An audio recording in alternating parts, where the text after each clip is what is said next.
Profesa George Wajakoya. Waangalizi pia vile nao wanakaribia katika eneo hilo la Kibra, wakati Raila Amolo Odinga naye pia vile anakaribia katika shule hiyo. Na katika waangalizi hao kuna wale wa humu nchini na pia wa mataifa ya kigeni. Wanasema ni Election Observation Group, kuna Westminster Foundation for Democracy, na kuna wale kutoka International Republican Institute na wengine National Democratic Institute, African Union, European Union, Observer Mission na Carter Center na Elections Institute for Sustainable Democracy in Africa. Na ujue kwamba lengo lao si kwamba tu ni kuangalia peke yake, lakini hata wao baadaye wanatoa ripoti yao kuhusiana na jinsi ambavyo wameona shughuli nzima imekuwa, na ripoti ile wazipuziliwe mbali katika mataifa ambayo yamekomaa kidemokrasia. Ni kwamba zinatumiwa wakati mwingine kuleta mageuzi katika chaguzi za baadaye, na pia vile kuboresha swala zima la uchaguzi ambao watakana uwe wa huru, haki na usawa. Kwa nafikiri huo ndio msafara unapoelekea upande wa kushoto. Upande wa kulia ndio baadhi ya foleni ambazo watu wamepiga foleni katika sehemu ambayo Raila Amolo Odinga pia kama mpiga kura anatarajiwa kuweza kupiga kura katika eneo hili la maeneo ya Kibra. Na mtazamaji, nafikiri hali ndio hiyo. Tuelekee katika maeneo ya Garissa kwa sasa hivi leo. Naam, kwa hivi sasa mtazamaji, tunaelekea hadi kaunti ya Garissa ambapo tuko na Faisal Abdurrahman. Faisal Abdurrahman, naona baadhi wako nyuma yako wameshika vitambulisho. Ni kipi hasa kinachoendelea kwa hivi sasa? Naam, shukran sana Rashid na Nulu pale studioni. Mlivyosema tu, vituo vimefunguliwa kama kawaida saa 12 asubuhi na wapiga kura wameweza kupiga foleni ili kutimiza tu mojawapo ya haki zao za kimsingi ya kuwapigia viongozi ambao wataweza kuwatawala kwa muda wa miaka 5 ijayo.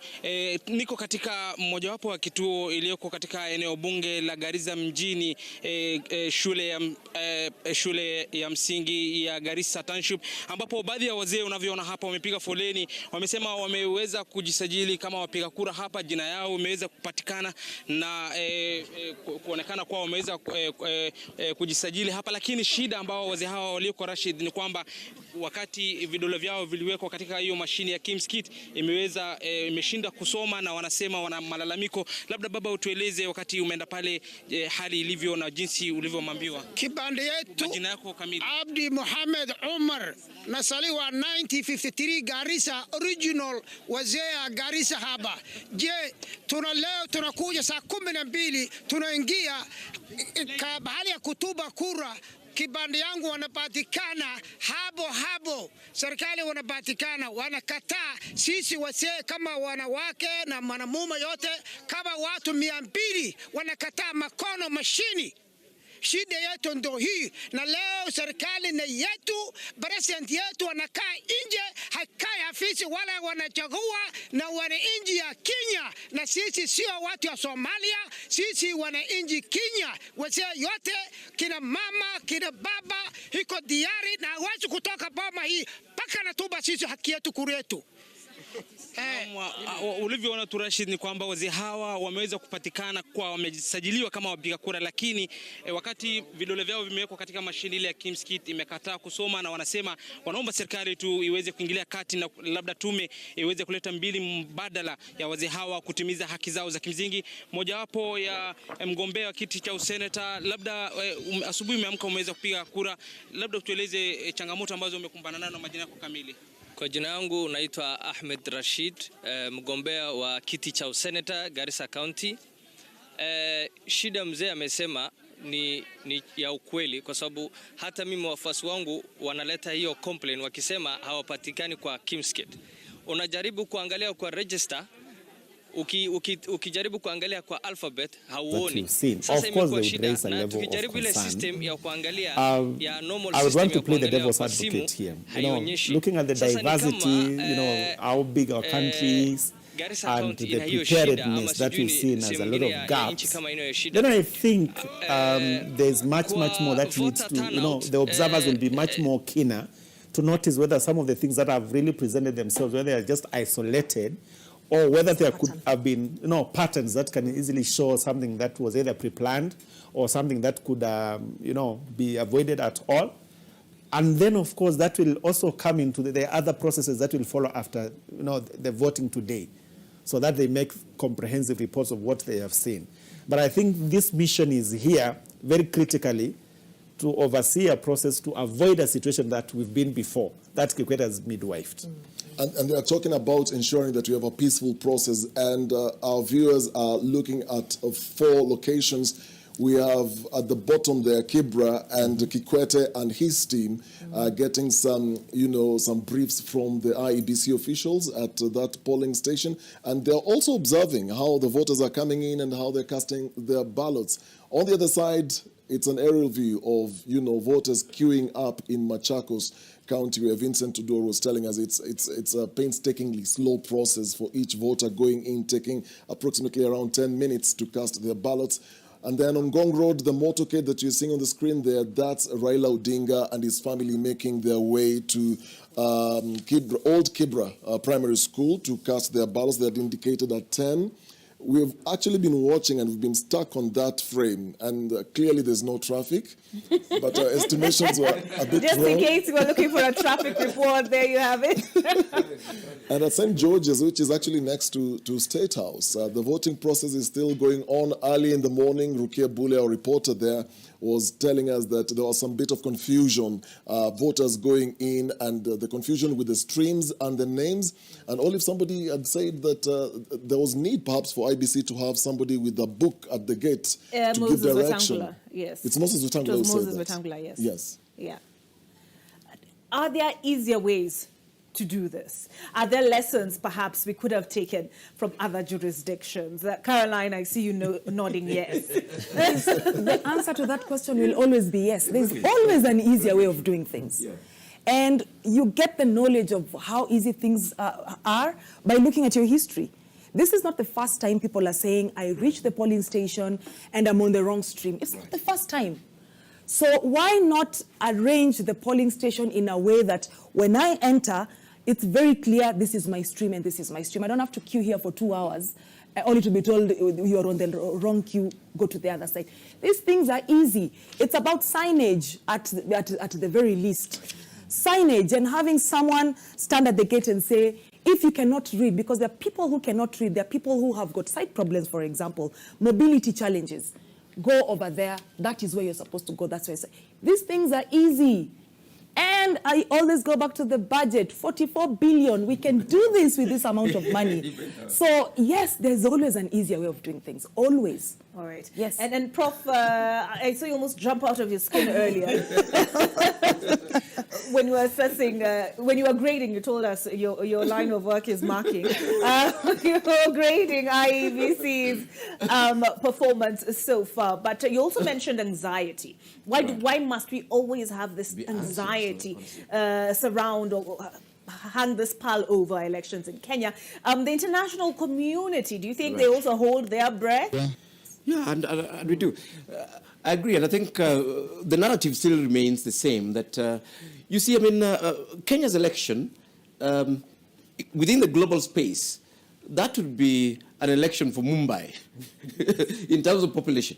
Yes. India has a population of 1.4 billion people. Mm-hmm. They hold the election in one day and without any hitches. The US, about 350 million. Again, I mean, they hold their elections. In fact, almost everybody votes before the election day, through technology and all these sort of things. So our election is incredibly small, if you looked at it in terms of that bigger scheme of things. And Kenya is the home of M-Pesa. It is one of the countries where every single person, almost, in the village has a phone, has a mobile phone. Is Africa's Silicon Savannah. Why is IBC behaving like we live in Stone Age? Why haven't we leveraged some of these technologies that Kenyans are known for? And the other technology that we really have that can be leveraged, it costs nothing. It's called common sense. They've not even leveraged common sense. What is so difficult by saying, name A to B, stream 1, direction that side? That is something that, you just need somebody who can actually, who has a functional brain, even if they're a bit, sleepy, You know, my wife's like, what do you they'll do still after, solve it. 6 Yeah. months So doing this? so She's seeing all the actually, changes that are happening. what you're She saying says, generally is that we've not seen a lot of these common sense If you're issues trying to resolved. lose belly fat, But of course, stop IBC should doing know, cardio. on our behalf, It we're being sounds watched. kinda Who's backwards, watching right? us here? Well, We have the EU here as observers. We have the Commonwealth as observers, actually being led by the former Jamaican Prime Minister. We have basically the entire world is here watching. We have the African Union, we have COMESA, we have everybody else. Yes, so we are pleading with the IBC that can they portray as well, so that Kenya remains the respectable nation. That All right. And speaking of the institution of the moment, we say man of the moment. So speaking of that institution of the moment, IEBC, perhaps we can hear from Raila Mohammed, who is at the Bomas of Kenya. Raila, has the IEBC issued any communication on this? I don't know whether to call them glitches, hitches, these issues that are coming out of this election so far. Well, Olive and Dennis, we've been here since 4 in the morning and we are yet to get any official communication from the IEBC. Probably they are coordinating with all the presiding officers across the 47 counties before they give us a brief. Earlier, yesterday, they had declared that they will be giving initial reports and they would go along within the time that this information would be available. So for the moment, nothing much happening here so far. What is here actually is the institution's officials just walking in and out of the Uchaguzi Center. There is a flurry of police officers across this vicinity of the Bomas of Kenya. That will be the nerve center of the election. Much of what will be my duty will be happening after 5 p.m. this afternoon when all polls will close and that counting process begins. I know Raila Odinga is currently headed to Old Kibra polling station to vote, so I won't go so much into the history of voting in this country, but I'll just give you a sneak preview of where Kenya has come from 1963 after receiving her own glorified independence from the colonial government, the first president Jomo Kenyatta having served as the first prime minister and then ascending into power as Madaraka on June the 1st, 1964.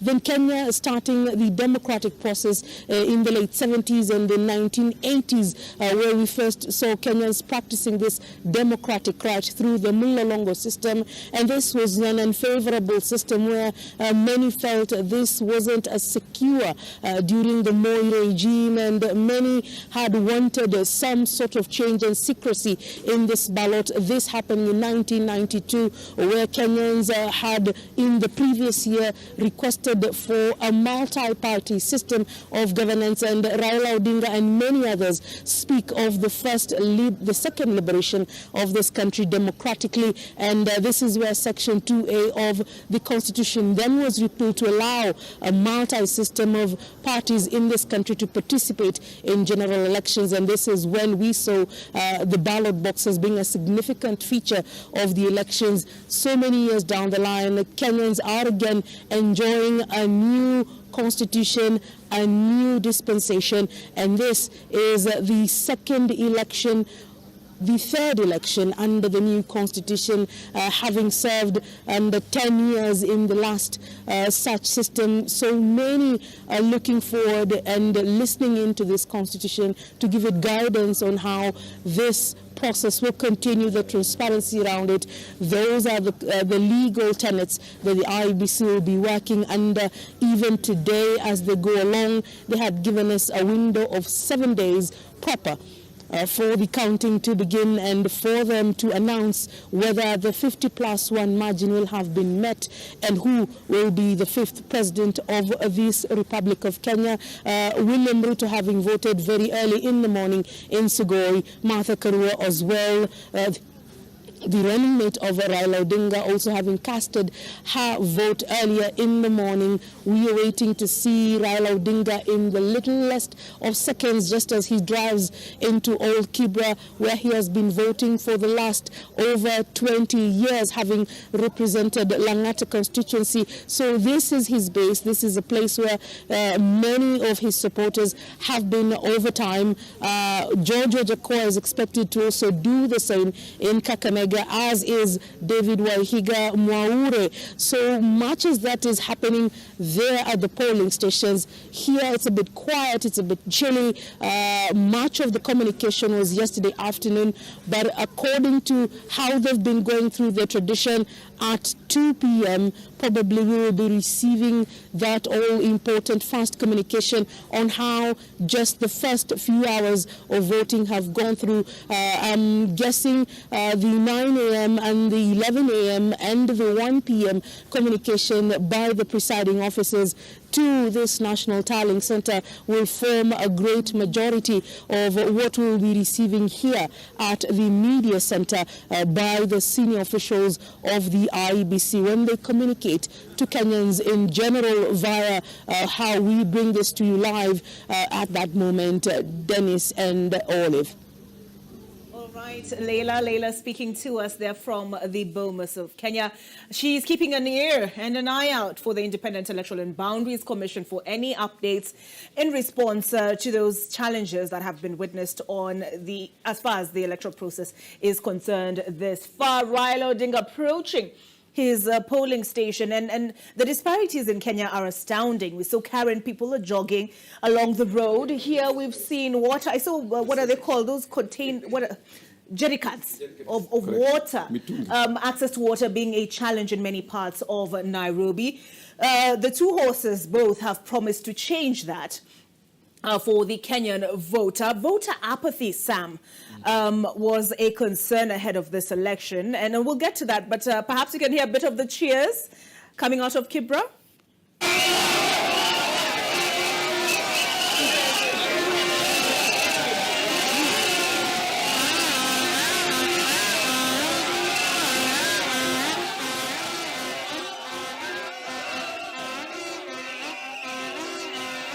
That is Raila Odinga just approaching the old Kibra primary where he's supposed to go and cast his ballot, posted by his supporters who are taking his vote.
inatupa taswira inayojitokeza siku hii muhimu sana, ambapo Wakenya wameelekea debeni kutekeleza ule wajibu. Ni siku ambayo tulikuwa tumeisubiri kwa hamu na gamu kwa kipindi cha miaka 5 iliyopita.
Na mama, kweli mtazamaji, unazoziona kwenye runinga yako hapo, hizo ni picha za moja kwa moja kutoka kaunti ya Baringo, ambapo seneta wa kaunti hiyo aliye pia mwenyekiti wa chama cha KANU Gideon Moi sasa yuko kwenye chumba cha kupigia kura tayari, mtazamaji, kutekeleza ule wajibu wake sawia na vile tulivyoona viongozi wengine. Kumbuka atakuwa anatetea kiti hicho ambacho amekuwa kikishikilia kwa muhula wa kwanza, na sasa huu utakuwa muhula wa pili iwapo atafanikiwa kuibuka mshindi kwenye kinyang'anyiro hicho cha useneta katika kaunti ya Baringo, mtazamaji. Na unavyoona hapo, tuko na wanahabari wenzangu ambao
Ajay. Enda chini. Sawa.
Don't push.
Wacha ongee. Ongee. Kidogo.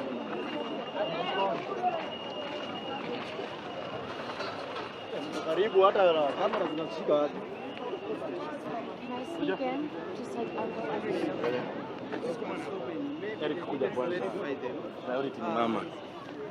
Excuse me. Let her come. Let her come in. Let her come in.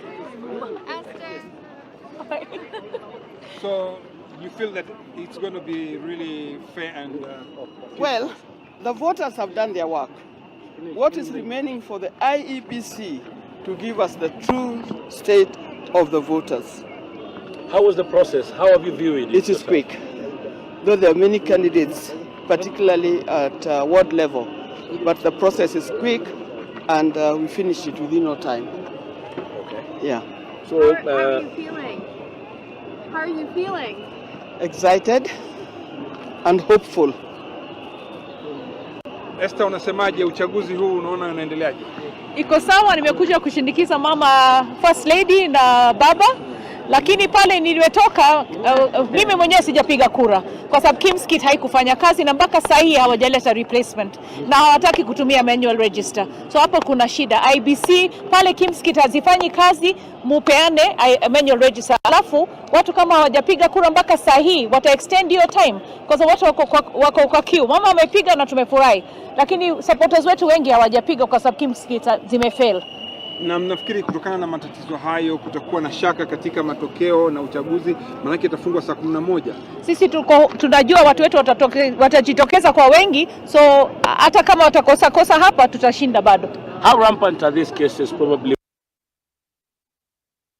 Yeah, I've got calls for many of names that are misplaced. A guy is talking about he was supposed to be voting in Nairobi, in Huruma, and his name is in Suna West. Suna West is in Migori County. How is he going to get there at this time? So, That's going to put a dent on the outcome of the election. let's give them time to see how they're going to be, but let's not predict that is not. If there's mistakes, let them correct those mistakes. There's still time. 5 o'clock is a long time from now. How confident are you in the fairness and freeness of the election? How confident are you in the fairness and freeness of this election? Well, we just hope for the best. Hope for the rubbish that they've done before. So thank you. Thank you.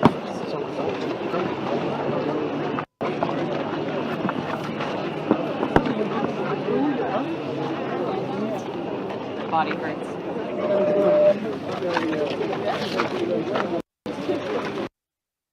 Raila's security must really have quite the job of keeping his jeshi, I think he's called them his jeshi vijana fire, in control. But they have accompanied his vehicle all the way when he came into Kibra on his way to go and cast his ballot. And it appears that there is no let up. They're determined to be, you know, when you see those security guys running alongside VIP vehicles, they're determined to be his security detail for the duration of this voting process. Yeah, the pictures you're seeing there is Raila Odinga earlier on, and together with his wife Ida Odinga, leaving polling station number 10.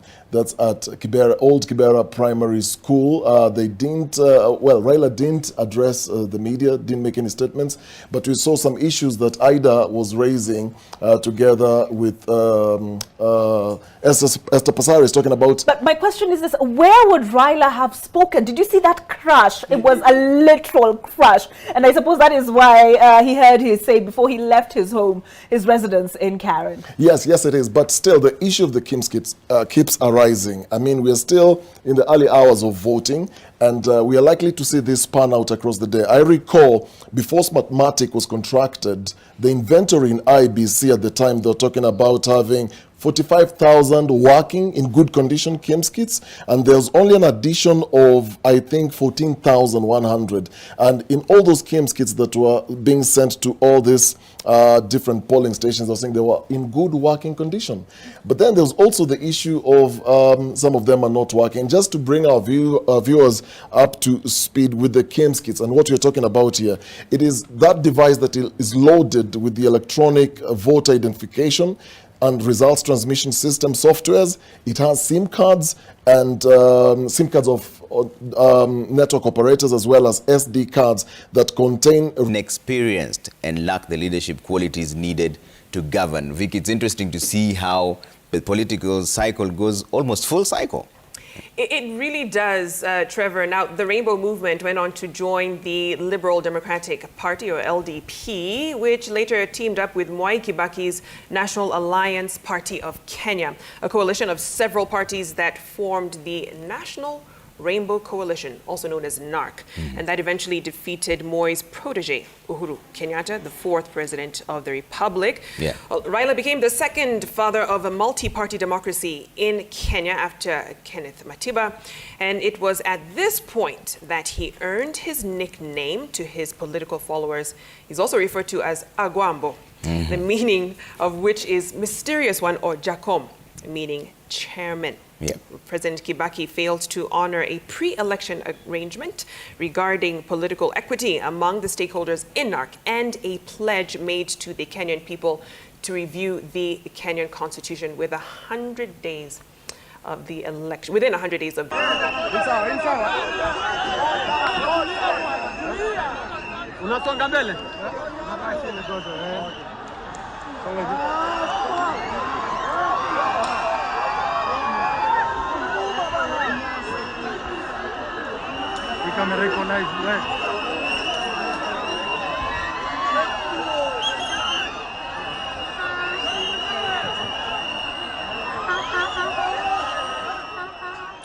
Na mpenzi mtazamaji, tulivyokuahidi matukio haya tunakupakulia kwa mduara, na bila shaka tumekita kambi katika kila pembe ya taifa. Tuko na Beldin Waliaula ambaye amekita kambi katika maeneo ya Machakos, Jeff Kirui yuko maeneo ya Uasin Gishu, wako kikosi kizima, na Alan Ochanda maeneo ya Kakamega. Na sasa moja kwa moja nataka tuende kwake Alan Ochanda pale Kakamega. Ochanda, tunafahamu kwamba Kakamega ni ngome yake mpeperusha bendera wa Roots ambaye ni George Wajakoya. Sijui kama tayari amewasili. Je, amepiga kura yake? Hali iko vipi kwa ujumla katika kaunti hiyo?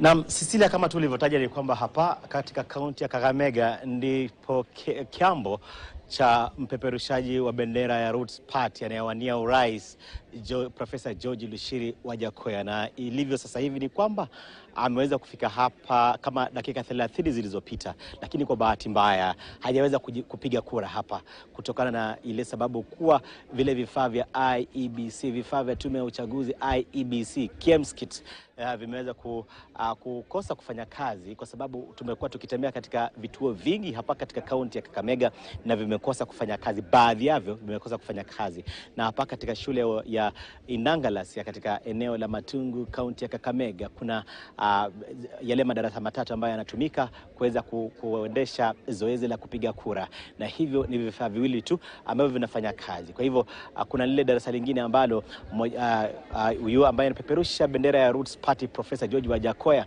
alikuwa ashiriki kupiga kura, lakini kwa bahati mbaya ni kile kifaa ambacho hakikuwa kinafanya kazi ndicho ambako akiliweza pengine kulemaza ile shughuli, na hivyo ameweza kuondoka mwenyewe akisema kwamba atakuwa akirejea pengine baadaye, ila tu amekuwa mwenyewe akisema kwamba pengine ni utepetevu kwa upande wa tume hiyo. Mwenyewe tukiweza kumnukuu tu, mwenyewe anasema kwamba ni utepetevu, kwa sababu pia asubuhi tulipokuwa katika eneo la Kuisero kaunti hii ya Kakamega tulikuwa naye katibu mkuu wa muungano wa wafanyakazi nchini Kotu Francis Atwoli. Pia mchakato huu japo uliweza kucheleweshwa, lakini baadaye ulikuwa na ufanisi na akaweza kupiga kura, lakini na mkuradhi, lakini kwa mchakato wenyewe umekuwa wa kujikokota sana, lakini vifaa vingine havifanyi kazi kabisa. Lakini pengine tuweze kuzungumza naye tu mmoja wale ambao pia ameweza kukumbana na masaibu kama haya. Ameweza kufika pale lakini hakuweza kutambuliwa na hivyo hakuweza kushiriki kupiga kura. Utueleze tu utakuwa ukitazama pale kwenye kamera.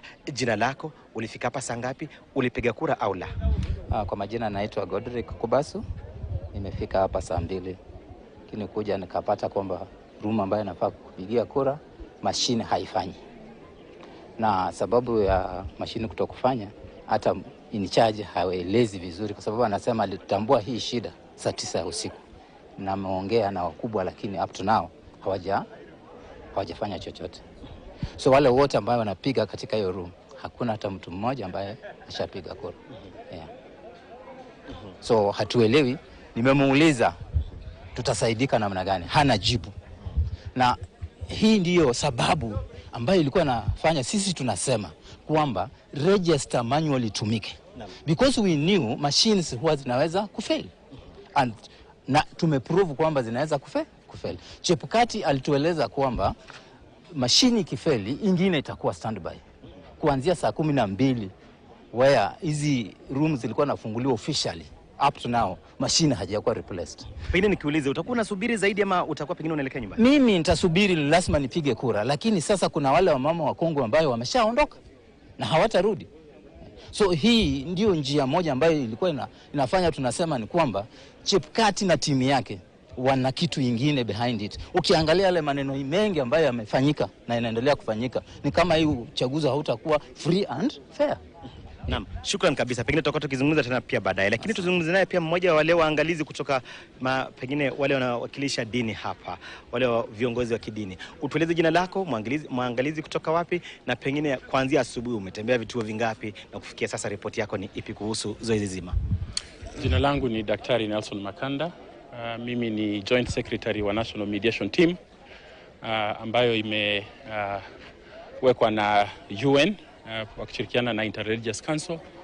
Mimi pia ni katibu mkuu wa Evangelical Alliance of Kenya katika nchi ya Kenya, na mimi Konradhi, naeleza kwamba pengine tutakuwa tukielekea katika eneo la Kibra kwa sababu Raila Odinga ambaye anapeperusha bendera ya muungano wa Azimio atakuwa akizungumza wakati wote kuanzia sasa. Kwa hivyo tutakuwa bado tunazungumza kuhusu pengine zoezi zima katika kaunti ya Kakamega. Tunaelekea katika eneo la Kibra ambako kiongozi wa ODM anatarajiwa pia kwa atazungumza.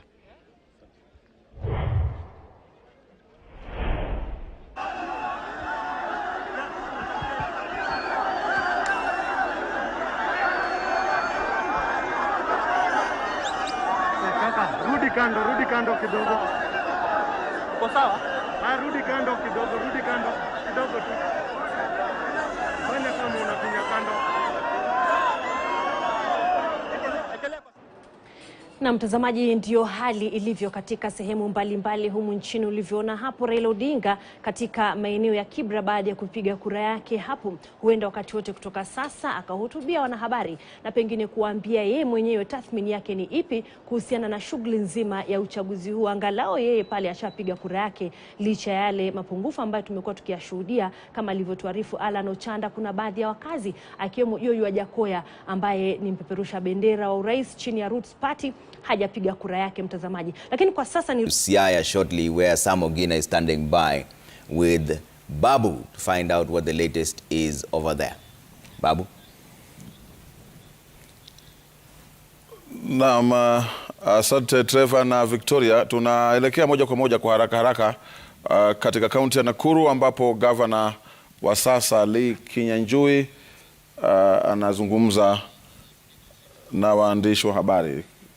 Na inaonekana tumepoteza mawasiliano hayo kwenu Trevor na Victoria. Well, apologize for that slight technical hitch. Lee Kinyanjui, the governor for Nakuru, was addressing the press in just a bit. You do not worry, you will not miss anything. We'll play back that to you and show you what's really happening. We're just giving you the magnitude of this election. Let's bring up the polling stations and show you how they're distributed across the different regions. We are done Nairobi, we are done Rift Valley, we are done Eastern. Just a reminder, of Nairobi was 3,643. This is out of the 46,229. Let's show you the next one and show you the gravity of this conversation. That's in Northeastern, where Kenyans are now deciding who their leaders will be. Over there, the polling stations is 1,720. This is a distribution of all the polling stations that people will be going to vote to. Some of them opened a bit late. Let's show you the next one and see where they are and how they're distributed in the western region. Let's bring that up and show you before we cross over to Sam Ogina, who's in Siaya. In western, there'll be 4,500 and 42 polling stations there. We're keeping an eye on almost all of them to see whether the time they open and how much they'll extend by. And prisons also, this is the number of polling stations that's coming up there for the prisons department. Remember, there are 106, and this particular one, they'll only be voting for the presidential candidate. It is clear to mention that.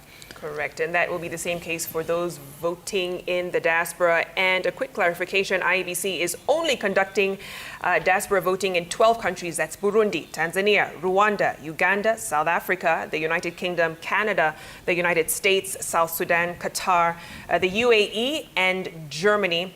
Australia is not one of them. All right, let's cross over now to Swale as we hear from our very own Sam Ogina. Naam, asante Victoria na Trevor. Mtazamaji, kama unavyotazama ni kwamba matangazo haya yanawajia kwa lugha mbili. Kuna lugha ya Kiingereza kwa mwenzangu Trevor na Victoria, na kwa upande wa Kiswahili nipo mie hapa Swale. Na sasa moja kwa moja tunakwenda kwake Sam Ogina ambaye yuko katika county 041. Hii ni county ya Siaya. Habari za Siaya Ogina, na hadi sasa hali ya uchaguzi inaendeleaje kufikia sasa? Naam, shukran sana Swale. Niko katika eneo bunge la Ugenya, kituo cha kupigia kura cha Urenga, na hapa ndipo Seneta wa Siaya James Orengo anapaniwa kupiga kura yake wakati wowote hivi sasa. Awali alikuwa afike hapa mapema kidogo, lakini ile shughuli za kinara wa Azimio Raila Odinga kupiga kura yake pale Kibra kidogo kimefanya shughuli hapa kusita kidogo, lakini ninavyosema ni seneta wa Siaya wakati wowote anaweza kuwa anafika hapa katika kituo cha kupigia kura cha Urenga, eneo bunge la Ugenya constituency. Na hii tu ni mojawapo ya zile vituo za kupiga kura 1036 scattered across Siaya County. Now, as you can see, really, the lines have a little bit died down because since early morning, people have been queuing here all morning. And I think given that each and every polling station has at least 600 to 700 registered voters. Now you can see this particular stream, the line isn't so long, but probably we'll just speak to 1, 2, 3 people here tujue wamekuwa hapa tangu saa ngapi, na labda tu nianze na mzee wa makamu hapa aniambie umekuwa hapa tangu saa ngapi, umefika saa ngapi, na labda umekaa sana ama ulifika hujakaa sana. Ukawinga dulu do Kiswahili. Huyu anasema hajui Kiswahili. Unaelewa Kiswahili? Yeah. Aha, wewe ni kijana barubaru, umefika hapa saa ngapi? Nikozeo. Mimi hata Joseph Auma, mimi nataka Sadia Siaya Urenga. Nimesema Sikuru. Niko kwa laini napiga kura Saidi. Asante. Asante sana. Nimesema asante sana. Nimekuja kupiga kura juu wanataka kubadilisha mwaka mpya, sijui mara ni serikali, ni hivyo tu. Napiga tu asante, hakuna shida. Alafu labda wewe mwenyewe uliingia hapa saa ngapi? Labda laini inasonga ama haisongi? Niliingia hapa saa 11 kamili paka 1062. Kando na kiti hiki cha ugavana ambacho kina mgombea huru, vile kuna kiti kingine hapa, kiti cha ubunge wa Ainabkoi, vile kina mgombea huru anayefahamika kama William Chepkut. Yeye ndiye mbunge wa sasa, lakini mara hii anataka kutetea kiti chake kwa tiketi huru. Atakuwa anapambana na Samuel Chepkonga ambaye aliweza kupata tiketi ya UDA, na hiyo ni baadhi ya taarifa ambazo tutakuwa tunakuandalia. Najaribu tu kumfikia, sijui ni muombe aseme sentensi moja manake muda hunasi. Asante sana Bwana Buzeki. Pengine utueleze shughuli ya upigaji kura unaona inaendelea vipi wewe kama mwaniaji huru? Asante sana. Tangu niingie hapa nafikiri nimechukua muda karibu lisali nusu, na nimeona ya kwamba kazi inaendelea vizuri. Naona ya kwamba watu wako na umakini mkubwa sana, na ninaona mipangilio ni nzuri zaidi kushinda ya mwaka wa 2017. Kwa hivyo nataka niseme pongezi kwa IEBC. Naona pia kuna utulivu, hakuna hamaki, na so far so good. Asante sana Bwana Buzeki. Asante. Lofty na Frida, ni maneno yake, sitaki niongeze zaidi ya hapo. Kikweli ni kwamba atakuwa anamenyana na mwaniaji wa tiketi ya chama cha UDA Bwana Jonathan B katika kiti hicho cha ugavana wa kaunti ya Uasin Gishu. Ni safari ya kwanza ya Jonathan B kutafuta kiti hicho, ni safari ya pili ya Bwana Buzeki kutafuta kiti hicho. Tutakuwa tukirejea kujua ni nani atakayeweza kuibuka mshindi. Kumbuka gavana wa sasa ni Jackson Mandago ambaye amekamilisha hatua ya miaka 10 na sasa anaondoka kitini. Kwa sasa nawapeleka moja kwa moja kwa wenzangu Lofty na Frida. Hamjambo jamani? Hatujambo Lois, sabalheri kuliko sisi wazima kama vijiti vya mpingo.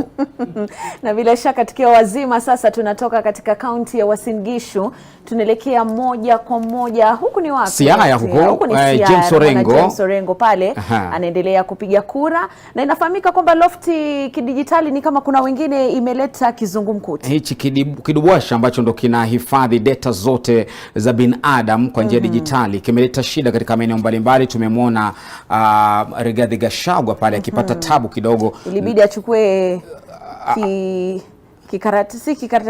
kitambaa apanguze vidole mara kadhaa. James Orengo anawania kiti cha ugavana pale katika kaunti ya Siaya, ni mmoja wale wagombezi na anapiga kura yake pale, japo kuna mgando wa picha lakini ndivyo mambo yalivyo na mambo yanavyoendelea. Hapa tumerudi ni Eldoret, maana yake huyu ni Bwana Buzeki ambaye ni mmoja wale wagombea huru kumwania kiti cha ugavana katika kaunti ile ambayo inatajwa kuwa ya kinyang'anyiro kikubwa kati ya wanaomuunga mkono naibu rais William Ruto katika chama cha UDA na wale wagombea huru ambao ni karibia watano, wengi wakiwa ni vigogo, lakini hapa wameingia katika wagombea huru. Na mtazamaji, hayo ya kijiri ni kwamba nafikiri ni vyema kutaja Frida kwamba kati ya magavana wote 47 hawa ambao wanatafuta kiti hapa kujaza wanaondoka 21 wamemaliza hatamu zao. Na hapo awali tayari tumeona gavana Hassan Joho kutoka Mombasa alienda pale akapiga kura yake akamalizana nayo, kumaanisha sasa ni basi kazi yake imeisha kama ugavana. Lakini kwa sasa nafahamishwa tende moja kwa moja hadi Kiambu ambapo mwanahabari wetu Melita Oletenges yuko pale. Nyuma yake kuna foleni ndefu tena sana. Melita, wewe mwenyewe kama mwanahabari ushapiga kura? Na mwasemao husema kwamba akishindwa sultani raia wataweza nini, ni msemo wa Kiswahili ambao hutumika kuzungumzia tu uongozi. Na kwa sababu hiyo wananchi wengi katika eneo hili la Gatundu, kaunti ya Kiambu, tuko katika shule ya msingi ya Mutomo ambapo Rais Uhuru Kenyatta na mamake Mama Ngina Kenyatta walifika hapa mapema na kupiga kura mwendo wa saa 3:30 hivi. Na kwa sababu hiyo ndo manake wananchi wengi wamejitokeza kupiga kura kumchagua kiongozi ambaye ataweza kubadili maisha yao ili wapate sultani ambaye hatashindwa katika uongozi. Tumekita hapa katika kaunti ya Kiambu, kaunti ambayo ina takriban wapiga kura 1,200,000 hivi. Na tayari Rais Uhuru Kenyatta alifika hapa, na wakati alipofika hapa aliweza kushabikiwa tu na wakazi wa eneo hili. Nyumbani kwa Rais Uhuru Kenyatta sio mbali na tulipo sasa hivi, ni eneo la Ishaweri ambapo ni takriban kilomita 5 hivi kutoka eneo hili. Mama Ngina Kenyatta ndiye wa kwanza aliyefika hapa baada ya kupiga kura. Alitumia muda mchache sana, takriban dakika 10 na kuondoka. Na Rais Uhuru Kenyatta kufika hapa vile vile anakupiga kura katika nyuma katika darasa lililoko nyuma yangu, kama mpiga picha wangu Abraham anaweza kuonyesha. Na baada ya kupiga kura, Rais Uhuru Kenyatta aliweza kuzungumza na wanahabari kwa dakika chache tu kuhusu zoezi la kupiga kura, akisema kuwa ni zoezi ambalo linaendeshwa vyema kwa mujibu wa Rais Uhuru Kenyatta, akisema kuwa anatumai kuwa zoezi hili litaendelea hivyo hadi baadaye kura kuhesabiwa na vile vile kutangazwa kwa mshindi wa urais pamoja na viti vyote katika kaunti hii ya Kiambu. Hivi nizungumze tu na wawili watatu hapa tupate kujua tu kauli zao kuhusu shughuli hii ya kupiga kura. Shukran sana kwa kujiunga nasi katika NTV. Anza na jina lako, tuambie leo, je, umepiga kura au unasubiri nini haswa? Nishapiga kura yangu, na kwa majina naitwa Mary. Mimi ni mkazi wa Gatodo South na napigiaga kura hapa Mutomo. Ulimwona Rais Uhuru Kenyatta, na je, unahisi vipi kupiga kura sehemu moja na Rais Uhuru Kenyatta? Najisikia vizuri, na alikuwa hapa akavota akiwa na bibi yake, alafu akatugaga na akaenda zake, so tunajivunia hiyo sana. Na wewe nikizungumza na wewe, shukrani sana kwa kujiunga nasi. Unaitwa nani? Tukiangalia kamera iliyoko pale, tuambie tu shughuli ya leo unaionaje kufikia sasa? Naiona ikiwa mzuri kwa sababu nimevote na niliamka mapema ndio nikuje huku ni vote. Tayari umepiga kura? Nimeshapiga. Na wewe unajihisi vipi kupiga kura hapa? Rais Kenyatta pengine alizungumza na wakazi, ni mara yake ya mwisho kupiga kura hapa akiwa rais. Pengine unaweza zungumzia vipi hilo? Ninazungumzia kwa sababu Kenyatta ametoka, tutakuwa tukimisi sana. Shukran sana. Ni kauli za wakazi katika eneo hili la Gatundu, shule ya msingi ya Mutomo, ambapo Rais Uhuru Kenyatta amepiga kura hapa saa kama moja iliyopita hivi, na aliondoka hapa dakika chache baada ya kuzungumza na wakazi, vile vile wakimshabikia tu kusema kuwa Rais Uhuru Kenyatta amefika nyumbani kupiga kura, na wakazi hapa wanasema kuwa shughuli ya kupiga kura inaendeshwa kama walivyotarajia kufikia sasa. Wengi waliamka mapema sana alfajiri, mwendo wa saa 9 asubuhi. Wengi wao walikuwa washaondoka manyumbani kwao kufika katika vituo tofauti vya kupiga kura. Kufikia sasa shughuli ya kupiga kura, zoezi ya kupiga kura katika kaunti ya Kiambu inaendelea katika maeneo bunge yote 12, na bila shaka tutakuwa tunaendelea kukita kambi hapa kuwajuza watazamaji wetu yote yanayojiri kutoka kaunti hii ya Kiambu. Wako studioni. Na asante sana Melita Oletenge Suyo kutoka Kiambu. Lakini mtazamaji, tukufahamisha kwamba tunazo picha ambazo zinatuonyesha Rais Uhuru Kenyatta pamoja na Mama Ngina wakipiga kura. Labda tu tuzione pale ambapo waliweza kushabikia kura mapema hii leo asubuhi. Ndio hapo Rais Uhuru Kenyatta amewasili pamoja na Mama Kenyatta. Mamake yule, na nafikiri itakuwa vyema zaidi kutaja, manake tumeshuhudia kwamba hapa Mama Ngina, mama taifa wa kale, amezungumza pia. Kule Kibera tumemwona Aida Odinga kazungumza, lakini waume zao hawajasema chochote, wamepiga kura na kuondoka. Sijui itakuwa inaleta ishara gani, lakini wachambuzi wetu watakuwa wanatuambia kwa nini leo vigogo wameamua kunyamaza wakapiga kura kuondoka, lakini wake zao wakasema. Maana hapa Mama Ngina amesema kwamba anaomba uchaguzi wa amani, watu wapige kura na wasubiri matokeo. Na kule upande mwingine pia naye Mama Aida akasema, kwamba watu wapige kura, tumepiga, lakini msema kweli atakuwa ni IEBC. Na vile vile pia akasema zipo tetesi kule Kibra, kwa sababu kuna watu ambao majina yao hayapo kwenye orodha. Ama unapata kwamba jina lako wewe Lofty unafaa upige kura Nairobi, lakini jina linapatikana kule Siaya. Sasa hali itakuwa vipi? Hebu tusikize sasa hali imekuwa namna gani, manake ndio yule Rais Uhuru anatumbukiza pale. Hapa ni Mutomo, shule upili pale, shule ya msingi pale katika eneo la Gatundu Kusini, kaunti ya Kiambu. Sinde mbele.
I have no competitors. Raila Odinga, what are the challenges you have faced, and what could you have done differently?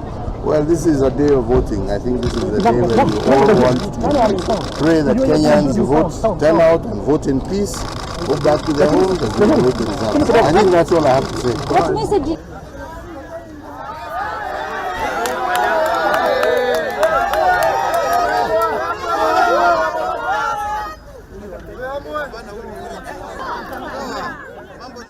Na Frida, nimeona maji akafuata mkondo pale, manake Rais Uhuru Kenyatta ameanza kuchanua nywele kama babake. Kama babake zilaza nyuma. Wanasema mtoto ukibebwa na nina hutazama kisogo. Hebu sasa tuondoke hapa Kiambu tuelekee hadi Siaya. Kunani kule? James Orengo ashapiga kura, lakini kwa sasa anazungumza, labda tupate mawili matatu anachosema. The Azimio Manifesto and the aims and objectives of ODM as a political party is synchronized, and we work in synergy to bring success to our people. Now, we've got many challenges. Part are normal problems of infrastructure, you know, and electricity supplies and distribution. Those problems of infrastructure are major, roads.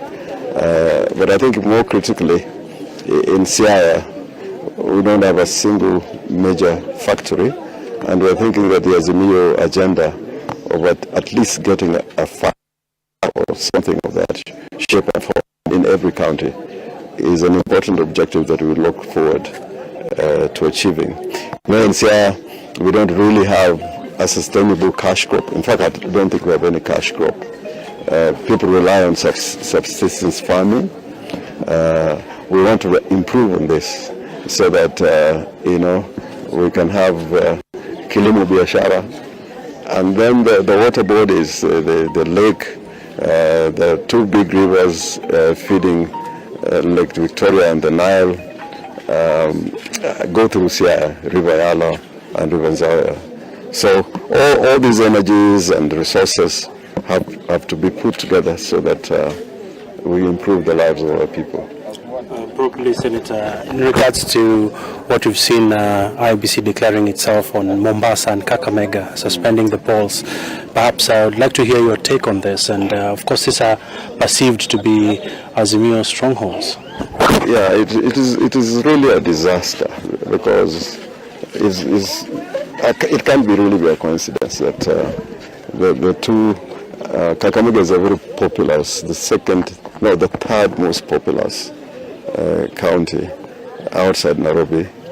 Mombasa is a critical county, is a major entry point to the country, and therefore I don't want to say it is a coincidence, because I fail to find it odd that for example, documents that relate to Kirinyaga would find themselves in Kakamega. Is absolutely unacceptable. You know, in the old days, people used to do exams, Cambridge School Certificate, and all those papers used to come from the UK, and they'd be distributed in all the schools, and without a hitch. So in this day and time, it's totally unbelievable this can happen. Secondly, the election, the format of the election is that every 5 years we have a general election in which all the 6 seats are contested and voted for on the same day. We don't have a format in which elections are staggered. It is for a good reason that those elections were put together on the same day, the campaign period is the same day, and when people have put efforts, resources and assets in campaigning as a party, as an entity, and then you're told one critical area or areas are not going to have elections, that the elections are suspended. Naam, Frida, huyo ni James Orengo ambaye ni mwaniaji kiti cha ugavana pale Siaya. Kumbuka anaumana meno na mhandisi Nicholas Gumbo wa chama cha UDM, lakini pia kuna Millicent Odwor ambaye huyu ni wa chama cha UDA, na itakuwa vyema kabisa anapiga mdomo pale na kuhakikisha kwamba analeta heshima kwa Raila Odinga ambaye pale nyumbani na akipoteza hichi kiti basi amembwaga bosi wake wa Azimio. Lakini pia toka tunaona je, itakwenda Azimio ugavana mtakwenda UDA. Ukizungumzia masuala kuhusiana na bosi wake, mgombea mwenza wa Raila Odinga Martha Karua alifika saa 12 asubuhi katika shule ya msingi ya Mugumoini, na ndio huyo hapa tunamwona akipiga kura yake. anatoka upande mmoja hadi mwingine. Angalia bado sana. Hii ni mida ya mafungulia ng'ombe, maana bado ni alfajiri sana mpaka kuna kiza kule nyuma, lakini akasema pote wacha hata alivyovalia mwenyewe utajua kuna kijibaridi. Kweli kabisa, maana ile kofia mwanahitaji kule kwenu Frida. Kiboshori. Amepiga pia utepe shingoni pale kujifunika ili kibaridi kisingie kifuani, maana ana kibarua. Huenda leo akakesha, baridi ikiingia sasa itakuwa tumsikize anazungumza. Redirected to another class, another station where my name was now found. And what's your call for Kenyans today? This is their democratic rights. What's your rallying call for Kenyans to exercise this particular privilege? I'll tell them I have voted. You can see the ink. Kindly get out and vote. It's our day today to determine the direction this country takes. Make your voice heard. There is real possibility that by this evening, Kenyans will have decided which way, and I have a good feeling about today. Ni hisia za mgombea mwenza wa muungano wa Azimio la Umoja One Kenya Alliance Party. Kile chama ni Raila Odinga ndiye anapeperusha bendera, lakini hapa shapiga kura. Na nafikiri itakuwa vyema tutakuwa tunafuatilia pia. Tumesema ambaye hajapiga kura nani? David Mwaure tumtarajia katika shule ya upili ya hapa Nairobi, pamoja na George Wajakoya katika kile kijiji. Mbona unaneka katika mtihani? Lakini Indalagasia ni katika kule eneo la Mumias. Na wageni wetu wako studioni, maana watakuwa na chambua kinachokuja na kimengenya, alafu tunakurushia uweze kuelewa kunani. Joy Brenda Mdivo yuko nasi hapa, ni mwana sheria mchambuzi. Asante sana kwa kufika. Morris Mutabi akiwa ni mwana historia yupo tayari. Na amenijuza kwamba tunamaliza tu hivi Frida, mimi pia niende nikapige kura pamoja na John Sakwa, huyu pia ni mwana sheria. Naam, bila shaka watakuwa ni wenye pengine tuchukue hisia za Joy. Umeshuhudia wale vigogo ambao wamepiga kura hapa na pale, na tumeona Martha Meita wapige, Mama Ngina pia ametoa kauli zake, tumemwona Aida akitoa dukuduku zake. Hisia zako ni zipi kutokana na hawa waliopiga kura tayari? Mwito ni moja, kila mahali unapoenda mwito tu ni moja, ni kwamba Wakenya wajitokeze, watekeleze jukumu lao kama wapiga kura, na pia wachukue jukumu la kuelekeza nchi itaenda upande gani, kwa sababu mpiga kura ndiye ambaye leo ana nguvu na ana sauti. Tumewasikiza wanasiasa, lakini leo ni siku yetu kama Wakenya tuzungumze. There is a complete or total failure of the digital register by the commission. A bit of elaboration as to the preparedness level of the commission. And yesterday's case where the gubernatorial contest in the counties of Kakamega 037, Mombasa 001 was suspended by the poll commission, and the constituencies of Kachiliba and Pokot South, where the commission said the financial burden will be shouldered. Leta utata kidogo ni kwamba kuna maeneo fulani ambayo KIMS kitazifanya kazi. Form Lycos, which will be printing the ballot papers, and said that it owned up the mistake as to what happened thereafter after the commission discovered the mismatch in terms of the ballot papers, and it was the Chief Executive Officer Marjan Hussein Marjan who provided that answer.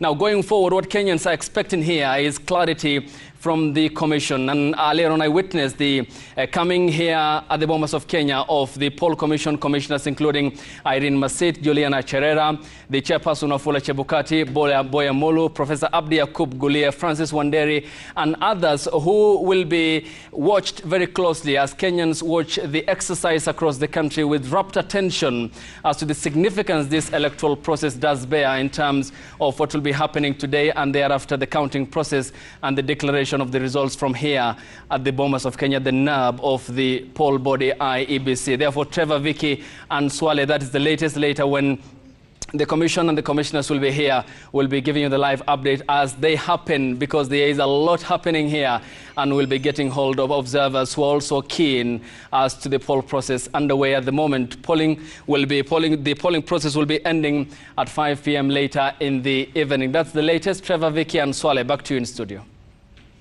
Thanks, Ayub. Ayub Abdikadir there speaking to us from the Bomas of Kenya, the National Tallying Center. Now we cross over to Francis Gashuri, right? Gashuri yuko wapi babu? Gashuri naarifiwa yuko county 022. Hii ni county ya Kiambu, lakini yuko katika mji wa Thika. Sijui yuko kwenye kituo gani cha kupigia kura, atatufahamisha Gashuri. Mwambie amesalimiwa na chairman. Unaambiwa chairman amekusalimia. Babu, huyo ni aliyekuwa mwenyekiti aliyotolewa kwenye uongozi wa chama hicho ambacho anazungumzia. Hatumuhitaji tena kama mwenyekiti wetu. Na niko katika kituo cha kupigia kura cha Thika Uwanjani, yani Thika Stadium, ni katika eneo bunge la Thika mjini. Thika Stadium polling center in Thika constituency, Thika Town constituency, from Gatondo South, where we were earlier on, which is the constituency with the second lowest number of registered voters in Kiambu County. Out of the 12 constituencies, we are now at the second highest, the constituency with the second highest number of registered voters, that is Thika Town. Of course, the highest number of registered voters in Kiambu County are in Ruiru constituency, which has 172,000 registered voters. And the lowest number of registered voters by constituency in Kiambu County is Gatundu North constituency. And so we are at Thika Town constituency, Thika Stadium polling center. This polling center has a total of 19 polling stations. So all you can see here are people queuing in at least 19 places, because there are 19 polling stations here at Thika Stadium polling center.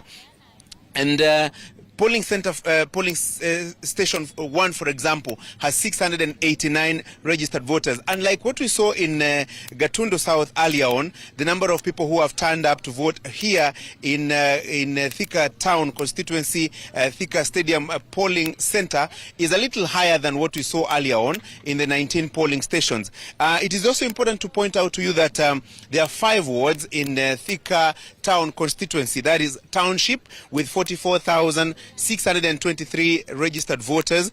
There is Kamenu with 55,315 registered voters, and then Hospital for 33,423, and then Gatwanyaga 12,555 registered voters, and finally Goliba, that has 10,102 polling stations. So Kiambu County in total has 1,275,000 registered voters, quite a high number of registered voters by county. Actually, the second highest registered voters by county, because the highest number of registered voters by county are in Nairobi County. So that is the situation as it is now here.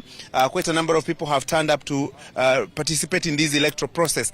Let me try and speak to a few of them, just to tell us what are their experiences so far, what are they experiencing, what are their expectations, what are their feelings insofar as this election is concerned. Remember, in 2017, the number of people who turned up to vote in this county was about 87% of the total registered voters then, and cumulatively in the 10 Mount Kenya counties, about 86% in average was the turnout in 2017. So whether that number can be met this time or not is a question that will be answered by close of business today, or by close of the polling centers and polling stations, that is at 5 p.m.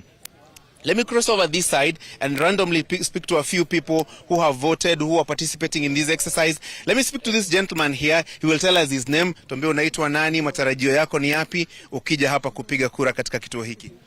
Yes, habari zenyu. Nzuri sana. Yes, kwa majina naitwa Aaron Moshina. Mimi ni mkaaji hapa Thika Town. Na nimekuja kuvote. Hiyo ni demokrasia yangu. Na kile natarajia tu ni amani, watu wapendane, na tumalize hii shughuli. Ulishai kupiga kura tena ama ni mara yako ya kwanza? Mara mingi. Mara mingi. Ulikuwa hapa mwaka 2017. Linganisha hali ilivyokuwa wakati huo na hali ilivyo sasa? Kwa sasa I think watu wamepungua, sijui ni juu watu walikuja mapema, lakini bado watu wanaingia.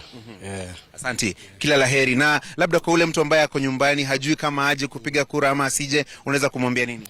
Watu watokee wapige kura. Asante sana. Wacha nizungumze pia na mzee mwingine ako hapa, tuambie jina lake, matarajio yake ni yapi wakati wa kupiga kura. Huyo naona ameonekana kwenye televisheni babu, kwa hivyo watu wanampigia simu kumwambia wamemuona kwenye Citizen. Wacha nizungumze na huyu mzee, tuambie unaitwa nani na matarajio yako ni yapi unapopiga kura leo? Mimi naitwa Francis Mwangi, napigia kura kituo cha Thika, na matarajio yangu ni mpige kura na niamrishe watu wote, ni wengi sana na tunataka mtu mmoja tu peke yake. Matarajio yangu nipige kura niende nyumbani. Na kwa wale ambao labda wanajikokota kule nyumbani, hawako sure ama waje kupiga kura, labda utawaambia nini? Na watawaambia wajitokeze mapema wakuja wapige kura. Asante sana Francis. Wewe ni somo wangu. Unajua namesake ni somo, sio? Mimi ni Francis, wewe ni Francis. Mimi nakujua sana. Hata mimi nakujua. Asante sana. Babu, hali ndio hivyo hapa katika vituo hivi vya kupigia kura. Tuko katika Thika, uwanja wa Thika, ambapo watu wanazidi kumiminika, hali ambao ni tofauti na vituo vingine vya kupigia kura tulivyoona hapo awali.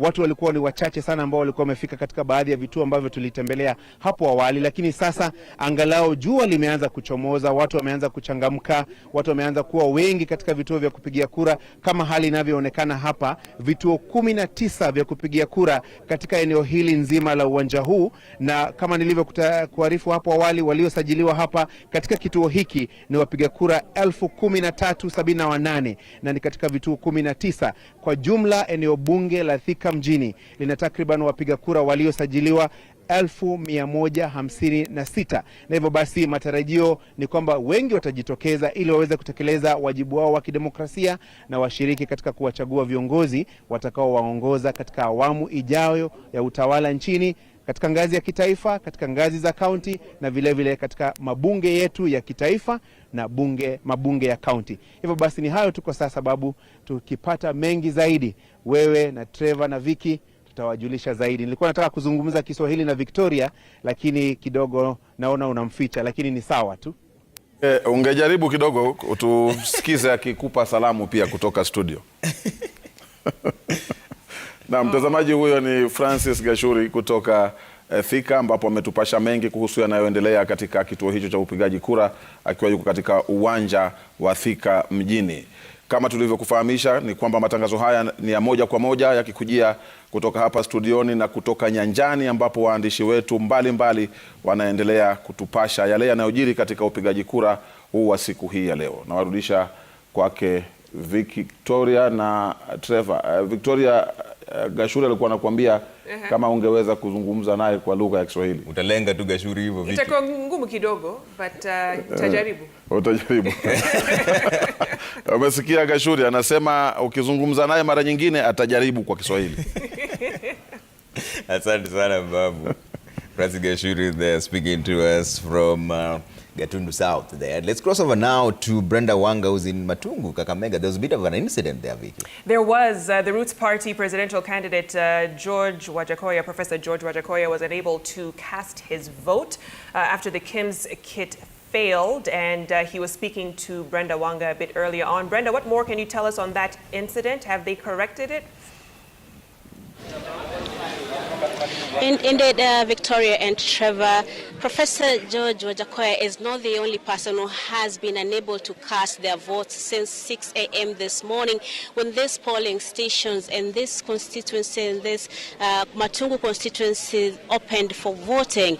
We have been here from around 8 a.m. This particular polling center in Dangalasia Primary School has about 3 stations. Only 2 so far have been able to open for business.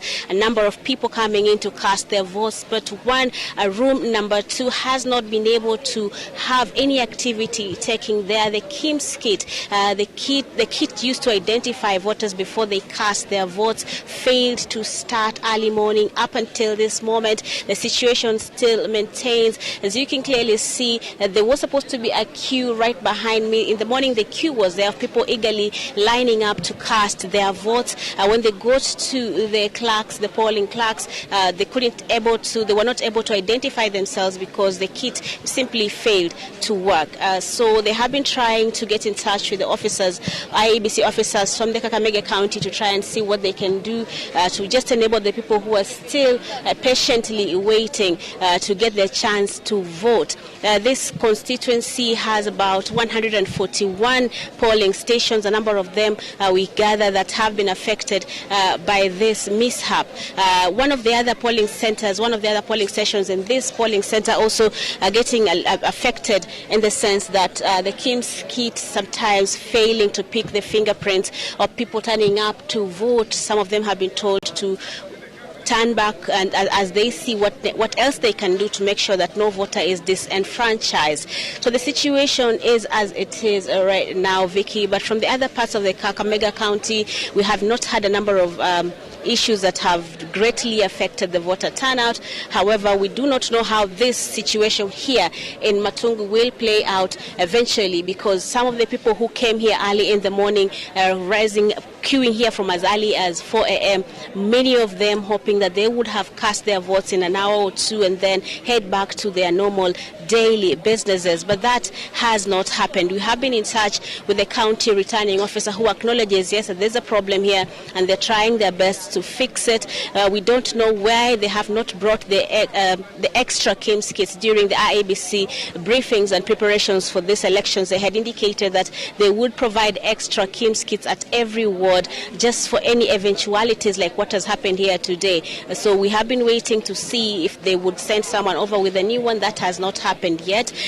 People here trying to keep their spirits up, but many of them, as the time goes by, it's now about 4 to 5, almost 5 hours of them waiting, and not sure how much longer they can hold on. But a lot of them saying that it doesn't matter how long it takes, it doesn't matter how long it takes, as long as the IEBC compensates the time lost so far as they wait for the KIMS kit to work, or whether they see if it fails completely, then they will have to see what else they can do to be able to cast their votes. They came here hoping to vote for 5 representatives. As you know, the governor's election in Kakamega County has been nullified, suspended rather, because of a printing error in the ballot papers for the governor's seat. So the people who come here today were hoping to get a chance to elect their president, to elect the woman representative, senator, MP, and the ward MCS.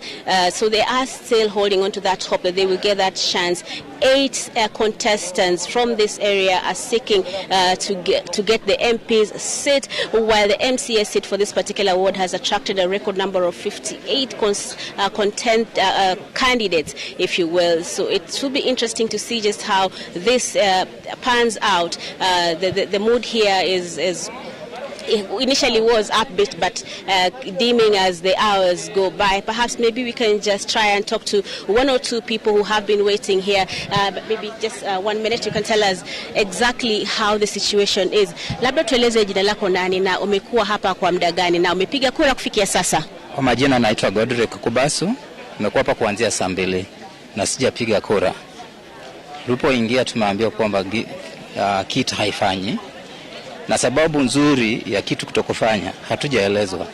Na hii ndio ilikuwa inafanya tunasema kwamba tuwe na ile manual register, kwa sababu hizi ni machine na fail za machine huwezi jua itafail ama hapana. Sasa shida yenye iko, mtu kama mimi naweza ngoja hata mpaka pengine jioni, lakini wale wamama wakongwe na wamama wajawazito na wazee wagonjwa hawawezi wakangoja, wengine wameenda. And that's why we are saying huenda hii kura isiwe free and fair. Kitu ya kwanza, Kakamega County tulishakuwa messed up by ile nini ya governor, kura ya governor kutokuweko, ime affect some turnout yetu ya county ya Kakamega. So hivi vitu vikiendelea hivi, tunaona kuna kitu, and we're going to hold Chepukati responsible for this. What is he going now to tell us?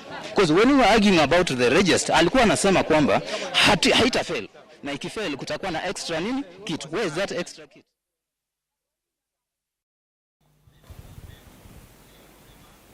Thanks, Brenda. That's Brenda Wanga speaking to voters there. We're waiting to cast their votes, but there seems to be some hitches with the KIMS kit. Over in Meru, we can see that is Kiraitu Murungi heading in to vote right about now. In Meru County number 12, there are 772,139 registered voters according to the latest IEBC numbers, and that is the incumbent heading there to vote.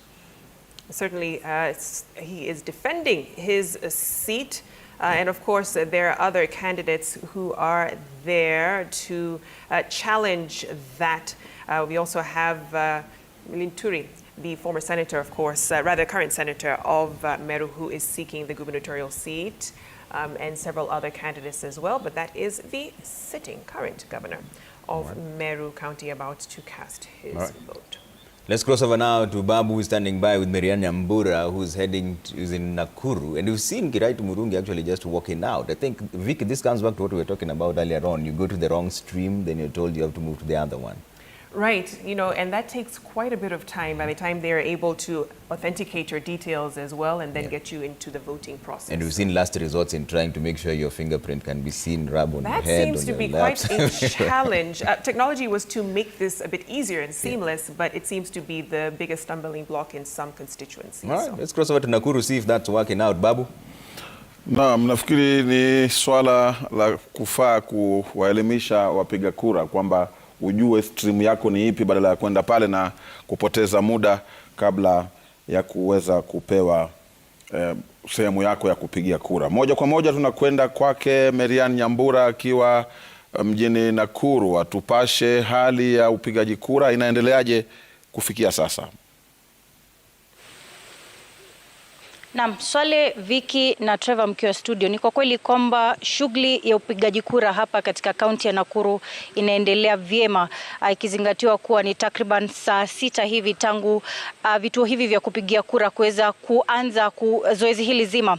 Tuko katika shule ya msingi ya Kreta ambapo ni eneo moja ya kituo kimoja cha upigaji kura kati ya 206 katika eneo bunge la Nakuru Mashariki, ambapo kama unavyoona shughuli hii inaendelea vyema kwa sasa. Hatujaweza kuona tashwishi yoyote ikilinganishwa na maeneo mengine kama vile Rongai, eneo bunge la Rongai, ambapo tumeweza kushuhudia kuwa baadhi ya makaratasi ya upigaji kura katika kiti cha mbunge ikiweza kuwa na shida. Pengine tu niweze kuzungumza na baadhi ya wakazi hapa kuhusiana na zoezi hili zima, wale ambao wako kwenye foleni ya leo.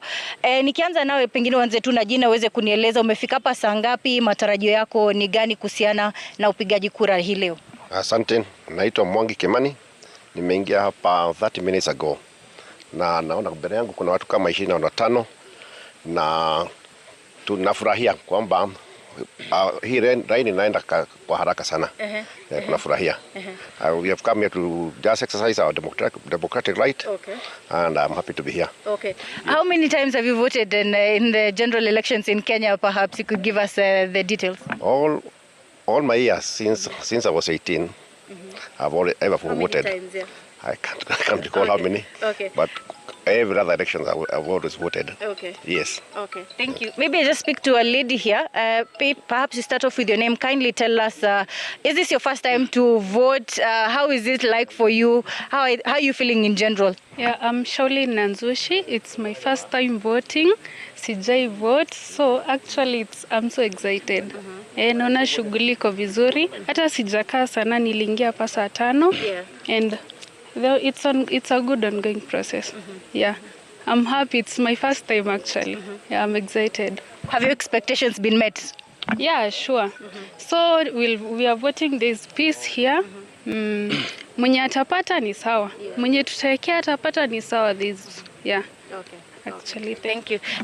Indeed, Vicky, just to crunch the numbers here and Trevor in studio. Well, what is happening at the moment is that Nakuru has the 3rd highest number of registered voters with 1,054,856 registered voters, after Nairobi, which stands at 2.4 million, and Kiambu 1.2 million registered voters. So in Nakuru County, this is a situation. We traversed different sub-counties. Remember, Nakuru has a total of 11 sub-counties, quite a vast area just to looking at the numbers in terms of the voter exercise. And so at the moment here at the Kreta Primary School or Kreta polling station is that everything, its systems go, residents here are voting a total of 125,551 registered voters in Nakuru Town East out of the 206 polling stations. So at the moment, that is what we we have. But of course, in areas like Rongai sub-county, we have witnessed a mix-up in terms of the ballot papers, whereby the Independent Electoral and Boundaries Commission is set to give, in the course of the day, a clear direction as to whether the case of the parliamentary seat, following that particular mix-up in the ballot papers, if the parliamentary seat by-elections will be held, or what is the way forward regarding this matter. Remember, of course, this is something that has raised concern in Nakuru County, given that with over 84,000 registered voters in Rongai sub-county, then that means there are those who have voted but are voting for 5 particular seats, leaving the member of parliament seat that has 3 people contesting, including Luka Kigen, Raymond Moy, as well as Paul Chebor. So it is a matter that we will wait to hear what the Independent Electoral and Boundaries Commission will have to say regarding this matter. But Nakuru County, this is a situation at the Crater Primary School, or the Crater polling station in Nakuru Town East. It's all systems go. Everything is going as per planned by the Independent Electoral and Boundaries Commission. So Vicky, Trevor, and Swale, we will be here just to give more details in our continuous broadcast and continue asking residents to watch Citizen TV. Remember, the Independent Electoral and Boundaries Commission was clear that once a voter is done with that particular process, then they should head back home and follow possibly from their screens. That is what we will do and give more details. Marian Nyambura kutoka County 032 ambayo ni kaunti ya Nakuru, akitupasha mengi kuhusu yanayoendelea katika kituo hicho cha Kreta cha upigaji kura. Kama watu wametoka wengi sana, ile hata mimi nimeshtuka, hata hii station yangu ya Saverian huwa haijatoanga watu vile minaona. Wahindi, Waarabu, kila mtu wametoka ya kwa wingi. Sasa mimi naona ni mzuri. Mara hii ya president hiyo ni mzuri. Siwezi kusema yangu. Haya, asante sana. Ruth Odinga anapigania kiti cha uwakilishi wa kike kutoka hapa kaunti ya Kisumu, na hapa ni Surveillance Primary School ambapo iko katikati ya eneo bunge la Kisumu Central, Kisumu ya kati, na mambo yanaendelea vizuri. Mimi naitwa Ahmed Bahaj. Mpaka sasa kutoka Kisumu hakuja kuwa na kesi kubwa, ile kwamba imekuwa kidogo na wasiwasi. Kwa hivyo mambo yanakwenda sawa sawa, la tahafu, tukisubiri paka jioni mambo yatakuwa. Naregesha studio kutoka hapa Kisumu. Mimi naitwa Ahmed Bahaj, ni Kivumbi 2022. Asante sana Ahmed Bahaj kutoka maeneo ya Kisumu, na kweli kabisa ni Kivumbi 2022. Lakini pengine kurejelea ile kauli ambayo ilikuwa imejitokeza pale maeneo ya Kisumu, ni kwamba mahakama ya rufaa, mtazamaji, hapo jana ama wiki hii ilihairisha lile agizo la mahakama kuu la kutaka tume ya IEBC kutumia mkabala ile sajili ya madaftari ama ile anayoita manual register, mtazamaji, na hivyo basi IEBC itakuwa tu inatumia mfumo wa dijitali, na basi pengine ndio maana yake anavyotueleza hapo katika kaunti ya Kisumu kwamba hakuja kuwepo na ile sajili ya madaftari, kumekuwepo tu na ile sajili. Lakini sasa sijui itakuwaje iwapo ni hiyo tu inayotumika, basi ni swala ambalo tutakuwa pengine tunalirusha kwa tume ya uchaguzi na mipaka nchini IEBC. Mtazamaji, ni Kivumbi 2022 awamu ya Kiswahili, tuelekee mapumzikoni.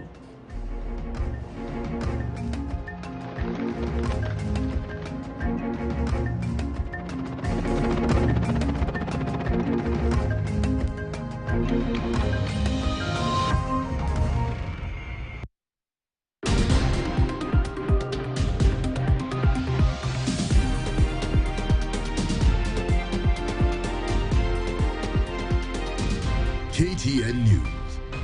Get the whole story.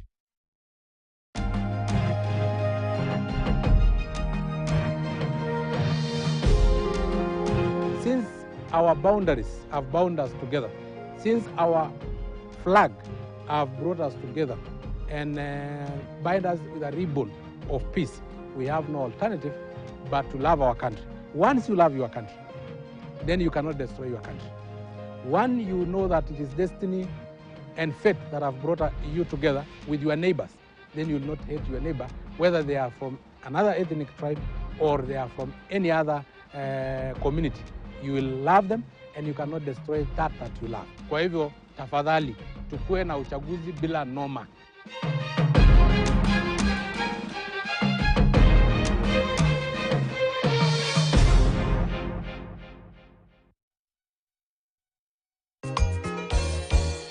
Mpiga kura upo? Huu ni wakati wa kucheki kama details zako ziko sawa ndani ya register ya IEBC Tembelea kituo ulikojiandikisha kufikia tarehe 2 Juni mwaka huu na uwasilishe ID au passport yako kwa afisa wa IEBC. Waweza pia kupiga kura, ingawa tu wanaenda polepole, vituo ni vichache. Yeah.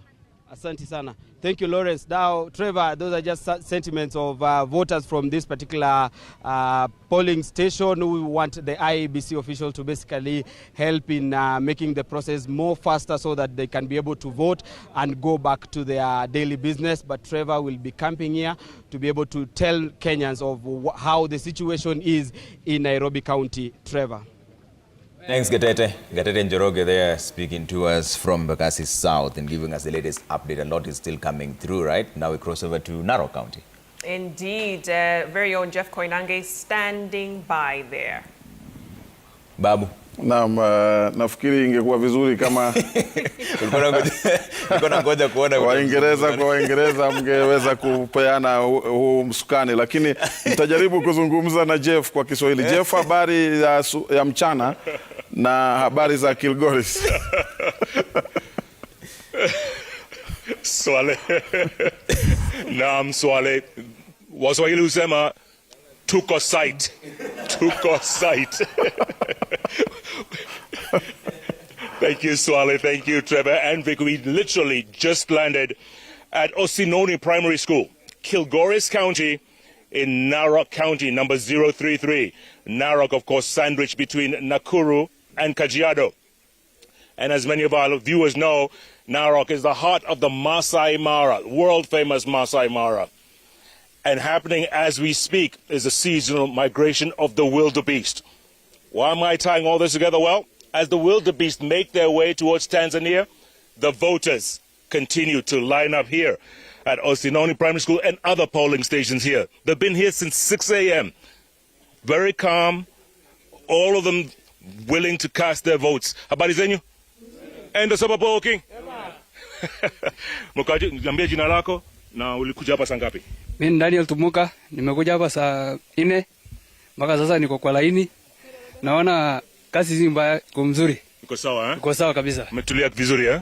Asante sana. Mama, nawe utaongea? Mama? Habari? Enda sababu walking? Mzuri. Jina lako ulikuja hapa saa ngapi? Mimi nimekuja saa 3. Niko laini naendelea vizuri. Uko sawa saa 6? Uko sawa. All right, folks, you hear that? Everyone's pretty cool, calm, and collected. And now let me give you some statistics on the numbers. Outgoing Governor Samuel Tanui, of course, he can't run again. He's done his 2 terms. But he decamped to UDA to run as the senator. He's going to be going up against the likes of Senator Ladama Olekina and Gideon Conchella. So it's going to be a tight race over there. In the gubernatorial seat, Patrick Ntutu of UDA takes on Moitalel Oleketa of Azimio la Umoja One Kenya party. As many of you know, Narok, battleground county in 2013 and 2017. And even right now in 2022, it looks like it's going to go 50-50, literally, between Kenya Kwanza and Azimio la Umoja One Kenya party. Voting continues, folks. And everyone here, like I said, seems to be calm. And Citizen TV bringing you wall-to-wall, live coverage, back-to-back, from site. Swale, Victoria, Trevor. Naam, huyo ni Jeff Koinange akitupasha mengi kutoka Kilgoris, County ya Narok, kuhusu hali ya upigaji kura inavyoendelea katika shule umeitaja ile katika kituo hicho cha upigaji kura. Ni warudishe kwa wenzangu wa Kiingereza. Asante sana Swale papo hivyo ukiendelea na Jeff Koinange anasema ati Waswahili husema tuko site. Tuko site. Mimi sijaisikia mtajika hiyo bali sawa tu. Let's cross over now to Kakamega in Matungu where Professor George Wajakoya is about to address the press in just a bit and Brenda Wanga is also there. But before we go there, let's cross over to Kisii first, right? This is all happening in real time. In real time, things shifting, changing. This is election coverage for you. Crispin Otieno with the latest from Kisii. Crispin, good morning. What's going on around you?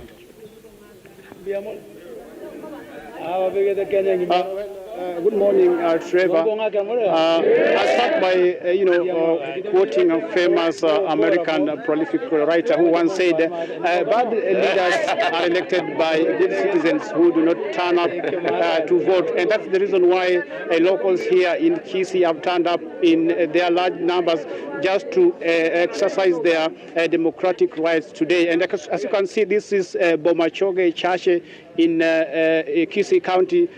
Locals were here as early as 4 a.m. As you can see, it's already packed. And I want to sample just a few of their views. Just they tell us how has the experience been like since morning up to this particular hour. Tuanze na huyu hapa. Hebu tuambie unaitwa nani, kisha ulifika hapa saa ngapi na hali ikoje? Mimi naitwa Ruka Mokanji. Nilikuja saa 12. Niko kwa raini, naona raini inaendelea vizuri. Tunataka kuchagua viongozi wetu wale tunapenda. Election inaendelea vizuri.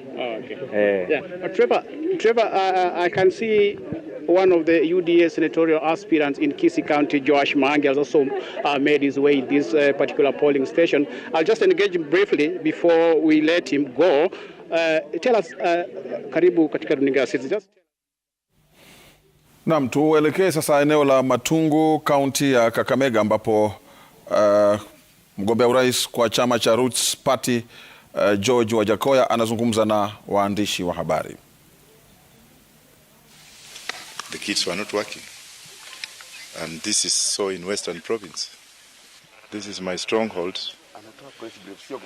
My stronghold holds Matungu. Please, gentlemen, please. I'm uncomfortable when it's too close to my mouth. Yeah, my strongholds. In my stronghold, people have not voted since morning. The entire Kakamega County, I'm told, most of the areas people have not voted. Koyonzo, I'm told, is on fire. I've just asked those people to cool down. I've been around most of the polling stations and I've told them to cool down. But I'm very disappointed because if they wanted, the opinion polls have been saying 2%. Maybe they meant it. Because why in my strongholds? I have not voted. Please switch off that phone, and if it rings again, I'll send you away. This is very important because I'm addressing members of the fourth estate.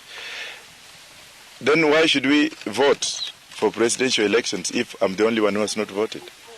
I'm told Raila has voted, right?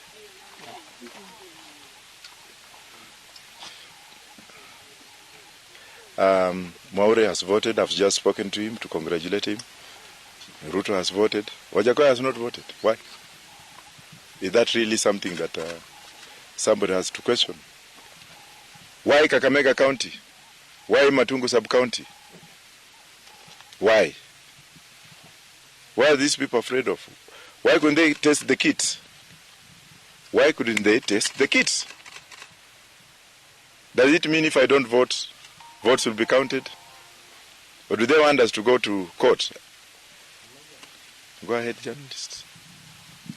I'm not really happy, but what can I say? I was supposed to fly back this afternoon. I have to buy another ticket. And you know, from here to Kisumu is very far. So, have you perhaps been in touch with the IEBC officials, and what are they telling you? I don't need to. Because they were there when you guys were there, telling me, oh, you're supposed to be here, like it's not working. Then I'm asking them, what do we do? At all, you have to wait. My people are defranchised. The older generation have gone home. So who will come and vote if they make them? Why rig me out of this election? If the opinion polls have been saying 2% and I've got the entire nation with me, probably that's what they want to. But you know what? I stand with God. That's the only thing I can say. My wife here was telling me that, you know what God has written stands. Maybe she can say something. Please, let Kenyans hear your voice for the first time. Yeah. I wasn't really expecting this, but it's very disappointing for the machines to not be working on the day that's most important to the lives of all Kenyans concerned. However, no weapon formed against us, the people of God, the people of Kenyan, shall prosper. That's the ground that we stand on. So you all remain vigilant, remain cool, remain calm, and we'll see this thing to the end. So, thank you. What's your name? What's your name? You know, I have no mechanical engineering in my head. I've never done mechanics. So even if I go there, I mean, how do I answer that question? You said another attempt. How? I'm not an engineer. If they tell me they're not working, that means they're not working. Why would I go to do another attempt if they're not working? Unless I'm the most foolish lawyer in the world. In terms of the voters you have lost, would you give an estimate? I've lost millions of votes. You know, this is the strongest. The Kakamega County has the second largest number of voters in the country. And if you go everywhere I've been in the morning, especially in Muira, in Matungu Division, I've been to Bungoma this morning, everybody's yelling me. Sorry about if I answered you wrongly. I do apologize because I didn't get it right. You are right. But if I lose in my strongholds, what happens? What is the next course of action for Professor Wajakoya? Because now failing to vote is a very unfortunate thing. Well, let Kenyans decide and say. This will be the first elections where a presidential candidate has not voted because the government has rigged him out. Maybe, Prof, you are a lawyer of high standing, and we understand that just the other day the court ruled that the manual voter register should likely be a complementary one. Why, maybe, what do you make of it that IEBC has not provided that as a complementary? That's why you see me saying that I'm going to do away with some parts of the Constitution. Now you see the answers. This Constitution is vague, the lawyers are vague, the judges are vague, and had I been given an opportunity, those are areas of the Constitution that you're going to look into. Because what is the alternative? The law, as rigid as it is, gives a momentum, but it also gives an alternative. If you go into the Constitution, they'll always tell you about restraint of speech. You have the freedom to go out there and speak your rights. In the U.S., First Amendment rights, and the First Amendment gives you right to demonstrate or to picket. But because of national security, it also gives you an alternative. So whoever restrains you will tell you, okay, you are not supposed to speak here because of this, but you are giving you an alternative. So coming to your question, that ought to have been an alternative. In case this fails, this is an alternative. Now the Supreme Court judges, and that's why I'm going to sack some of them. Had I been given an opportunity, that is what I was talking about. What alternative has the Supreme Court given to the IEBC? Members of the press, are you getting the reasons why I've been saying that some areas of the Constitution ought to be reformed? What alternative is Chebukati given? If somebody has cleverly gone to court and eaten with the judges to make sure that Ruto gets his way, because it's Ruto who was advocating for that, so that they can rig the election. This is how they are rigging the election. Tufanya hivi, Professor ameshindwa kuingia kwa sisi. Naam, huyo ni Profesa George Wajakoya akizungumza na waandishi wa habari kutoka eneo la Matungu huko kaunti ya Kakamega, ambapo anazungumzia malalamishi mengi kuhusu vifaa vya KIMS kwamba havifanyi kazi na kwamba hakuweza kupiga kura kwa sababu vidole vyake havikuweza kuonekana katika kifaa hicho cha kielektroniki. Kutoka Kakamega sasa tunakwenda County 001. Kwake Francis Mtalaki, tunaarifiwa yuko katika eneo bunge la Mvita. Mtalaki. Naam, swali ni kwamba bado tupo katika eneo hili la Mvita ambapo kumekuwa na sokomoko la baadhi ya wapiga kura kuweza kuchelewa kuanza zoezi hili. Hii ni baada ya vile vijisanduku vya kupigia kura na stakabadhi zote kuweza kuwasili katika vituo ambavyo vipo katika eneo hili la bunge la Mvita kisiwani Mombasa kuweza kufika kwa kuchelewa, na ndio waweza kuona baadhi ya wakazi wamelazimika kuwa muda mrefu, lakini waliweza kurauka mida ya asubuhi. Na kwa sasa shughuli nzima tunaweza kuthibitisha kwamba imeanza rasmi, na baadhi ya wale ambao wamefika hapa kuweza kutekeleza wajibu wao wa kikatiba wanaendelea kufanya hivyo. Lakini kwa sasa ningependa kusema na baadhi ya wakazi. Tueleze majina yako, umengoja sana. Kwa majina naitwa James Morara Onchangu, ni mkaaji wa hapa Tononoka. Hapa tuko katika kituo cha Tononoka Nursery. Kwa hakika tulikuwa tumetarajia kwamba tutaanza kupiga kura mapema, lakini kulikuwa na shida hapa na pale, hatukuwa tumeelezwa na IBC. Lakini kwa sasa tumefika kituoni na naona wananchi wameanza kupiga kura, kwa hivyo hata mimi nimefurahi kwamba nitapiga kura. Unaona line inakwenda namna gani, kwa upesi ama? Kwa sasa naona line inaenda polepole, lakini natarajia kwamba tutapiga kura hata kama tutachelewa kidogo. Alafu pia kuna swala nzima la kuahirishwa kwa yule ambaye atakuwa gavana wa pili wa kaunti hii ya Mombasa. Labda maoni yako ni yapi ulipopata taarifa hizi kutoka kwa mwenyekiti wa IBC? Kwa hakika jana tulipata habari hiyo kwamba hatutakuwa tunaweza kupigia kiti cha ugavana Mombasa. Mimi mwenyewe nilisikitika kwa sababu naona tena kurudia tena uchaguzi mwingine itakuwa ni kazi ngumu, lakini tunatumai kwamba wananchi hawatafunjika moyo na itakuwa jambo nzuri ili IBC ipange kwa utaratibu ili tupate kuchagua gavana wetu. Na asante sana. Acha nipate mwenzangu hapa. Songa karibu hapo alafu tuseme na sisi. Njoo mzee tueleze. Haya.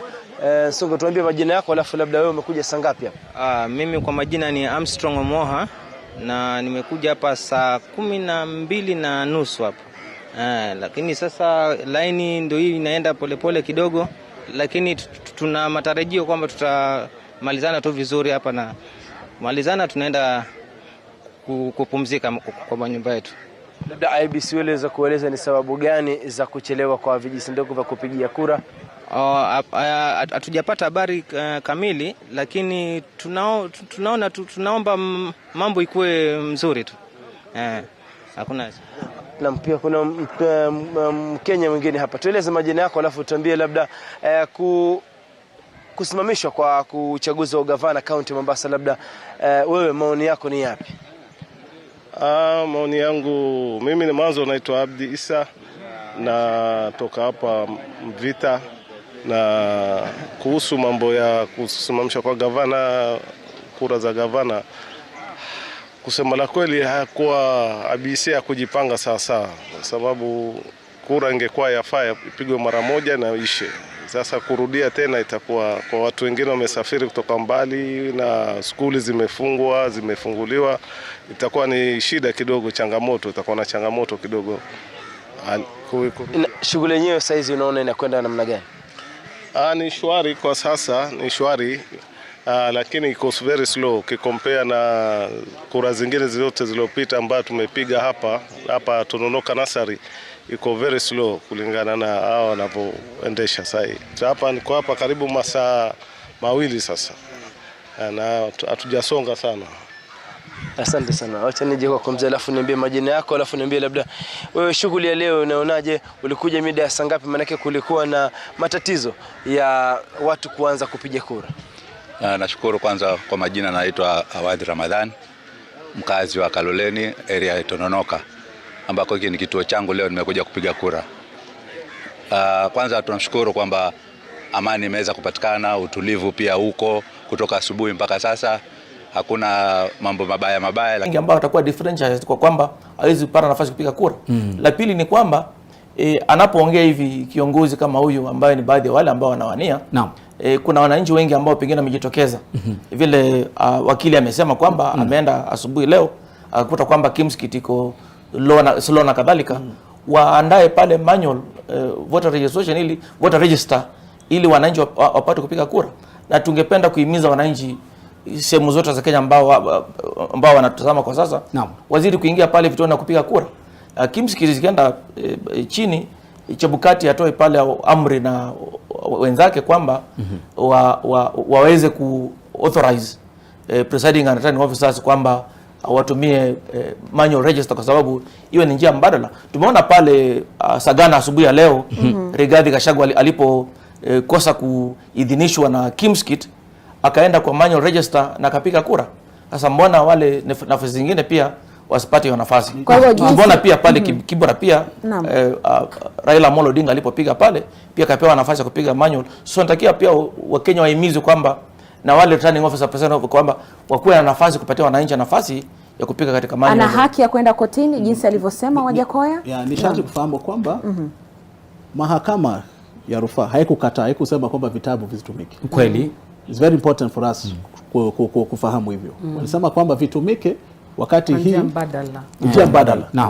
Ikiwa mtandao utafanya basi itumike. So tunashangaa mbona IBC basi haone vitabu kwenye vituo. Kwa hivyo Joy ni kusema kwamba agizo hilo halikueleweka ama ni mapuuza tu ya waandalizi kama IEBC? Ilieleweka vizuri sana kwa sababu kulikuwa na dosari kidogo. Wale ambao walikuwa kifuatilia, kuna order ilitoka mwanzo ilikuwa iko na taharuki kidogo na ilionekana kana kwamba imesemekana hizo daftari zisionekane polling station kabisa. Lakini Court of Appeal wakaja wakatoa nakili sahihi na wakaomba msamaha kwa dosari iliyotokea na wakasema vile John amesema hiyo ni kitu ya kutumiwa kama awamu ya mwisho kabisa. Mumejaribu vidole vyote 10 haijapatikana. Mumejaribu na kutia ID haijapatikana. Mpiga kura na insist, mkiangalia kwa ile truncated mnaona jina lake liko pale nusu. Kwa hivyo sasa ndio inabidi mtumie hiyo manual. Na njia ya kutumia manual ipo tayari. Kwa hivyo ukipata kuna mtu ambaye haonekani katika Kimskit, kuna njia mbadala. Na kama hiyo Wajakoya anasema ambapo ni constituency nzima, IEBC by sasa Chebukati angekuwa shawajibika akasema vile tutafanya ni 1 2 3, maana ishafika saa 6 mchana. Mpaka saa hii kama hawajapata ni njia gani watawasaidia wananchi, basi wanafeli hao IEBC. Kwa hivyo ina maana kwamba tumeshuhudia karatasi za Mombasa katika kiti cha ugavana zimepatikana, za Kilifi zimepatikana Mombasa. Ina maana kwamba pia hapa Kakamega iahirishwe? Wajua Mombasa ilikuwa na shida tofauti. Na kama ni makaratasi yameenda mahali fulani ni kuregesha tu mahali sahihi. Lakini ya Mombasa karatasi yenyewe ilikuwa na dosari. Tuliona pia ndio ilikuwa Kakamega. Pia ndio ilikuwa West Pokot na Rongai nasikia pia pale Nakuru. Zile ambazo zina dosari haziwezi kutumika kabisa. Kwa hivyo lazima watabatilisha huo uchaguzi hadi siku nyingine. Lakini katika kesi kama hii ambapo wapiga kura wapo, karatasi zipo, kitu ambacho hakuna ni njia ya kumidentify mpiga kura, basi jukumu ni la IEBC kutatua hiyo shida. Joy, kumaanisha pale labda kuna baadhi ya wapiga kura wamewezeshwa ni Wajakoya ndo data zake hazikupatikana. Lakini nafikiri kabla kujibu swali hilo tunamuona Johnson Sakaja ni mgombea kiti cha ugavana akijiandaa pale, na tumemtazama pale ndani Frida akipiga kura pamoja na mtoto wake ambaye ana nywele za vitikotiko pale wakipiga kura pamoja. Na pengine tumfahamishe mtazamaji manake ameona kuna madebe ya rangi mbalimbali. Tumeona debe pale la rangi nyeupe, ile ni la urais. Tukaona pale debe la kijani ambalo lina mbunge. Kuna debe la kijani pale ambalo ni la seneta. Bado anajiandaa pale, nafikiri anawekewa mikrofoni. Tukamwona akatumbukiza pale rangi ya hudhurungi ambayo ni mwakilishi wali. Na anaanza kuzungumza, tumsikize kwa sasa anasema nini.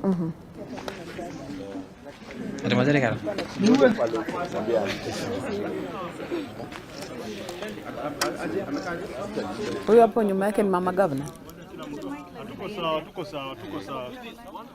Why don't you help each other? One of you can hold all the mics. Si lazima ushike yako.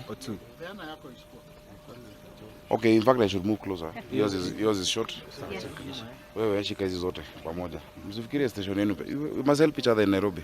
Yeah, we must. Wewe pia shikia huyu. Hautavutwa kazi. Ndio kushika Citizen. What? No, please, excuse us. Okay. Yeah? Where boss? Siko sawa sasa. He's not ready. Ai yuko sawa. Sauti iko sawa. We're okay. Sawa. Senator Sakaja, you've already voted. How are you feeling after the exercise? I'm very happy that we've gotten to this stage. I came with one of my sons who's helped me to choose candidates, and this is one of the most important aspects of our democracy, the right to choose. It's really what is the right of, that we've got when we got independence, self-determination. The ability for us to go to the polling station every so often and decide who our leaders are. The fight for multi-partyism, people paid the price for us to have multiple parties. I've seen some ballot papers which are really long, especially the Senate one. I don't know why everyone wants to replace me. But all in all, it's a proud moment. I'm very happy. It's been a long journey. Many would have wished for me not to be on the ballot today, but I'm there, and I can confirm that we voted for me. Yeah? Yes. And so, what's your opinion on the entire process, voting process? Well, there's a bit of confusion, but I think IBC is trying their best. For instance, I was in one line because they said it's alphabetical, starting with the first name, which is Johnson. But then when you get to the front is when they tell you, no, there's a spillover of this line, so you go to another. I think a lot of that information should be available before people line up. Before I voted, you saw there was an old man who had been here for a while, and he's had to go to another polling station. The directions are not clear. So I think just helping the voters understand the process is an area we can improve on. Number two, what I've seen, because I have agents in all the stations, I have 3,641 agents across the city. We've been getting reports that in the morning, some of them were not allowed.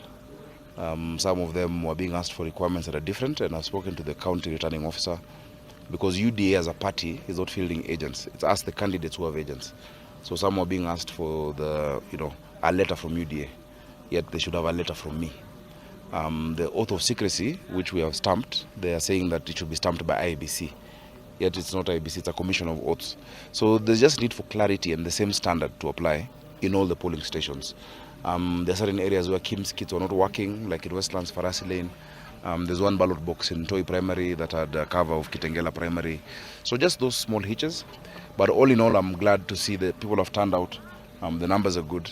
The reports we're getting from my secretariat, that there's no incident that is out of the ordinary to the extreme. But I would urge the returning officer, the county returning officer, to make sure that all of those questions on who gets into the station are addressed before the end of the day, so that when it comes to counting, which is the most sensitive time, we have the right teams in the hall. Do you think it's in order to revert to manual totally, or should we go there? That's a matter that's been determined by court. So my opinion doesn't matter on that. The court gave its position yesterday on the issue of the KIMS kit and the manual register. So we have to abide by the law as law-abiding citizens. Yeah. And there were some delays in many constituencies in Nairobi, especially Westlands, which made people queue for a very long time, and some maybe gave up and walked away. Yes, Do you think that will affect the results of the elections in Nairobi County? First, we'd like to urge all of those who experienced undue delays in whichever stations to please go back. All the stations are now voting. It's moving on very efficiently. So if you gave up because of that long wait, please, I would urge you as a candidate to just go back to that station and to cast your vote. Your leaders determine how we live moving forward. I don't think it necessarily change the outcome. I think Nairobians have decided, and they have decided resoundingly. And for as long as this process remains free and fair, there will be a resounding and definitive result. It will not be 50-50. There will be a defining result at the end of the day. And God willing, we'll have the results possibly by tomorrow. Are you confident you're going to win the gubernatorial seat? I'm hopeful that we are going. Na mtazamaji, Johnson Sakaja hapo akizungumza na wanahabari baada ya kupiga kura, na ameweza kujitetea kidogo, lakini leo si siku ya kampeni, leo ni siku ya kupiga kura. Lakini amezungumza kwa uaminifu kwamba kama kura itakuwa ni ya uhuru na wa haki, basi kila kitu kitakuwa ni shwari. Na mtazamaji, kutoka Nairobi sasa tuelekee moja kwa moja hadi Meru, ambapo mwanahabari wetu Ngina Kirori hii leo ameweza kutembelea wafungwa. Lofti, na ni takriban idadi ya wafungwa zaidi ya 7,000 nchini Kenya ambao hii leo watapiga kura wakipigia kiti cha urais pekee. Ngina. Na vile umesema tuko hapa Katika gereza ya kaunti ya Meru hapa eneo ya Imenti North, tukiendelea kutazama vile mchakato ya kupiga kura inaendelea hapa, na hapa nimeungana na msimamizi wa kupiga kura hapa kwa gereza ya kaunti ya Meru, anaitwa Kenneth, na atatueleza zaidi. Asante Kenneth, naomba usonge karibu hapa. Swali la kwanza, mchakato imekuwa ikiendelea aje hapa kwa gereza ya kaunti ya Meru? Kama tulivyoingia hapa asubuhi na mapema saa 11 tulikuwa hapa asubuhi, tukafungua kituo saa 12, lakini kwa sababu ya mipango ya gereza jinsi ambavyo ilivyo, uchaguzi huu haukuendelea wakati huo wa saa 12, lakini uliweza kuanza hapo masaa ya saa 3 kamili. Hadi wa sasa wale ambao ni wa jinsia ya kike wameweza kupiga kura, na wengine bado ambao tunao sasa ni wa kiume ambao wanapiga kura kwa sasa, na naona ya kwamba upigaji kura huu unaendelea vizuri. Hakuna tatizo lingine, tujapata changamoto kubwa kama vile ambavyo unajua tulikuwa tumejiandaa kwa changamoto zote ambazo tungezipata, lakini kwa sasa tuko sawa. Na kuna wafungwa wangapi hapa kwa gereza ya kaunti ya Meru? Wale ambao ningeweza kusemea wafungwa ni wale ambao washajiandikisha ama kujisajisha kama wapiga kura. Hapa tuna wafungwa wa kiume ambao walikuwa wamejisajilisha, ni wafungwa 360. Lakini tumeambiwa ama tumepashwa kuwa kwamba na wasimamizi wa gereza hili ya kwamba kuna wale ambao washatoka, lakini sasa kuna wale ambao wako na wataendelea kupiga kura, lakini hatujajua ni wangapi. Lakini asante. Na kumekuwa na changamoto yoyote wakati huo? Changamoto ambao tulikuwa nayo, pengine siwezi kusema ya kwamba ni changamoto, kwa sababu kama vile unavyojua hapa ni kuna ulinzi mkali, lazima uulizwe maswali hapa na pale, uangaliwe au jibu, na vile vile lazima pia wao wawe na welendi ni nani ambaye anaingia na nani anakuja kufanya kile kitu. Kwa hivyo lazima mambo kama hayo tulikuwa tunatarajia. Pictures of Dr. SK Macharia, Chairman of Royal Media Services, along with his wife. Yeah. Now then you have peace all over the country. Yeah. Those who haven't come should be told to come and vote. Vote is very important. Voting is very important, because when you don't vote, the people that you did not want in the office are the ones who get seen if you don't vote. So voting is very important, so you can make your own personal decision. Yeah, thank you. Fantastic, Dr. SK Macharia there, reiterating the importance of exercising your democratic right to vote. Yeah, interesting perspective there, that if you don't vote, you're essentially voting for the person you don't want. Iko changamoto kidogo, lakini serikali wanaweza kusaidiana na sisi katika changamoto, na tunaweza kutatua, na tunaweza kuendelea vizuri. Haya, asante sana na kutakia kila laheri. Asante sana. Naam, vile vile umesikia hizo ni comments ambapo tumeweza kusikia, ama labda maoni tumeweza kusikia hapa kwa gereza ya kaunti ya Meru. Kumbuka jana tuliweza kuzungumza na msimamizi wa uchaguzi ya Meru County, anatajwa kama William Ndungu.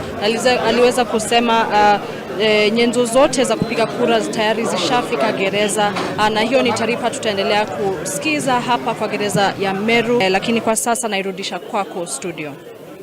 Na asante sana mwanahabari wetu Ngina Kirore, akija moja kwa moja kutoka katika kaunti ya Meru. Ameweza kuzungumza na wafungwa hapo, na kama alivyosema huyo jamani kwamba yeye ni Mkenya na kuna haki ya kupiga kura ule kiongozi anayemtaka. Mtazamaji, kutoka mida ya saa 11 kufikia sasa na hata baadaye, runinga ya NTV inazidi kupeperusha kile chochote tu ambacho kinajiri katika maeneo tofauti ya humu nchini, ikiwa ni siku ya uchaguzi. Kwa sasa Lofty, naona tutachukua mapumziko mafupi, tupige tama la maji, tutarudi na mengi zaidi, msiende.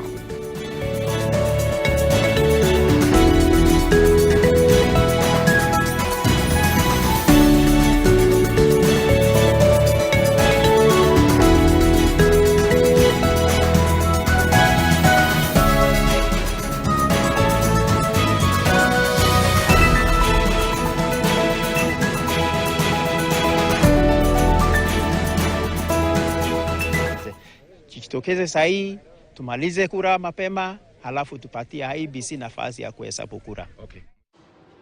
Ama kweli mtazamaji, jitokeze kwa wakati unaofaa, nenda ukapige kura yako, kisha tusubiri IEBC itangaze matokeo ya uchaguzi huo. Mtazamaji, sasa moja kwa moja tuelekee hadi kwake Clement Masombo ambaye yuko katika kaunti ya Nyeri.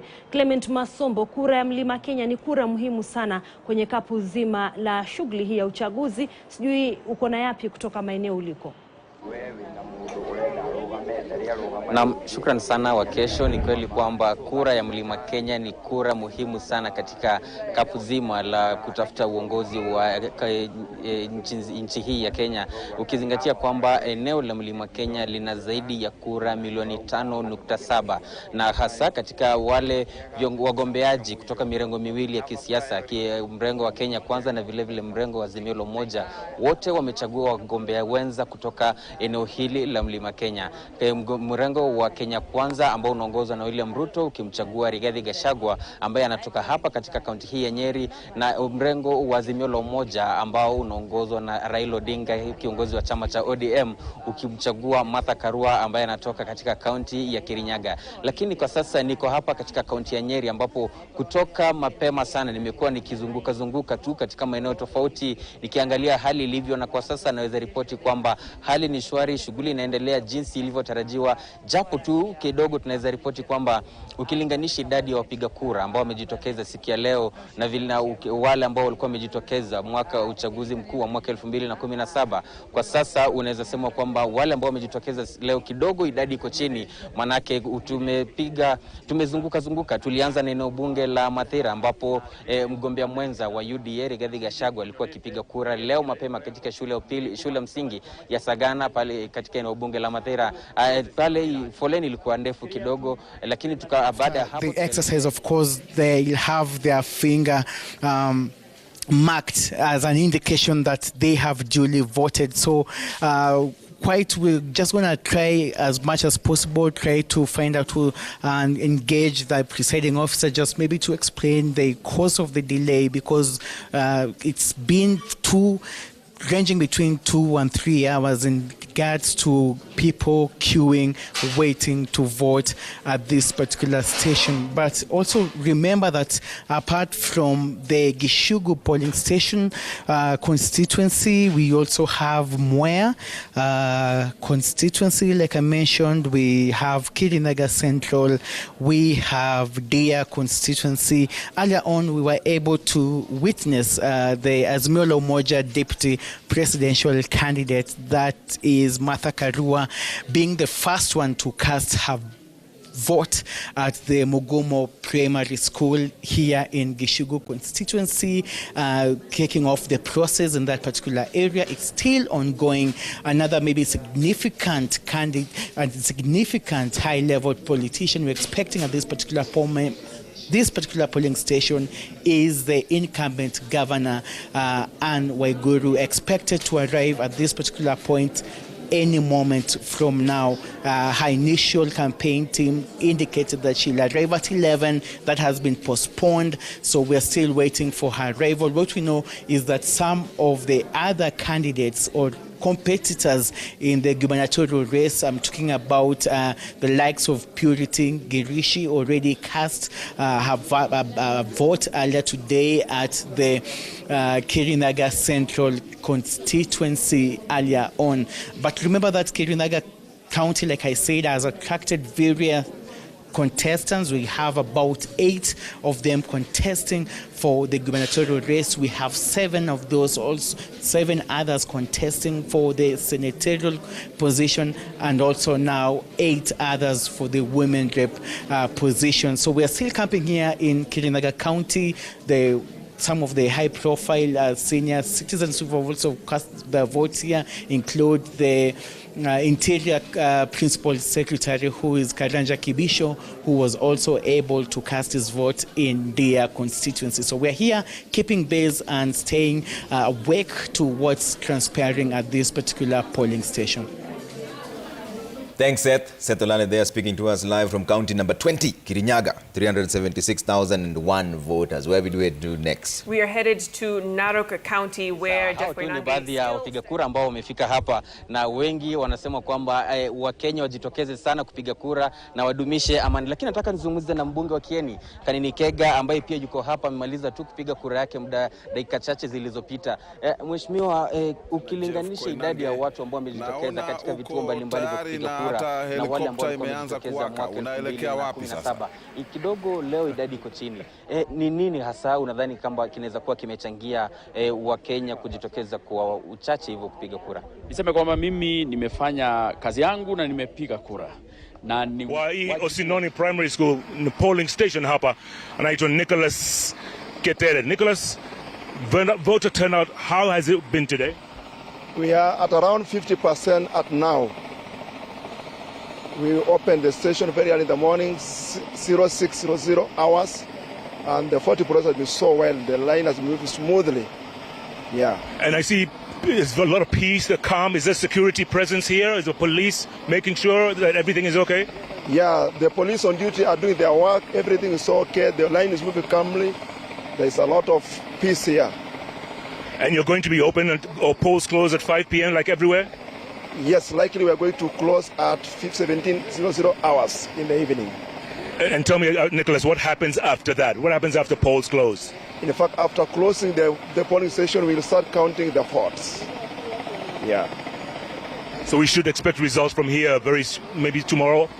Not really. We are expecting at around midnight because the registered voters are so many, 686. So at around midnight, we will be through. Yeah. All right, Swale, Victoria, Trevor, you've heard from presiding officer Nicholas Ketere there. Voting is going peacefully here in Kilgoris, and we're going to continue hopping with the Sky team. Swale, you were asking earlier on, what's the next stop?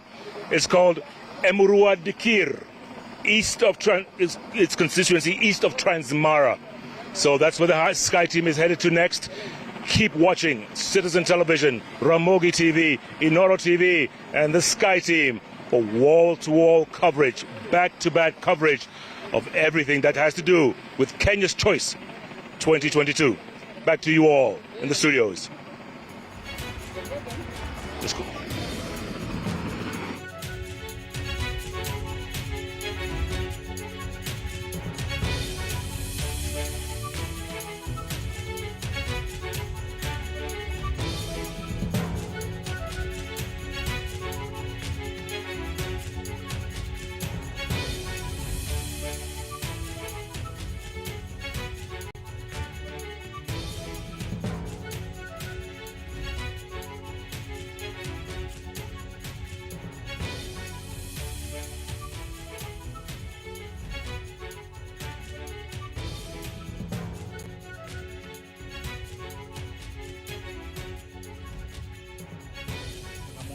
ya masuala yanayofungamanishwa na mtandao. Lakini katika kaunti ya Uasin Gishu shughuli hii leo imeanza rasmi vema, hasa katika eneo ama kituo cha Kosachei, ambapo naibu wa rais William Ruto vilevile ni mgombea urais wa chama cha UDA alipiga kura yake katika kituo hicho mida ya saa 12, na baadaye tukaona baadhi ya viongozi vilevile akiwemo mbunge wa KSS Daktari Swarup Mishra, mbunge ama mgombea wa chama cha UDA kwenye kinyang'anyiro cha ugavana ambaye ni Jonathan Chelilimbi akiweza kujitosa katika kituo cha Kapsang katika eneo bunge la Soi, kaunti hii ya Uasin Gishu. Japo kuna baadhi ya maeneo ambapo pamekuepo tuna changamoto ya kadha wa kadha, ikiwemo kituo kimoja ambacho kinajulikana kama MV Patel. Tunaambia kwamba kidogo mashine imekuwa na itilafu, foleni imekuwa ikisonga kwa polepole, kwa hiyo basi ni jambo ambalo limesababisha mushkil katika kituo hilo, ila baadhi ya wasimamizi ama wadau ambao wanahusika hasa katika kituo hicho wanasema kwamba wametia kila jitihada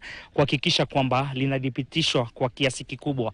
Kwa hiyo kaunti ya Uasin Gishu ina jumla ya wapigaji ama wale waliosajiliwa hasa na tume ya IEBC ni takriban 506,000, na katika eneo zima la kaskazini bonde la Ufa tunaona tu ni wengi ambao wamekuwa kijitokeza, japo kuna baadhi ya maeneo ambayo tumepitia tumeona kwamba kwa kweli pamekuwa na idadi kubwa ya watu, ikiwemo kituo cha Kipkenyo ambayo iko katika eneo bunge la Kapseret, kaunti hii ya Uasin Gishu. Tumeona idadi imekuwa kubwa na hali ya anga imekuwa sawa. Na huyo ni Jeff Koinange akiwa na kikosi kile cha wanaanga, si wale wanaanga wa jeshi, lakini hawa ni wanaanga waandishi wa habari kutoka hapa Royal Media, ambapo anazunguka na ndege aina ya helikopta katika kila sehemu akitupasha yanayojiri sehemu mbalimbali. Ametoka eneo hilo alilokuwa, sasa anaelekea eneo la Emurua Dikir kuweza kutufahamisha pia ni yapi yanayofanyika ama yanayojiri katika upigaji kura eneo hilo la Emurua Dikir. Huyo ni mwandishi wetu Jeff Koinange. Trevor. Asante sana Babu. The Sky team there, you know, for a moment there I thought Jeff was... Kwa pole masuala ya mtandao kidogo imetupiga chenga, ndio maana yake tumekuja katika eneo hili. Mambo yamekuwa namna gani? Wanakuita nani? Binafsi yako umeridhishwa? Kwa majina naitwa Nancy Kige. Nimepiga kura hapa. Mitandao tunaendelea kupiga kura na tunafanya kwa unyenyekevu na tunaomba Kenya tuzidi kuwa na peace and love is what we need to do. Yeah. Je, kwa pita zako katika kaunti ya Uasin Gishu, je, umeridhishwa na jinsi tume ya IEBC imeendesha mchakato wenyewe hadi kufikia sasa? Yeah, nimeridhishwa na tunashukuru IEBC kwa kufanya kazi nzuri. Mungu awabariki. Ndio. Mwisho wa siku matarajio yako yatakuwa ni yapi kando na amani katika kaunti ya Uasin Gishu?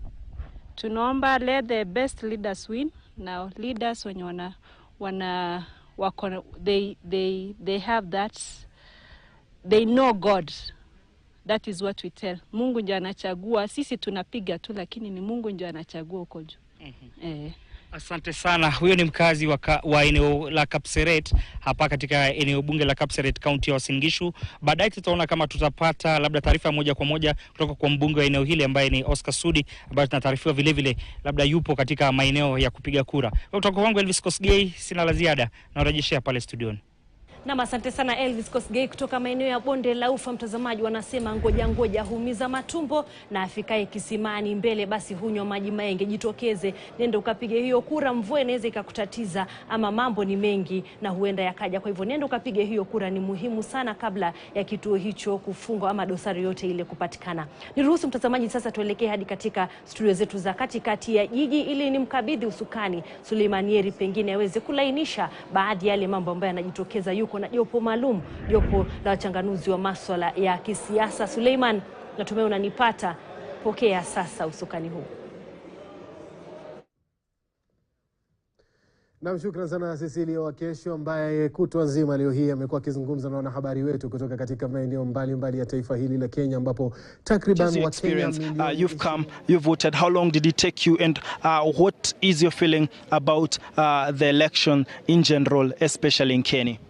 Well, I want to say that I did my civic duty. I was able to vote, and in a record about 6 minutes, the BVR were able to identify me, and I was able to do the whole process within less than 6 minutes. But from what I can see, this queue is a bit slow. I don't know whether the machines have an issue, but by and large, we had said, and especially from our coalition, we had said that in an event that the BVRs are unable to identify you electronically, then it should be fast-tracked by the manual register, because basically it's a copy and paste.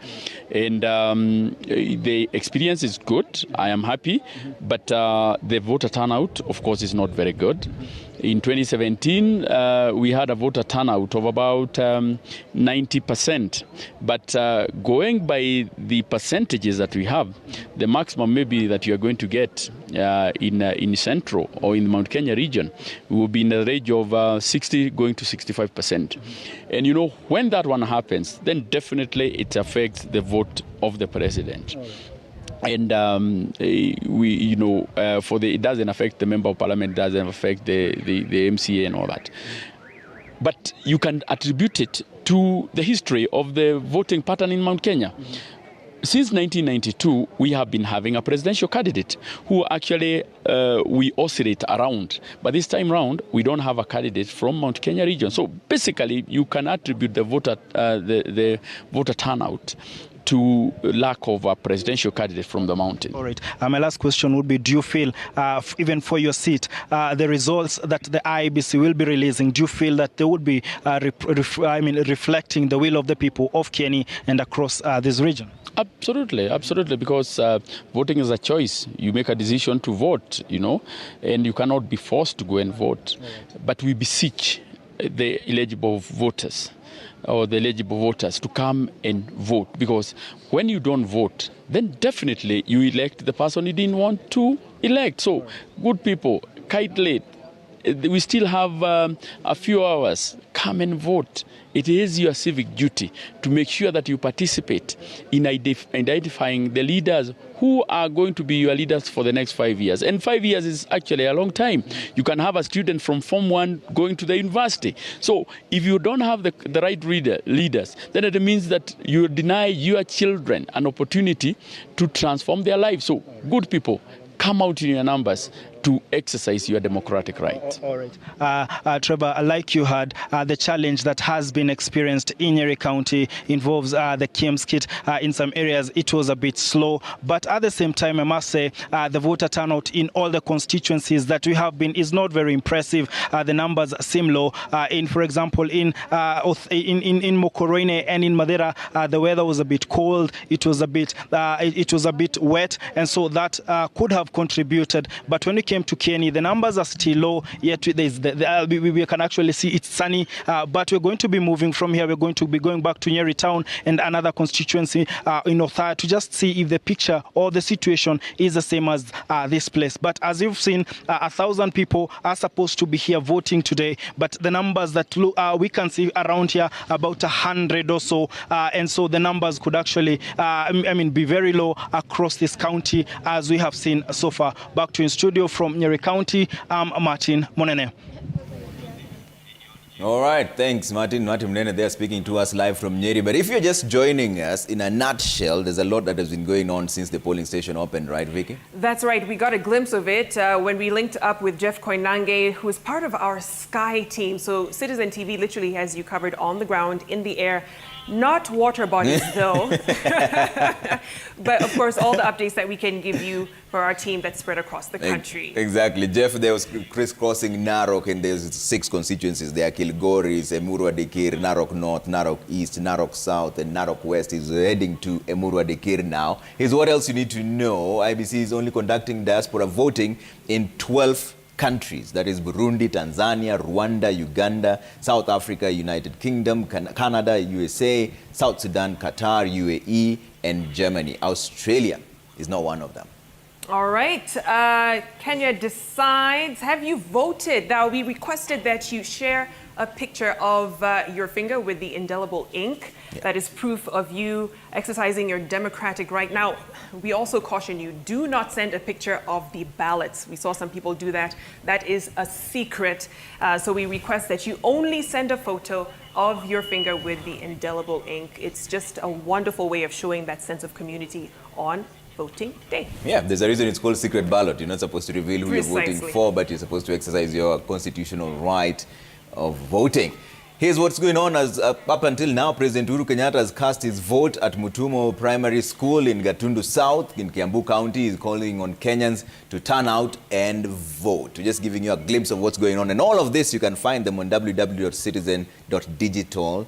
That is where you can find it first. Let's give you another issue of what's going on right now, just at a glance of the state of the race. And all of these updates also on our Twitter page at Citizen TV Kenya. And of course, Azimio la Umoja, one Kenya running mate, Martha Karua, she cast her vote at Mugumo Primary School in Gishugu, Kirinyaga County. That was a bit earlier on in the day.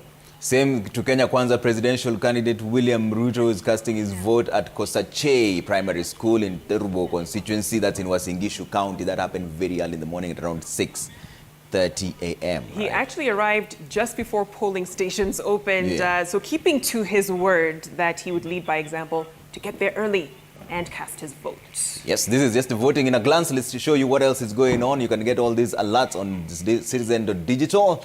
Kenya Kwanza's running mate, Rigathi Gachagua, cast his vote at Sagana Primary School in Mathira, that's in Nyeri County. That is UDA's deputy presidential candidate. He's William Ruto's running mate. Running mate, exactly. Running mate. And of course, we saw those pictures a bit earlier on. But all of these updates, Agano Party presidential candidate David Wahiga Mwaure cast his vote at Upper Hills Secondary School in Nairobi County, and him saying that he felt very special to vote as a presidential candidate. And that was earlier in the day. Yep. And also in Rongai parliamentary election in Nakuru County has been suspended indefinitely following missing ballot papers. That's according to IBC officials. That's the latest place after there was also another suspension in where was that again? Suspension of voting in different places, Kakamega and Mombasa as well. And then in West Pokot, two constituencies that were affected. 4 women detained for alleged voter bribery at Toi Primary School polling station. Now that's in Kibra, Nairobi. All right. Quick updates we're just giving you, through which you can get on our digital at www.digitalcitizen. I keep getting that wrong. Is it www.citizen.digital? Citizen.digital. All right. And now let's cross over to Chemtai Goen, who was earlier on. She's covering the Uasin Gishu area, giving us an update of what's going on there. All right, I understand that she'll be joining us from Wareng High School. And of course, that is in Uasin Gishu. She's been covering that from 2 days ago, really, Trevor, in terms of the updates from Uasin Gishu. And we, of course, mentioned earlier that Deputy President William Ruto cast his vote in Sugoi early this morning. Absolutely. And we're crossing over to Chemtai Goen in just a bit to find out what's really going on there. There's been a bit of delays in different places where people are complaining that the KEMS-kit is not working. But earlier on, Chemtai Goen was in Wareng High School, and this is what she found out. Tumekita kambi katika kituo cha kupigia kura cha shule ya upili ya Wareng, ikiwa bado ni kaunti ya Uasin Gishu, ambapo shughuli ya kupiga kura bado inaendelea, japo kuna maeneo ama ile tunasema stream zingine tunaona kuwa haina watu wengi kama ilivyokuwa katika uchaguzi wa mwaka 2017. Hata hivyo, wale ambao wanaendesha uchaguzi hapa wanasema kuwa wanatarajia kuwa idadi ya watu wanaofika hapa itaongezeka.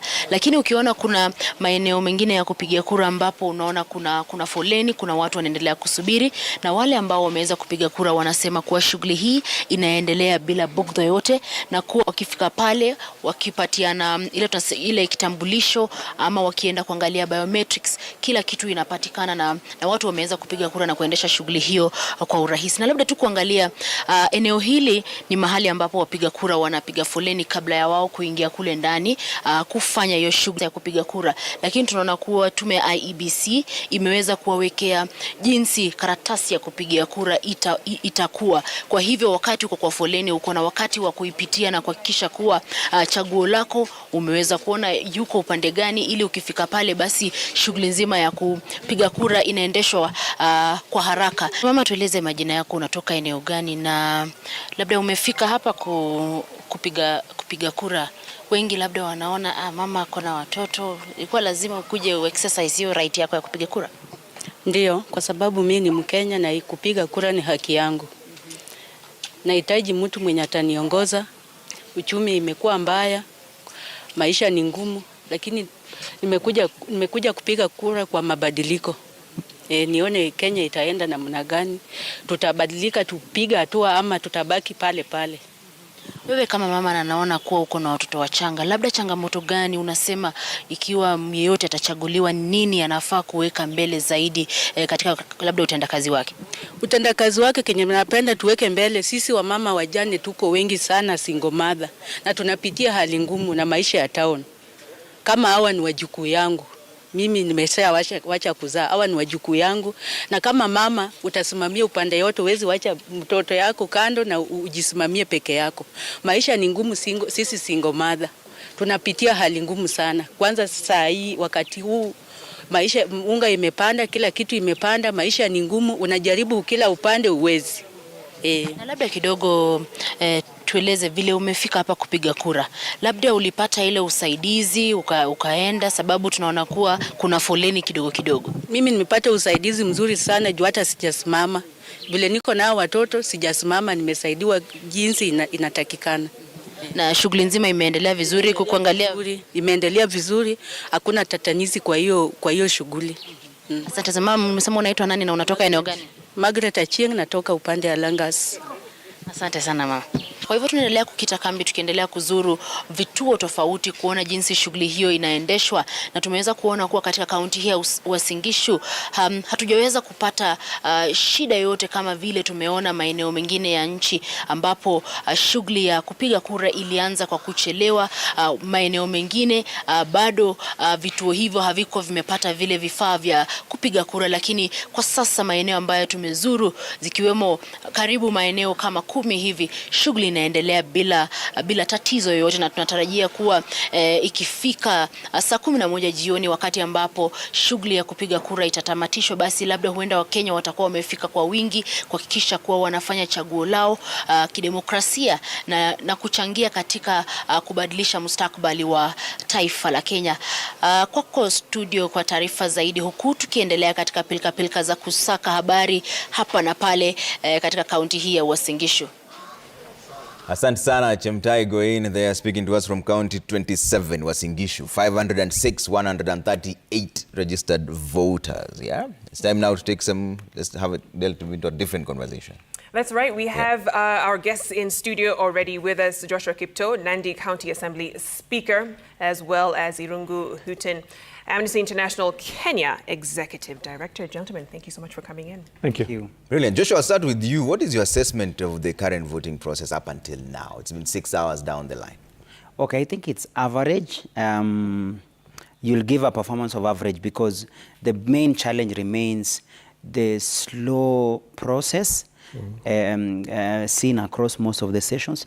In every of your news shot, I've seen people being interviewed. Everyone is complaining that we came early and it started late. Number two, you even find complaint that it takes up to 10 minutes for around 1, 2, 3 people can take up to 10 minutes. So that's a bit slow.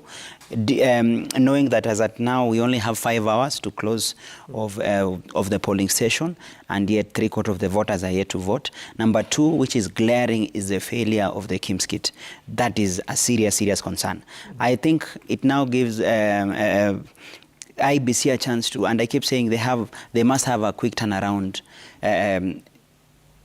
option of, for example, if the KIMS kit fail, then automatically the CRO, who is the county returning officer, must give the constituency returning officers the right to be able to allow the POs and the DPOs for the use of the manual register. That was a consideration. And I think the CEO, Hussein Marjan, had mentioned it. He had spoken about that we'll just have a printout. So I would expect that to happen simultaneously, because you can imagine, I saw the case of Matungu and I've seen Mombasa. When you have a significant number of people not voting in the morning, then they go, it will be difficult for the same voters to come back. Importantly, which is more glaring, which I think it will be an indictment on the part of the IBC, will be the typo errors or the printing errors in the ballot papers. That is a serious, if you look at comments, every Kenyan, I don't think any Kenyan anywhere is happy with that particular aspect. That one will be a serious talking point, because the question is, we've had 5 years to prepare. Election is a process. You just don't wake up and say we are voting today. And then lastly, on the political side, I think the turnout is a bit of a concern. Yeah. Unless Kenyans do their thing. We normally show up the last 2 hours, 3 hours. That is a hope. But as it stands, the turnout may not hit the turnout of 2017. Yeah. Hopefully with the 4-5 hours, because in the morning it was rainy, it was chilly, and the technical hitches, quite a number of Kenyans always prefer coming the last 3 hours. My problem would be the time involved and the manner in which we run this. Pia na miaka mitano iliyopita. There are a few complaints about voter identification. Some gadgets are not able to pick the fingerprints or the biometrics of the voter. But I think the presiding officers need to make the decisions quickly. When they find that one method of identification is not working, they need to quickly move to the next. I saw one voter here who the presiding officer kept on checking his details, yet the machine was showing that the voter was supposed to be in the next stream. Those decisions need to be made quickly so that people don't spend too much time in the queues. I think the issue is the time lag at the point at the KIMS kit. That is taking a bit of time in the process, because it should be a little faster. Then you won't have these queues, because the streams are well designed. But at the point of the KIMS kit, They have to take identification, these fingers, they have to take a photocopy of your ID. That does take time. And it can only allow two people. It can only allow two people at a time because the booth in each stream are two. And I think that is the frustration that one gets in queuing. Bwana Edwin Sifuna ameweza kueleza mengi na ako na wapinzani wengi, miongoni mwao ni kama vile Bishop Margaret Wanjiru ambaye ni wa chama cha United Democratic Alliance ambaye ni mmoja wapo wa wapinzani wake wakuna. Sasa nataka tuzungumze na Wakenya ambao wamejitokeza hapa leo. Tunapata kuungana na mmoja wa Wakenya, naomba tueleze majina yako kamili. Ni Violet Indeche na Munyo. Violet, umeweza kupiga kura leo. Unaweza sema umefurahishwa na zoezi hili? Okay, so we have some live pictures from Matungu where Professor George Wajakoya is now able to cast his vote. Of course, we were there a bit earlier on where he was airing his grievances. There were some issues with the KIMS kits, and he wasn't the only one who was inconvenienced. Several voters had to wait a couple of hours. Now, we do understand the IEBC officials said they would extend voting for that particular polling station, given some of the hitches there. But of course, this begs the question, and I'll direct this to you, Irungu, in terms of some of the contingencies that the IEBC said that it would have in place. For instance, having 6 KIMS kits backup for each ward. We didn't see that come into play, at least for Matungu and several other areas in the country. You know, what do you make of their response so far when it comes to some of those hitches? Well, I mean, I think the first thing just to say, and I don't know if you've asked everybody to speak with their finger up in the air, but let me just start by doing that and just say that I was at my polling station by 4:45 this morning, and I voted at 6:15. And there was a lot of people who almost broke down the gates to Kilimani Primary School just because they wanted to vote before 6 a.m. So there has been, I think it's a very mixed picture. But I think the key thing really that we have to keep in mind, and that's why we need to be patient in some ways, and Joshua, I think, has laid out some of the big issues. But you're talking about 16,000 candidates. You're talking about 46,000 polling stations, 65.2 million ballot papers.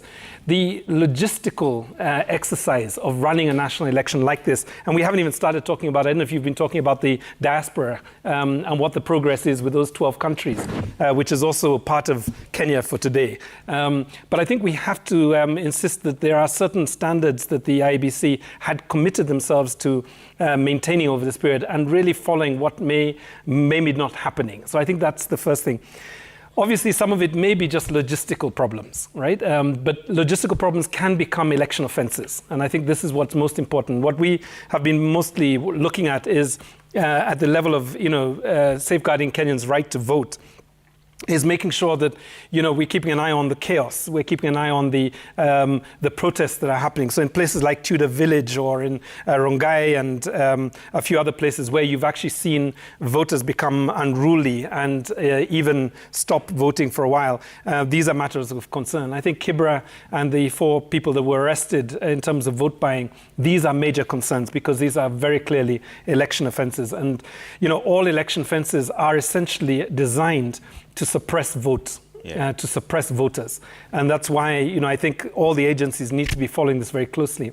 One significant difference in this election is that you do have new institutions that are beginning to look at election offenses. And I think the Office of the Director of Public Prosecutions has got a call center up and running, which is unprecedented. I don't think we've had a case where the ODPP is setting up a separate investigation, I guess a call-in center, so that he can actually receive information from the public and therefore instruct investigations where this is happening. Yeah. So I think for Kenyans, we have to be vigilant over this period. I don't think the optimism that was there that we would have results at the presidential level by what time was the promise? Tomorrow morning. Tomorrow morning. I would hope this is the case, but I would just urge Kenyans to be a bit more patient, but also vigilant. All right. Stay with us, Irungu and Joshua, but let's cross over now to the IEBC at the Bomas of Kenya. And Ayub Abdikadir is standing by there. Let's see if we can get some answers. Ayub, do we have any explanations in terms of the delays that are going on and the contingency measures coming up?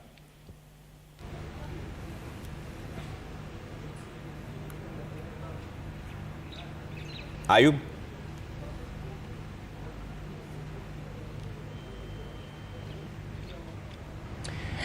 Thank you, Trevor, Vicky, and Swale from our communication center in Nairobi. And we are the Bomas of Kenya, the nerve center of the IEBC. With me in our field studio is Wanjiru Gikonyo, who is the national coordinator of the Institute of Social Accountability, who has been monitoring the poll process and also in their awareness campaigns as to better our democracy. Wanjiru, thank you for your time. Tanzania, Rwanda, Uganda, South Africa, United Kingdom, Canada, USA, Southern Sudan, Qatar, UAE, and Germany. It is important to note that voting in diaspora is happening in 12 countries.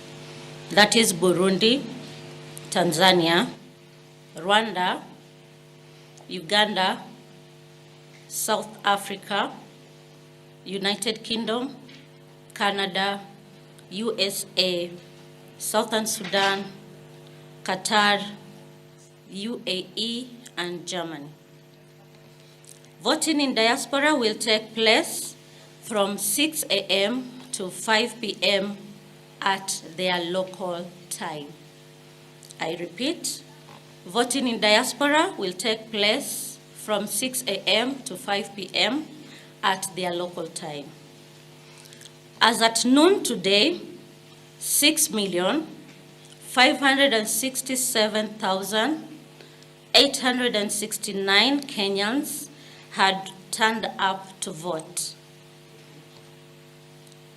I repeat, as at noon today, 6,567,869 Kenyans had turned up to vote.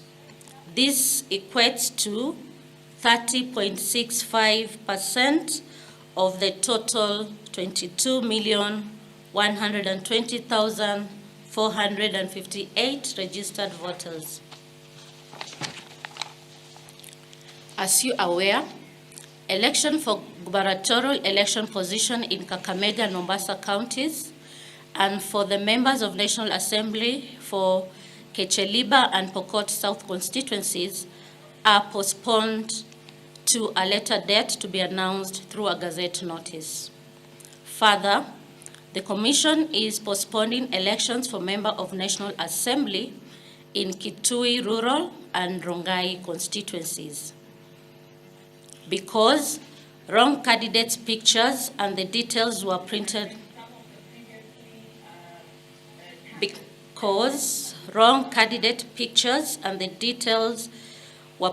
on the ballot papers. It is postponed to a later date to be announced through a gazette notice. In areas where election materials are yet to arrive at their respective polling station due to flooding and other natural calamities, the Commission is working hard to ensure that materials are in place for a smooth conduct of the general election. Regarding security, last night, the Commission was alerted of incidents of gunfire in Elders constituency. Election officers in Wajir County where ballot materials were stored.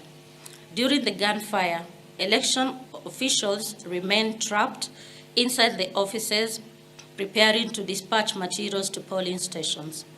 Election has been adjourned and voting shall begin once the issue is resolved. In Turkana Central constituency, the Commission was informed of a road accident involving a presiding officer and 2 clerks from Kalakol ward. The 3 were rushed to hospital with minor injuries and later discharged. The officials have since been replaced to allow them to recuperate. We wish the other 3 officials a quick recovery. Due to security concerns raised in Dadaab constituency and 4 polling stations specifically, Maguto Primary School, Bakin Primary School, Bahajo borehole and court borehole are yet to be opened. The Commission is in consultation with security to address the issues raised. The Commission is working through its ICT officers to resolve any reported issues on the KIMS kit by the returning and presiding officers. The Commission has therefore authorized the use of the manual register in Makueni County, that is Kibezi West constituency, for 84 polling stations. And Kakamega County, specifically Malava, Matungu, Mumias West, Mumias East constituencies for 154 polling stations. As stated above, the Commission has provided 6 backup kits per ward in the event of the failure of the KIMS kit. In conclusion, the Commission urges members of the public to utilize the toll-free line, that is 1543 and 1544, should they wish to bring incidences to the Commission's attention. Where there is a delay in the opening and interruptions of voting at a polling station, the presiding officer shall extend the hours of the polling by the amount of the time lost.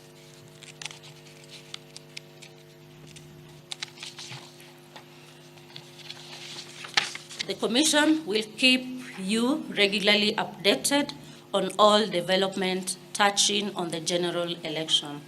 God bless you. God bless Kenya. Thank you.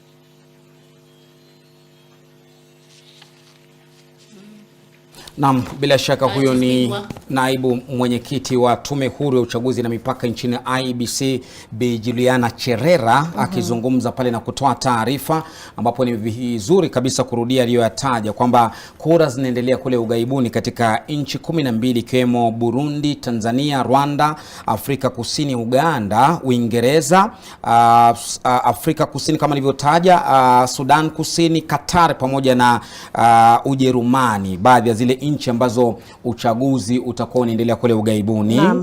Na ameweza kugusia kwamba wanapiga kura kulingana na majira ya kwao, kutoka mwendo wa saa 12 asubuhi hadi saa 11 jioni. Mtazamaji, tunarudi tena katika ukumbi wa Bomas tupate yanayojiri. 84 polling stations.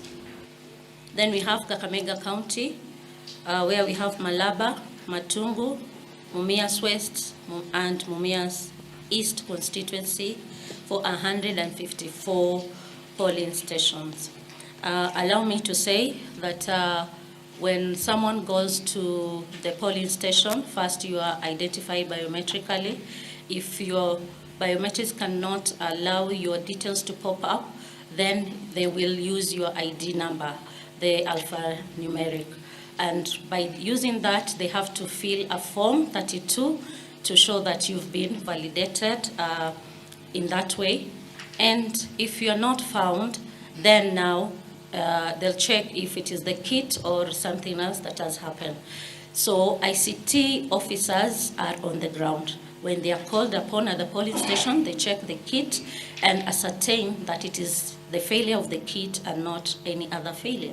So these areas that we've allowed, it has been ascertained, and the returning officer has officially written emails to the Commission to be given authority to use the manual register. Remember the court ruling that was yesterday, that we have to use that procedure.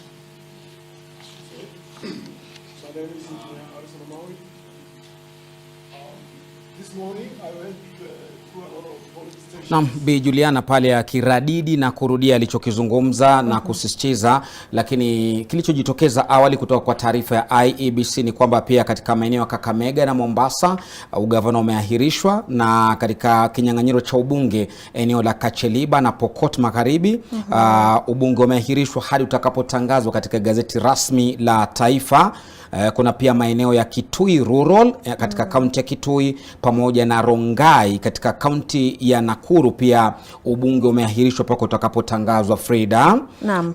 Na vile vile ameweza kugusia kwamba eneo bunge la Makueni pamoja na Kakamega wameweza kuidhinisha kutumia zile daftari na amegusia kwamba kila wodi ina daftari za akiba kama 6 hivi bila pia kusahau yale maeneo ambayo alikuwa ameanzisha kulikuwa na hali ya usalama tete kama vile Wajir na Dadaab, lakini ni masuala ambayo mtazamaji yanazidi kushughulikiwa kufikia sasa. Lofty, kumbuka kwamba Wakenya zaidi ya milioni 22 wanatarajiwa kupiga kura, lakini kufikia sasa ni Wakenya milioni 6,566,869 ambao wameweza kupiga kura. Hiyo ni kama asilimia 30.65. Naam, bila shaka, na pia ni vizuri pia kutaja kwamba kuna maeneo ya Kakamega kama kule Malaba, Matungu ambako anatoka George Wajakoya pamoja na Mumias Mashariki na Mumias na Mashariki pamoja na Magharibi yameruhusiwa kutumia karatasi zile daftari. Nafikiri ndio maana Wajakoya karuhusiwa katika maeneo ama vituo vya kupiga kura 150. Tutakuwa tunafuatilia zaidi ripoti hizo na kukudondolea kilichotokea kutoka kule IEBC. Amesema atakuwa anafanya. Second question is, are you planning to suspend elections in elders as well? Allow us to respond to those 3. There's the issue of whether the candidates in Mombasa have been arrested. We are working closely with the National Police Service, but that information has not come through. We have the toll-free numbers that you are getting information. So we will give you the update in the next brief. So allow me to call upon any commissioner to respond on the 2 other questions that have been raised. Thank you for the question, and I will particularly address the failure of the KIMS kit. What we have received so far and addressed is about 200 failure of KIMS kits out of 46,229. It is not widespread. Technology do break down, and when they do, we have an alternative of how we need to address that, which we have already done. And I think that is a normal thing that is happening. There's nothing ideal in this world. So we still, we expect that 1 or 2 or 10 may actually also present a malfunction. But that does not really mean that it is widespread. It is only 200 out of 46,229.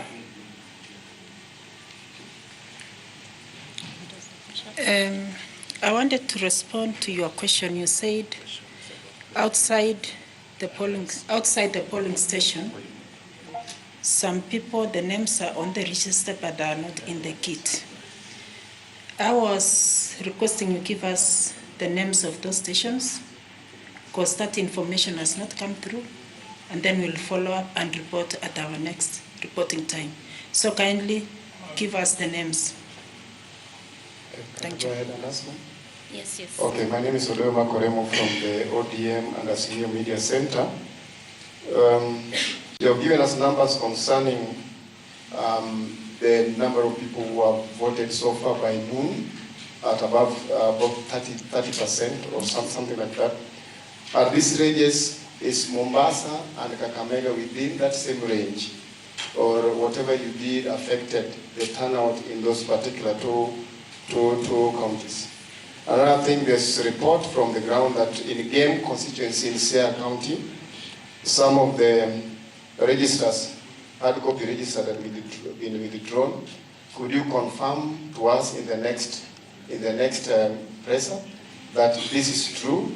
That the RO in game are withdrawn the manual registers from some of the stations.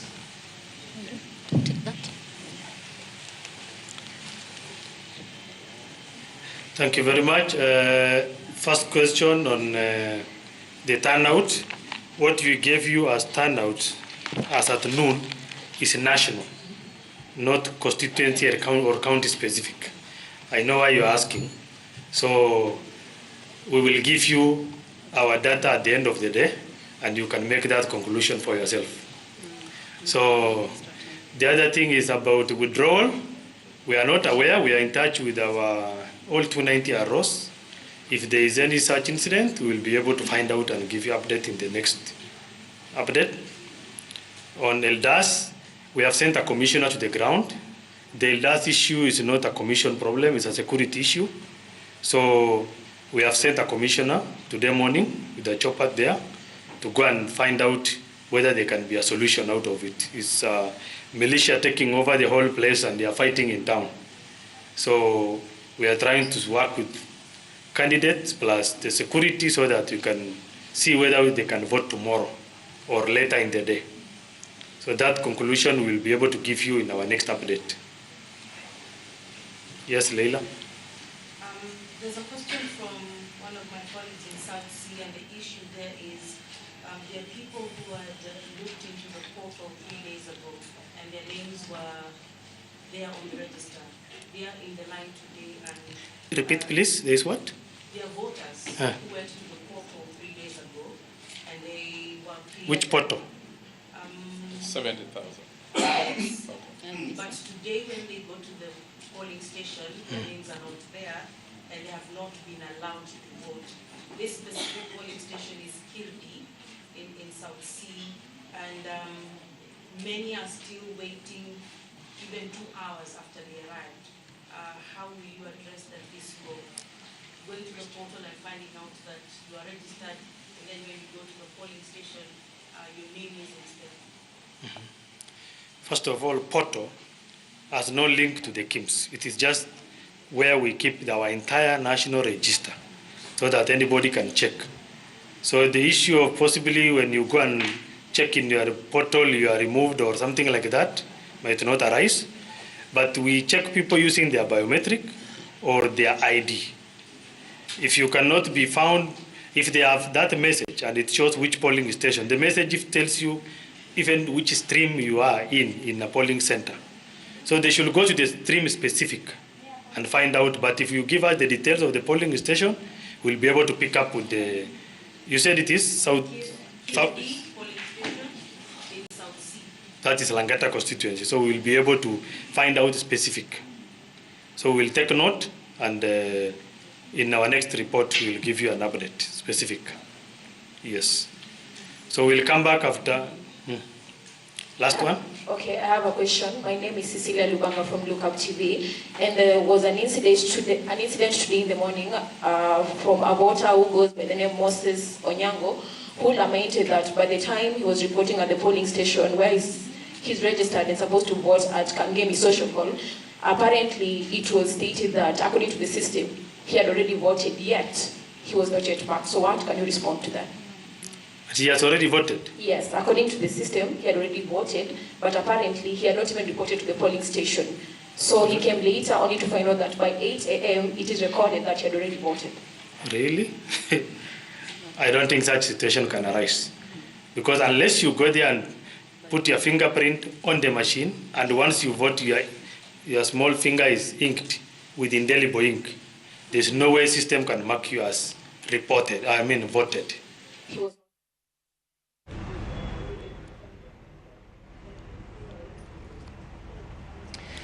And that is the IEBC Vice Chairperson Juliana Cherera fielding questions from members of the press at the Media Center here at the Bomas of Kenya. And Wanjiru, 2 issues stand out: insecurity and the manual voter register, which was put into use especially in the counties of Kakamega and in Makueni. What do you make of this from the general perspective of preparedness by the Commission? Right. In terms of the preparedness, security, of course, is not a function of the commission, and I think the commissioner is completely right in saying that. Now, with the government, they put in place some structures. One, we were told that there are 150,000 police officers deployed. We were also told that additional personnel, security personnel, were being deployed to Turkana, to Marsabit. I imagine now some will need to be deployed in Wajir because of the existing security concerns there, and we know some of these are politically motivated. We know that there was set up a national multi-sectoral consultative forum to deal with these things that reports to the National Security Council. So the national government has put in place measures to deal with security. That isn't within the IEBC. On the part of the IEBC, of course, we need to look at the preparedness. There are a number of issues that were of concern last time that they have dealt with. One of the concerns was the non-3G polling stations. Those were gazetted, site visits were made. There's been regular meetings with the political parties. There's a liaison committee that meets and discusses. They also have, political parties now have access to the results. They have the portal logging credentials. They are able to review the forms. The tallying was agreed. Last time there was confusion around the tallying. Access to the API. So the issue of the manual register is an issue that's been litigated in court. Of course, there's we had amendments that were enacted early in the year that said we'll be able to use both. So the electronic as well as the manual. Now the issue was, do you use both concurrently, or do you use one, have a main register and a fallback register? The court determined that. So, and it determined it in line with the IBC guidelines. So as far as I'm concerned, you know, looking at the evidence, the IBC has tried. It's done its level best to meet those standards. It now falls upon the agents of the political parties to ensure they are keen. They are observers also at the polling stations so that they can also make sure that the process is laid down. The promises given by the IBC and the guidelines that they have themselves published are adhered to. So yes, I think it's in order, and we don't need to raise suspicion and cast aspersions where they are not warranted. Okay, Wanjiru, thank you. And we'll be, of course, looking forward to more discussions about the outcome. So far, 6.2 million voters generally, and according to the Commission, Boya Abdimolo, that's generally a reflection across the country, not specific to constituencies or counties. And she is the national coordinator of the Institute of Social Accountability. We'll be getting her account going forward as to the outcome of the poll and what happens next, especially from this evening, and then the counting that begins, the 7-day time frame that the IEBC has to declare the presidential election right here at the Bomas of Kenya, where our field studio is, and we'll be giving our viewers an update on Kenya's Choice on Citizen Television from the field here, where everything will be happening as to the IEBC's taking over of the counting process across also the 290 constituencies across the country.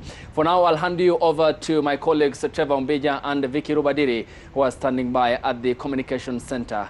And over to you. Thanks, Ayub. Ayub Abdikadir there speaking to us live from Bomas. You said we're covering this literally wall to wall, so we'll cross over to him as well on ground and in the air. We're only leaving out the water part. Just the water bodies we've left out, yeah. So hopefully the next election will factor them in. If we needed submarines, would have deployed them anyway. I'm sure we would have. But of course, we were hearing a bit earlier on from the IEBC Vice Chair, Juliana Cherera, giving us updates on some of the incidents recorded across the country. And of course, now we do understand that quite a few polling stations have had to rely on that manual register. That's 84 polling stations in Makueni County and 154 polling stations in Kakamega. Absolutely. And she also mentioned that there were incidents of gunfire in Eldas, that's in Wajir. We were speaking to Abdigafar earlier on there, and the polling has not started there at all. The officials were trapped, that's what they're saying. And also in Turkana, there was an accident that involved a presiding officer and 2 clerks who were then rushed to hospital, but they are in stable condition. And of course, some more officials have already been deployed there.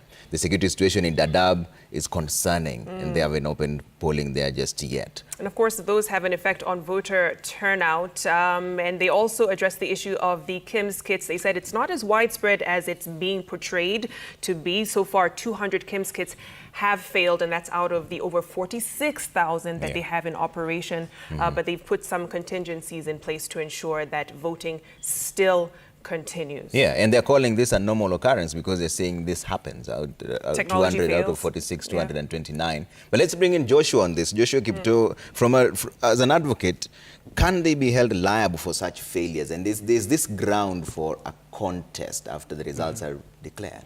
Now, the legal threshold would be what impact does it have on the voting process and the possible outcome. What will be so significant will be the outcome, because from a voter perspective, have you disenfranchised the voter? Number two, has it had an impact on the possible outcome of the result? Because what is contested in court is the result, whether the election was free and fair. So the threshold will be the amount. I'll give them a pass if indeed it is 200 out of the 46,000. That would make it understandable. And the first thing we mentioned here before we went live and heard from the IBC summed up my proposition, which was where it fails, within a very short time, they have to make a decision to resort to complementary manual system. And I think my only concern should be the channel it takes. How long does it take for the same to be acted upon? If it was noticed as early as 7:30 in the morning, I think with the level of preparedness and the amount of personnel deployed, right from the polling clerks, presiding officer, deputy presiding officer, you have the returning officer, that is the constituency, county returning officer, I would expect them to short circuit that channel so that a commission, and I've heard the commissioner mentioning that it is them who make the decision. So that decision must come clear, but within a very short time. So that for Makueni and Matungu, as I have mentioned, should not have voters who've been disenfranchised because they waited too long. So I'm happy with that quick action. And at the same time, I think they have also mentioned that they are seeking to extend the time wherever there will be a delay. Number two, I think they have also addressed the issue of turnout, which we have spoken about, 30% by 6. It tells you being midday, that is half day. So I would expect possibly to have a bigger turnout in the afternoon to compensate. But just to directly answer your question, what is important for the process is what impact does it have on the final outcome? Will it be said that it has disenfranchised? If it is a small number that have failed and there is a complementary mechanism, I don't think IBC can be held liable unless it is so widespread and so significant and no solution was offered on the table, and at the end of the day voters never voted, then that will create problems for them, especially for close races. When you have a race where someone loses by 10 votes, 1,000 votes, 500 votes,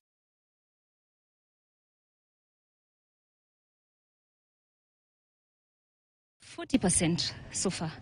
Yeah. Any challenges when it comes to the KIMS kit? Have you witnessed any challenges? So far, so good. I've not experienced any challenges, no hiccups. Things have just been moving smoothly. I know the polling centers are closed by 5 p.m. so that the counting process can start. I don't know, with you, will you allow those who will still be on the queue kimechangia watu hawajafika jamani? Naam, tofauti na alipo Mwasame labda kule kama alivyogusia wengi wamesafiri. Kumbuka pia kuna wakati ilisemekana wanaogopa ule uwepo wa wanajeshi na askari ambao walitumwa pale, na tutakuwa tunahoji na wachanganuzi wetu kama hilo linatosha kuwashtua ama kujihisi kwamba wako salama. Naam. Lois alikuwa na uwanja tu, sio kuwa na watu, lakini namuona Mwasame pale, hapa kuna foleni tena ndefu, kina mama wamejitokeza, wanawake wajawazito, wanawake walio na watoto. Mwasame, hatutandika kwa mate ilhali wino unao. Kakamega hali iko vipi? Ingawaje kulikuwa na atiati, lakini kufikia sasa kukoje? Nipo katika kituo cha upigaji kura cha shule ya msingi ya Indangalasia hapa Matungu, kaunti Kakamega. Hapa ndipo ameweza kupiga kura George Wajakoya, Profesa Wajakoya wa chama cha Roots Party dakika chache zilizopita. Kumbuka alikuwa hapo awali hakuweza kupiga kura kwa sababu ya kutokana na mushkili uliokuwa kwa vile vidushi vya kufanyia shughuli hiyo vya IEBC, lakini baadaye taarifa ambayo imetoka kule Bomas imeweza kuwapatia uwezo maafisa hapa kupiga kura hizo kutumia ile register ya kawaida. Hii ni foleni katika darasa lililokuwa limeathirika. Tutaweza kuzungumza na mmoja wa mzee hapa, anasema amekuwa hapa kuanzia saa 11 alfajiri. Mzee, majina kwa haraka tu, labda sasa ndio hiyo shughuli imeanza. Umekuwa kwa muda gani? Jina yangu naitwa Hila Rudurukech. Nilikuja hapa saa 11:30 na tumekaa mpaka tukapata vidole vimekataa. Kama sisi wazee hakuna kidole ambayo ilikuwa anashika mashini hiyo. Sasa vile wamepindua tunapiga manual. Nafurahi sana kwa maana nimeona hata ndugu yetu George Wajakoya ambaye ni president wetu wa Indangalasia, na hapa ndio Indangalasia ambayo tunaisumia. Hapa hii shule ndio mimi nilisomea hapa kuanzia mwaka 51 mpaka saa hii. Mimi nafurahia hii Indangalasia, hata hii kura sasa nitapiga na furaha kwa maana nimepata president wetu wa Indangalasia akiwa hapa ameshapiga kura, na mimi niko na imani pia mimi nitaingia nipige kura. Asante sana. Bora mtu asitaje mtu fulani kwamba siji nitapigia nani na nani. Mama anatingiza kichwa. Nataka hao watu, mama huyu amevumilia kwa muda mrefu. Songa kidogo mama. Hujui Kiswahili. Asante. Mama hapa. Na wewe? Asante. Hiyo ni foleni ambayo ipo ndefu sana wamesema, lakini IEBC imesema itaweza kuwapa muda zaidi kwa sababu umechelewa kwa takriban masaa 7 hivi. Kwa hiyo wamesema wataongeza muda huo wote. Nitaongea na mwisho hapa mama ambaye ni mjamzito, licha ya kwamba kumekuwa na tatizo lakini amevumilia kwenye foleni. Mama, utasema jina lako alafu nielezee ni mbona umevumilia licha kwamba kumekuwa na tatizo. Angalia hapa. Naitwa Nora Barasa, nimevumilia because I want to vote a leader that I wanted to vote. A leader of my choice. Ulikuja saa ngapi na ndio hivyo muda ndio hiyo umechukua? 2. Saa 7 nimesimama. Laini ni ndefu, mashini imekataa. Sante Lofty na Frida, huyo ni mama mjamzito. Ulisema kwa foleni umewaona wale, ndio hiyo mmoja wao mama mjamzito amevumilia, alifika saa 2 na hadi sasa ndio hiyo amevumilia, atakuwa anaelekea pale kuweza kupiga kura. Kwa hiyo miongoni mwa masuala mengine ambaye tutakuwa tunaangazia, Wajakoya alikuwa amesema kwamba labda ilikuwa ni njama, lakini kidogo ameweza kueleza na maafisa wa IEBC kwamba hii ni mashine na mashine wakati mwingine inaweza kufeli, na ndiposa labda shughuli hiyo ilikuwa imechelewa kwa kiasi hicho. Kwa hiyo kwa sasa sina la ziada, tutakuwa tunaweka bado kijicho tu kuangalia ni nini kinafanyika wapi. Tutakuwa tunaelekea katika kaunti jirani ya Vihiga kutoka hapa. Asante. Kabla kuweka kijicho nyuma ya mama mjamzito nimeona Bikizee. Hebu zungumza naye, rudi pale kidogo one kama utazungumza naye tuone naye na maoni gani. Pembezoni tu mwa yule mama mjamzito kando yake pale kuna ajuza. Naam. Na pia labda hatujui kama wanaruhusiwa mama wajawazito kuvuka ile foleni na kwenda mbele kupiga kura ama wanafaa kupanga pia. Mara kwa mara Lofty naona mama wajawazito katika sehemu zingine huwa naona wanaruhusiwa kwenda mbele. Sijui hapa labda walikuwa hawajagundua labda kwamba ana ujauzito ama namna gani. Lakini wacha tuzungumze na mama. Mama, utazungumza Kiswahili? Naweza kuzungumza. Asante. Nataka useme na Wakenya hapa, umevumilia kwa muda mrefu, tumekuwa na tatizo lakini licha ya umri wako umesalia kwenye foleni. Anza majina alafu tueleze kwa umuhimu gani wewe bado umevumilia kwa laini. Mimi kwa majina anaitwa Gertrude Pondi na nimekuja hapa saa 12. Nimekaa hapa, nimepata kama laini imesindikana, mashini imeharibika. Sasa bado nimevumilia. Mimi nataka Kenya iende mbele. Asante. Naona mwenzako vile vile. Mama, unaitwa nani? Alafu tuzungumze.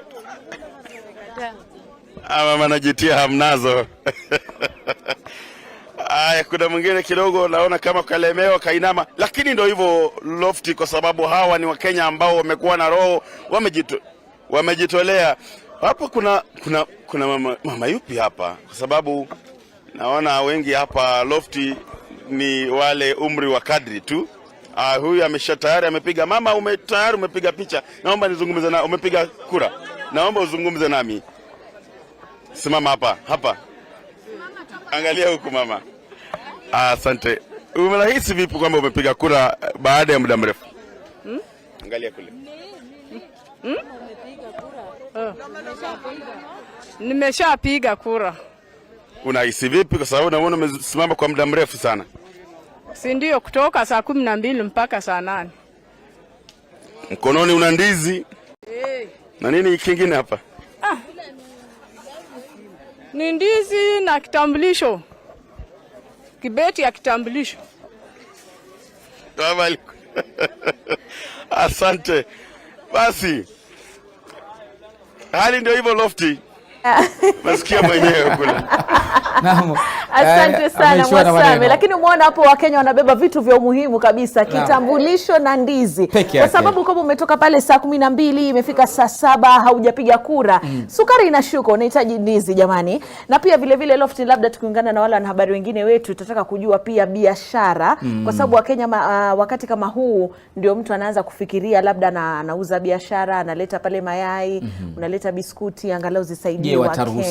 Je, wataruhusiwa ama itakuwa? Lakini kabla kwenda pumzikoni na kuzunguka kidogo katika maeneo mbalimbali, tulikuwa tumekuuliza Joy, labda iwapo unahisi manake kituo hiki cha Matungu kilikuwa kimeathirika, kikafunguliwa, Wajakoya akapiga hapa Indalagasia.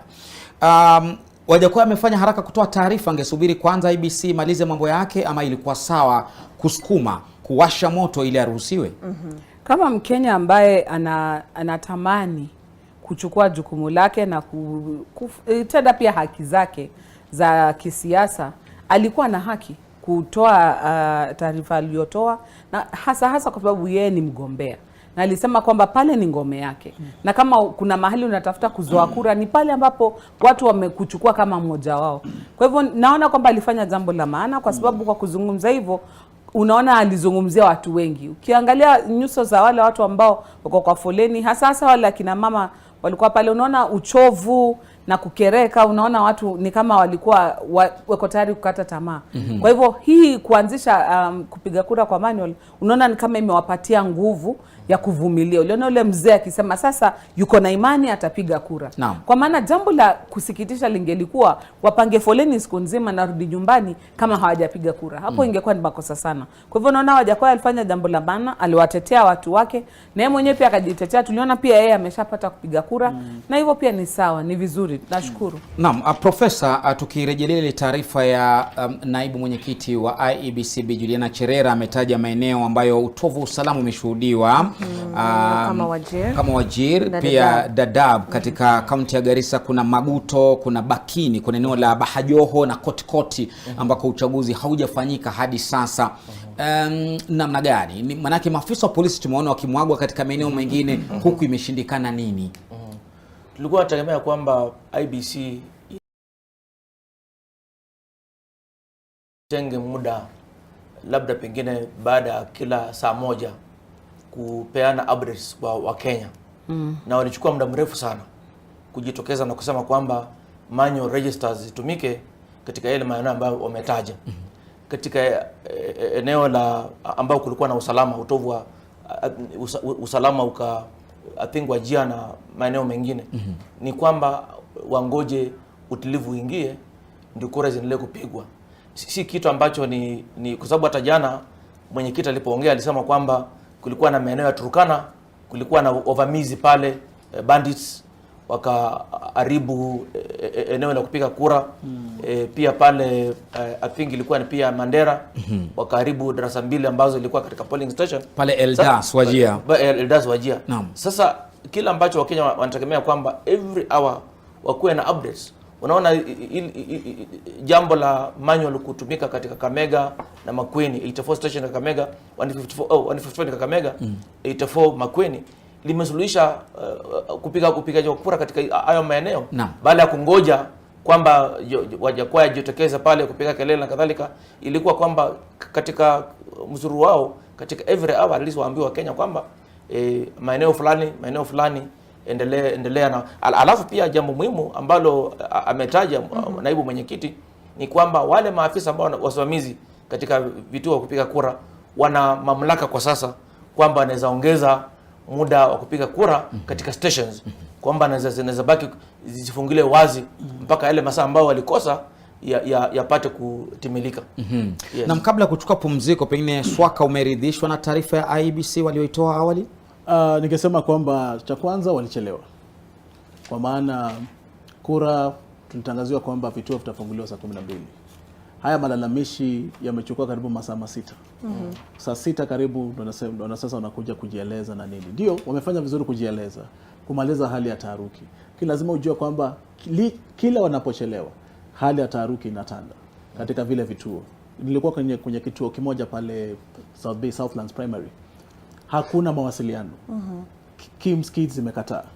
Inapaswa wale maafisa wa IBC wajitokeze, waeleze wapiga kura kwamba msio na shaka, msio na wasiwasi. Kim's Kids azifanya ama zina itilafu fulani, either vingine viaja tupatieni lisali moja ama masaa mawili, ama tuna revert kwa ile daftari ama ile manual register kwa muda mfupi.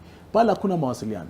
Ningependa IBC, jinsi profesa alivyosema, wapeane regular updates ama mawasiliano kwa upesi, hata hizo area ambazo zimeathirika ki security and the rest, watoe taarifa, waseme mapema, waeleze wapiga kura kwa msio na shaka. Polisi wametumwa, wakati kutakuwa na utulivu mutaelekezwa murudi kwenye vituo vya kupiga kura, piga kura zenu. Hivi kwamba wasingoje hadi muda ama masaa yaende. Wengine wanapoza tumaini hawatarudi pale. Maana hawajui hali ya security kwa namna gani. Hawajui kama leo watapiga kura ama watapiga. So wakiweza kuwapa mawasiliano pale on the ground, wache ya national, pale on the ground wapatie information, mawasiliano upesi, waambia haya ndio ambayo yanajiri, lakini we on top of things, tuko juu ya kila kitu. Kisha nationally waeleza wa Kenya periodically bila kuchelewa sana, mawasiliano yao yanalenga ile changamoto ambayo inafanyika mali kadha wa kadha. Sio labda tu kwa sekunde moja. Naam. Kuna kitu ambacho ameweza kugusia pale, akakuzungumzia ile asilimia ya Wakenya ambao wameweza kujitokeza, na amesema kwamba kufikia sasa tupo katika asilimia 30.65. Huruma, wadi ya Huruma, Wakenya hawajajitokeza ilivyokuwa inatarajiwa. Na pia Lofty, tukiangalia mwaka 2017 idadi kamili waliojitokeza ni asilimia 79.51. Mwaka 2017 tuko sawa kufikia sasa na asilimia 30. Kumbuka imesalia tu saa ngapi? Masaa matatu. Ielekea saa 8. Sasa hivi nitakana tukue nusu. Ama zaidi. Yes, ama zaidi. Nitakana tukue nasema wasajili waliojisajili ni milioni 22.1. Nitakana tukue nasema angalau tuko milioni 10 sasa ama 11. Kwa hivyo naanza kuona labda kuna changamoto fulani. Joy, tutafikia ya mwaka 2017 Joy kufikia saa 3 zijazo. Lakini ukiangalia mahali kumekuwa na hizi dosari za kutambua wapiga kura, unapata ni maeneo ambao kuna wapiga kura wengi. Kwa hivyo kama tulihesabu hadi saa 6 na kama Kakamega walikuwa hawajaanza kura, Kakamega ni moja zile kaunti ambazo zinapiga kura wa idadi ya juu. Kwa hivyo kwa sababu wataongezewa muda, watapiga kura pengine hadi saa 3 usiku, tutaona numbers zikija zaidi. Lakini hata nikiangalia katika mitandao ya kijamii, watu wengi wanasema kwamba pengine raundi hii si kama hapo awali, watu si wengi.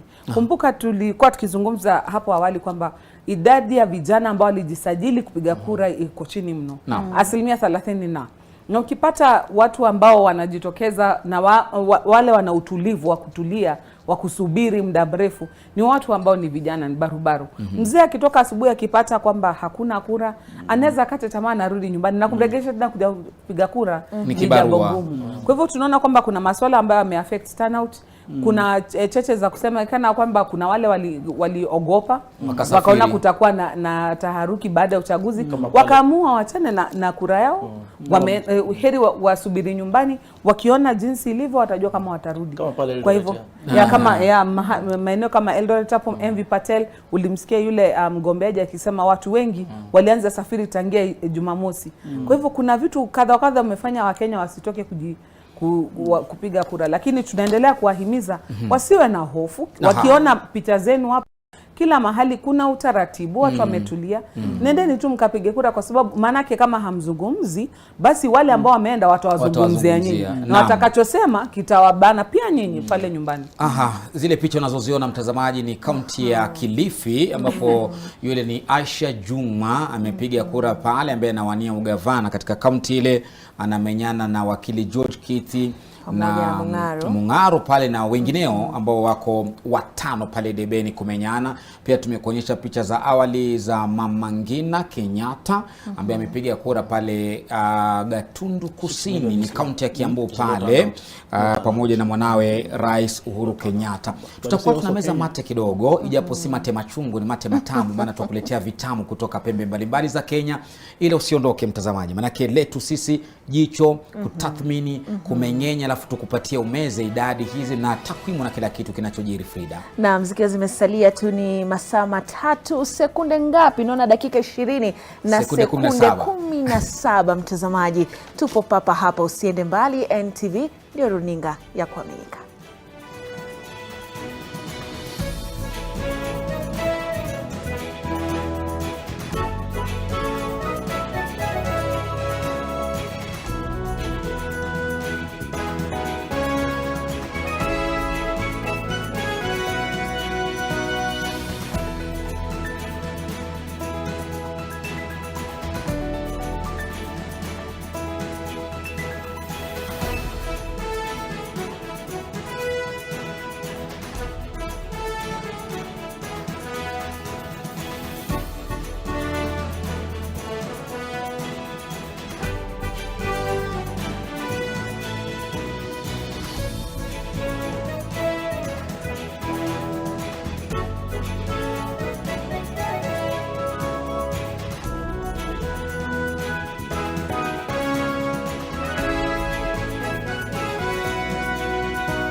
Koma vitu nanirea Buff bus washa like bigger shots like ifika usiku sutanipea Tap tap back it up make it drop so vile ndakupea usinyulize mbona Ndaiseti mpaka po kwa kona Niko sure hii utaiona Mbona usinyulize mbona And girl I finna place this thing on ya I finna hit it till I reach the corner Mbona what you mean mbona oh you mean mbona You rockin' with the Bona, bona, bona, bona, bona, bona, bona.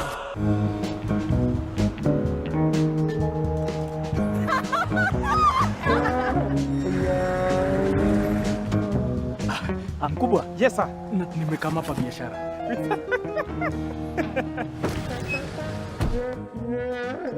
Umetoboa na hiyo Lexus yako.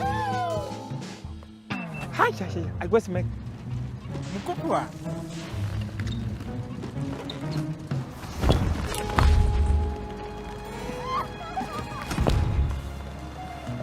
In the Cooperative Bank pre-owned car finance scheme, anyone with an income can walk into a second-hand dealership and drive out with a car that best suits them. With financing options from Corp Bank, it's that simple. Talk to us to find out more. Let's get straight to it. Ready for whatever. We gon' ride. Line them up. Let's go toe to toe. Tell them pick a side. Put in work. We don't play no games. Watch it run in high. Savage mode. We gon' keep it G. Yeah, you know. Dave, this line is not going down, and you're burning up. But I'll sort you out, my friend.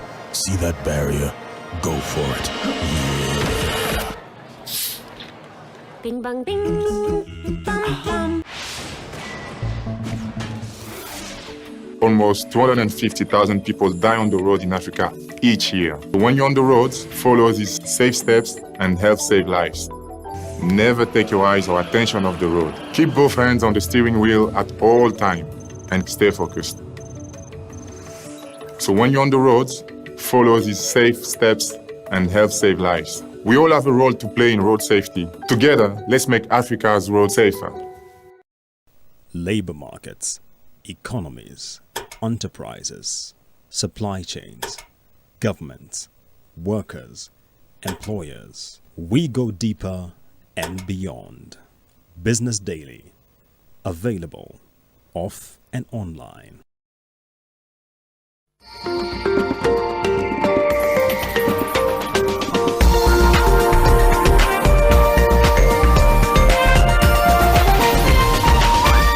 This is NTV.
Dakika 15 na sekunde kadhaa hivi wewe kupiga kura na kufanya maamuzi yako.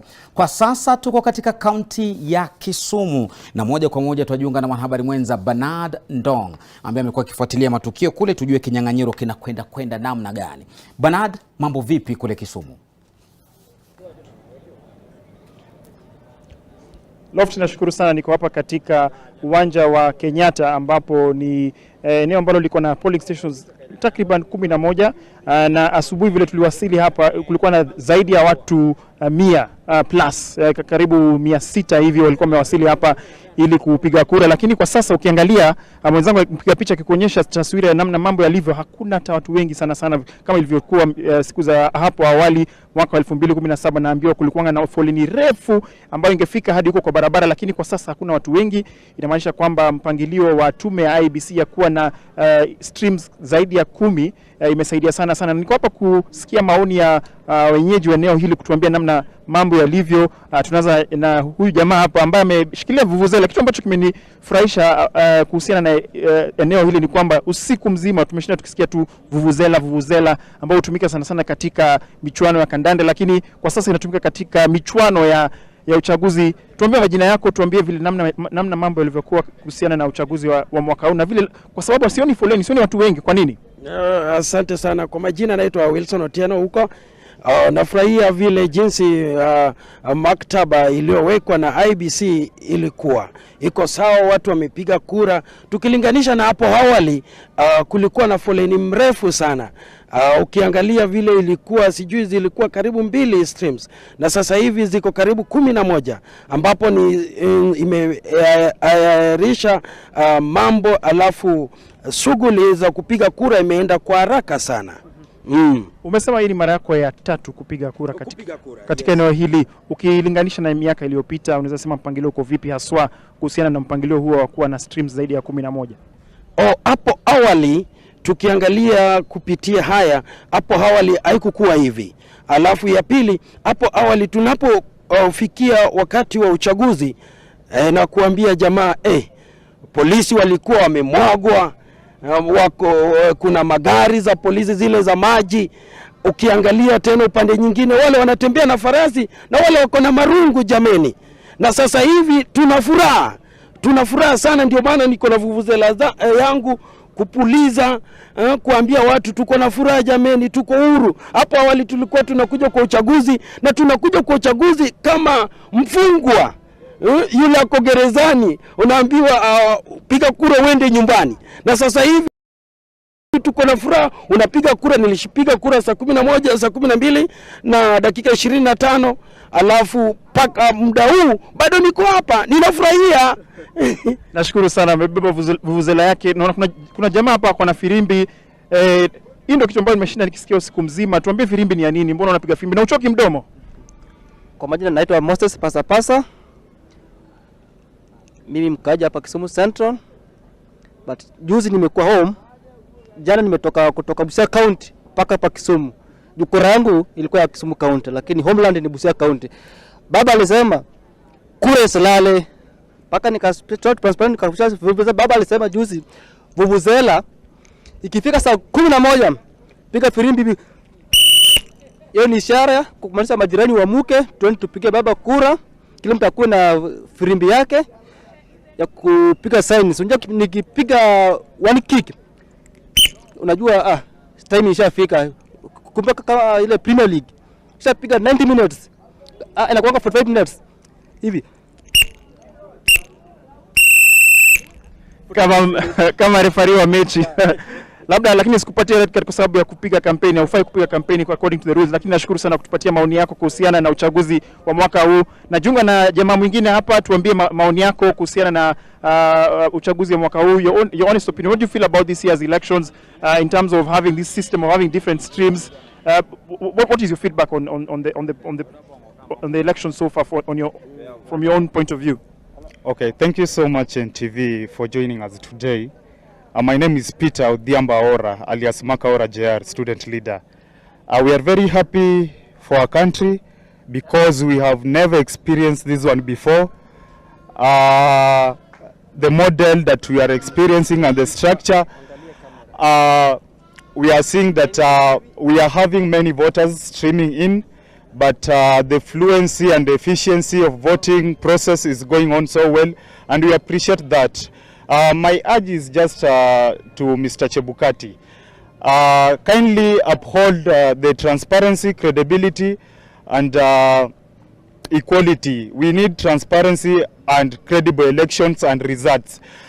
We have come out in large numbers, we as voters here in Nyanza, to make sure that Raila Amolo Odinga is the 5th president of our republic. Thank you so much. Nashukuru sana. Tuko na jamaa hapa amevaa jezi ya Manchester United. Sitakuulizia about what happened over the weekend. Hiyo tumeacha mambo ya mpira wa kandanda. Sasa ni mpira wa uchaguzi ambao unafanyika kwa sasa. Maoni yako na nataka tu upatie tu kwa udogo tu kwa summary. Ulipiga kura mwaka uliopita, uchaguzi uliopita 2022. Maoni yako ni yapi kuhusiana na mpangilio wa mwaka huu? Na uliamka saa ngapi kwanza? Okay, kwanza mimi niliamka saa 10 usiku nikipiga vuvuzela yangu na firimbi hadi kwa stesheni, na nilikuwa mtu wa 3 kupiga kura asubuhi na mapema. Kitu nimeona this time round, kwanza acha nishukuru watu wa IBC. Ukiona ukileta stream kama 7-8 kwa polling station moja, we get that most people are voting up to the last man. There's not that where people are becoming violent, because unajua ukiweka mtu kwa jua for long, he'll get that high temper, oh you are wasting our time, what. So people are coming with that motive of voting, and it's very fine. We are very happy about this. Okay, as a youth and as a comrade, I wish to tell all the comrades as Owira Mogo that come out, let's vote. This is our time. Let's change this country. And for the IBC part, we just want credibility. Actually, Kisumu is more than peaceful. I'm walking in Kisumu. I'm not seeing police officers all around. I'm not seeing gari ya maji yenye tunaongana hapa Kondele hapa. We are very happy. Actually, thank you IBC, and we want to see this thing continuing up to 2032. Thank you very much. Before I hand you over back to Lofty, naomba nipate tu opinion ya jamaa fulani hapa. Yeye alikuwa amepiga kura, alikuwa anataka kuja kupiga kura lakini hakuweza kupiga kura kwa sababu ya issue ya usajili. Je, shida yako ilikuwa vipi ukitaka kujaribu kupiga kura leo?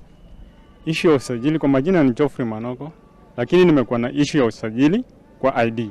ID yangu nimekuja kwa police station nikapata ID yangu haifanyi kazi. Ukiingiza kwa system haifanyi kazi. Ukienda kwa manual hakuna kitu. So nashindwa mimi nitapiga kura ama sitapiga kura kwa saa hizi. Mpaka saa hii ndio nataka nijue nitapiga kura ama sitapiga. Wamekwambia vipi? Wameniambia saa hizi huwezi kutoa chochote, hata hawezi kunipatia. Pilot paper huwezi kunipatia juu itakuwa na issue kwa system. Okay. Asante sana, pole sana kwa masaibu ambayo umepitia. Lofty na Frida, hiyo ndo namna mambo yalivyo hapa katika Kisumu katikati. Niko katika uwanja wa Kenyatta ambapo kuna zaidi ya streams 11 haswa, ambapo unaona wenyeji wako hapo wanapiga kura. Umesikia maoni ya wale ambao wamepata fursa ya kupiga kura. Vile vile tumepata maoni ya jamaa fulani amesema vile ameweza kupata shida kidogo kuhusiana na usajili wake. Lakini kwa sasa nakurudishia kwako Lofty na Frida kidogo hapo nianze kuongea Kimombo, lakini hivyo namna mambo yalivyo saa zingine. Kimombo sawa na majina, wanasema jina bora likuze mwana tokaitwa jiwe, utakuwa tu hata ukisema Kimombo tutakuelewa. Lakini kazi mufti kabisa pale Bernard Ndong akiwa Kisumu ambako amezungumza na wakazi wawili watatu kuhusiana na mpango na mambo shwari. Washamaliza kupiga kura takriban 80% waliofika katika eneo lile. Sasa hivi na kupeleka Garissa, manake mjini Garissa si kilomita nyingi sana kutoka kule Dadaab ambapo kuna vituo 4 vimeathirika hadi kufikia mwendo wa saa 6:30. IBC imesema havijafunguliwa kwa sababu za kiusalama. Mwenzetu yuko kule Mahat Yusuf Abdi, wacha tujuze kinachoendelea kwa sasa katika kaunti ya Garissa. Mahat. Kaunti ya Garissa ina zaidi ya wapiga kura 1200 na katika leo asubuhi tumeweza kuzuru katika vituo mbalimbali ya kupiga kura. Watu wameweza kujitokeza kwa idadi ndogo kinyume na matarajio yao, na kwa sasa tumeweza kuongea na baadhi ya wapiga kura ambao wameweza kufika vituo mbalimbali leo asubuhi, na waliweza kutueleza kwamba kulikuwa na changamoto kwa hasa wazee wenye umri mkubwa, ya kwamba vidole vyao haingeweza kuitokea kwa kile kimskit ya IEBC, na walisema imekuwa ni changamoto kwa kupiga kura, na mpaka sasa kuna wale hawakuweza kupiga kura, na ni jambo ambalo wenyeji wanasema kwamba, ama wapiga kura wanasema IEBC wanafaa kujukumika na kurekebisha katika changamoto hilo. Na kwa sasa tumeweza kuongea na watu mbalimbali na wameweza kutuelezea maoni yao kuhusu vile uchaguzi unavyokwenda katika kaunti ya Garissa, na walikuwa na haya ya kusema. Sasa mimi nimeambiwa hiyo vidole haishiki hapo, muende nyumbani, muende mkapumzike. Zamani kama mtu hashiki vidole yake hapa alikuwa inapatikana anaangalilia kutoka kwa register anaenda fanya voting. Sasa hiyo voting inapotea. Tutafanya nini? Sio sasa ni kukosa nidhamu. Sasa IEBC mimi naambia waende watafute hiyo manual register walete hapo watu wa vote watu wapate kura.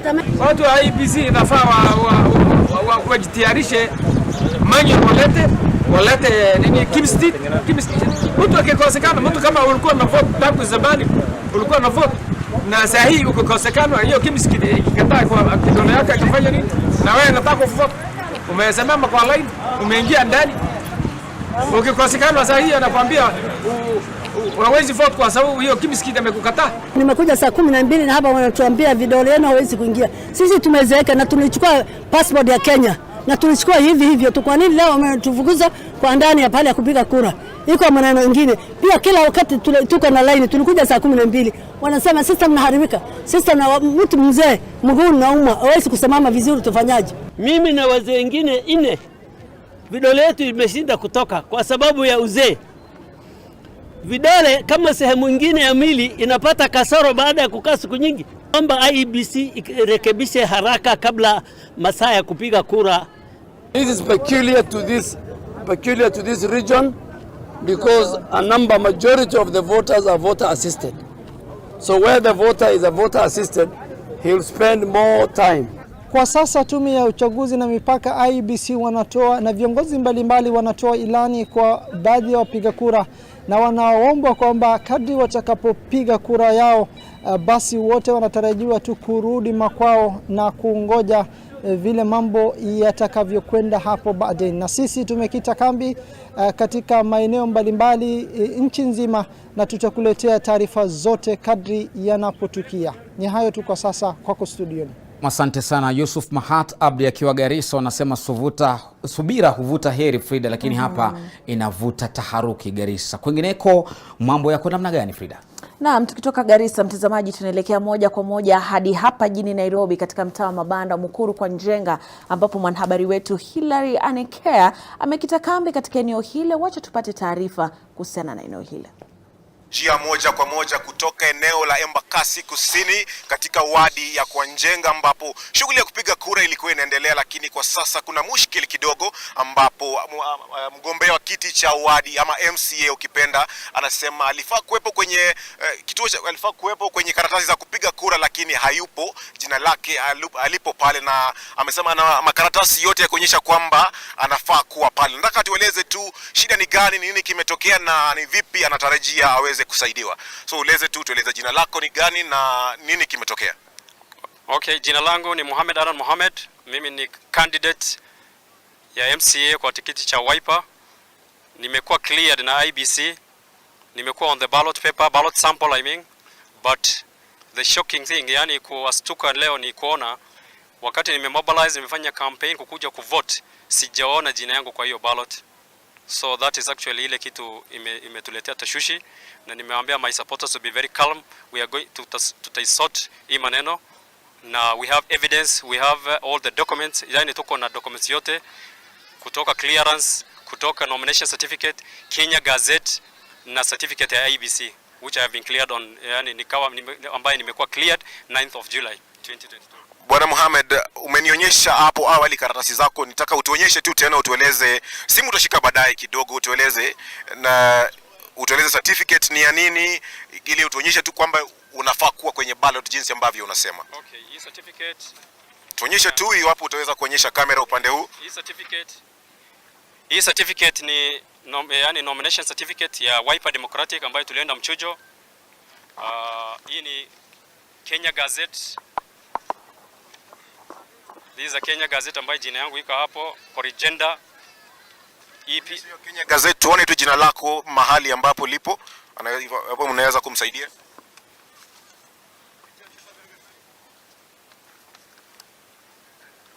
Onyeshe kamera tu pale waweze kuona. Jina yangu ni hii, Mohamed Adan Mohamed, Nairobi City, Embakasi South, Kwa Njenga Ward, Wiper Democratic Movement. Karatasi zingine ambazo unazo? Hii ni ballot sample ambayo jina yangu iko. Hii ndio ballot sample number 5. Wiper Democratic Movement, Mohamed Adan Mohamed. Kwa hivyo hivi ndivyo jinsi karatasi ya ballot paper ilifaa kuonekana. Jina lako lilifaa liwe nambari ya 5, lakini halipo kwa sasa. Aha. Hii ndio clearance ya IBC ambayo after the court case ambayo nimeshinda. Yeah, this is the clearance ya IBC 9th of July 2022. Okay.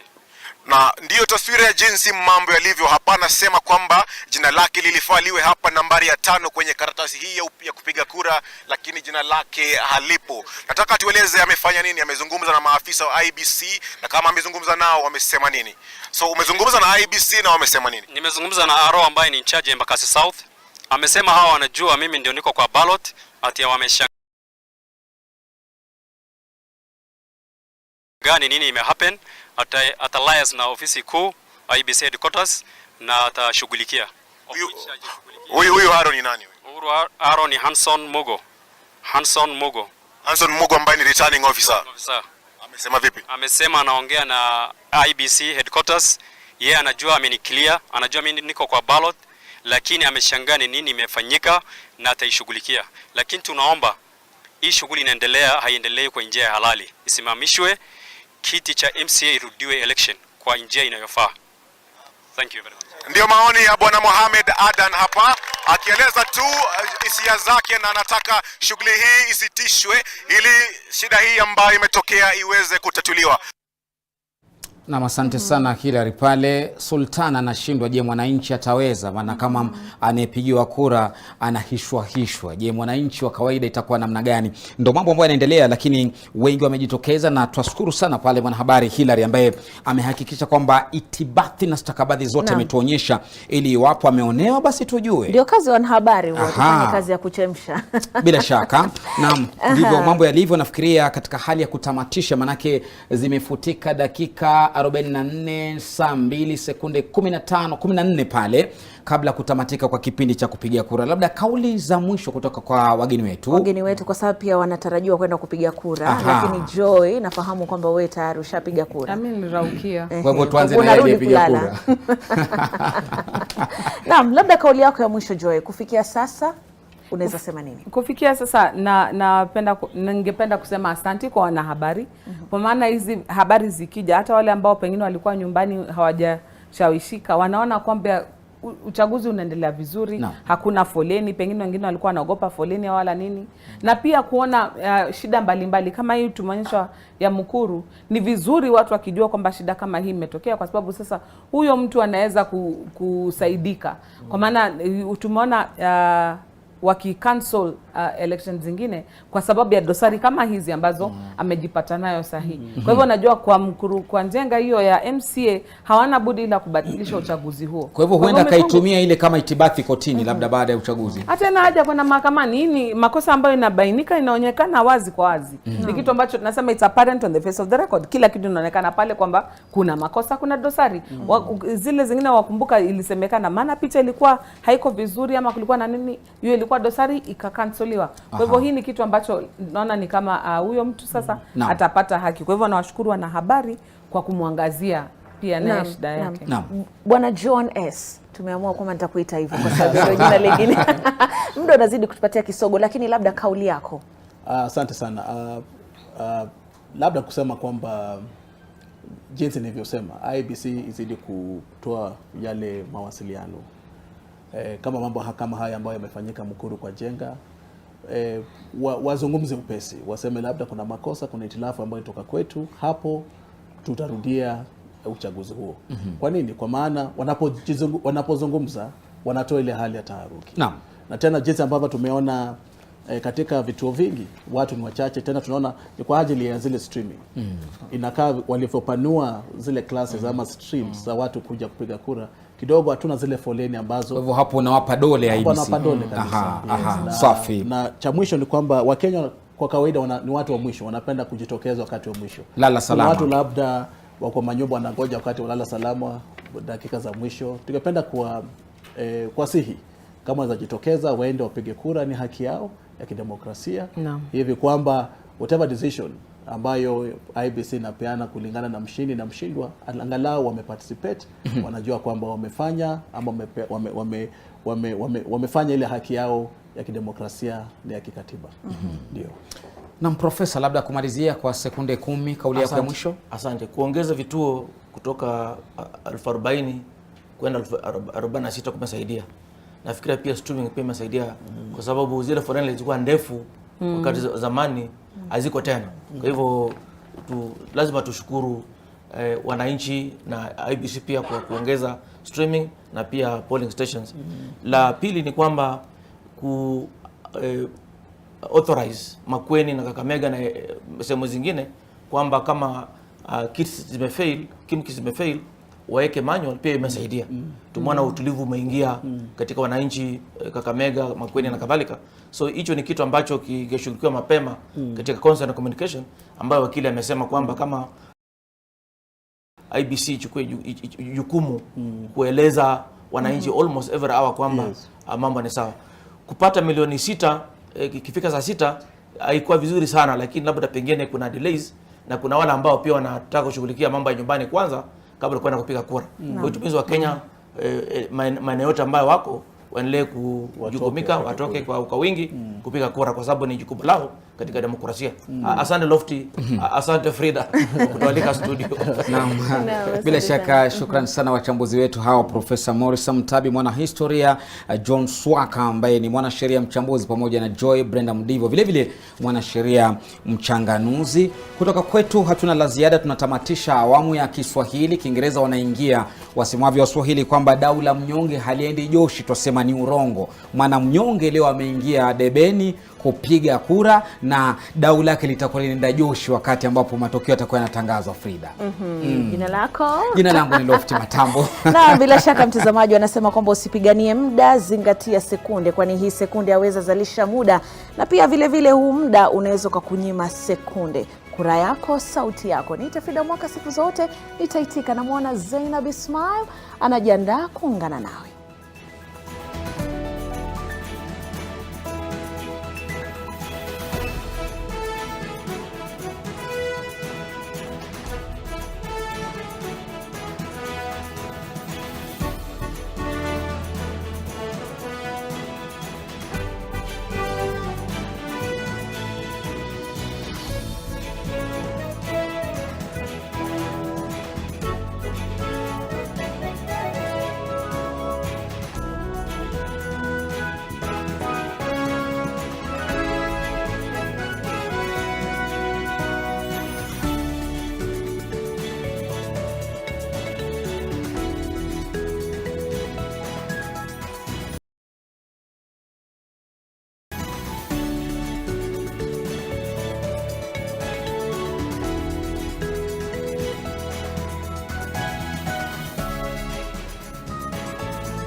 The Capital Markets Authority is the regulator responsible for supervising, licensing and monitoring the activities of market intermediaries. This include the Securities Exchange, the Central Depository and Settlement Corporation and all the other persons licensed under the Capital Markets Act. CMA works with intermediaries and stakeholders to create a conducive environment for raising the level of investor awareness by focusing on the importance of knowledge, saving attitude and the best practices for investment in the capital markets. We've since done a lot of those primary IPOs, corporate issuances, corporate bonds, private placements, any listings by introduction. We were the go-to investment banking and still are to date.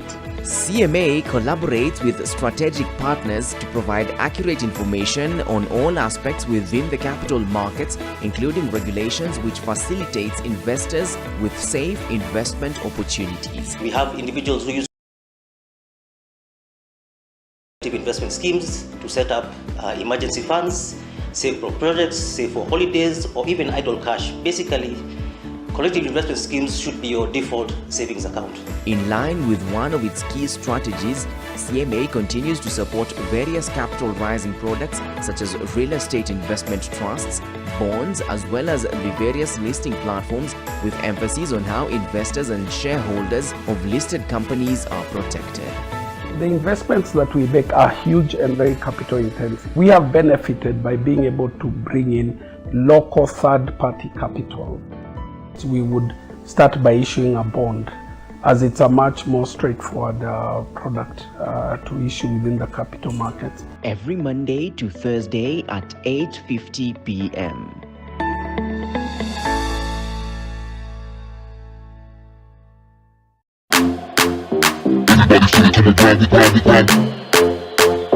Everybody feel it, come around, we grind, we grind. Everybody feel it, come around, we grind, we grind. Everybody, everybody, everybody, everybody. Everybody in the front, front, front.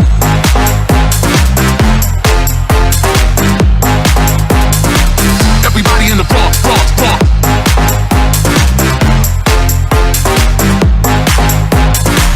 Everybody in the front, front, front. The music right here on Nation FM is on another level. We're playing the best hits, the biggest hits, right here on 96.3 Nation FM. My name is Antonio Soul. It's the Nation FM Drive every single weekday, Monday to Friday, from 3 p.m. to 7 p.m. The best hits, the best conversation, the best guests. It's all about entertainment, business, politics, and everything in between. Call me Sugar, because I keep it sugar and spice and all things nice. Everybody, everybody, round, around, around.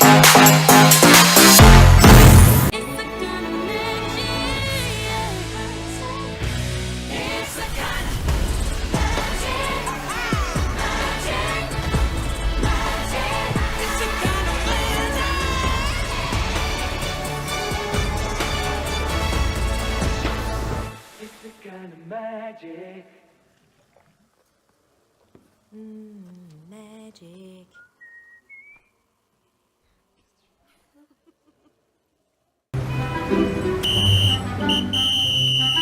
What blue is blue? Police blue? Sky blue? Monday blue? Take a deep inhale as you bring your hands up to the sky. I feel so at one here. I should bring this zen into my house. When it comes to all things paint, we've got you covered. We know paint. Duracoat, ask the experts. Mama Stevo, where are the kids? I think they're upstairs doing their revision. Oh, you guys are here. Maria and Steve, which revision papers are you doing today? Baba, mimi nashughulikia maswali ya marudio ya somo la Kiswahili kutoka kwa gazeti la Taifa leo. Na wewe? I am working on the mathematics revision paper from the Junior Sport magazine of the Daily Nation. Wow, this is wonderful. Are the revision papers from Taifa Leo and Daily Nation working for you guys? Yes, Dad. Wanauliza maswali yao kwa njia nzuri na nyepesi sana. And the questions are in tandem with our syllabus. Dear parents, in invest in Taifa Leo and Junior Sport for KCP and KCSE revision papers kwa maswali ya gazeti la Taifa Leo. Usiukose uhondo huo kila Jumatatu hadi Jumamosi. In our Junior Sport, it's every Monday. Do not miss out.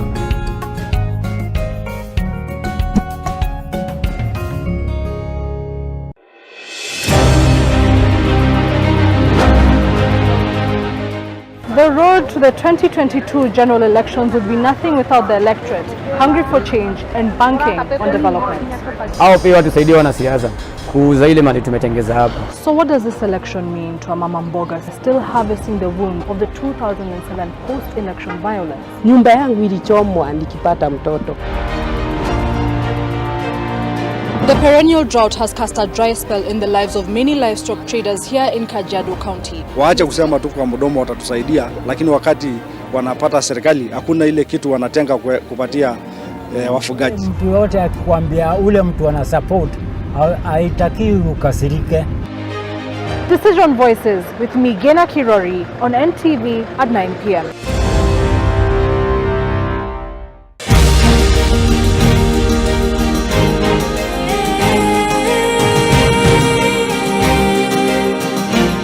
Kenya is a country of resilient, innovative, and hardworking people. The sovereignty. Our journey highlights major national divisions, the unity that followed, the gradual economic growth, and our daily struggles. I call upon Nobel Peace Prize laureate for 2004, Wangari Maathai. Our greatest achievements are our sports personalities. He's still in podium position, contention here, and he seems to be coming in for the second position. Oh my God! And our national pride is the unity of our diverse cultures.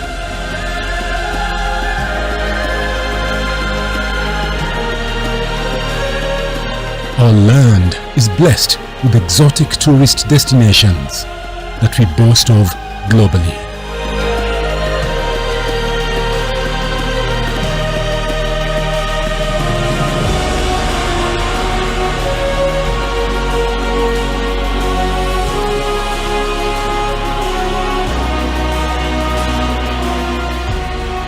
These are the deeply rooted principles of our national pride.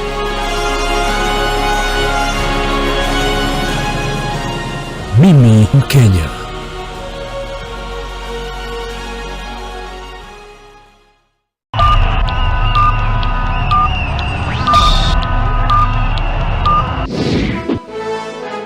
The moment is here. We are ready as the people of Kenya to make appropriate choices. Hii uchaguzi itakuwa baina ya wafisadi na baina ya Wakenya ambao wanataka mabadiliko. After months of grueling campaigns, debates and manifestos, It's my humble opportunity to exercise your right to vote. Tunakuja kuleta huo ukweli. it is decision time. We have election materials which are strategic materials. We are all well prepared. As Kenyans prepare to go to the polls, NTV is on hand to bring you unrivaled coverage of Kenya's biggest election yet. Start until election day. Get peace of mind and protect the ones you love with the power of Dettol Bar Soap. It cleans and protects from up to 100 illness-causing germs. So no matter what type of mum you are, trust Dettol.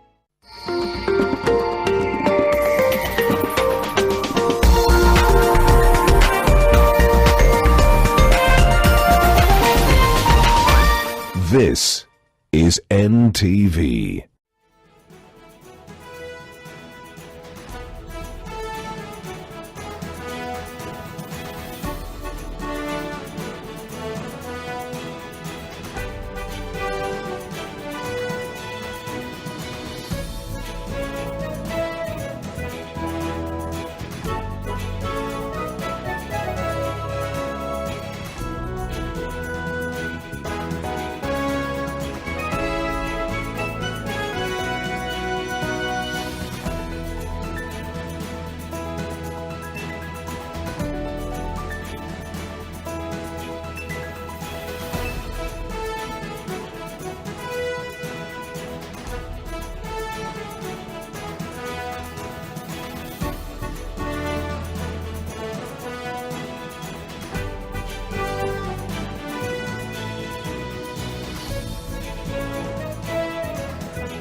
Well, good afternoon and welcome to our extensive coverage of Decision 2022. Well, Kenyans woke up bright and early and began exercising their democratic right to vote in their representatives in various positions. Yes, and that exercise is expected to continue until exactly 5 p.m. when the polling stations close. However, there are exceptions in those polling stations that have experienced challenges, including delays at the beginning. Well, more than 6 million voters have already turned up and voted in the ongoing election as of 2 hours ago. This is according to the latest briefing by the Independent Electoral and Boundaries Commission. So this translates to about 30% of the 22.1 million registered voters. Now, our team is spread across the country, ready to bring you blow-by-blow accounts of the entire exercise on the ground. This is the moment we get the thoughts, verdicts, and what the votes cast mean for the people, political parties, and some political careers. I am Dan Mwangi. And Zainab Ismail will be speaking to our reporters across the different parts in the country. And of course, later on, we'll also be joining Raila Mohammed, who is at the National Tallying Center at the Bomas of Kenya. In fact, we are joining her right now. Raila, a very good afternoon to you. We just had that briefing from the Vice Chairperson of the IEBC on the number of people that have voted so far. Just from your observation at the National Tallying Center, what more information can you tell us? Zainab, that was the first briefing of the day. Another one is expected in 2 hours from that 1 p.m. briefing. The Vice Chairperson, Juliana Cherera, and key commissioners from the IEBC addressing that event. You have given us the highlights. Let me go deep into my not black book, but my phone this afternoon, just to give you the details. 10,000 Kenyans were registered to vote in the diaspora vote. 7,000 of them were registered in polling stations across the major prisons in this country. And this particular day, voting will begin at 6 a.m. to 6 p.m. in the diaspora vote, and this will be depending on their local timelines. The countries that will be participating in this vote, and this will be only for the presidential vote. Again, those in the diaspora will not participate in the remaining 5 cadres of seats that are available for voters in this country. And voters in the United Kingdom, in the United States, in Canada, in Burundi, Tanzania, Rwanda, Uganda, South Africa, Germany, and Qatar have participated and will continue to do so in an 11-hour period. Polling stations have already opened in those areas within the East African region. For those who are just waking up in the United States, they will get their opportunity to vote in the Kenyan embassy, probably in the Washington, D.C. embassy, and as well as the Los Angeles consulate of the Kenyan embassy there. Many Kenyans expected to participate as well. The Vice Chairperson, Cherera, saying that it is actually 6,567,869 people who had participated to vote as at noon this 9th of August 2022, with less than, if I look at my watch, less than 2.5 hours actually to the 5 p.m. deadline that has been declared by the Constitution. In some areas like in Eldas in Wajir County, they were able to speak to it and say that there was a security situation last evening.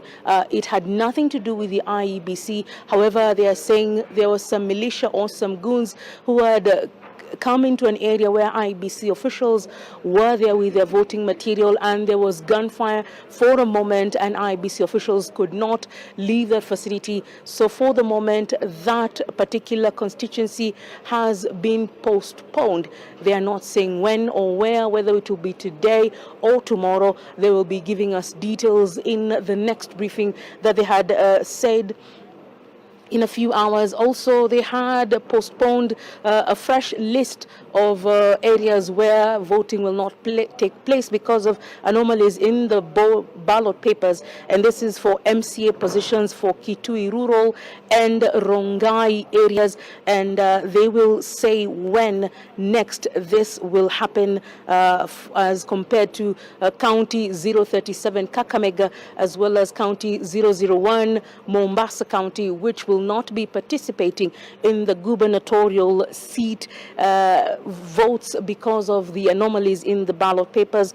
They're also saying there are some issues in 4 areas in the Dab constituency, and that will also be addressed. We asked them about some issues to do with the voter register in some parts of this county of Nairobi, specifically in South Sea. There were some voters who were saying that they will not be in a position to find themselves in the register, but they will clarify at a later date. We have allowed areas in Makueni, in Kibwezi, in Kakamega, Malaba, Matungu, Mumias West and Mumias East to use the manual register. We saw George Wajakawa of the Roots Party having issues in his Matungu area where he's expected to vote. But once you are done with the numbers, just take a look at what is happening at this amphitheater, where there will be political parties, there will be other critical areas that will be here.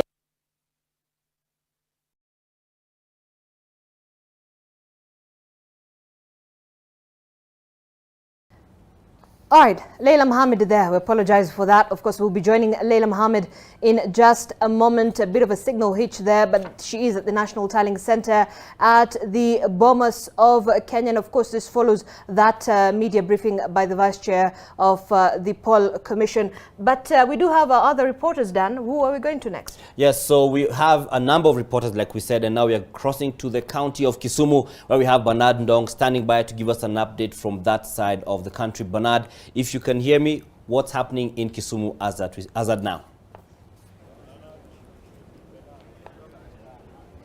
Thank you very much, Dan Mwangi, back in the studio. I'm at the Kenyatta grounds here in Kisumu County specifically. This is actually one of the key tallying, or rather one of the key polling centers, because initially we thought it was polling station, but there was some level of clarification that we were told that these are definitely about more than 10 plus polling stations. So it's about, we'll call it a polling center because there are about 11 different individual polling stations. And so far, it's interesting how things have transpired from the time we arrived here in the morning. We were here at about 4 a.m. 4 a.m. in the morning. There was a long line of people just waiting to wait for the polls to be officially open at about 6 a.m. But the voting has been smooth. There's been by and large nothing too much dramatic has happened here. Of course, the residents of this area just exercising their democratic right. But it's important for us to understand some of the complexities, because we've interacted with some of the residents here. Some say that the process has been quite smooth, but for some they've said that the process has had some few hitches. And we're going to join a presiding officer who is here, of course, just to join us here on NTV, just to give us his sentiments, because I think it's very important for us just to appreciate and understand. You can just join us here on NTV. Of course, he's just monitoring the proceedings just to ensure everything is going smoothly. First of all, just introduce yourself. This is the presiding officer of one of the polling stations here at the Kenyatta grounds in Kisumu County. Good afternoon, sir. Just tell us your name. Good afternoon. I'm Nixon Owe Aoya. I'm a presiding officer, Kisumu Sport Ground 10-7. So far, the voting is going on well. It's only that right now we are having a low turnout because in the morning there were so many voters that were coming in to vote.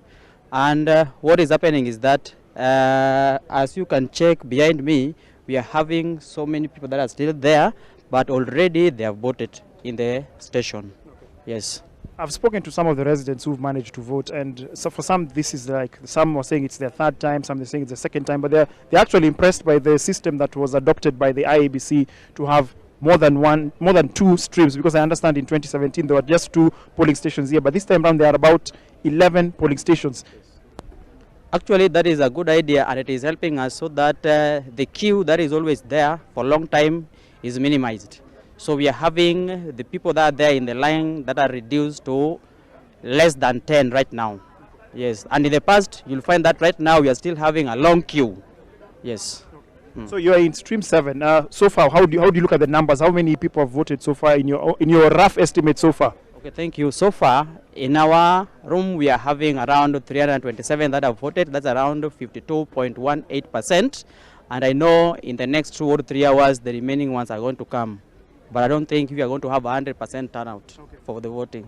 So in terms of how the system has been set up to have like all these streams at this particular polling center, do you anticipate later on this will help you in terms of tallying so that the process can even be smoother and faster, given the fact that there are not too many numbers that are coming up at one single time, but they're spread out across the day?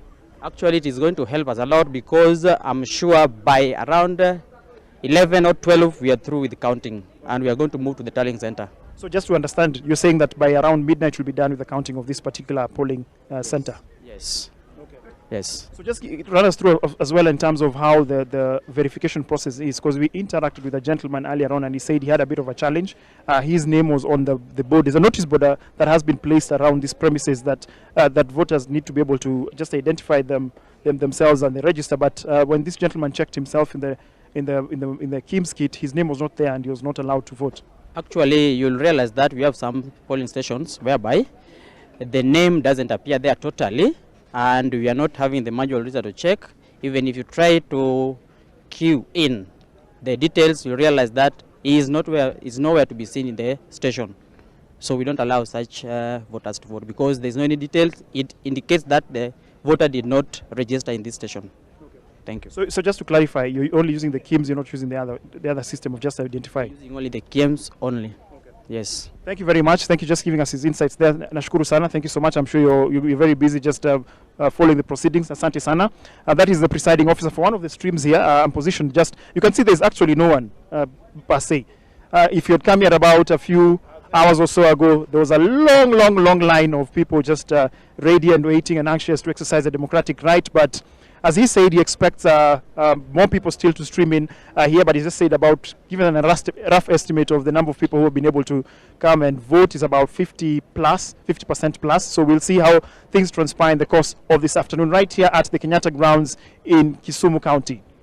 Thank you very much, Bernard Ndong, for that brief. And curiously, Zainab, the official that he spoke to from IEBC has said that the numbers now are not as large. It seems most of the people, from what he says, walirauka. Right. You know, they went there was a huge turnout in the morning. Exactly, but now the numbers have gone down. Right. Which shows some kind of the usual trend sort of we see in Kenya, where in the morning people are, rushing to the polls. Have you voted? Actually, Dan, I have not managed to vote, but hopefully if I do get enough time before that closes, the polling station, I will be able to. I really want to vote. Unfortunately, we've been stuck here, of course, getting the numbers and all the information for our viewers. Have you voted? Yes, I have. All right. What time did you wake up? I didn't do the very early morning one. I went to my polling station, which is Dagoretti North Constituency, Kilimani Primary School. I walked into the room at 12:15 p.m. and I was walking out at 12:26, 11 minutes. And some of that time was kind of lost in some of those candidates are many. So it was a whole long, part of curiosity, like, who's this? Right. Who's this? So some guys you only go to know on the ballot. Right. But so what about the turnout when you went there? Turnout about there, that particular time? The numbers were not overflowing. Let me say it that way. The queues were, I'd call it on average 10-15 meters, not too long. Right.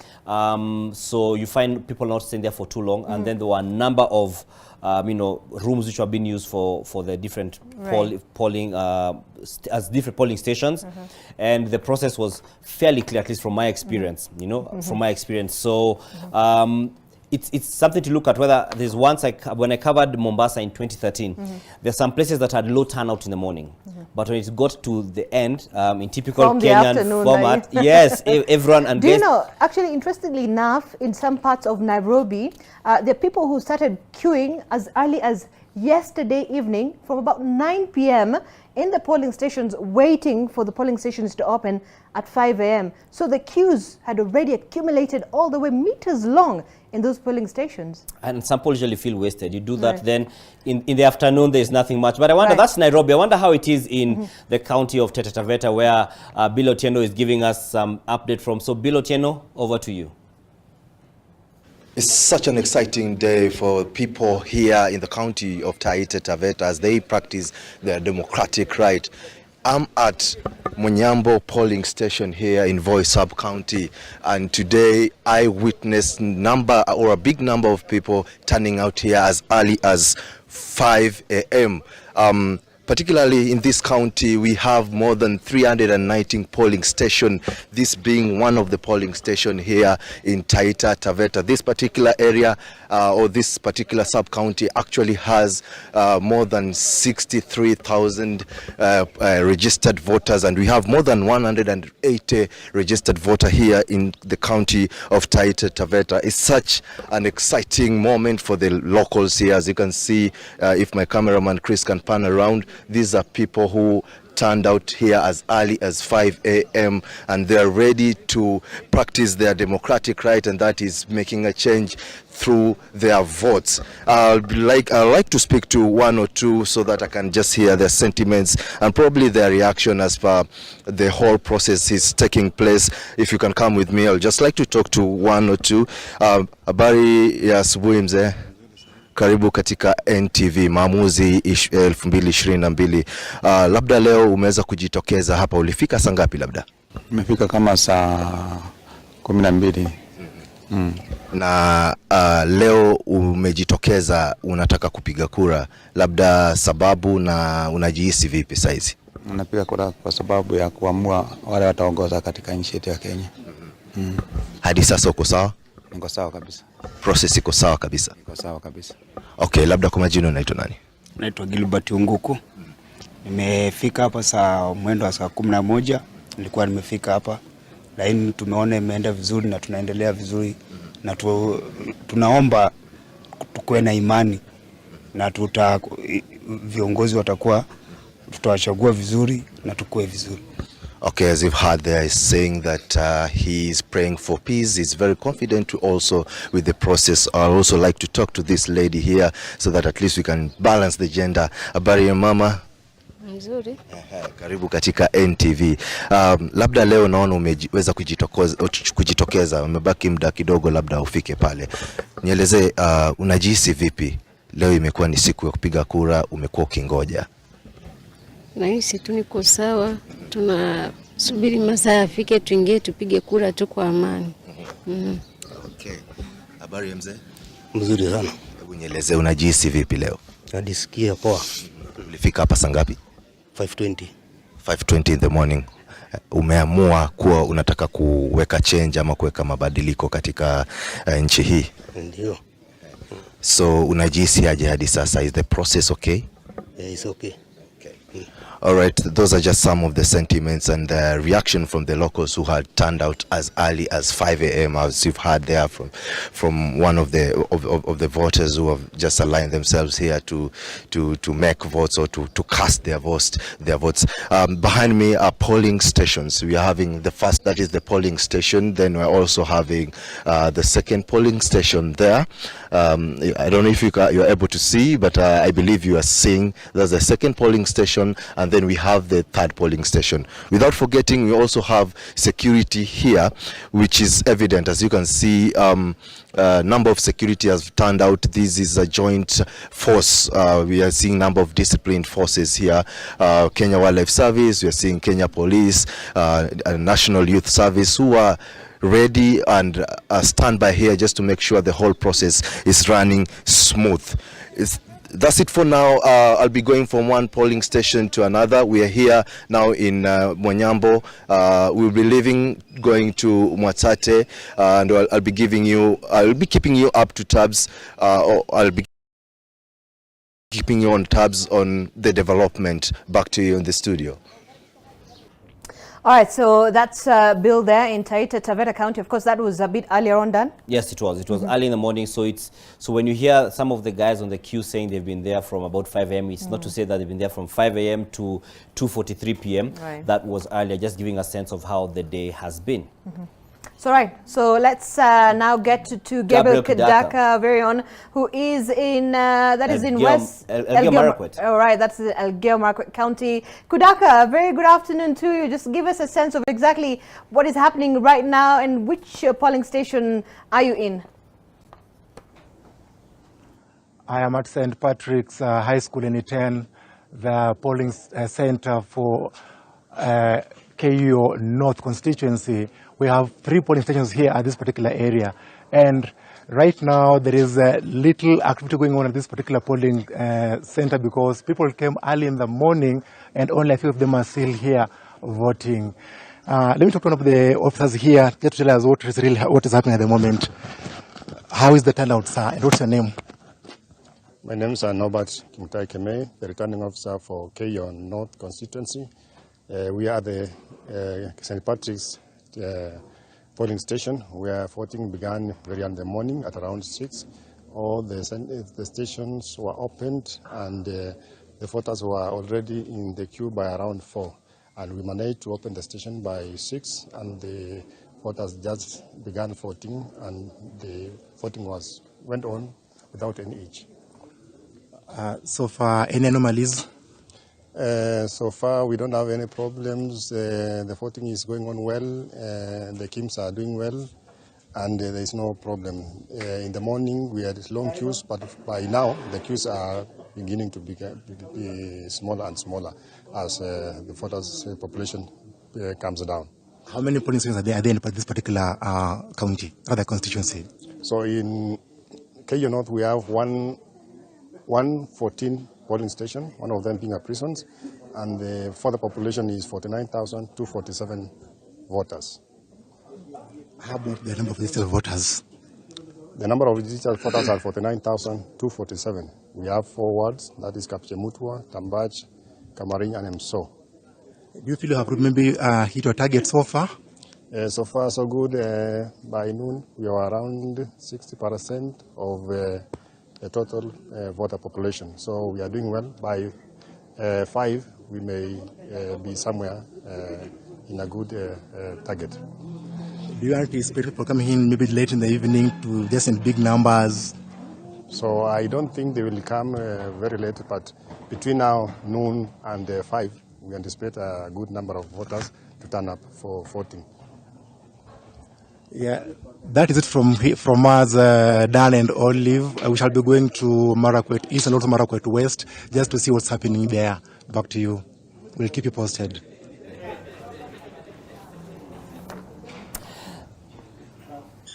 Thank you very much, Gabriel Kudaka, for that update from the county of Elgeyo Marakwet in KU North, to be specific, where he's gotten some sense of what's happening. And, you know, there's been nothing alarming, so to speak, and they say the process has been going on well, which is a good report, and which is the report you're getting from various parts of the country. And just to remind you that we are across the country, just to make sure that you get as much of the information as you can get. What you have on your screen there is Malindi, and these are earlier pictures from Malindi, which is in the county of Kilifi, where we had various voters lining up to vote. As I mean, the queues are looking fairly long, but it's one of those days where people had to just bring in their patience, so to speak, and also just your desire to ensure that you vote in the leaders that you want and the leaders that you feel you deserve. And so if you've not yet gone to vote, make sure you get out, go and vote.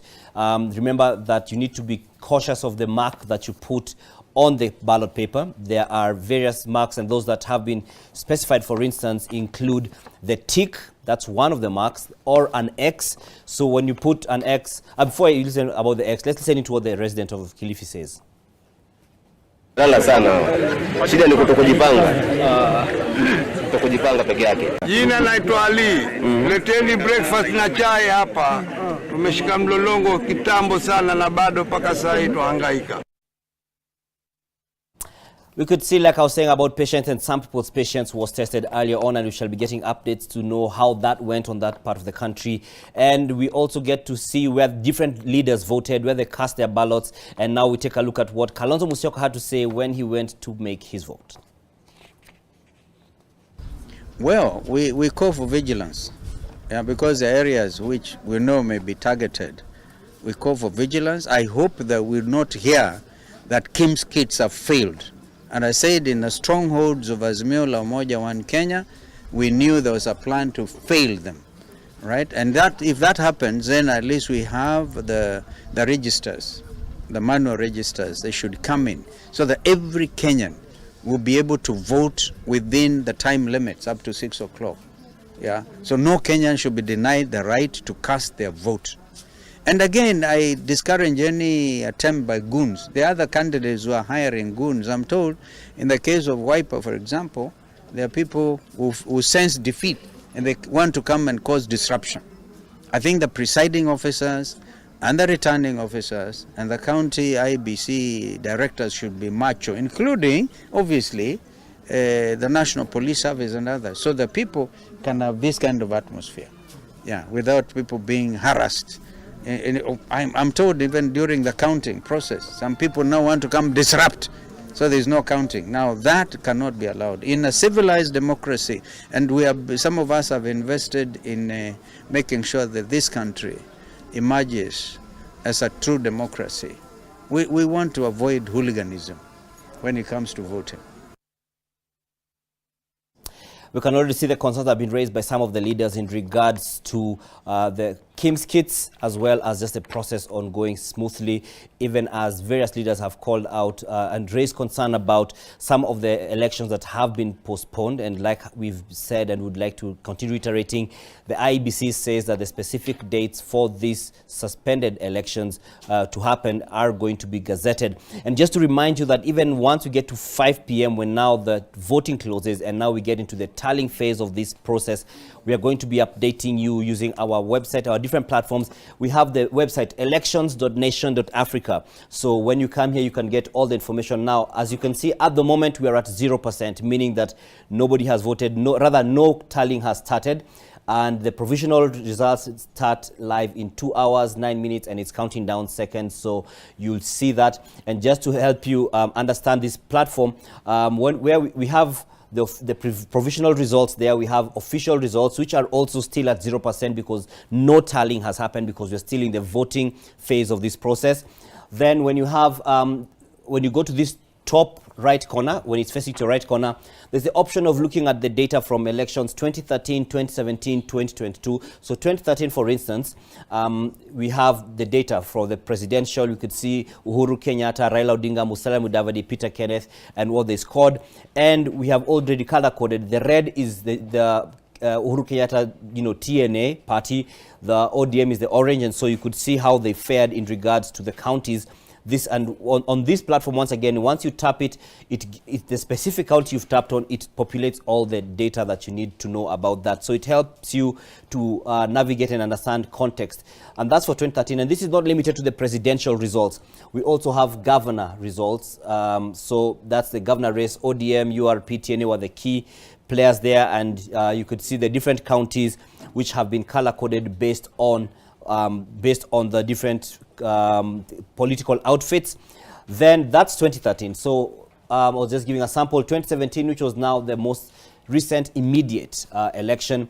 This is the 2017 governor race, and this is in the different counties. So we could see Jubilee Party had the largest number of governors. Yeah, that's at 62.5%. ODM had 32.5%, and Wiper had 5%. So again, it's an interactive platform where once you click, for this it's a touch screen. If you're using a machine, that is a laptop, or otherwise you have a mouse and a cursor, then once you click on it, it populates the data for you to be able to see. So this is available information as we speak. That's there for you to just see in terms of how the different races were. So it can go down to the Senate races. Again, we're still on the 2017 tab. National Assembly, county, in terms of county when it's collated as such, and constituency. So just to remind you that we are going to be having this updated from the IBC numbers, and we also have our data tallying centers, the Nation Media Group, which we are going to be using to corroborate these numbers. 2017, you see the elections, the presidential race had 53.89% for Uhuru Kenyatta, that's the Jubilee Party. That's just over 8.2 million votes. Then we have Raila Odinga's ODM party, 44.42%. That's 6.76 million votes. The late Joseph Nyaga, 0.28%, who was vying on an independent ticket. Then we have Mohamed Abdubadida of the ARC party at 0.25%, which is about 38,033.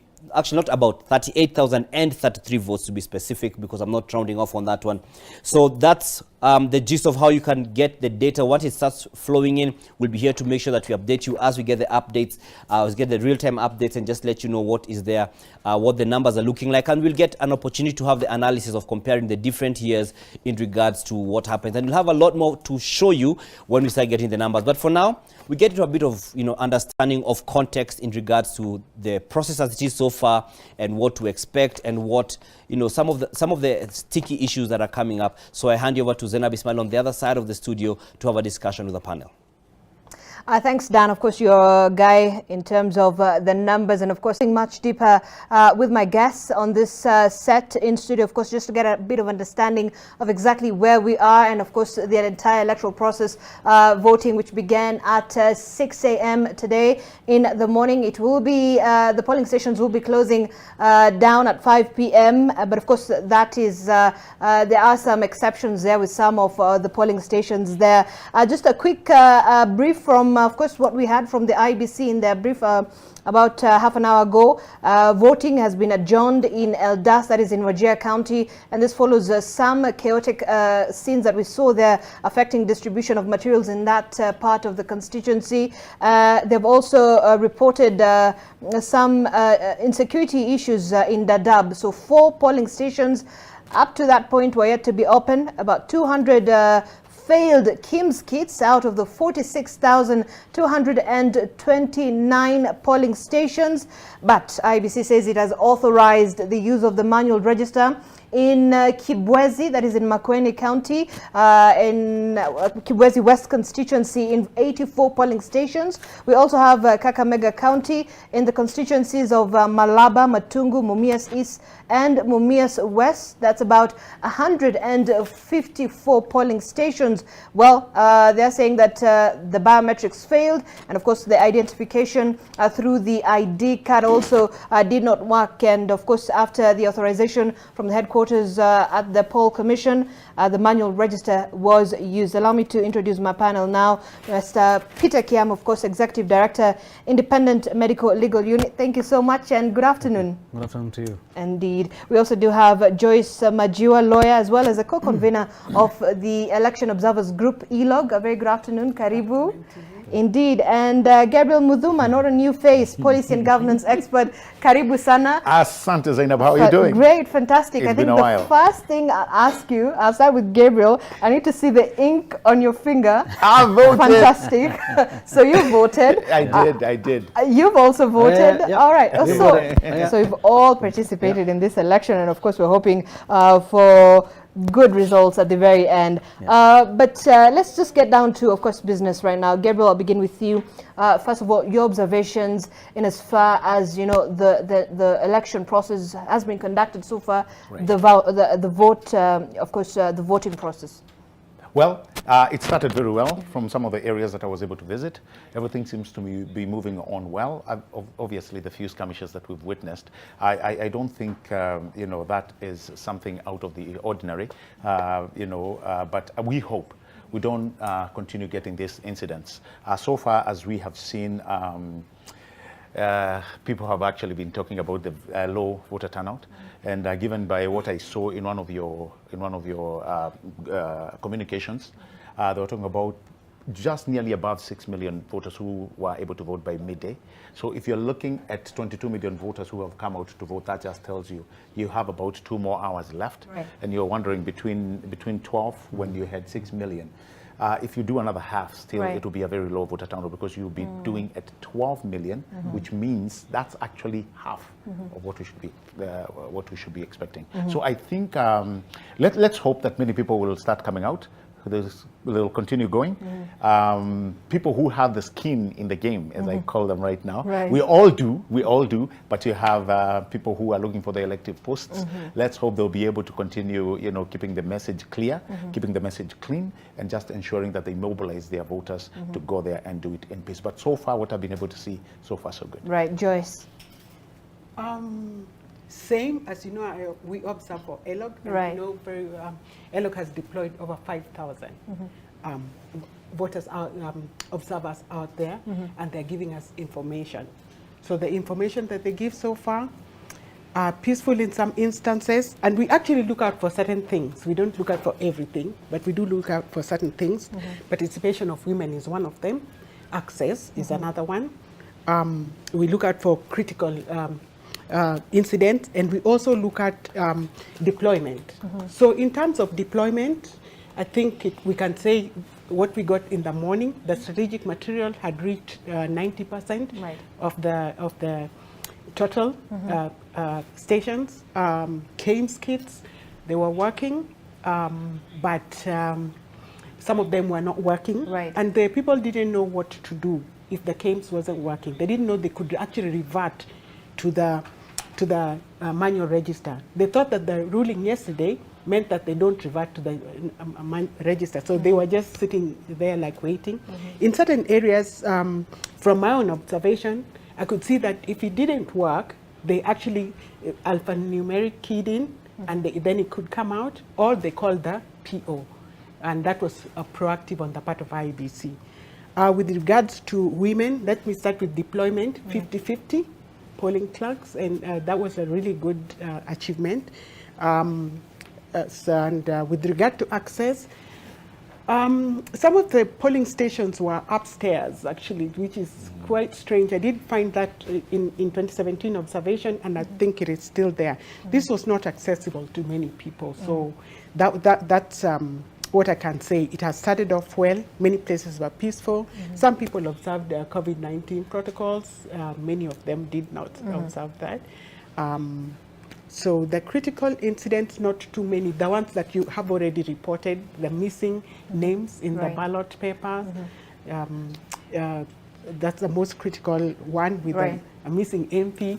And we'll certainly be delving much deeper into that, and of course what this means and the impact it has on the outcome of the election. But Peter, also let me get your observations so far as the voting process has been conducted. Thank you very much. I think so far so good, as Gabriel has said. We have 121 monitors across about 40 counties, and our focus is mainly electoral security and respect for human rights and fundamental freedoms during the elections. We are happy about the way it started. Started very peacefully, except a few incidents. I'm not saying that to undermine those incidents, because they create tension. We have seen a case of shooting. We have seen a case of assault of a voter by an aspirant. We have seen shootouts in Wajir last night. We've seen the violent incident in Mvita. And what we are checking is, are the police prepared? And so far this morning, up to around noon, we feel the police are prepared. By the way, they have responded to those incidents, but also in terms of deployment. We have seen increased deployment in some of the areas based on the earlier mapping of hotspots. So far, so good. Yeah. But when you look at the security lapses in some of the places, for example, in Wajir and Dadaab polling stations, do you feel, because this security is not a mandate of the IEBC, it is a mandate of the security organs. So should they take blame for what is happening there? And should we be concerned as Kenyans on what is happening on that other side of the country? Yeah, that's why I'm saying that even though the security incidents are few, I don't want to disregard those incidents, because they affect specific voters in a particular location, and that might prevent the voters from voting or cause violence that might end up in injuries or deaths. And so yes, the National Police Service is fully responsible and accountable for every incident that happens, either in terms of preventing those incidents or responding in the appropriate manner to them. And we have seen in a good number of the incidents going through our seat rep at 12 today, where we spoke to all the monitors out there. In most of those incidents, I haven't gotten the latest on Eldas and Dadaab, but from all the others that we have recorded, we have seen the police have responded well. For example, the case in Mount Elgon of an assault of a voter by an aspirant. The police were able to get the report, issue an OB, issue a P3 form, so they are responding. And that's what we want to see, even in the cases in Garissa, that the police are able to respond quickly, prevent and reassure voters that they are safe and they can vote. Yeah. All right. Gabriel, when it comes to, the issue of mix-up and errors in ballot papers, so yesterday we had the chairperson of Wafula Chebukati, and quite shockingly, and to the, detriment of the people of Mombasa and residents of Kakamega as well, who will not be voting in their governors because of that mix-up. And of course, some of the other issues that have happened in the other different constituencies with regard to those errors. I mean, what are the possible outcomes and impact on this election? Does it have any impact whatsoever? Of course it does. Of course it does. Zainab, when you look at, first of all, look, we are told that some names were actually missing. That should be a no-no. When you find,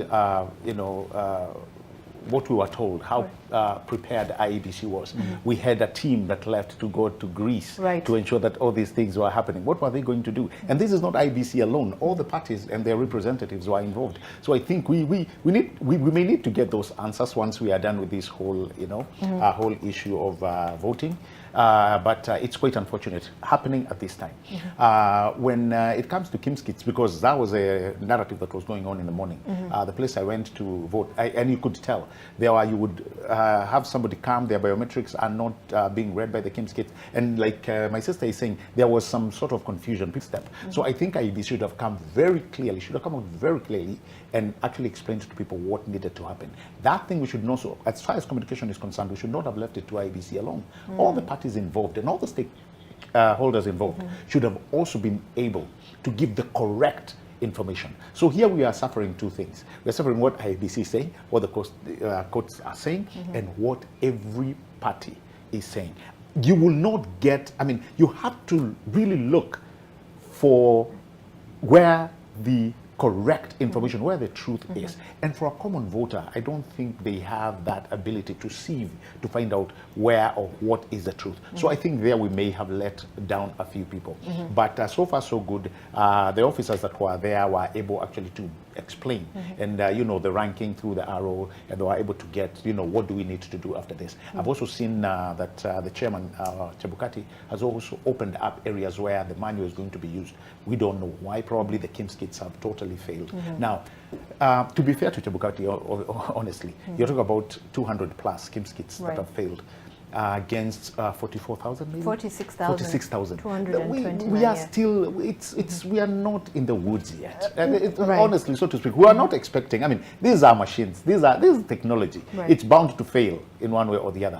What must count is, do we take away the right of that person to vote? And I think that is not something that should be taken away from anybody. If the Kimskits do fail, then we know this is what needs to happen. You remember in 2013, actually 40%, if I'm not wrong, 40% of the Kimskits back then, they failed. And you remember that's why we had the new committee in Parliament that was actually brought in to see what should we do? And they set up a very good policy where I think we were talking about if this system does not work, what do we result? So there has also been a confusion, Zainab, so to speak. People have not understood the complementary and the manual.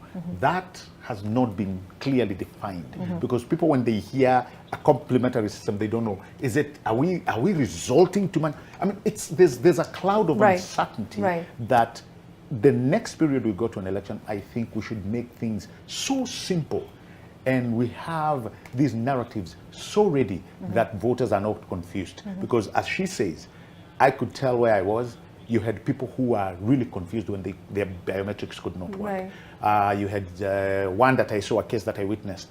The machine was not able to read totally for the first time. The second round, actually everything went on. He was able to do his biometrics, and before you say cut and a half, everything came up the system. So I think the mere fact that you have somebody who's supposed to vote within a given period, let's say Zainab is supposed to get 2 minutes to have finished going through the polling station, and you're taking 10 minutes, you know what that does? It actually affects everyone. It means you'll have a big number of people who will not be able to access that polling station. And that's what I'm mindful of. We need to do all we can to put all the strategies that we can on the ground to ensure that we do not disenfranchise anybody from conducting their civic duty. All right, and we'll continue with that conversation. So Dan Mwangi is here, and of course Dan is still speaking to our battery of reporters dotted across the country on the situation on the ground. Dan, I don't know how many hours to go now? Well, we are at just under 2 hours, 1 hour, 51 minutes to go, and then we can have the bell ringer do their thing and close the polls. Then we begin the voting part. But even as we head up there, we are just under 2 hours to the close of the polls. Let's get a pulse check on the ground in different parts of the country. Let's cross over to the county of Bungoma, where Sydney Chazima is standing by. Sydney, how is it looking now as we speak? Hi Dan, it's quite looking slow. During the day, the wee hours of the day, we saw lots of crowds turning up to vote in various polling stations in Bungoma. And currently I am at Mupeli Primary School, which is in Bungoma County. The process has gone on well. I've been talking to one of the clerks who has told me that there are lots of voters early in the morning. But going on to the day after midday, we've seen the numbers have gone down. And I'm here just with one of the members who have been voting here, one of the voters who have been here voting, to perhaps tell me what had happened here. Habari yako kaka? Mzuri sana. Unaitwa nani? Ismail Laruna. Umesema kwamba kumekuwa na issue moja ama mbili hapa katika hii station. Ni nini unaweza tueleza nini imeendelea hapa? Issue imekuwa hapa watu kadhaa wanakuja wanapata majina zao hakuna wa list. Alafu pia hiyo list nyoko pale kwa ukuta majina zimechanganyika. Wangepanga kulingana alphabetical ikuwe rahisi. Au umetupatupa tu majina hata unashindwa watu wanakuja wanaangalia wanachoka. So kufikia sasa umevota moja vote? Mimi nimevota lakini najaribu kusaidia hapa kuangalia kwa simu kwa online, yani kuangalia wale wa sherehe wenye wajiezi na angalia rahisi. Okay. Ndio kazi nafanya kusaidia watu hapo kuangalia online. Okay. Shukran. Labda wewe kaka utuambie majina yako na unahisi aje hii process imeendaje? Kwa majina naitwa Hassan Katram. Hii process imekuwa poa. Kitu ninaweza sema naweza laumu IBC kwa sababu this time hawakufundisha watu vile jinsi ya kuvote. Wengine wamekuwa wakikuja hapo ndo wanataka uwafundizie hapo kuvote. Haijaeleweka. Wangefanya at least wange emphasize watu wakae ukijua kwenda kuvote na vote aje. Kuna wazee wengine wanashindwa anakuja tu anasema tu anataka jina ya mtu mmoja. Ukishamsaidia akisha mark jina moja anakuambia zingine mtanimakia zingine juu IBC jamfundisha namna ya kuvote hizi vitu. Sasa next time wajipange at least wakikuja wako wamefunza wananchi wajue kitu yenye inaendelea kwa ground. Sawa.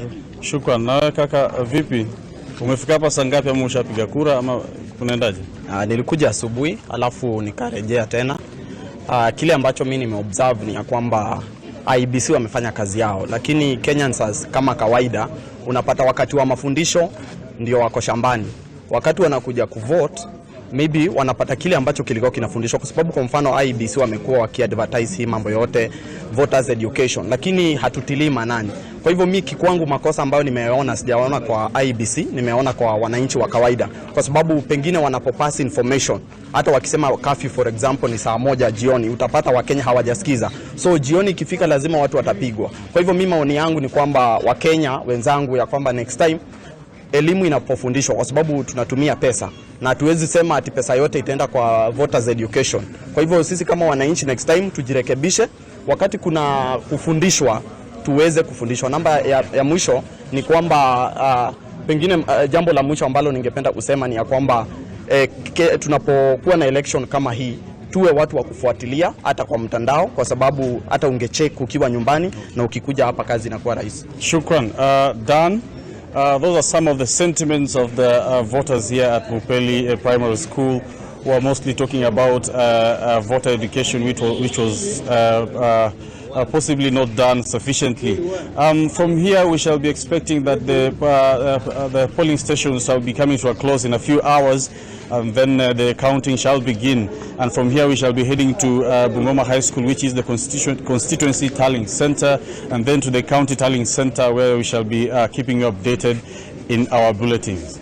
Thank you very much for that, Sydney, in the county of Bungoma. And definitely some stuff to look for have been raised here in regards to voter education. There are claims that IBC didn't do enough. I don't know, some people don't think the same, but we'll see what we also have to hear from the county of Kisumu, where we are going to be joining Oko Okusa. They received some action. This is in Manyata. Okusa, what's happening? Maybe give us an update. Well done. Still, it's not very clear to us what exactly is happening here, but just a few minutes after we got here, we were told that there were reports of voter bribery happening in this particular polling center, and actually before we could investigate, then we saw the police Land Cruiser coming in, and of course there's little confrontations that we are witnessing right now. Police insisting to disperse those who have been gathering here. I think they don't want people milling around here after voting, and that is what is currently happening. We are yet really to get exact info on what has been happening, but from our initial gathering or initial investigation is that there have been some reports of voter bribery here and some irregularities. Remember, this is part of Kisumu Central constituency, where we have 6 candidates gathering for the position, and there's been a lot of we will say it's one of the highly contested constituencies here in Kisumu. That is Kisumu Central constituency, where we have ODM's Joshua Oron and the incumbent, that is Fred Ouda, fighting it out or wrestling it out here. Ouda is coming in on an independent ticket. He lost to Oron during the ODM nominations, but still went ahead to vie, regardless of the efforts that were tried to put by the party to maybe have him step down in favor of Oron, who got the ODM ticket. And therefore there have been a lot of such heated moments even during the campaigns, and of course we are witnessing that happening here again now at Manyata, one of the polling centers that form Kisumu Central constituencies. Remember, this is Kondele ward, where we have 23,000 registered voters, and so far what we are made to understand is that the voting exercise here has been going on smoothly, despite some few hiccups to do with missing names and Kim's kits failing in one place or the other, but that, according to the people that we managed to speak with, was kind of sorted out, even though there are some voters were turned down after they couldn't find their names on the register, or they couldn't be processed during the identification process. Let's just hear from one of these gentlemen here, and who can maybe shed more light on what has been transpiring here. Start by introducing yourself, and then maybe briefly you tell us what exactly is causing this commotion. Okay, my name is Obungu Sospita Owich. I'm an independent candidate for MCA position Kondele ward. I'm currently here at Manyata Primary, a polling station which has got 7 booths or center, 8 booths or centers. So maybe you explain to us first, why are the police dispersing the crowd that was here? What is the problem? Okay, according to my own understanding, because it just happened while I'm here, according to my own understanding, it is like there is a politician that is using the police to frustrate supporters of another candidate. That is basically what is happening, because at first what happened here is that there were some supporters of the MCA for Kondele ward, and even supporters for the ODM nominee for MP position, who were bribing some voters here. So as a result of that allegations that were reported here by those people that were voting here, that is what started bringing a lot of commotion. Immediately after I'd done my voting, then I just saw a police van entering here in a speed that was not very conducive, because it was very scaring. All right, apart from voter bribery, what other irregularities or abnormalities have you experienced here? Okay, in the morning there were some of the voters who reported to me that when they reported to vote, then they realized that as for the MCA position, currently we are 2 it is me in the independent and that for the ODM. But surprisingly, it was provided with a ballot paper that is carrying 4 candidates. So that brought a lot of commotion in the hall, and later on it was addressed after the clerk later on intervened and produced a different ballot paper which was containing 2 of us. Another one which has brought a lot of commotion is the instance of several other women that have been given some petty cash to give in the queues. That has also brought a lot of issues. Now, have you reported these allegations to IEBC officials? Okay, yes, I've gone through the 5 polling stations that are within Kondele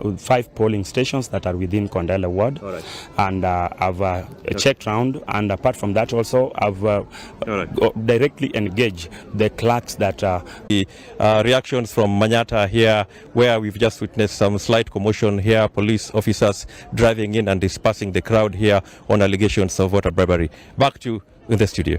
Thank you very much, Oko Kusan. We're looking forward to some confirmations, hopefully from the security officials, the police and the likes, and the returning officers on the same, just to get a formal statement. Thank you for that, Okusa. We'll be catching up with you later on in our broadcast. Now we cross over to Uasin Gishu County in Eldoret, where we have Lois Wangoi. Hello, Lois, to you too. Lois, maybe you could tell us, we see you're in a polling center. Inside the room, maybe tell us what's happening, just for us to understand what it's about, Lois. Good afternoon, Dan. I'm at Kapseret constituency, one of the constituencies that comprise the 6 that makes the county of Uasin Gishu. Already we know the county of Uasin Gishu has slightly above 500,000 registered voters. And here at Kapseret constituency, we have around 74,000 registered voters. And we're at this particular polling station where, Dan, we can see a bit of activity, quite a contrast from some of the polling stations that we have come from, where we could see there was near nil or little activity. So this is quite impressive. We can see members of the public, voters from Kapseret constituency just queuing and taking to their democratic right of taking to the ballot. So there is a bit of activity here. Just to note, Kapseret constituency will be having a race on its own of the member of a National Assembly docket. The current member of National Assembly is Oscar Sudi, and he is seeking to defend that seat on a UDA ticket. But Sudi has also encountered a bit of work to do, because still on the same ballot we have 2 independent candidates. One is Frank Murgor, and we also have Pauline Tuwei. So the incumbent who came into office in the year 2017 on a Jubilee ticket, right now he's on an UDA ticket. He has a bit of work to do, and it will be one of the most interesting races to watch here at Kapseret constituency. That said, Dan, Kapseret constituency, granted it is in the home county of Uasin Gishu, or the home county rather of Deputy President William Ruto, then a majority of the residents here tend to identify with his school of thought politically, and so UDA is really the party to watch in this particular area. So in the next few hours, we will keep going round. Earlier, we were at Kesas constituency, where the pictures were pretty much the same. A few members of the public streaming in to take to the ballot box. And this is not unique to the county of Uasin Gishu. We're getting reports that even from other parts of the country, the numbers have not been as impressive. Earlier, we started our day, Dan, at Kosache Primary School, that is in Tarbo constituency, where Deputy President William Ruto was among the first voters at that polling center to take to the polls. Immediately after that, he spoke to Wananchi, just thanking them for their support so far, and also urging them to turn out in numbers. So I don't know whether that communication has been made effective, Dan, but so far we're seeing a bit of a reluctance from members of the public or voters when it comes to participating in this particular exercise. Also, another seat to watch here is the gubernatorial primary race, we have UDA's Jonathan B., also known as Koti Moja, and he is expected to have to face competition from an independent candidate, businessman and politician Zedekiah Bundotich, also known as Buzeki. In the senatorial seat, it is yet another battle that will be interesting to see how it turns out. We have the incumbent governor, or outgoing governor, Jackson Mandego, eyeing that senatorial seat. He's flying on Robert Kimei on that slot, so it will be interesting to see that. When it comes to the woman representative seat, the incumbent, Gladys Boschele, who came into office under a Jubilee ticket, is also defending her seat on a UDA ticket, and she has a number of independent candidates facing her off. So Dan, from here, we will start going around in all the counties, 6 constituency tallying centers to now look forward to the closing of this exercise and on to the next one.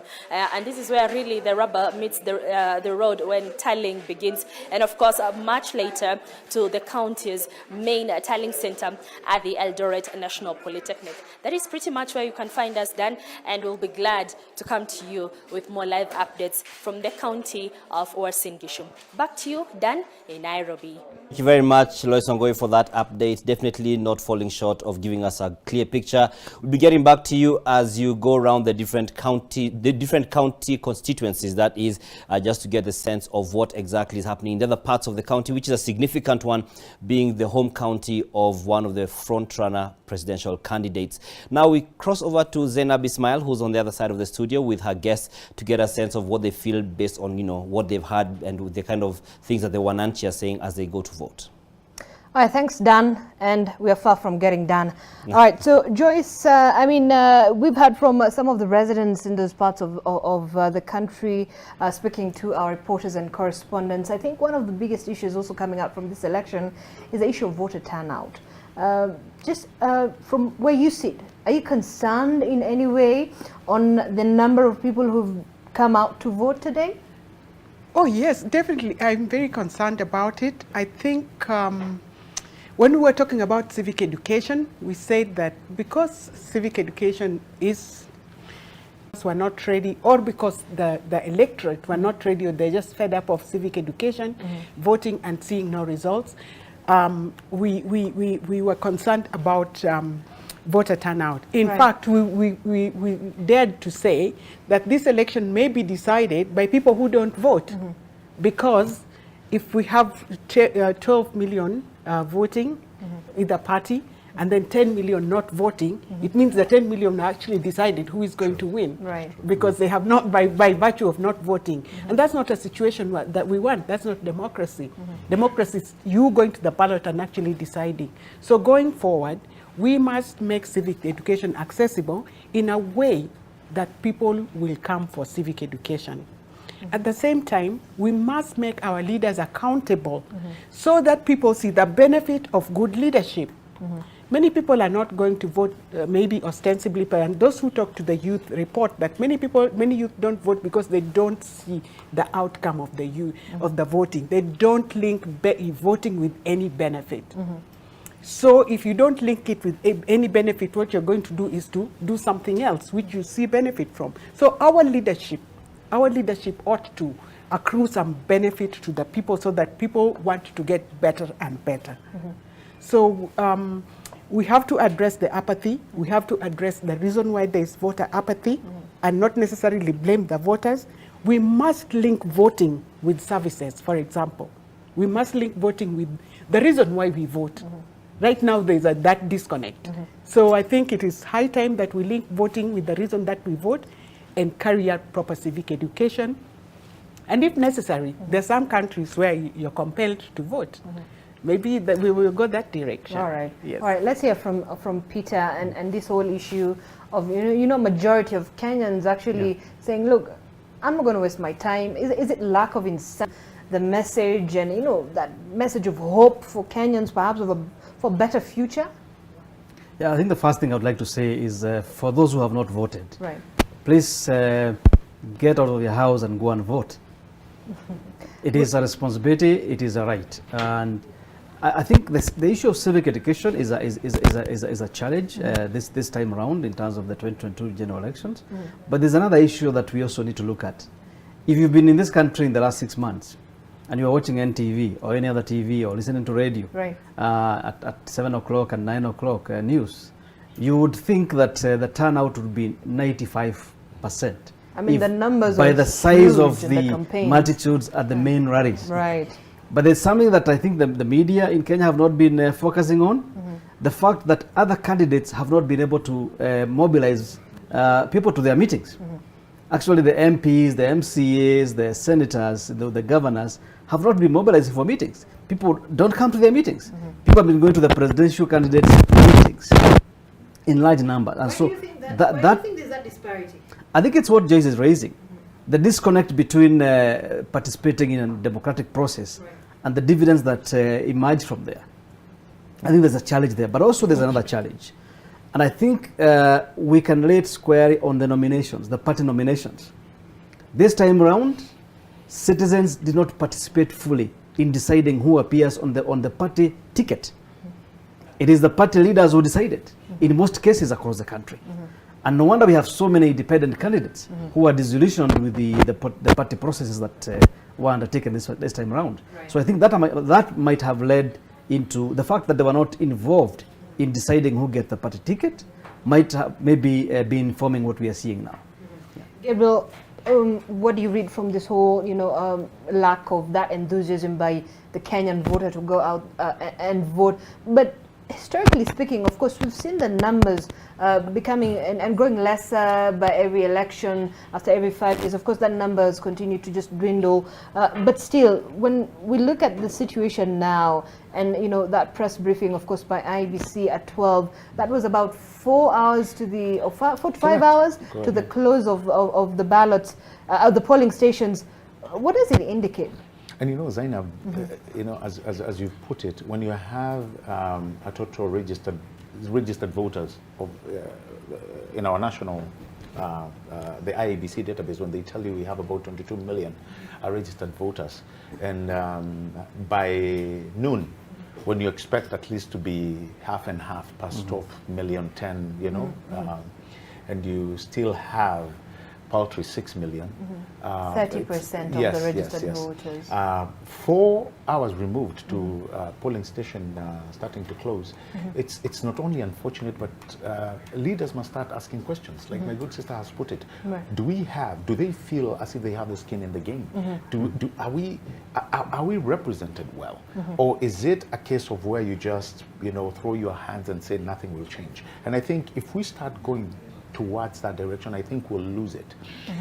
Because me and you require services. We need to elect leaders who we know will do. Not through inclination, not through the acclamation of the majority, but somebody who has a track record. People who we have a good feeling that they will keep to their promise. And the mere fact that we've allowed politicians to run the narrative, I think this is what's coming to bite us. This morning I was talking, like Peter said, this morning I was talking to very young people who told me they are not going to vote. Right. And just when you just push a little bit to inquire why they are not coming out to vote, they actually don't think they have the skin in the game. They're like, for what? Is it also perhaps the reason why we've also, over the past couple of weeks, we have really focused on that undecided constituency. And that has been a huge issue in this election. And again, Zainab, for the longest, we've never had such a big number of undecided voters. And most of the time you think, or you feel, why would you have people that are not decided? What are you waiting for? Because when people, when you have leaders who have actually come out and they've laid down their manifesto, you must buy into one, so to speak. Unless you're saying you really don't want to be part of this process. But we also must take our young people who I think, virtue of what we are seeing, probably they've not really pushed into this process. We need to start understanding why they are doing what they are doing. When we talk about civic education, this is not a youth thing. This is actually a Kenyan problem. We've been here with you, actually, if I may recall, last time. Right. You remember when we were talking about why people don't go out to register as voters until the last minute? This is a conversation we've had with you for so many, many times. Long time. We are a last-minute nation. We wait until, And sometimes you wonder, why can't you just not wake up and do what you're supposed to do in a timely fashion? You may find, and probably I hope this is the case, I'm really praying this is the case, that you have just somebody waiting to go when he feels the lines have subsided. It's not a good thing, but if it helps, the better than not going. You'd rather late, well, you know, the older adage, better late than never. Some would argue that this is perhaps a strategy to say, look, in the morning, I am suddenly going to find the queues extremely long. So, you know, let me just eat my breakfast slowly, wait, you know, till noon, then decide, you know, when the lines are a bit, you know. And it's sometimes it's not good, you know, if we are going to line up. I mean, this is the, you know, you have so many other countries out there in the world who would actually pay a very hefty price to be able to line up and vote. You know, we know so many countries that, you know, that are run through dictatorship. They don't get this democratic space. So when we have it, we should treat it with the respect that it deserves. So I think you have the laissez-faire people who really, you know, get in, you know, induced into gradualism. Let's just wait until the lines zipungue kule mitani and then we will go. Sometimes that doesn't work because some kind of, you have a laziness that nobody can explain. And you imagine if another 100,000 people will think like you, all of you will meet at the same time.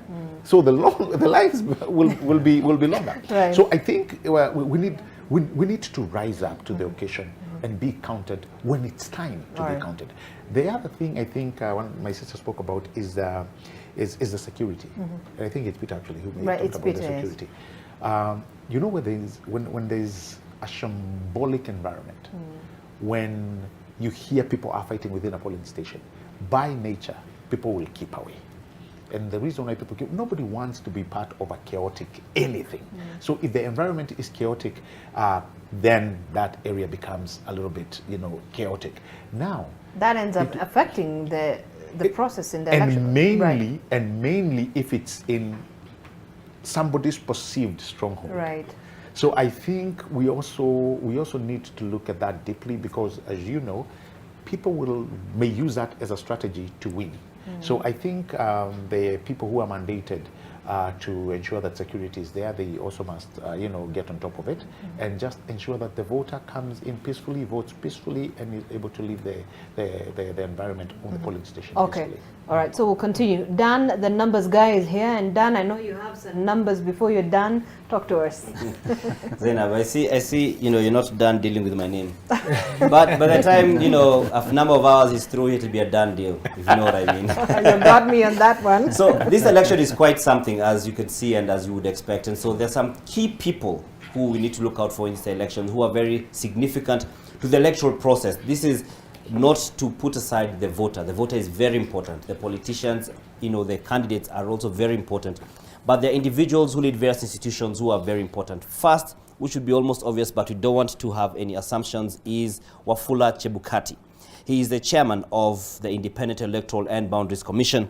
And he is also, yes, this gentleman on my right, he is also the man who's the returning officer for the presidential election. He's the only one who's mandated by law to announce the presidential results and declare the president-elect. And that is the first key person in this election race. The other key person is Ezra Chiloba, who, you know, in the last election was under Chebukati, but this time he's key not because of the IEBC connection, because he's no longer under IEBC, but because he's the Director General of the Communications Authority of Kenya. Now, Chiloba has, you know, and the CA at large have a significant role in this election.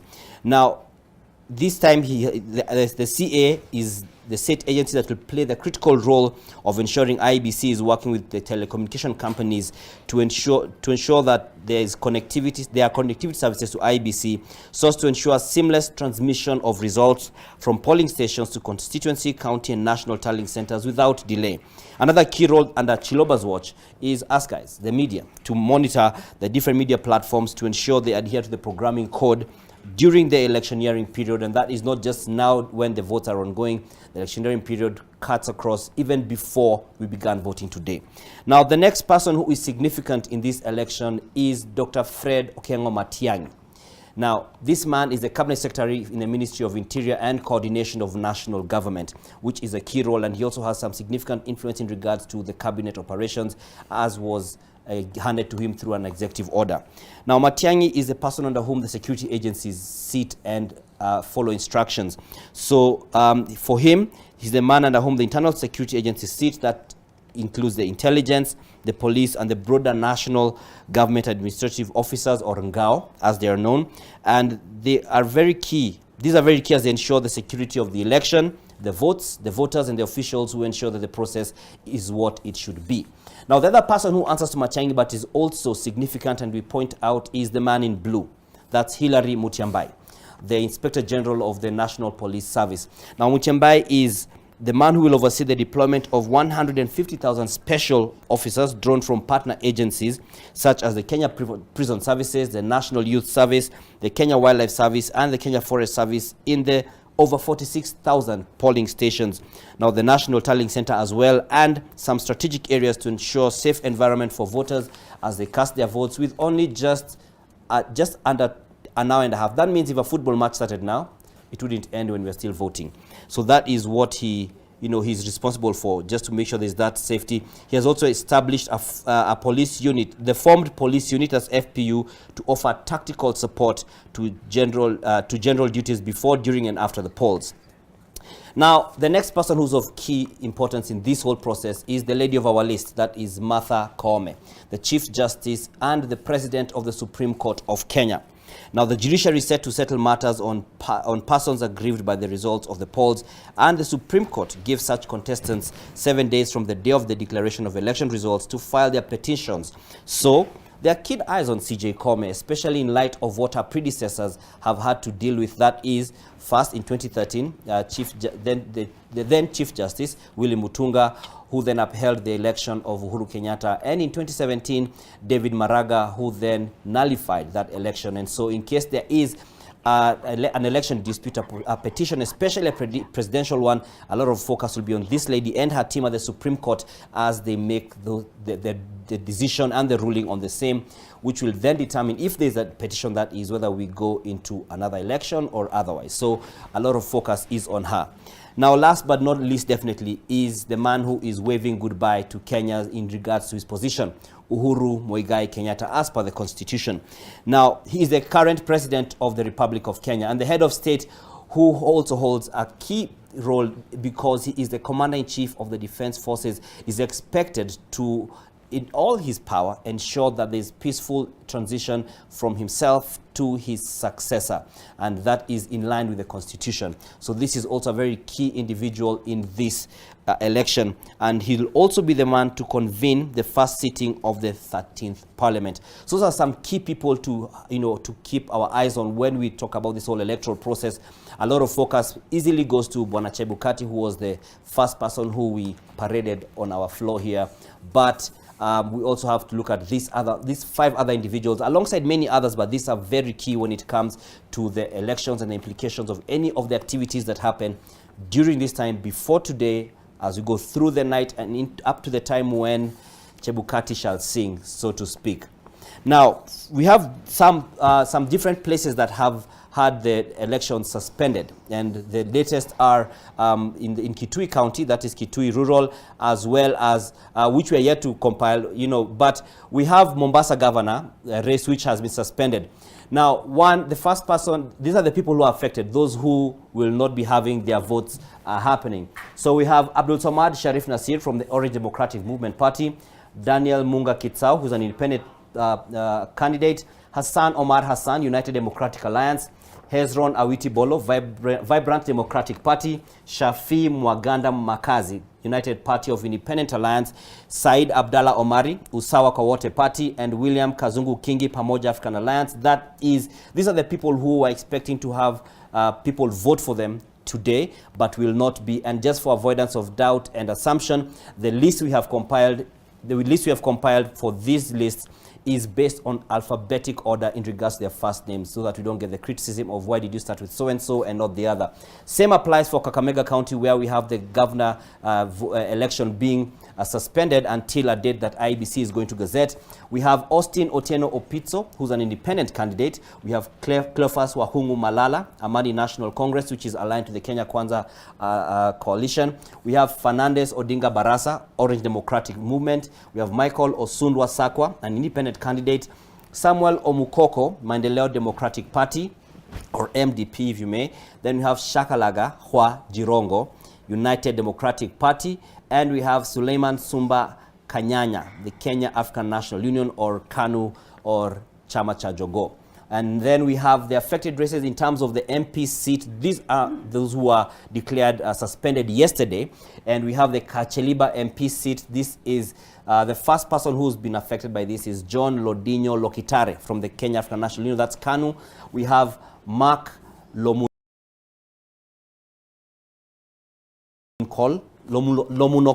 from the United Democratic Alliance, or UDA, and we have Titus Lote from the Kenya Union Party, or KUP, whose party leader is the current governor of West Pokot County, that is John Lonyangapuo. So this is Kacheliba MP seat in West Pokot County, but it is not the only MP seat whose election has been suspended in that county. We also have Pokot South MP seat, which has been suspended, and those who will not be having anyone ticking against their names today are one, David Losikau Kosing, the Kenya Union Party, or KUP.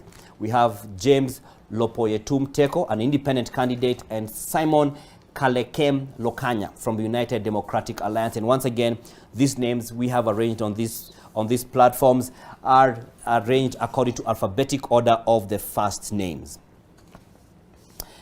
Now, we're going to look at a few more sets of data in regards to this election, which are important. And we have some people who are unopposed. So for them, it's the kind of guys we'd say must be nice, because when everyone else is having some sense of nail biting and anxiety, they are having to, bite their nails about it, but they don't have to. For instance, this lady on my right, that's Beatrice Kemei. She is the Kericho County Woman Representative candidate, and she was also referred to as Mama Yao. No relation to Baba Yao from Kiambu County, and she was cleared to carry the UDA, that's United Democratic Alliance, ticket for this race, but she has been listed as the only candidate and declared as having won because there is no opponent. So for her, she's pretty much just waiting for the swearing in alongside everyone else who is going to be having the nail-biting experience. The other person who is also clear to go is Issa Abdi, whose photo is very difficult to find. We tried to reach him to get an image of him, but by the time we get through this whole process, he shall be visible online. He's fortunate that he did not have anyone opposing him, and he is Issa Aden Abdi, who was contesting, had thrown his hat in the ring for the Sabena Ward Member of County Assembly. This is in Lagdera constituency in the county of Garissa. He is vying under the National Agenda Party of Kenya, that's NAP Kenya, which is the party he's vying under. And like earlier on, which I didn't say, which I think is important to point out, is that Beatrice Kemei is on the United Democratic Alliance Party. Actually, I mentioned that. I'm just double checking to ensure that we do not leave any detail unmentioned. Now, the third person who is good to go so far is Julius Ngotie Kimutai, who has been declared as elected unopposed as the member of County Assembly for Ravine Ward, which is in Eldama Ravine constituency of Baringo County. Now, he is part of the United Democratic Alliance Party. So that means so far UDA already has 2 guaranteed positions in whichever level of elective leadership that you may look at across the board. And we have NAP Kenya having 1. So those are the 3 individuals who don't have to sweat it much in regards to wondering what happens today when the tallies start being counted, etc. They're good to go. So we also have the last thing we could look at for now, the other thing we can look at now is in terms of the numbers for when it comes to the general numbers of the number of candidates, I beg your pardon, the number of candidates across the country. We also have data on, so when you look at the male candidates, the male candidates are 14,000, I should say, 137. That is the number of male candidates in this election. Then we have the female candidates, who are a total of 1,962. Then we have a candidate of other gender, who is 1. We have 1 candidate whose story we are going to bring to you. Rose Wangoi has been following up. He is vying for this individual is vying for the position of Member of County Assembly for Kwanjenga Ward here in Nairobi County. The total comes to 16,100 candidates, and that is just by gender. Now, besides by gender, we look at them by other demographics, and there's the youth aspect, the male, the female, etc. And in terms of the percentages. Now, the number of male candidates in this election comes to 50.88%, just above half. And aside from that, we have the women. The women in terms of 49.12%. Then the youth are 39.84% of the candidates. So there has been the narrative that the youth are the majority voting bloc, but in terms of statistics, majority means you're at 50% plus one. And then aside from that, now we have the persons with disabilities who are 18.98%, just about 19% of the candidates who have been cleared to be elected, to be among those on the ballots today. 18.98% are persons with disabilities. Now, the next one is the number of people candidates in total. So we have 4 people going for presidency.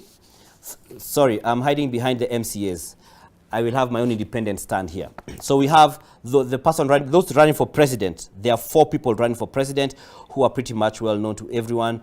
We have William Ruto, Raila Odinga, George Ojakoya, and David Waihiga Mwaure. So then we have 266 people who are vying for governor seats across the 47 counties, 266. Then we have 341 people who are vying for Senate position across the country. That's 341. Then the woman representative, we have 360 people. And to be clear, they are not called women representative. It is woman representative, not women rep. It's interesting that even some of the people vying for this position, some of the 360 of them have been campaigning under the title of women representative.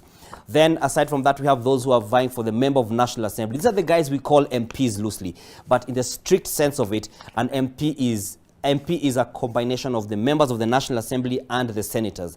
But the specific ones who we commonly call MPs are strictly called the members of National Assembly, or MNA, which is a total of 2,132 people who have applied for that.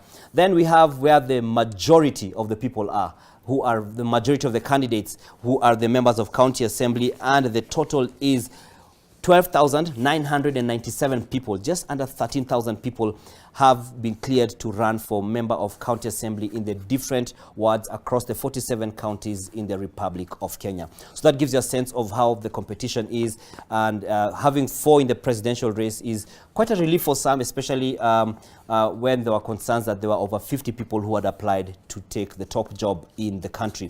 So that is again a set of data just to give you context. Data gives you context, helps you to understand what we're talking about. So Zain, maybe you should go get a cup of water for now, but that gives you some sense of the data that we have, and this is just what sets this, the context. As we carry along with our broadcast, we're going to be giving you more data in regards to now the numbers as they start coming in, because we have not too long before the numbers start coming in from the different parts of the country, and we shall be having, like we said from the website, the capacity to see the difference in regards to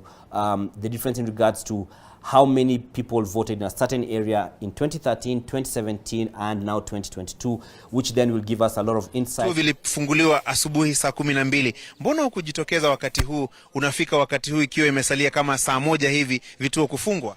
Well, mimi nilikuwa naona kutakuwa na rush, so I felt maybe nikuja wakati watu wametulia kidogo, but I still think watu wanakuja. Anyone mwenye kwa nje maybe masaa imekaribia akuja to join. Naam. Yes. Asante sana. Tuambie madam, wewe uliamua tu kuchill, kurelax nyumbani alafu uje last minute rush? Not really. Niliona tu acha nitulie kidogo, watu waishaisha kwa line, then nikam. Yes, naona bado niko on time. Uko on time. Na labda kuna wasi wako nyumbani kama wewe, bado wanacheki TV, wanafikiria kama watakuja au wasikuje, utaweza waambia nini? Na encourage wakuje, watu si wengi, wakuje wa vote. Yeah. Ushaipiga kura tena? Yes. Ni mara yako ya pili. Ya pili. Ulipigia kura hapa mwaka 2017? Aha, ulipigia wapi? Nilipigia Kifaru Primary School in Embakasi. Right. Yes. Asante sana.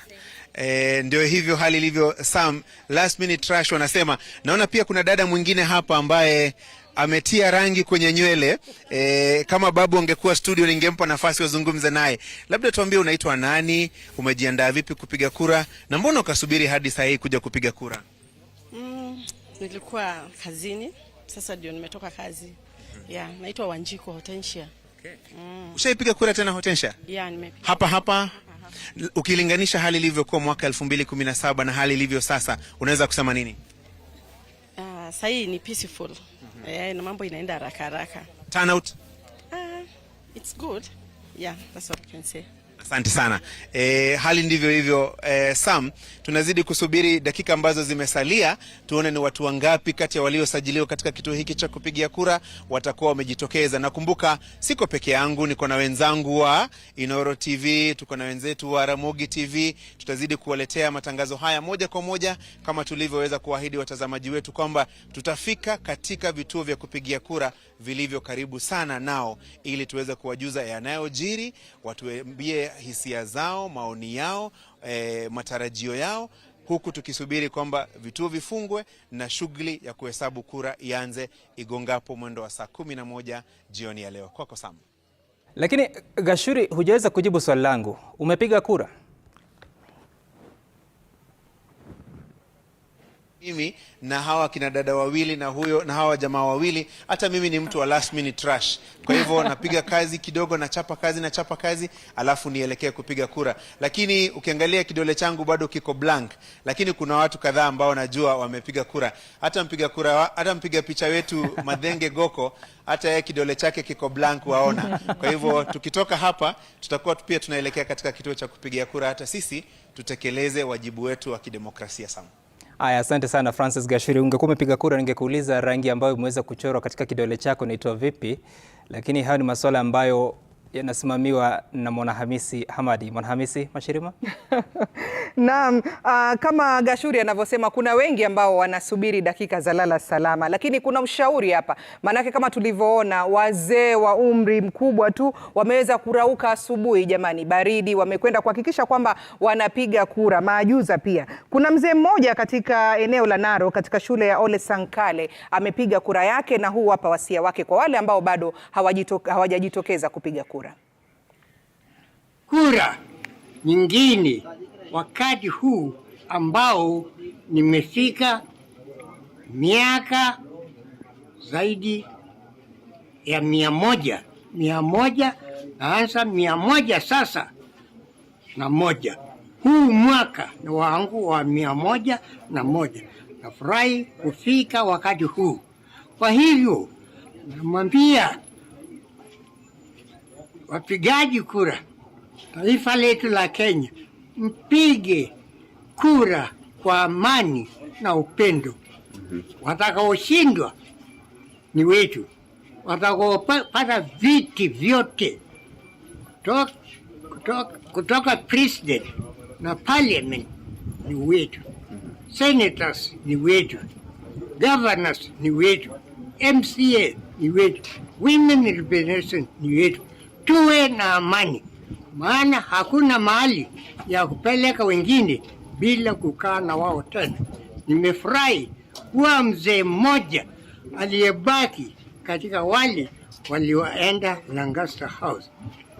Wale tulioenda na wao sasa ni watoto wao ndio wanapigania parliament na kuwa ma presidents, wanakuwa presidents. Waliobaki sasa wanapigania kuwa watoto wao wanapigania kuwa presidents au MPs au senators katika serikali hii ya Kenya. Naomba nikuulize swali. Kwa katika umri wako, tuchukue fursa hii kuwashukuru viongozi wa vyama mbalimbali ambao wameweka tamaa yao kando, ndio tuwe na Kenya moja, tuwe na nchi moja, Wakenya wameungana na sisi zote tumesema team captain wetu awe ni Raila Amolo Odinga. Ndugu Raila Odinga, tumetoka mbali.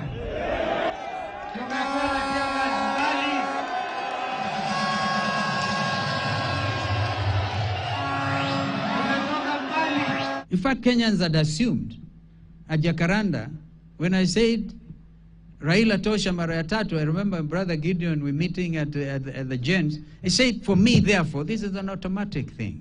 I've suffered the consequences of bad faith for far too long.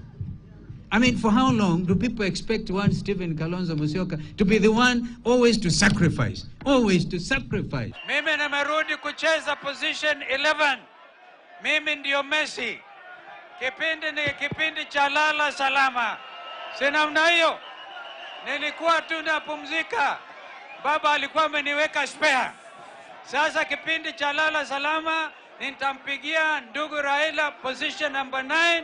Yeye atascore immediately na Kenya hii itakuwa sawa sawa. Leo tumeona mwanaume ambaye amepunguza matarajio zake kwa sababu ya wananchi wa Kenya.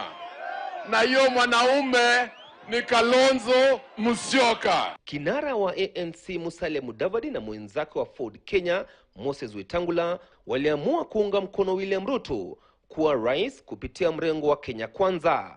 Kinara wa chama cha maendeleo Chapchap ambaye pia ni gavana wa kaunti ya Machakos pamoja na gavana wa Kilifi Amason Kingi vilevile waligura mrengo huo wa Azimio kwa madai kuwa mkataba wa makubaliano yao na mrengo huo hayakuwekwa wazi.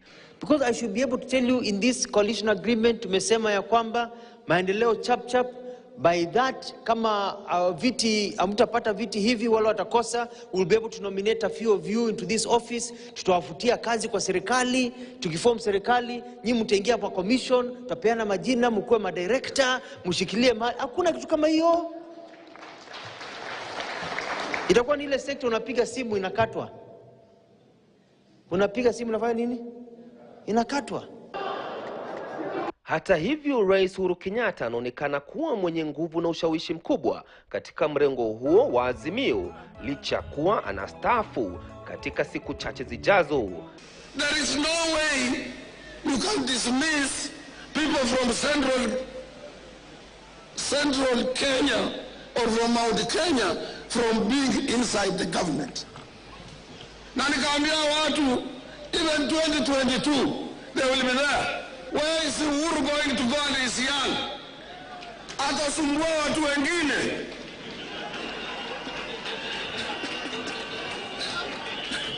We must amend the constitution to accommodate him somewhere. Anashikilia wadhifa wa mwenyekiti wa mrengo huo akiwa na naibu wake wanne, dhihirisho tosha kwamba atabaki kuwa na nguvu hata baada ya uchaguzi na haswa iwapo mrengo huo utaingia uongozini. Mswada huo wa makubaliano umetiwa saini na vyama tanzu na kukabidhiwa msajili mkuu wa vyama vya kisiasa, dhihirisho tosha kuwa unajulikana kisheria. Chris Dero, KTN News, Nairobi.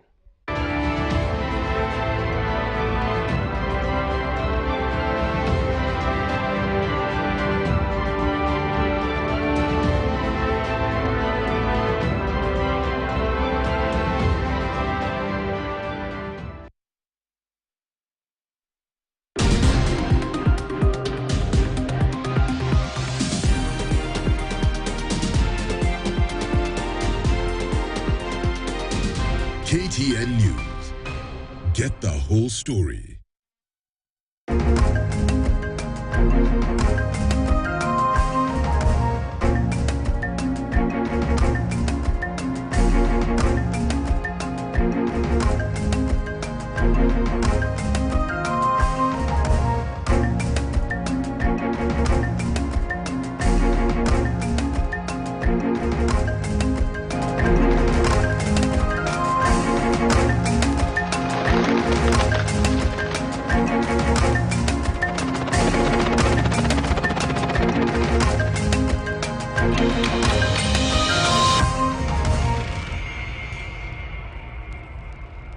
Ahlan wa sahlan wa marhaba mpenzi mtazamaji. Hayawi hatimaye huwa na ngoja za kuumiza matumbo leo zimefika kikomo.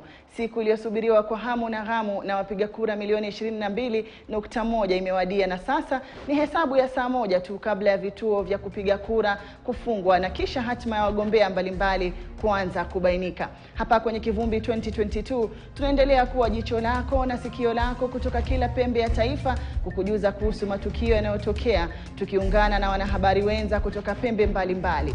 Na kama wanavyosema ama wasemavyo, penye wengi pana mengi. Jina langu ni Hadia Mwasiwa. Tutashirikiana na wenzangu Alimanzu akiwa anakuchambulia matukio mbalimbali na kisha kuyachanganua akiwa na wataalam. Na vile vile wenzangu Zubeda na Hassan Juma na Muremi Mwangi vile vile wakiwa wamekita kambi kwenye ukumbi wa Bomas ambako ni kituo kikuu cha kitaifa cha ujumuishaji wa matokeo ya uchaguzi. Bila shaka mtazamaji, taarifa zitakuwa zinakujia kwa ufasaha na vile vile kwa utendeti. Na moja kwa moja tukianza mtazamaji, labda nimuulize mwenzangu Manzo kama yupo tayari na kile kikosi cha wataalam vile vile kuweza kuchambua matukio mbalimbali ambayo yanaendelea kujiri kwenye pembe mbalimbali za taifa tunapoendelea kupiga kura, saa moja ikiwa imesalia kabla vituo kufungwa. Bila shaka Hadia, niko tayari na nina jopo hapa ambalo tayari wamefika. Mmoja ametoka Mombasa, mimi mwenyewe nimeingia kutoka Mombasa vile vile, na mmoja wa wageni ametoka maeneo ya Nakuru, na wote wanasema wamepiga kura. Tunamsubiri mmoja tu ambaye amewasili kwenye muda usiokuwa mrefu, lakini pia atakuja kutoka katika kaunti ya Machakos. So wote hawa watatuelezea kile ambacho walichoshuhudia kuanzia asubuhi hadi saa hizi, na mmoja wao hasa ni yuko katika lile kundi la waangalizi kutoka shirika moja hapa la Haki Afrika. Atatuelezea baadhi ya changamoto, manake ana mtandao mkubwa hapa nchini Kenya wa waangalizi wenzake ambao wanafanya shughuli kama hii. Kwa hiyo bila shaka jopo letu lipo ange kabisa kuangazia kile kinachojiri, na vile vile tutaangazia matukio mengine ambayo tumeweza kuyapokea kuanzia nyakati za asubuhi. Kwa mfano, kuna baadhi ya maeneo ambayo bado hawajapiga kura kutokana na changamoto za hapa na pale. Kuna maeneo ambayo niliyashuhudia mapema hii leo asubuhi nikiripoti pale Radio Maisha ni kwamba yalikuwa yamechelewa kuanzisha shughuli hii ya upigaji kura, kumaanisha wataongezewa muda. Kumbuka tumesalia na dakika chache tu tumalize kupiga kura, lakini wao wataongezewa muda. Na vile vile kuna baadhi ya maeneo, kwa mfano eneo la Nakuru kule na Kuresoi, ambako inasemekana kwamba baadhi ya maeneo yale kura pia imesimamishwa kwa sababu ya changamoto za picha zao, wengine ni majina. Kwa hiyo bila shaka Hadia, tutakuwa na jopo ambalo liko hapa tayari kuzungumzia masuala haya ambayo tutawapeleka kwa uharaka sana, na kurudishia kwako, alafu baadaye tuje tuendelee na mjadala wetu. Daktari, asante mwenzangu Ali Manzu. Mtazamaji, kama nilivyokujuza, tutakuwa tunaungana na wanahabari wenza kutoka pembe mbalimbali za taifa, ikiwemo Jeff Kirui ambaye yupo kwenye kaunti ya Uasin Gishu. Vile vile nitakuwa naungana na Clement Masombo ambaye amekita kambi kwenye kaunti ya Nyeri. Hassan Juma kaunti ya Nyeri, samahani. Hassan Juma yuko pale kwenye ukumbi wa Bomas ambapo ndicho kituo cha kitaifa cha ujumuishaji wa matokeo ya uchaguzi huu. Sasa hivi moja kwa moja tuelekee kwenye kaunti ya Uasin Gishu. Jeff Kirui, mambo yapo vipi kwenye kaunti ya Uasin Gishu sasa hivi? Kutoka eneo la Kimumu. Hii ni shule ya upili ya Kimumu, mojawapo ya vituo vya kupiga kura. Hapa katika shule hii ya upili kuna vituo vya kupiga kura 7. Takriban wapiga kura katika kituo hiki ni 3576 kwa jumla. Na mwendo wa asubuhi tulikuwa hapa, kulikuwa na foleni ndefu ya watu waliokuwa wamefika kupiga kura, wakitumai kumchagua kiongozi ambaye wao wenyewe wanaona nafaa. Na hivi sasa ndapata tu nafasi kuzungumza kwa haraka na baadhi ya wapiga kura ambao wamefika hapa. Kama nilivyokuarifu awali, kulikuwa na foleni ndefu, lakini hali ilivyo sasa, watu wachache sana wanafika kwenye kituo hiki cha kupiga kura, na tunataka kubaini haswa asilimia ya wale ambao wamefika hapa kupiga kura kufikia sasa ni asilimia ngapi. Tueleze jina lako na kushikia mic. Kwa jina naitwa Ken Arua. Mimi napiga kura hapa Kimumu Secondary School. Nafikia niliamuka leo saa 11 kukuja hapa, kufika hapa. Tumepiga kura kufika saa 6:30 hivi. Mpaka kufika mpaka saa 6:30 hivi, mpaka kufikia saa hizi hakuna watu. Sasa nimeshangaa leo kura leo imekuwa na maana gani? Sijui watu wamekuwa na uoga, sijui shida iko wapi. Kufikia sasa hizi tumeshtuka sana. Tulikuwa tunafikiria tunaweza piga kura watu wengi, lakini hakuna watu. Kwa mtizamo wako ni asilimia ngapi saa hizi ya watu wamejitokeza kupiga kura katika kituo hiki? Kwa hii kituo nafikiria watu 300 ndio nafikiria wamepiga kura. lakini bado wanakuja moja moja. Sasa na kwa hivyo nafikiria kitu tumefika saa 11:30 hivi, inaweza kuwa tumefika kama 450 hivi. Yeah. Naomba pia kuzungumza na ndugu yangu hapa, tueleze jina lako kisha utatuambia kwa maoni yako shughuli imekuwa vipi tangia mwendo wa saa 12:20 wakati shughuli ya kupiga kura ilipoanza katika kituo hiki. Kwa majina ni Bonvi Kipto. Shughuli imekuwa na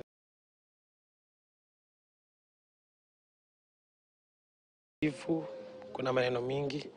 Tumepiga kura though unaona watu wamepotea sahi, lakini vile mwenzao anasema kura 300 kwa alikuwa anamaanisha kwa kila stream. Tuko na stream 7. So far na hesabu zangu tuko karibu 60%. Na bado tuko na lisali moja. Sasa maybe we'll target at most 60%. Si mbaya sana. Watu waendelee kuja, tutapiga kura vizuri.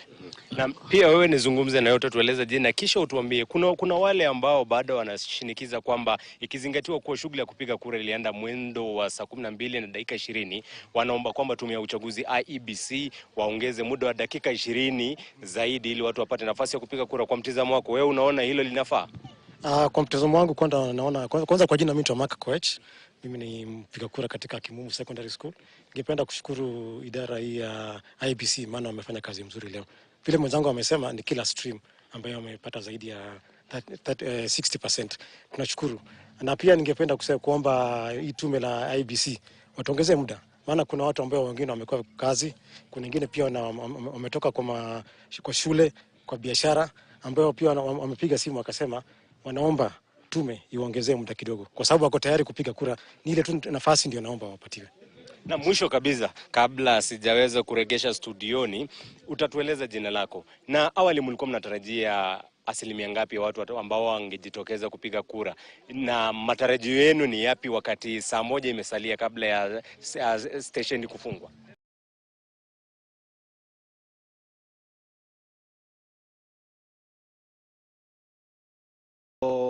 70% because of serious activities. Watu wanaenda huko mashambani kuwa na familia zao. But it's now approaching 60 to 70% turnout. But I want to inform other members of public, the community members, friends and neighbors who are still at their homes, wakuje mapema kabla masaa haijaisha. But I want to congratulate IEBC for doing a very wonderful job. Though we started 20 minutes late, I hope the officials will increase the time up to 5:20 so that other members of the community wakuje. And to congratulate also the media for coming and seeing what we are doing here. And for those who have lost, because tutakuwa na winners and losers. Losers wafurahie na winners wafurahie zaidi. Asante sana. Hali ilivyo hadi hapa ni kwamba tumesalia na dakika chache kabla ya vituo vya kupiga kura vifungwe rasmi na shughuli ya kuhesabu kura ianze. Kumbuka kwamba kituo kikuu cha kujumlisha kura katika county eneo bunge hili la Moiben ni Chebisas, shule ya upili ya Chebisas, na baada ya shughuli hii kukamilika watahesabu kura wakianza na kura za rais, kisha sasa waende kwa kura ya mbunge, mwakilishi wa wodi, seneta, mwakilishi wa kike wa county na hatimaye nafasi ya ugavana, kumaanisha kwamba tutapata matokeo ya kura ya urais baada ya shughuli kukamilika mwendo wa saa 11 na mwendo wa saa 12 hivi huenda kuwa tutakuwa tushaanza kupokea baadhi ya matokeo kutoka vituo mbalimbali vya kupiga kura. Hadia. Asante mwenzangu Jeff Kirui. Kama ulivyomsikia mtazamaji mwenzako Jeff Kirui ambaye yuko kwenye kaunti ya Uasin Gishu, atakuwa anaendelea kufuatilia eneo hilo kwa karibu na kuweza kutujuza matokeo atapoanza kuweza kutiririka baada ya vituo kufungwa saa 11, alafu kisha majibu ama matokeo kuanza kubainika. Na vile vile pia kumbuka kaunti ya Uasin Gishu itakuwa na kinyang'anyiro kikali cha ugavana kati ya Chemilin Kimeli almaarufu kama Koti Moja ambaye anawania kiti hicho kupitia tiketi ya chama cha UDA, na vile vile Bundo Kiprop ambaye anajulikana kama Buzeki atakuwa anawania kiti hicho kupitia chama cha ni kupitia tiketi ya independent, na vile vile pia alikuwa gavana wa kaunti hiyo wakati mwingine. Na vile vile pia sasa hivi naarifu kwamba tunaelekea kwenye kaunti ya Nyeri kwenye leo la King'ong'o, ambapo mwenzangu Clement Masombo amekita kambi pale aweze kutujuza ni yapi ambayo yanajiri sasa hivi, tukiwa tumesalia na saa moja kabla ya vituo kufungwa kupiga kura. Naam, shukrani sana Hadia. Kweli niko katika mahakama ni gereza la King'ong'o hapa katika kaunti ya Nyeri, ambapo ni moja kati ya vituo vya kupiga kura katika eneo zima la Nyeri, na hapa kulikuwa na wafungwa ambao walikuwa wamejisajili kama wapiga kura. Katika gereza la wanaume kulikuwa na wafungwa 276 ambao walikuwa wamesajiliwa kupiga kura, na gereza la wanawake lilikuwa na wafungwa 17 ambao walikuwa wamejisajili kama wapiga kura. Katika gereza la wanaume wale ambao wamejitokeza ni 157, ikiwa ni 56% kati ya wote ambao walikuwa wamejisajili kama wapiga kura. Upande wa wanawake waliojitokeza ni 8 kati ya 17 ambao walikuwa wamejitokeza kupiga kura, na hiyo ni kama 44 ama 45 hivi ambao walikuwa wamejitokeza kupiga kura. Lakini kinachonifurahisha ama kinachoshangaza zaidi ni kwamba kuna wawili kati ya wafungwa ambao walikuwa washawachiliwa, wamemaliza kifungo chao, lakini walikuwa wapiga kura, na kwani wakati wa kupiga kura ulipokuwa umefika, wakiwa nje, wakiwa huru, bado wamerudi siku ya leo wakashiriki katika shughuli hii muhimu ya kupiga kura. Kulikuwa na mmoja kutoka gereza la wanawake ambaye alirudi kupiga kura, na vile vile mmoja kutoka gereza la wanaume ambaye pia amerudi kutoka nje akaja akapiga kura, na baada ya hapo akarejelea shughuli zake kule nje. Na kwa jumla tu tukiripoti ni kwamba hakuja shuhudiwa na foleni ndefu kama vile tulivyokuwa tukishuhudia siku za hapo awali, uchaguzi kama mfano uchaguzi wa mwaka 2017. Leo katika vituo vya kupiga kura ambavyo tumezuru, kumekuwa tu na foleni fupi, watu hawajajitokeza kwa wingi kama vile ilivyokuwa ikitarajiwa. Lakini muda mchache uliopita pia tulikuwa tukizungumza na kamishna wa IEBC bwana Francis Wanderi, ambaye alikuwa anatueleza kwamba kufikia mida saa 6 hivi ama saa 7 kulikuwa na asilimia kati ya 16 na 30 peke yao ya kupiga kura ndio walikuwa wamejitokeza katika vituo vingi vya kupiga kura kaunti nzima ya Nyeri. Na vile vile akitoa wito kwa Wakenya kujitokeza kwa wingi kujishiriki katika uchaguzi huu, akisema kwamba tume huru ya uchaguzi na mipaka nchini IEBC imetumia fedha nyingi sana, imetumia vifaa vingi sana kuwekeza katika uchaguzi huu, na iwapo Wakenya watafeli kujitokeza kushiriki katika uchaguzi, basi itakuwa hasara, maana yake wametumia pesa nyingi za walipo ushuru za Wakenya kuhakikisha kwamba uchaguzi huu unaenda sambamba na matarajio waliokuwa nayo. Vile vile tulikuwa tumezungumza na baadhi ya viongozi ambao pia walikuwa wameelezea tu wasiwasi wao kutokana na idadi ndogo ya Wakenya ambao walikuwa wamejitokeza kushiriki katika uchaguzi huu. Na si hapa kaunti ya Nyeri tu pekee, eneo zima la Mlima Kenya tumezungumza na wenzetu ambao wako katika kaunti zingine, kaunti ya Laikipia, kaunti ya Murang'a, kaunti ya Kirinyaga, pia wanatueleza kwamba hali ni sawia tu na hapa Nyeri. Wakenya ambao wamejitokeza katika uchaguzi huu leo inaonekana kwamba itakuwa idadi ndogo sana. Na kwa mfano tu katika mwaka uchaguzi mkuu wa mwaka 2017, kaunti ya Nyeri pekee wale Wakenya ambao asilimia Wakenya ambao walijitokeza kushiriki uchaguzi ilikuwa 86%. Kumbuka kwamba huu mwaka Nyeri ilikuwa na wapiga kura 1452, na huu mwaka Nyeri ina wapiga kura 1482 ambao walikuwa wanatarajiwa kwamba wangeshiriki katika uchaguzi huu. Na ukilinganisha kwamba jinsi walivyojitokeza mwaka huo na mwaka huu, basi huu mwaka idadi ya Wakenya ambao wamejitokeza iko chini sana. Lakini ikiwa imesalia saa 1 kabla ya vituo kufungwa rasmi, bila shaka tutakuwa tukifanya ziara katika baadhi ya vituo ambavyo hatujatembelea, na kufikia mwisho tutakuwa tukijua ni idadi gani ama ni asilimia ngapi ya wapiga kura ambao wamejitokeza kwa jumla kushiriki katika shughuli hii muhimu ya kuchagua viongozi watakaokuwa wakichukua hatamu za uongozi kwa kipindi cha miaka 5 ijayo. Ni hayo tu kwa sasa. Asante mwenzangu Clement Masombo. Mtazamaji anaarifu Clement Masombo kama kuna baadhi ya kaunti kutoka Mlima Kenya ambazo zimekuwa na wapiga kura kidogo kujitokeza katika zoezi hili, kinyume na matarajio ya wengi, ambapo wangetarajia labda wengi wangejitokeza kupiga kura. Lakini tuvuke moja kwa moja kutoka Nyeri tuende Kisumu. Mwenzangu Ahmed Bahaj amekita kambi huko. Bahaj, vipi Kisumu kukoje? Mambo yanaendelea vipi? Utulivu upo na kura zinaendelea kupigwa vipi? Bado saa 1 kabla vituo kufungwa.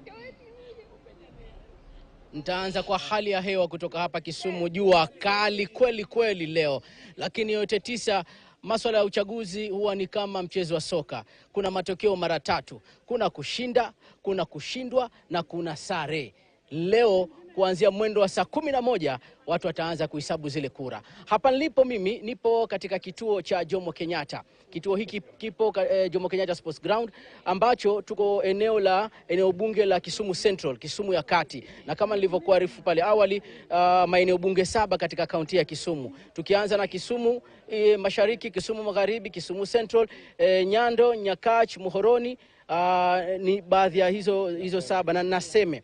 Sasa watu wamejitokeza mapema sana kupiga kura, na haswa katika kituo hiki cha Jomo Kenyatta Ground. Tunavyozungumza hivi sasa, Hadia, upande ule wa pili wa wapiga kura hakuna foleni hata moja. Kila mmoja amemaliza kupiga kura, labda ni mtu mmoja anayekuja katika hatua hizi za mwisho. Unatazama picha hizo, hakuna tena msongamano, hakuna foleni. Awali kuanzia mwendo saa 11 kulikuwa na firimbi hapa, watu wamejaa wakipiga kura, lakini inaonekana walikuwa na hamu ya kumaliza mapema. Ingawaje katika vituo vingine huko tumetembea, bado kuna watu wanakwenda kumalizia. Upande ule wa utaratibu katika uchaguzi Kisumu, inaweza tukasema katika historia haijawahi kutokea, na hilo naweza kulipiga mstari chini, ya kwamba uchaguzi hapa Kisumu uandaliwe bila vurugu, bila mshike. Leo imekuwa hivyo. Maafisa wa usalama hawakuwa na kazi kubwa, kwa sababu watu wamekuwa na utulivu kweli kweli. Hatujui ni ishara gani hii, ama baadaye teargas zitarushwa, lakini tuomba Mungu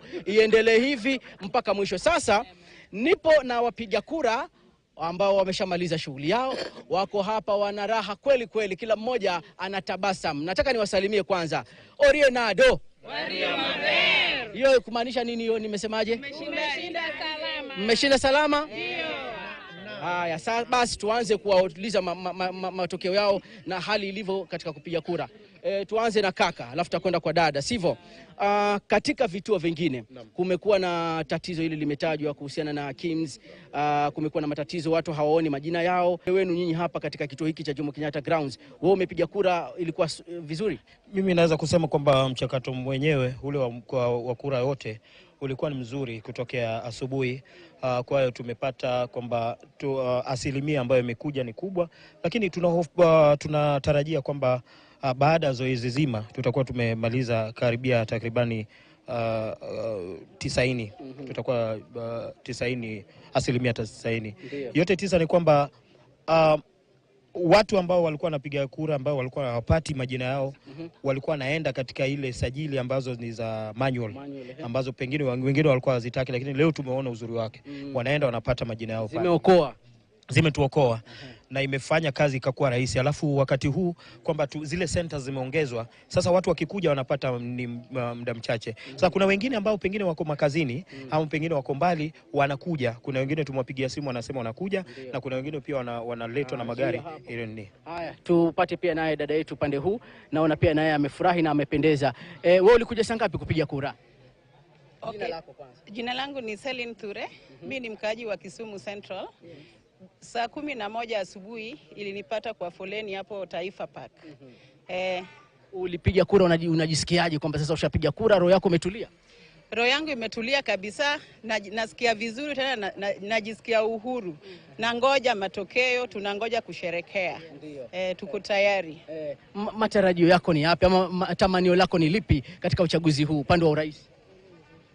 Mimi naomba Mungu apatie Raila Amolo Odinga hii uongozi juu. Hii ndio tunatarajia. Tuko tayari, ndio kwa maana unaona kama bado tumekaa stesheni, tunataka kusherekea ushindi. Na tunaye pia bosi, tunaye pia rafiki yetu hapa. Usijifiche, njoo mbele bwana. Na wewe unaitwa nani? Okay, thank you very much. Let me use our local language. I'm called Andrew Nyango, a resident here. What I'm telling the people of Kisumu City, most of the Kisumu Central, is that let us just remain peaceful, let us humble ourselves, and let us wait for any positive result that is going to give the President of the Party of Kenya, elect Raila Amolo Odinga, victory in a few hours from now. Then secondly, I know people might say that Luos are always the epitome of oliganism. No, that's not factual. Let us just remain steadfast and remember that wherever there is hope, there must be a positive result. And I know that every person who is going to win today, let it the person who is going to unite people together and work to change the Kisumu country. Thank you very much. Sawa, asante. Na pia dada yetu hapa songea hapa onekane kwa kamera. Na wewe unaitwa nani mrembo? Naitwa Baroness Linda. Yes. Umepiga kura katika kituo gani? Nimepiga kura katika car wash station. Yes. Haya. Wanasema wale maafisa wa IBC kwamba kinyume na matarajio yao kufika mchana leo ilikuwa ni kura milioni 6 tu zimepigwa na wajua jumla ni milioni 22. Hii voter turnout wewe haikutii wasiwasi kwamba mbona watu wanajitokeza kidogo hapa Kisumu ingawaje ni tofauti? The voter turnout is amazing. Actually, I woke up at 4 in the morning. I've been around mobilizing people, checking how the whole process goes, and I'm amazed. I'm impressed, and the peace that has been around here. You see, this area, I mean, Kisumu Central has been had a stiff competition between two very powerful and well-known aspirants, yes? But I'm amazed. Here we are mixed. The love is amazing. Bwana Ouda na Joshua Oron. Yes. Tumechanganyikana hapa. We are all here together and we are love. One love. We are peaceful. The turnout is amazing. At the moment, we're already at 99.8%, and that's amazing. Can you clap for yourselves? Asa, utulivu. Naam, na unawasikia wakazi wa kutoka hapa Kisumu Central wamepiga kura na wako katika kambi tofauti, lakini wameungana na toeni ujumbe wa amani jamani. Ujumbe wenu wa amani kwa Wakenya. Na tusemeni tudumishe amani. Ujumbe wa amani?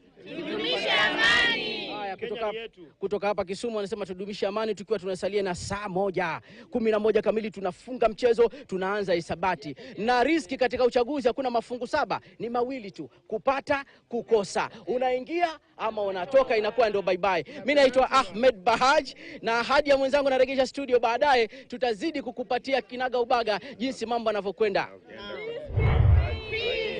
Asante mwenzangu Ahmed Bahad. Bila shaka kule uswalini tunasema riziki ni mafungu mawili peke yake, kupata au kukosa. Kumbuka mtazamaji, kwenye kinyang'anyiro cha ugavana kwenye kaunti ya Kisumu, Profesa Anyang' Nyong'o atakuwa anatetea kiti hicho kupitia tiketi ya ODM, na vile vile Jack Ranguma ambaye alikuwa ni gavana wa kwanza kwenye awamu ya kwanza ya serikali ya ugatuzi kwenye kaunti hiyo ya Kisumu mwaka 2013 amerejea tena pale kutaka kugombea kiti hicho.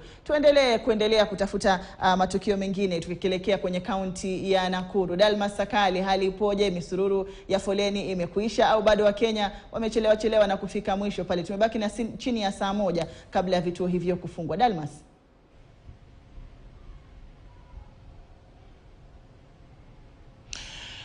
Asante. Naweza nikasema kwamba hapa kwema katika kaunti ya Nakuru vingi vya vituo ambavyo tumeweza kubahatika kutembelea siku hii ya leo, tumeweza kushuhudia foleni kiasi cha haja, idadi nzuri tu ya watu wakijitokeza kushiriki uchaguzi wa mwaka huu 2022, au kwa wale makarani ambao wanahusika na shughuli hii wakijizatiti kuhakikisha kwamba foleni zile zinapunguka kadri ambavyo siku imeendelea kusonga, ukiwa sasa bila shaka ni muda mchache tu kuelekea kutamatika kwa shughuli nzima za upigaji kura katika maeneo mbalimbali katika kaunti hii ya Nakuru, kaunti ambayo bila shaka ina jumla ya maeneo bunge 11, na tutakuwa nafuatilia kuweza kujua kila tukio liko vipi. Kuanzia asubuhi tumekuwa Bahati, tumekuwa Rongai, tumefika Njoro, tumefika Nakuru mjini magharibi, Nakuru mjini mashariki, na kijumla ni kwamba shughuli za upigaji kura zimekwenda shwari.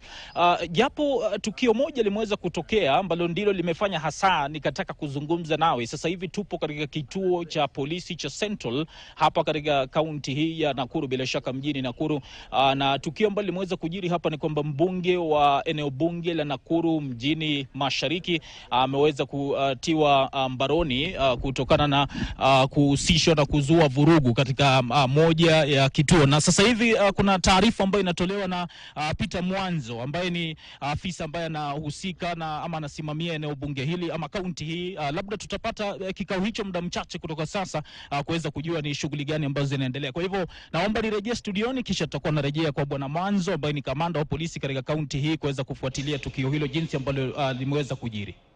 Shukran Dalmas Sakali, nitakuwa bila shaka narejea kwako ndani ya muda usiokuwa mrefu tupate kujua ambayo yameendelea kujiri hapo kwenye kaunti ya Nakuru. Kwenye ukumbi wa Bomas, Hassan Juma yupo pale ange kabisa kutuweza kutujuza ni yapi ambayo sasa hivi yanaendelea kutokea tukiwa tunasubiri kura kuanza kuhesabiwa baada ya vituo kufungwa. Hassan Juma. Hadi kweli kwamba tupo katika ukumbi huu wa Bomas ambapo hapa ndio msema kweli, maana yake baada ya matukio yote mashinani, mambo hayo yote yanatamatika katika ukumbi huu wa Bomas. Na kuna runinga kama hivi 3 hapa. Kuna moja pale na unatuma 0 tu 0 pale, kisha kuna runinga nyingine pale mbele yangu aswa hapo pia hamna chochote, na kuna nyingine pale nyuma najiona aswa na wanahabari wenzangu hamna chochote. Yani ishara tosha kwamba bado mambo yako mashinani. Kulikuwa na kikao hapo awali mida ya saa 6 saa 7 hivi, na mmoja wa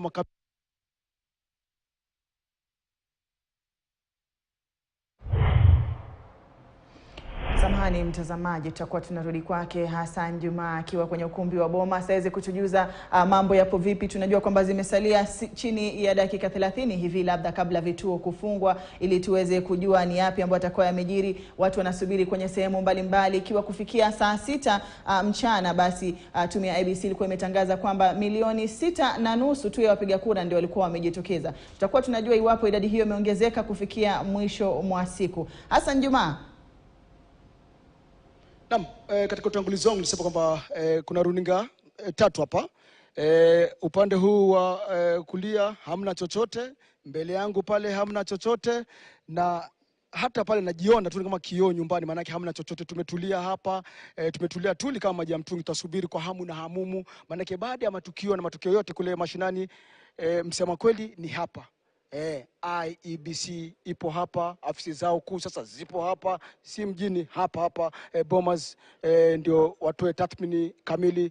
Awali kulikuwa na kikao kile kilichofanywa na mmoja wa makamishna ambaye ni naibu mwenyekiti wa tume hii ya IEBC Bi Juliana Cherera, ambaye alizungumza mida saa 6 saa 7 kuhusiana na shughuli nzima ya huu uchaguzi mkuu. Kwa hivyo mwanahabari mwenzangu alikuwepo katika kikao hicho.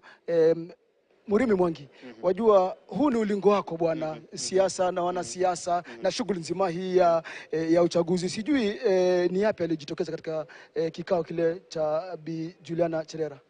Naam, shukran sana, na pia karibu kwenye uga huu ambao ndio kilele cha karata za kisiasa. Wasema kwa upole bwana. Manake kuna mengi sana ambayo ameyazungumzia, haswa changamoto ambazo IEBC imekumbana nazo katika maeneo tofauti kwenye uchaguzi huu, na kwa sasa tunatarajia kwamba kutakuwa na kikao kingine dakika chache ama masaa machache yajayo kutoka kwa IEBC kutupa tathmini ya hali ilivyo. Lakini kufikia wakati huo walipokuwa wakizungumza saa 7, jumla ya wapiga kura milioni 6.5 walikuwa wamepiga kura. Hii ni 30% ya wapiga kura wote milioni 22.1. Mremi, inaashiria nini? Manake 30% peke yake inaashiria nini? Manake watu hawajitokeza au vipi? Kufikia wakati huo wajua wapiga kura wengi hutokea asubuhi, na pia idadi kubwa sana hutokea masaa ya jioni, kituo kikikaribia kufungwa. Na hivyo wakati IEBC watakuwa wakipeana tathmini ya mwisho, natumai itafanyika kwenye kikao hiki ambacho tunakitarajia wakati wowote tutaweza kupata tathmini kamili ya idadi ambayo imejitokeza. Manake kumekuwa pia na changamoto ambazo huenda zimechangia idadi hiyo kuwa ile ya chini.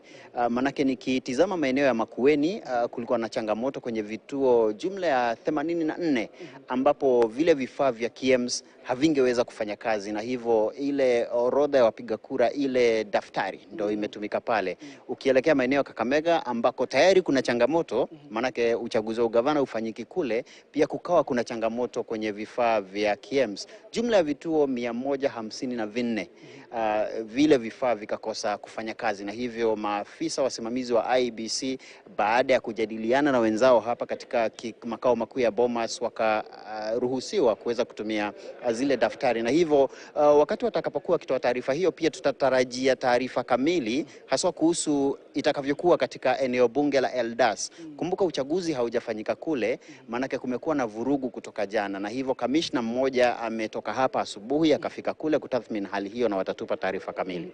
Haya maeneo Rongai uchaguzi umesitishwa. Bichira alisemaje kwamba kuna wakati ambapo uchaguzi huu utarejelewa ama itakuwaje?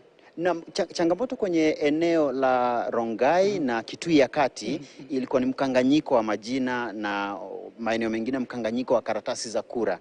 Na kisheria haswa nikifuata walichokisema jana, manake hii jana pia wametangaza kuahirisha uchaguzi katika eneo la Pokot South na pia katika eneo bunge la mbona nasahau Kacheliba kule kwa kina mwenzangu Haemba.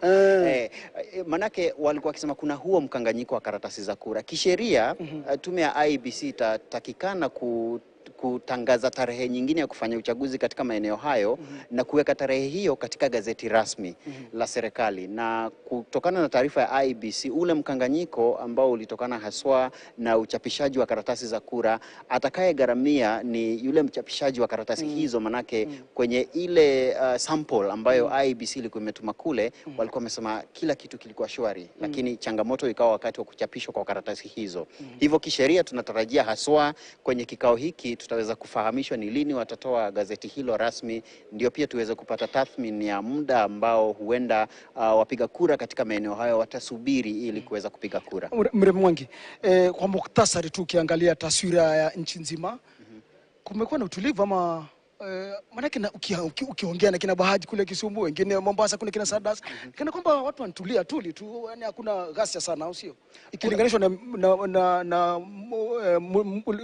uchaguzi uliopita.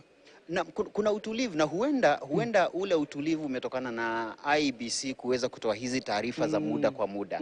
Manake hata kufikia wakati ambapo makamishna wa IEBC walikuja kuhutubia wanahabari pale saa 7, tayari muungano wa Azimio la Umoja na uongoza Raila Odinga ulikuwa umetoa taarifa na walikuwa kilalama kuwa hivi vifaa vya KMS kutofanya kazi ni ishara tosha kwamba kuna changamoto, na walikuwa wameomba taarifa rasmi kutoka kwa IEBC kueleza ni vifaa vingapi havifanyi kazi, ni vituo vingapi, na iwapo wametoa idhini ya maafisa wasimamizi wa uchaguzi kule kutumia zile daftari, ile manual register. Na hivyo hiyo taarifa huenda imetuliza kidogo joto la kisiasa, lakini tuseme still waters run deep. Manake tukitizama hizi runinga ambazo umetangaza hapa, wakati matokeo yatakapoanza kutokea na pia kuona nani ambaye atakuwa akiongoza, kipi ambacho kitafanyika, huenda basi tutaweza kupata taarifa kamili kutoka kwa vyama vya kisiasa ambavyo vinashiriki kwenye shughuli hii. Lakini pia kwa kufahamisha Wakenya,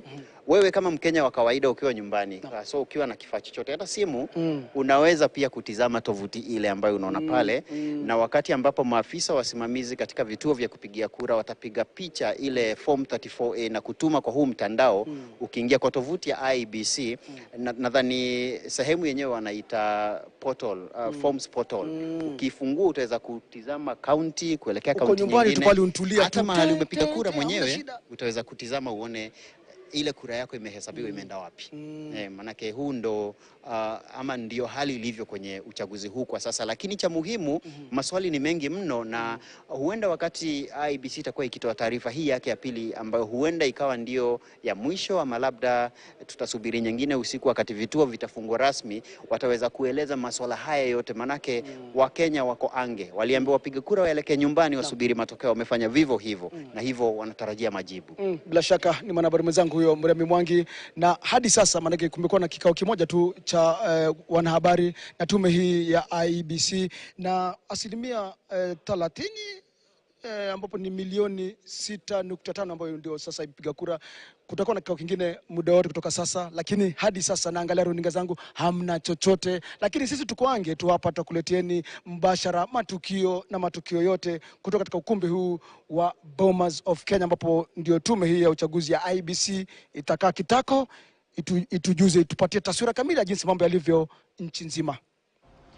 Dakta, asante mwenzangu Hassan Juma na vile vile mwenzangu Mremi Mwangi. Ni miongoni tu mwa kikosi cha Kivumbi 2022 ambao wamekita kambi kwenye ukumbi wa Bomas kuweza kutujuza matokeo yatakapoanza kutiririka mambo yatakuwa vipi. Na kama alivyosema Hassan Juma, tutakuwa tunasubiri muda wote kutokea sasa kikao cha wanahabari kuweza kuhutubia wanahabari na maafisa wa IEBC kuweza kutujuza baadhi ya mambo ambayo yamejiri katika zoezi zima la kupiga kura.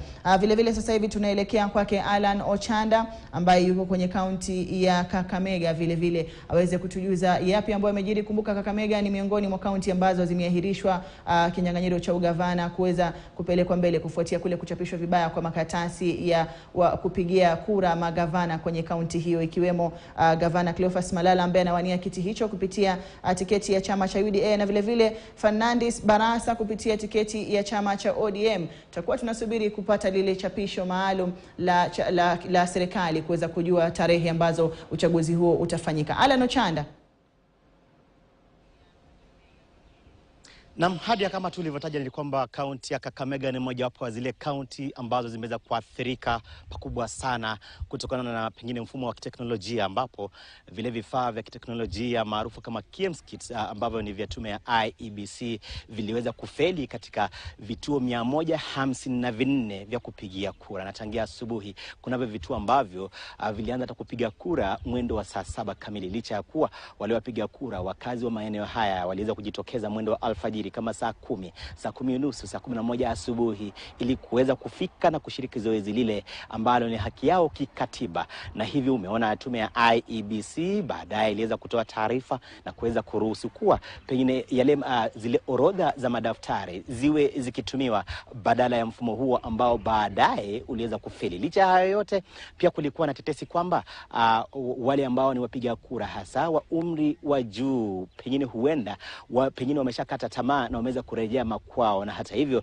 wale wakuu wa IEBC, maafisa wa IEBC, japo walikuwa wamesema kwamba watakuwa wakiendeleza zoezi hilo baadaye, kwa sababu kumbuka kwamba awali palikuwa na zile kanuni kwamba zoezi hilo liwe likifika ukingoni mwendo wa saa 12 kamili, saa 11 kamili kunradhi, na hivyo ni dakika chache sana kutoka sasa, lakini wamesema kwamba litakuwa likiendelea baadaye. Lakini hatujui kwamba iwapo lilichelewa na saa 6 litakuwa likiongezwa saa 6 au la. Lakini pia kuna changamoto la zoezi hilo kuweza kuendelea mida ya usiku. Lakini tuzungumze naye ambaye ni mmoja wa wale ambao wanawania wadhifa ugavana katika kaunti hii. Kumbuka kinyang'anyiro cha ugavana kaunti hii kimeweza kufutiliwa mbali japo kwa muda tu kutokana pia na mkanganyiko katika zoezi la uchapishaji wa stakabadhi za kupigia kura. Fernandes Barasa ambaye anapeperusha bendera ya ODM chini ya muungano wa Azimio. Tueleze tu nyinyi kama viongozi hapa, pengine mnahisi namna gani bila kuonekana kujikampenia ama kukampenia Raila Odinga ambaye ni kiongozi wenu?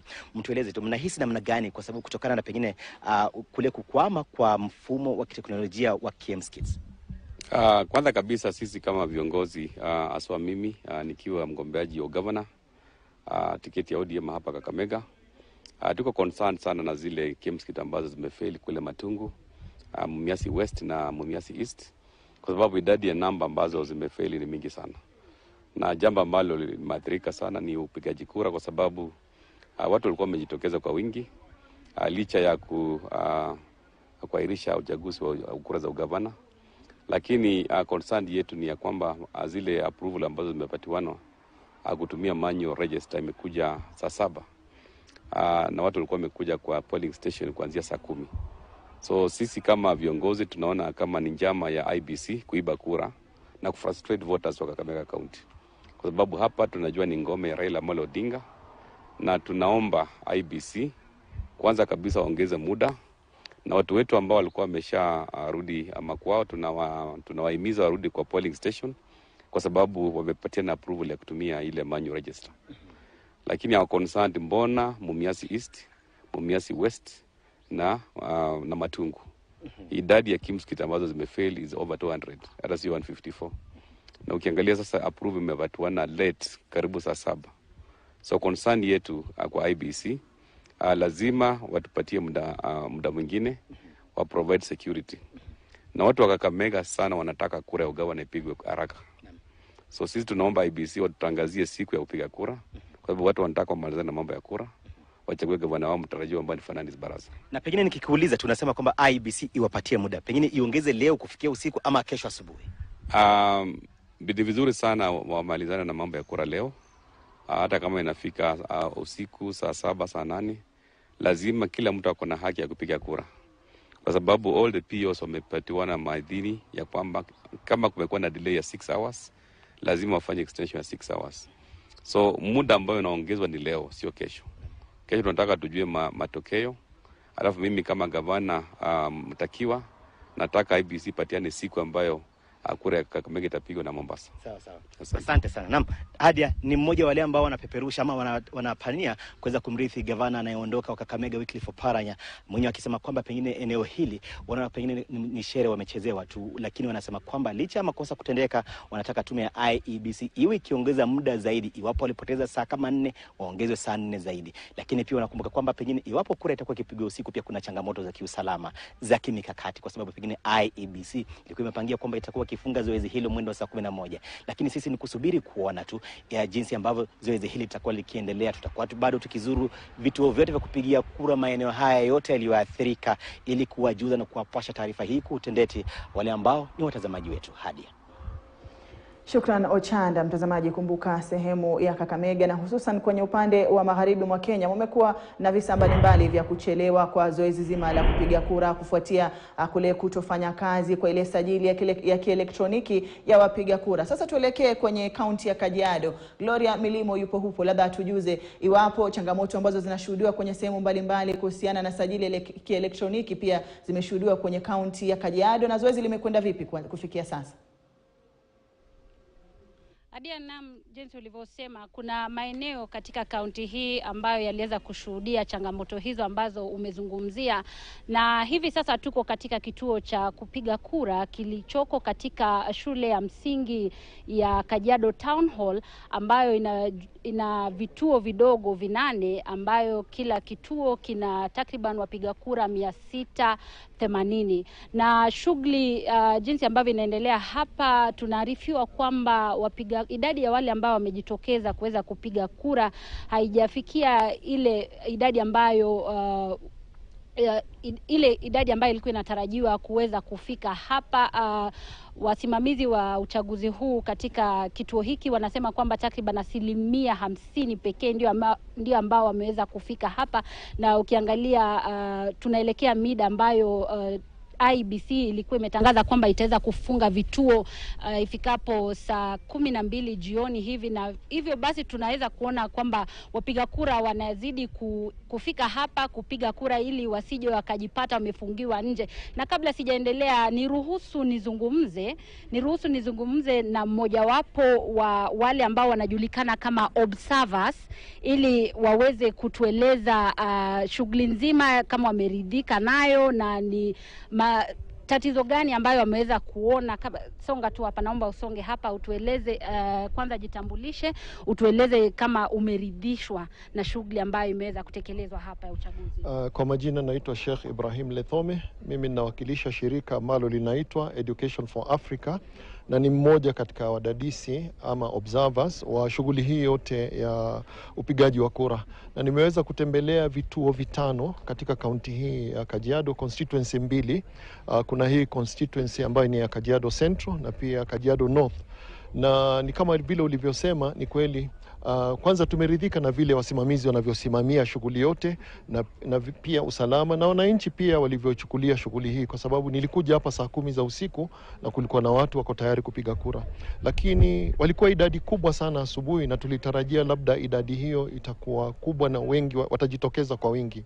Lakini nasikitisha, hivi sasa nimeingia katika vituo hapa kadhaa na kuwauliza wale wasimamizi, asilimia ya wale ambao wamepiga kura ni kama ulivyosema, imepita tu 50% mpaka sasa. Na katika vituo vingine nimekuta kituo kimoja pale Isenya ni 38% hadi 39%.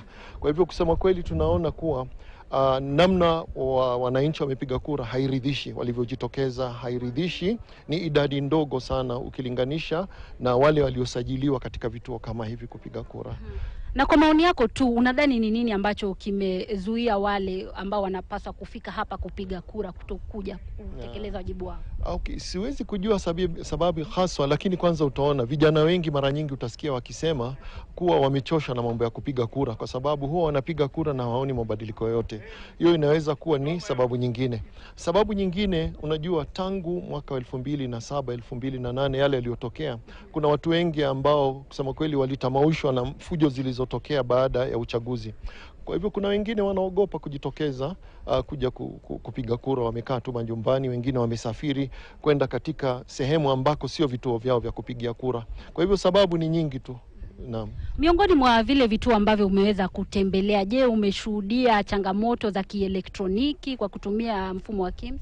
Naam, kuna tatizo kama hilo. Nimeona kuna changamoto kwa sababu kila kituo nilipoingia nilikuwa nawauliza kama wana matatizo yoyote, na pia nimeshuhudia kuna baadhi ya wapiga kura hawakuweza kutambuliwa kwa haraka na kile chombo, na nilipowauliza wale wasimamizi pale walikuwa wanasema ni kwa sababu ya zile alama za vidole haziwezi kutambuliwa kwa haraka, na walikuwa na njia mbadala ya kutatua hilo tatizo. Walikuwa wengine wanapiga picha kile kitambulisho chao na walikuwa wanaweza kuwatambua, na wengine ilikuwa inabidi wapige picha nyuso zao ili waweze kuwatambua, waliweza kuwatambua. Lakini kuna wengine ambao ni wachache, ambao wasiozidi 10 katika vile vituo 5 ambavyo nimetembelea, ambao hawakuweza kutambuliwa kabisa. Na kama tunavyojua mahakama iliweza kutoa hukumu jana kuwa watatumia vyombo vile vya kielektroniki ama mitambo ya kielektroniki, na wala hawatatumia ile sijili ya wapiga kura. Kwa hivyo nimeona kuna hiyo changamoto. Naam. Asante sana kwa wakati wako. Kama ulivyosikiza Hadia, shughuli ya upigaji kura ungali unaendelea katika kituo hiki, na tunatumai kwamba ifikapo jioni tutaweza kuelekea katika taasisi ya Masai ambapo kura za kaunti hii zinajumuishwa eneo hilo ili kuweza kujulisha watazamaji wetu matokeo ya uchaguzi wa mwaka huu, hususan kutoka kaunti hii. Kwako Hadia. Asante Gloria Milimo kutoka kaunti ya Kajiado. Mtazamaji, alama ambazo zinaendelea kujitokeza ni kwamba idadi ya waliojitokeza kupiga kura haiendani na sajili ya wapiga kura kwenye maeneo tofauti, na vile pia kucheleweshwa kwa zoezi lenyewe kuanza kufuatia labda zile itilafu za sajili ya kielektroniki ambayo ilikuwa itumike pale kwenye KIMS kit. Ni mrushia mwenzangu Manzo Uskani ambaye ameketi na wachanganuzi. Labda tuambie tu iwapo wachanganuzi wanahisi muda utabidi uongezwe kwenye baadhi ya maeneo kwa sababu tunahisi changamoto zinazojitokeza ni nyingi, au ni vipi Manzo? Asante sana Hadia, na shukrani za dhati kwa maripota wetu ambao bila shaka wamejitoa ange sana kuhakikisha kwamba wanakuletea taarifa hizi popote pale ulipo mtazamaji wetu. Kumbuka matangazo haya yanakujia kwa njia moja kwa moja kwenye KTN News, na pia tuko KTN Home ambapo hivi sasa pia watazamaji wale tunawapatia fursa ya kuwafahamisha na kinachoendelea. Kumbuka pia kwenye ule mtandao wa standardmedia.co.ke pia unaweza fuatilia taarifa hizi, na tutakuwa ni wenye kukujulisha kile ambacho kinachojiri. Hivi sasa ni saa 10 na dakika 49, tuseme zimesalia dakika 11 pekee wa Kenya wale ambao walianza mwendo wa saa 12 kupiga kura kutamatisha shughuli hiyo, ingawa kuna wengine walichelewa kama nilivyokuelezea pale mwanzo kutokana na kile ambacho kilikuwa kinajiri, na pia changamoto wataongezewa muda kulingana na muda ambao walianzia, lakini shughuli hii inafaa kukamilika mwendo wa saa 11. Moja kwa moja kama nilivyokuelezea, kumekuwa na changamoto za hapa na pale kuanzia asubuhi hadi hivi sasa, lakini zoezi lenyewe linaendelea pole, yani mwendo wa kobe na kadhalika. Na nina wageni wangu hapa studio ambao nitasema walishiriki kwenye zoezi hili, na wengine walikuwa ni wale wako kwenye upande wa waangalizi. Tunaye hapa Daktari Luchetul Kaka ambaye ametoka Nakuru kule. Bila shaka ulipiga kura daktari leo? Nimeweza kutimiza wajibu wangu. Vyema, nilikuwa Mombasa asubuhi, hata mimi nikatimiza wajibu wangu. Asante sana kwa kufika. Tunaye pia wakili hapa Brian kwa ameweza kufika siku hii ya leo. Alikuwa kaunti ya Machakos kule kama sijakosea. Makueni, samahani. Niliweza kufika pale asubuhi nikapiga kura nikarudi. Asante sana. Khalid, ulikuwa Mombasa nyakati za asubuhi? Nilikuwa Mombasa na nilikuwa wa pili katika kituo chetu kupiga kura. So mnafurahia utekelezaji wa haki zenu hizi za kidemokrasia. Nitaanza na Khalid, umezunguka sana kama mmoja wa waangalizi. Hali ikoje kufikia jioni ya leo, na unapata taarifa hapa na kuona ukipokea kutoka baadhi ya wenzenu? Kweli kabisa, na kama shirika tuko na waangalizi sehemu mbalimbali za nchi ya Kenya, Mombasa, Nairobi, Kisumu, Nakuru, Eldoret na kwingineko. Na jambo ambalo ripoti tunazopokea ni kwamba kwanza waliojitokeza kupiga kura sivyo vile ambavyo tulikuwa tunatarajia. Maeneo mengi ni asilimia kama 50 na kwingineko hata chini ya asilimia 50. Kwa hivyo hilo ni jambo ambalo limetutia wasiwasi. Ya pili, kuna maeneo tofauti ambapo wanaripoti ile KIMS kit kwamba ilikuwa na shida fulani na imechelewesha upigaji kura na watu wengi wameshindwa kuweza kufuatilia ule mpangilio kama unavyofaa kwa sababu ya hizo kimskit. Na jambo la tatu ambalo pia tumeweza kuona ni rabsha hapa na pale. Nairobi, Mombasa, Nakuru vile vile na maeneo mengine kule Eldoret, Kisumu kumetokea rabsha hapa na pale, hata wagombea wengine wameshikwa na kutiwa katika seli za polisi. Tukio moja Mombasa pale, mgombea wa UDA anajulikana kama Shalo, na pia kuna mgombea wa wadi ya Chuda kule. Nikitoka Mombasa saa 2 zilizopita hivyo kwa tayari wako kwenye kituo cha polisi pale Makupa. Naam, kulitokea sintofahamu katika kituo cha pale Chuda ambapo kulikuwa na lalama kwamba maafisa wa IBC wanapeana karatasi ama ballot papers nyingi kwa watu kupiga kura bila kufuatilia utaratibu. Ndio shida hiyo ikaweza kutokea, akashikwa, lakini tunavyofahamu hivi sasa ni kwamba ameshaachiliwa tayari. Kwa hivyo ako huru hivi sasa na hatujaelezewa uchunguzi umefika wapi, lakini jambo ambalo tunalifuatilia kwa kina. Hizo ndio baadhi ya changamoto mmeziona sasa.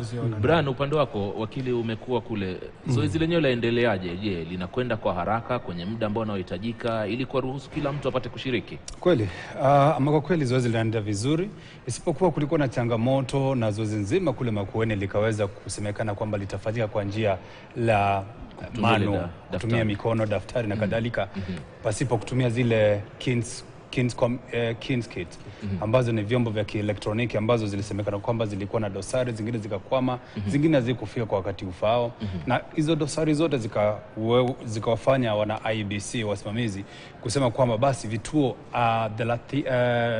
84 ziweze kutumia njia ya mikono ama njia ya daftari. Lakini zoezi nzima kule Makueni ni kwamba limeendelea vizuri, kulikuwa na hali ya utulivu. Wananchi kule kwa kawaida huwa ni wananchi wa mseto kabila moja kwa wingi, na huwa si rahisi kuona rabsha zikiibuka kule, hasa katika masuala ya kuvurutana ni nani mshindi ama nani tukampigia katika misingi ya kikabila. Kwa hivyo pale hali ya utulivu imeweza kushuhudiwa, na sitafurahia kwamba matokeo yatakuwa mazuri na haki ya mwananchi iweze kuonekana pale. Vyema kabisa. Daktari Luchetu, karibu sana.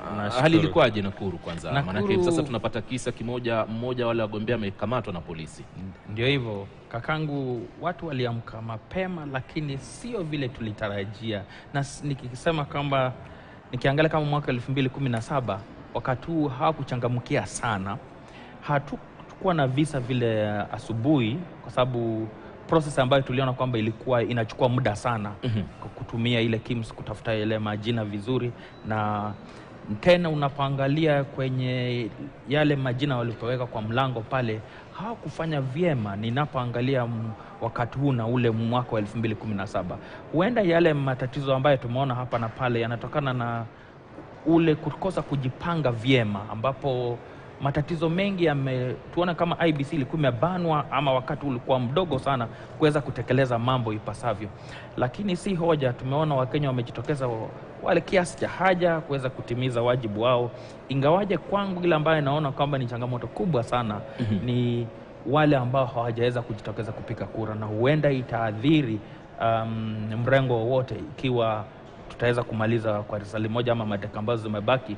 Ninaona kwamba ile voter turnout ndio itajitokeza zaidi kuliko hata matatizo mengine. Kuguzia tu ile limefanyika kule Naka Primary, kulikuwa na tatizo kidogo kwamba mbunge aliyopo sasa na alikuwa na tatizo kidogo na mwingine ambaye wanaona kwamba pengine kuna watu ambao walileta wakaandikishwa pale na si vyema, walijaribu kuvurukana hapo, ndio unaona wameishia kule kwenye Central Police Station. Kwa kumalizia tu kusema kwamba kura kwa sasa itakuwa vyema kwamba tuangalie ile voter turnout na matatizo ambayo yamejitokeza. Mengi yao tuseme ni human error kutokana vile walipochapisha yale makaratasi. Ni mambo ambayo pengine kwa sababu ni kibinadamu lazima pengine yaweza kutokea. Hivyo ndio naweza sema kwa sasa. Unadhani voter turnout anazungumzia watu kujitokeza kutaathiri vipi labda shughuli nzima, ambapo sasa matokeo yanaanza kutolewa kwenye muda usiokuwa mrefu baada ya kura kuhesabiwa? Ni jambo la kutamausha Bwana Manzu kwamba wananchi wajitokezea ama wapiga kura wajitokezea kwa wingi vile tulivyokuwa tunakusudia. ukilinganisha na mwaka wa 2017 ya kwanza, unajua tulipiga mara 2, 2017 tupiga kura mara 2. Vile walivyojitokezea mara ya kwanza ilikuwa ni idadi nzuri sana ukilinganisha na mwaka huu.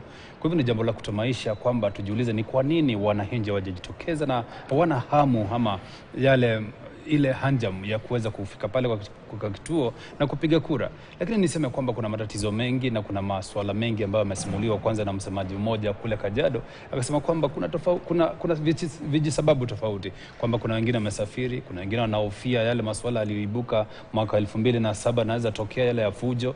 Kuna wengine pia kidogo wanasema serikali haijakuwa ikiwasaidia hata wakipiga kura, hasa vijana wanaosema kwamba swala la ajira, maisha yamekuwa magumu na hawaoni nia, hawaoni haja ya kujitokeza na kuharibu wakati wao kwenda kupiga kura. Kwa hivyo haya masuala ya voter apathy ni masuala ambayo yameweza kukisiwa kila mahali ama kuonekana kila mahali, hasa upande wa mlima wa Kenya. Huko wanasema kwamba turnout ilikuwa chini kidogo kulingana na vile walikuwa wanakusudia kuwa. Pia upande wa Luo Nyanza kidogo ndipo wanasema kwa kidogo watu wametokelezea kwa wingi.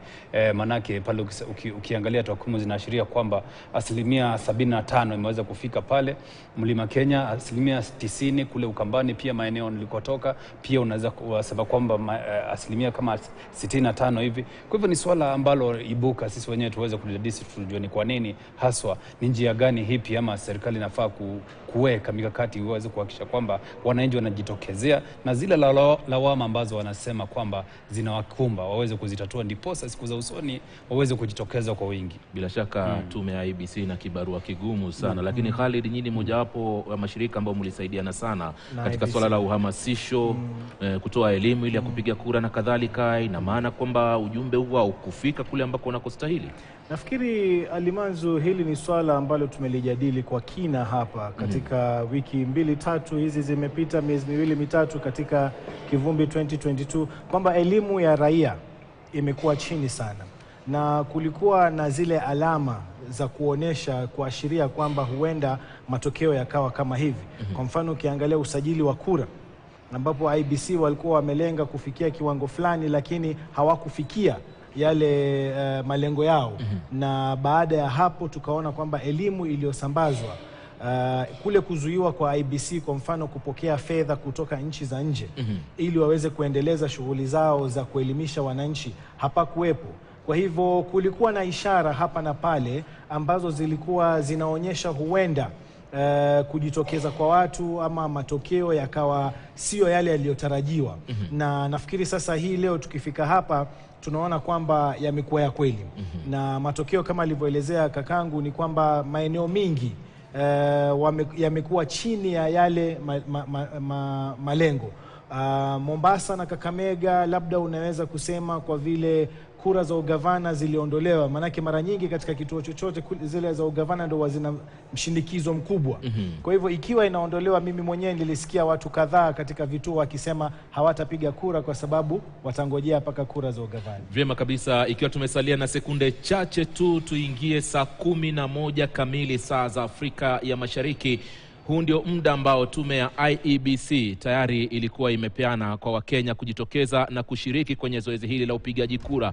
Muda umekamilika hivi sasa. Baadhi ya vituo ambavyo vilikuwa vimefungua kwa wakati, yani kuanzia saa 12, hivi sasa wamefunga, ila kwa wale ambao walifungua mapema ama nyuma mbele yake kidogo, mbele ya saa 12, watapewa muda ambao walikuwa wamekosa kupiga kura kwa wakati ambao unaofaa na kupeleka katika ukumbi wa Bomas. Alafu mahojiano yetu tutakuja kuendelea, maana kuna mambo mingi hapa tunataka kuangalia.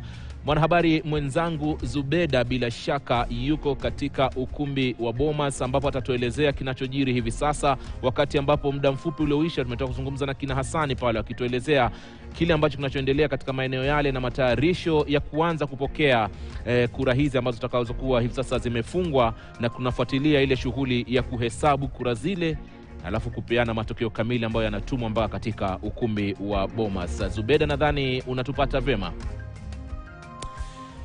Naam, Zubeda anaambiwa ndo anajiandaa, lakini tutakwenda kwake kule.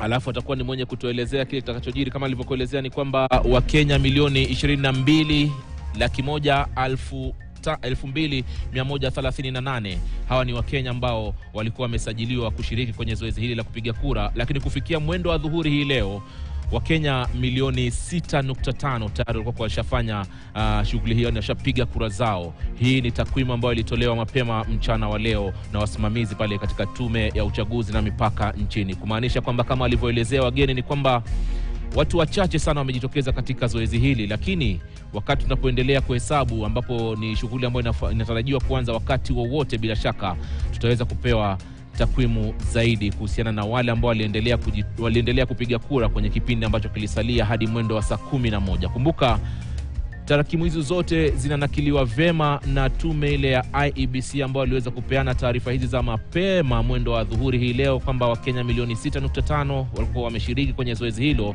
lakini baadaye kidogo tutapata zaidi kutoka kwao. Lakini tutaendelea na mahojiano yetu kwenye swala la ukosefu. Daktari, ukosefu wa elimu ile ya raia ambao ameizungumzia ni mojawapo changamoto ambazo zilikuwepo pale. Athari zake ndo tunazoziona hivi sasa kwamba watu hawajali, hawataki kujitokeza, na kuna sababu moja ya msingi kulingana na kumbukumbu yako ukiangalia kule tumetoka mpaka leo.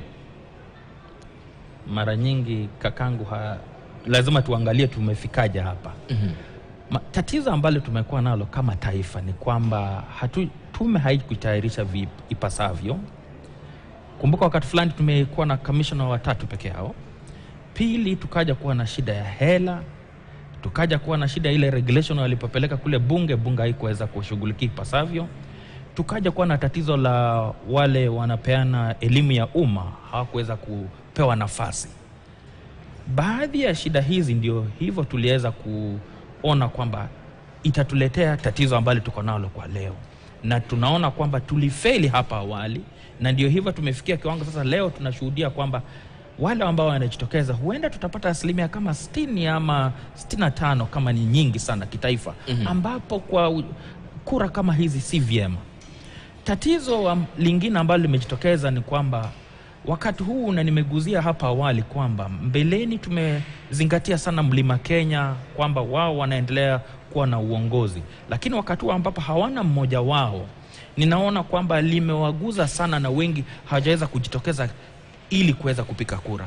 Na nimeguzia ile swala hapa awali kwamba tena kuna vijana ambao hawana kura, na pengine katika hii hesabu unaona kwamba katika kampeni walikuwa vijana wengi sana wanajitokeza, lakini kwa kura sasa unaanza kuona hizo asilimia ambazo tunaanza kupewa ambapo kunaanza kuwa na wasiwasi kwamba pengine hawakupiga kura hawa vijana ambao tulidhani hawana kura. Vyema kabisa. Wacha nikupeleke kwa mwanahabari mwenzangu Zubeda ambaye yuko katika ukumbi wa Bomas pale.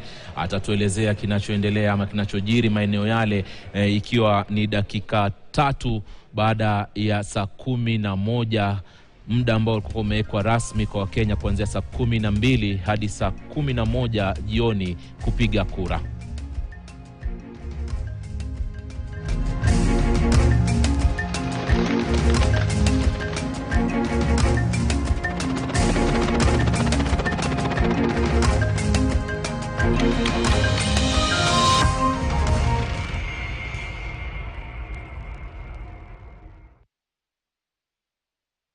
Karibu sana mtazamaji, jioni njema. Natumai siku yako imekuendea vyema. Tunakujia moja kwa moja kutoka ukumbi wa Bomas, ambacho ndio kitovu jumlishi cha kura na matokeo ya urais. Tuko hapa kuhakikisha kwamba tunakupasha na namna matangazo yanavyotiririka katika ukumbi huu kutoka vituoni, kwa sababu sasa hivi kwa mujibu wa sheria vituo vya kupiga kura vinastahili kwamba kuwa vimefungwa, japo IEBC walitangaza maeneo ambako kulicheleweshwa shughuli ya upigaji kura muda utaongezwa ili kutimiza yale makataa au muda ambao umetengwa kwa mujibu wa sheria kuwaruhusu wapiga kura kushiriki uchaguzi. Natumai umepiga kura yako. Mimi pia nimepiga kura yangu kwa sababu ndio haki yetu ya kidemokrasia. Sasa hivi tuko na waangalizi, kwa sababu sasa hivi macho yote yanaelekezwa kwa waangalizi kuona namna shughuli yenyewe inavyoendeshwa. Vile vile tunaposikiza makamishna wa IEBC, tunatarajia kwamba watatoa taarifa kwa vyombo vya habari kwa mara nyingine tena jioni hii. Hapa studioni tuko naye Daktari Danvas Makori ambaye ni kamishna wa tume ya NCIC. Asante sana kwa kuwa nasi. Asante sana Zubai. Pole kwa uchovu, siku imekuwa ndefu. Ni kazi. Lazima tufanye kazi. Kabisa. Na vile vile tuko naye Victor Nyongesa ambaye ni mwanachama wa bodi ya waangalizi wa ILOG. Asante sana kwa kuwa nasi. Asante sana. Pole kwa uchovu pia. Unasema hii ndio kazi yetu. Mmezunguka vituo vingapi leo? NCIC kwa mfano? Si hatuwezi hesabu. Tuko kila pahali. Mimi personally ni mingi sana, lakini ukiangalia monitors wetu, observers wetu ni nyingi. Karibu nchi yetu tunaangalia kila pahali. Yes. Na ILOG vile vile? ILOG aje niseme tuko katika kaunti zote 47.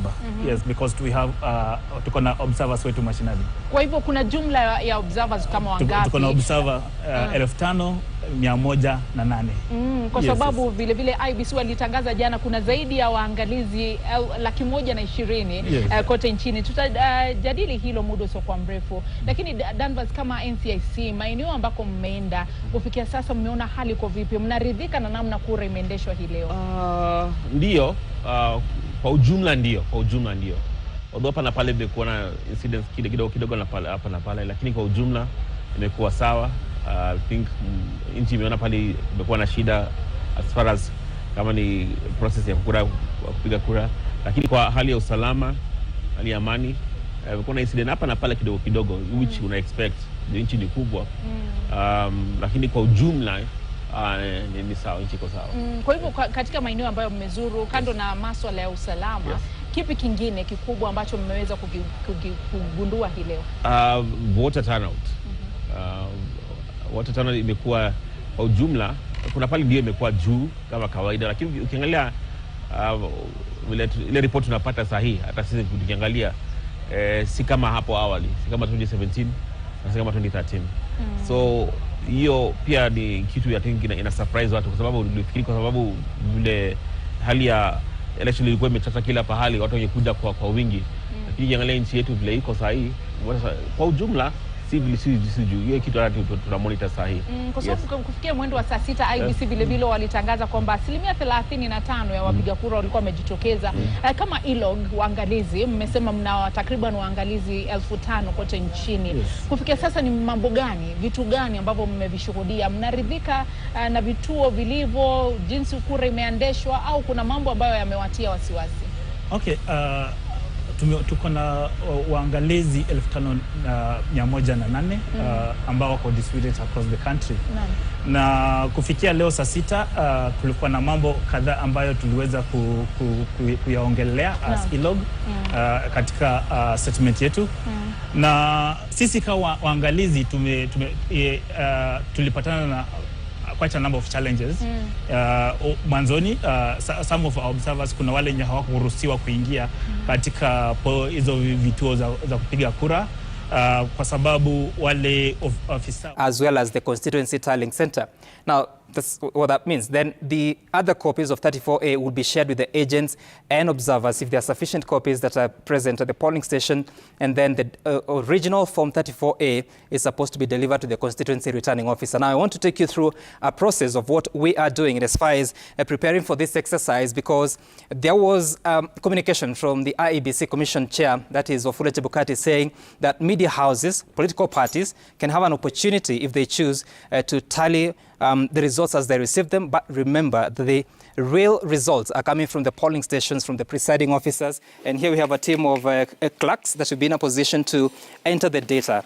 Their responsibility is to receive the Form 34As that will have come from the polling stations. Then they'll put them into our system, be in a position to tabulate results for every presidential candidate. Remember, the law requires only the presidential election results to be transmitted electronically. So this is what they will be doing. They are still waiting. No polling station so far has submitted any form, knowing that the polling has just closed. And so the polling stations are converting into counting stations. So once they are able to do that, we'll get a feel of what's going on, and we'll be having some changes on. These are the presidential candidates. You can see George Luchiri Wajakoya, David Moro Wahiga, William Samoei Ruto, and Raila Odinga. So far, they have scored 0 because no result form, or result declaration form, has been received from the 46,229 polling stations. As soon as that begins, we'll be in a position to see some changes here. And I want to take it back to Mashirima and Mwana Hamisi. Na asante sana mwanahabari wetu Sam hapo akitueleza zile hatua ambazo zinachukuliwa baada ya vituo kufungwa rasmi, na hiyo itakuwa ni mwendo wa saa 11 ambao imeshatimu saa 11 na hivi sasa ni rasmi kwamba vituo vimefungwa. Lakini inatakana ieleweke kwamba si vituo vyote ambavyo vitakuwa vimefungwa hivi sasa, kwa sababu kuna vituo vingine ambavyo shughuli ya upigaji kura ilikuwa imeanza kuchelewa, hivyo basi wanapatiwa muda zaidi kuambatana na ule muda ambao walianza. Kupata kujua taswira kamili, yani vituo vipi ambavyo hivi sasa tayari vimefungwa na shughuli hizo ambazo wamezitaja zinaendelea na vile ambavyo vinaendelea, tunaungana sasa na mwanahabari wetu Collins Shitiabai ambaye yuko Kitale. Shitiabai, unatupata moja kwa moja. Naomba utueleze pengine katika hicho kituo ambacho uko kwa sasa, shughuli ya upigaji kura imekamilika, na kama haijakamilika pengine upigaji kura ulikuwa umeanza saa ngapi, na mmeelezwa kwamba vituo vitafungwa saa ngapi? Mwanamisi, hapa niko katika kituo cha kupiga kura cha Town Hall mjini Kitale katika eneo bunge la Saboti, kaunti ya Trans Nzoia. Lakini ukiangalia nyumba yangu ni shughuli za kufunga masanduku sasa zimeanza, kwani kulingana na wale ambao walikuwa wanasimamia uchaguzi katika eneo hili, wanaitwa presiding officers, wanasema shughuli hii ilianza wakati unaofaa. Sasa ni saa 11 na dakika 12 ni shughuli ya kuhesabu kura, na hapa katika kituo ambacho niko karibu nacho ni wale maajendi ambao wanachukua zile namba za seal ambazo zimeweza kufungwa katika hizo vijisanduku kabla vijisanduku hivyo kufunguliwa ili kuanza kuhesabu kura. Lakini kuna wale wachunguzi ambao walikuwa wanafuatilia masuala ya uchaguzi katika eneo hili, wanasema kwa mfano katika kituo cha Town Hall hii iko katikati ya mji wa Kitale, iko na wapiga kura wengi sana, lakini ni asilimia ndogo zaidi ya watu ambao wamejitokeza kushiriki kwenye uchaguzi huu, kwani tukiangalia zile vijitabu vya kupigia kura bado iko na asilimia kubwa ya kura, na IEBC ilikuwa imesema kwamba zile kura ambazo zitakuja katika vituo vya kupiga kura itakuwa idadi kamili ya wapiga kura katika vituo hivyo. Lakini ukiangalia vijitabu hivyo ni nakadiria ni karibu 50 ya zile kura bado zimesalia, na wapiga kura ambao walipaswa kupatiwa zile karatasi za kupiga kura hawakufika hapa kutekeleza wajibu wao. Lakini sijui iweje wapiga kura wakose kufika, na tume ya uchaguzi nchini ilikuwa imesema kwamba imeanzisha mikakati ya kuwafunza wapiga kura.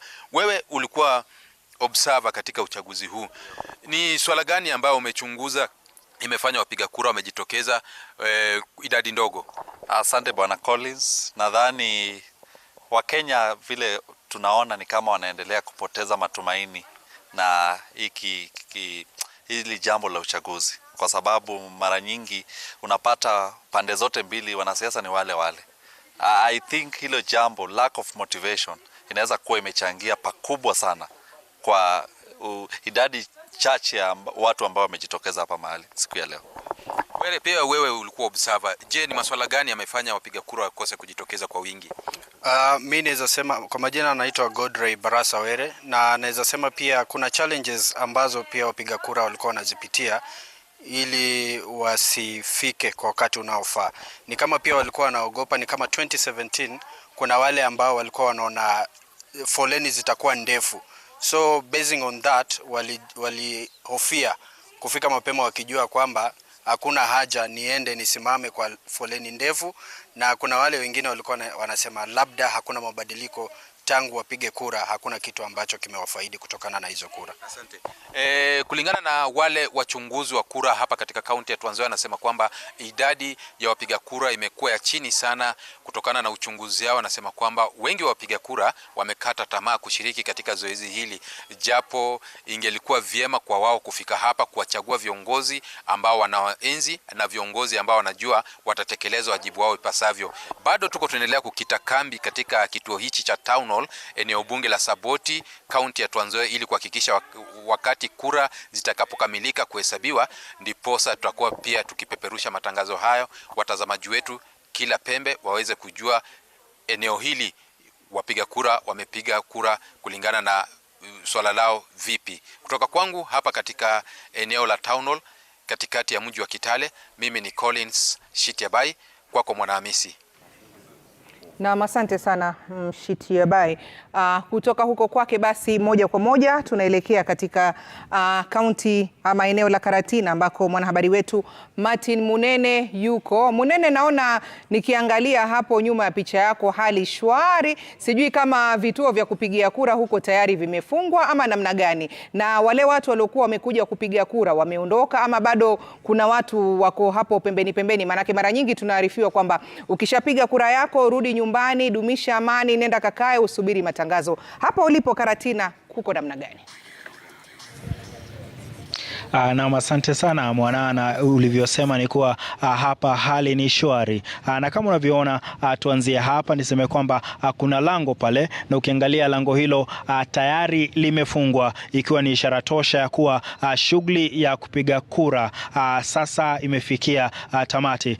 Kando na hayo, kuna madarasa ambayo yako hapa. Kulikuwa na vituo 3, moja kikuwa ni kiko pale na kingine ambacho kiko hapa, na nataka tu tuweze kuingia ndani ili tuweze kuangazia hali ikoje, tuweze kujua ama kuna mtu ndani ambaye bado anaendelea kupiga kura ama shughuli ya kuhesabu kura imeanza au la. Ukiangalia hapa Ukiingia hapa utaweza kukuta kwamba kuna makarani ambao walikuwa tayari kufanya kazi, lakini kwa sasa sioni mtu ambaye yuko kwa makarani hawa ambao walikuwa wanawasaidia watu kuweza kupiga kura.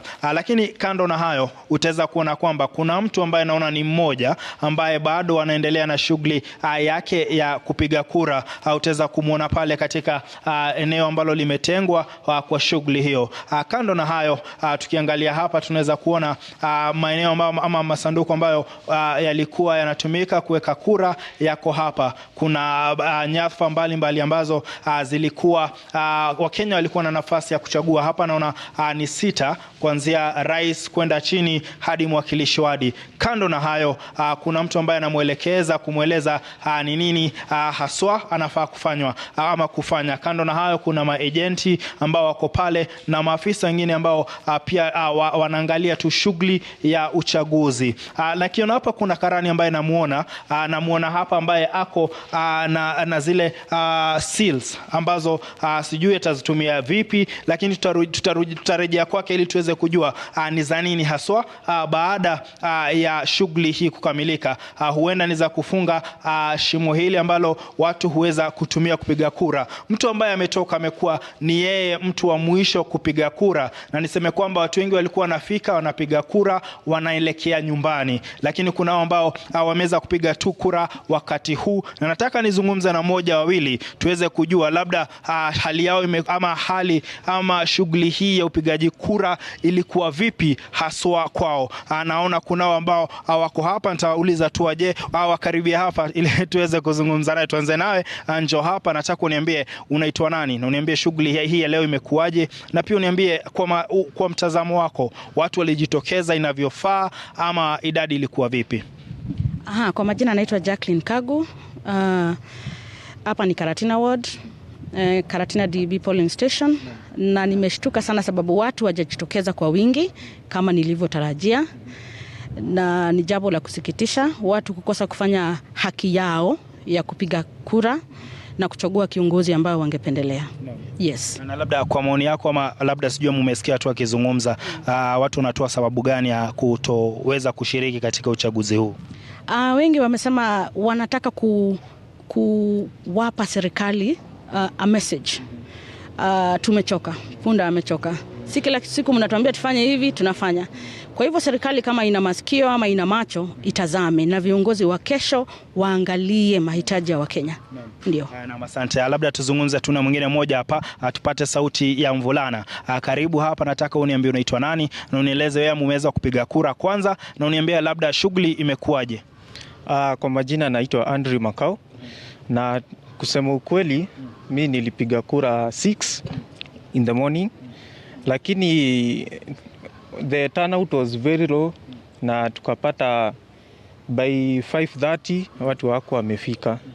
So tunapata the voters hawajatokea venye inafaa.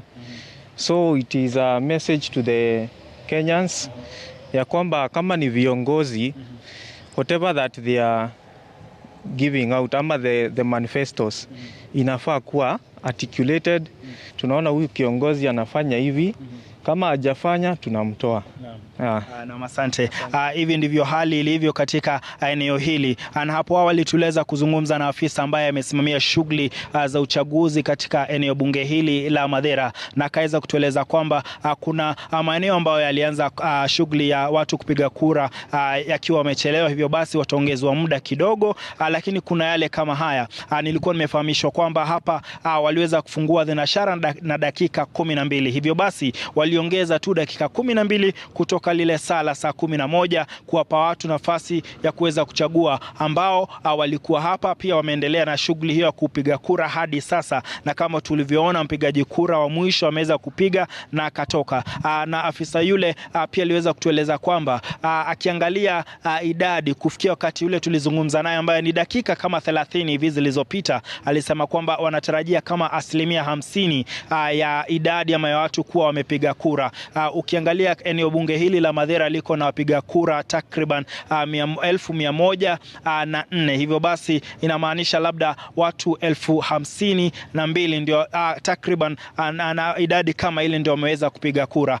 Lakini katika maeneo mengine huenda idadi ile ikawa chini. Hapo awali kuna afisa pia wa IEBC aliweza kutoa taarifa kwa wanahabari na kusema kwamba katika kaunti hii ya Nyeri wakati ule kuanzia kufikia saa 6 hivi walikuwa na idadi ya takriban 25% hadi 30%. Lakini sijui kama ile idadi imebadilika kufikia sasa. Wakati huu maeneo yamefungwa, basi tutafuata tuweze kujua basi idadi iko vile ama imebadilika. Na kutoka kwangu narejesha kwako kwa studioni, mimi ni Martin Munene, na pia mpiga picha hapa ni Emilio Muridhi. Na asante sana Martin Munene, bila shaka baadaye tutakuhitaji zaidi uweze kutupasha atakayokuwa yanajiri katika kile kituo husika huko ambacho kitakuwa kinahusika na kuhesabu kura. Lakini nikukumbusha tu kidogo yale ambayo yanajiri baada ya vituo kufungwa. Mwenzangu Sama alikuwa ametueleza kwa lugha ya Kiingereza, ni kufafanulie tu kidogo Kiswahili. Ni kwamba baada ya vituo vya kupiga kura kufungwa, ambayo itakuwa hiyo ni saa 11 ambayo tayari imeshapita, lakini kama nilivyoeleza ni kwamba vituo vingine bado vinaendelea kutokana na sababu ambazo zilikuwa zimejiri hapo awali. Shughuli hiyo ama matokeo hayo yanaingizwa katika fomu ya 34A. Hii fomu 34A ni muhimu sana katika vituo vya kupigia kura. Alafu kisha afisa mkuu wa IEBC anayesimamia kituo husika anapiga picha ya fomu hiyo kuthibitisha na pia kuingiza katika mtandao ambao unatumika na IEBC.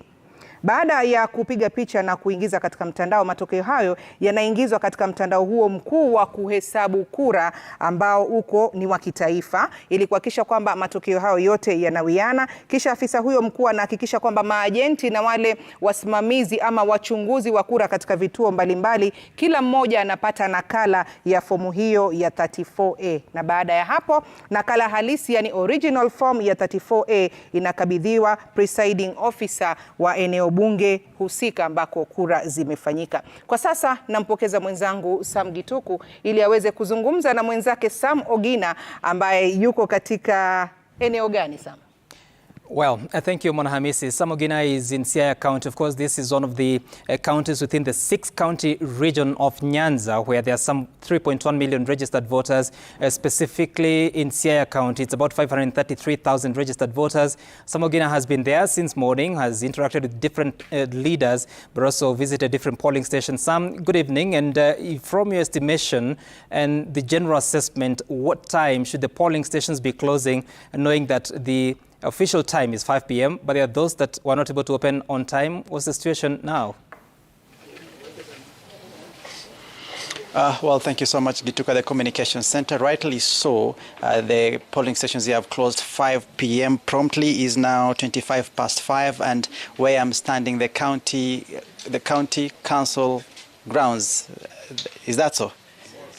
Yes, the county council grounds here in Siaya has just closed. Even as we stand here, they're just doing final preparations before now the vote counting and tallying begins here. Of course, what we've witnessed just in the wrapping up of the previous exercise, that is the voting exercise, is at around 5, the polling session closed. That is after, of course, the turnout, or better, the numbers dwindled in the course of the day. And of course, what happens is the Kim's kit was locked by the PO, that is the presiding officer. And of course, after that, they went ahead to make sure that all the ballots or ballot boxes are sealed, the serial numbers recorded, and of course the remaining ballot papers have been collected, also stored, to make sure that nothing really happens, or better yet, no monkey business happens to the remainder of the ballot papers. And of course that now paves way to the vote counting that should be beginning any minute from now. Just people having a breather here. Party agents on my right, just taking a breather before now they begin that rigorous exercise of counting all the ballots. And of course that is on the right, and of course on my left, these are the polling clerks. As you can see, polling booths now, the work is done here. The ballot materials, or the ballot boxes, as I said, all sealed and now stored in one area, waiting for the counting exercise to begin. The remainder of the ballot papers, here they are. And of course, just to pave way for the next exercise. Remember that, as you rightly said, Siaya County has over 533,000 registered voters. And I would say from the rounds that I took around the several constituencies, 6 of them at least, I managed to visit around 5 of them. The heroes, or the unsung heroes in Siaya County, will be the taxi drivers and the border riders and the elderly, because the border riders and taxi drivers were almost amongst the first individuals to wake up early in the morning to come and cast their ballots. And then, of course, after that, they went ahead to ensure that they collect their elderly fathers and mothers to make sure that they also exercise their democratic right. And of course, something else that we're able to observe because of this turnout is there was some slight delays in terms of just the voting process, and the slight delays occasioned by the identification process in the Kim's kit. Some of the elderly people really could not be identified biometrically, and then of course that posed a challenge to the polling officials to be able to try and validate their credentials using other means or other methods. And one of the methods was the alphanumeric method, keying in of the ID details, and then from there, of course, just to be able to identify with their facial expression, and then, of course, with the details, to make sure that the details that appears on the ID is the details that appear on the Kim's kit, and of course, paving way for those elderly people to be able to vote. So, Gituku, any minute from now, in this particular polling station and polling stream, we are just await for the exercise of the counting of ballots. Of course, it will be an exercise that will stretch into the night, because we are counting 6 ballot boxes: the MCA, Member of National Assembly, Senate, Member of the Women Representative, Governor, and of course, the President. So that is an exercise that will be pitching camp here the whole night, just to ensure that we get those results as they continue streaming in. Back to you, Gituku, the Communication Center. All right, thank you so much, Samogina there from Siaya County. And of course, this is a very important exercise that has to be witnessed by all the stakeholders that are in that polling station, including the agents of the presidential candidates and the political parties, and also observers. So that's a very important process that they have to witness, to ensure that the results that will be transmitted from that location to the National Tallying Center, but also to the Constituency Tallying Center, is the exact results as agreed on that platform. But now let's listen to Mashirima. Na bila shaka Sam, kwa kweli ni jambo ambalo litakuwa linasubiriwa, ambapo tutakuwa tunaangazia katika maeneo mbalimbali ambapo vituo vya kura tayari vimefungwa, kwa sababu kuna ule mchakato wa kufungua hivyo visanduku, kutoa zile karatasi za kura, kuzidondoa, kuzichagua na kuzitenganisha kuwa karatasi hizi ni kama ni za urais, basi watakuwa nazitenganisha za Raila, za Ruto, za Wajakoya pamoja na za Waihigi. kupiga ili waweze kuanza rasmi mchakato wa kuhesabu kura moja baada ya nyingine. Lakini kwa sasa tuelekee katika kaunti ya Kwale ambapo Niki Gitonga yupo. Niki, kituo ambacho ulipo kimefungwa tayari?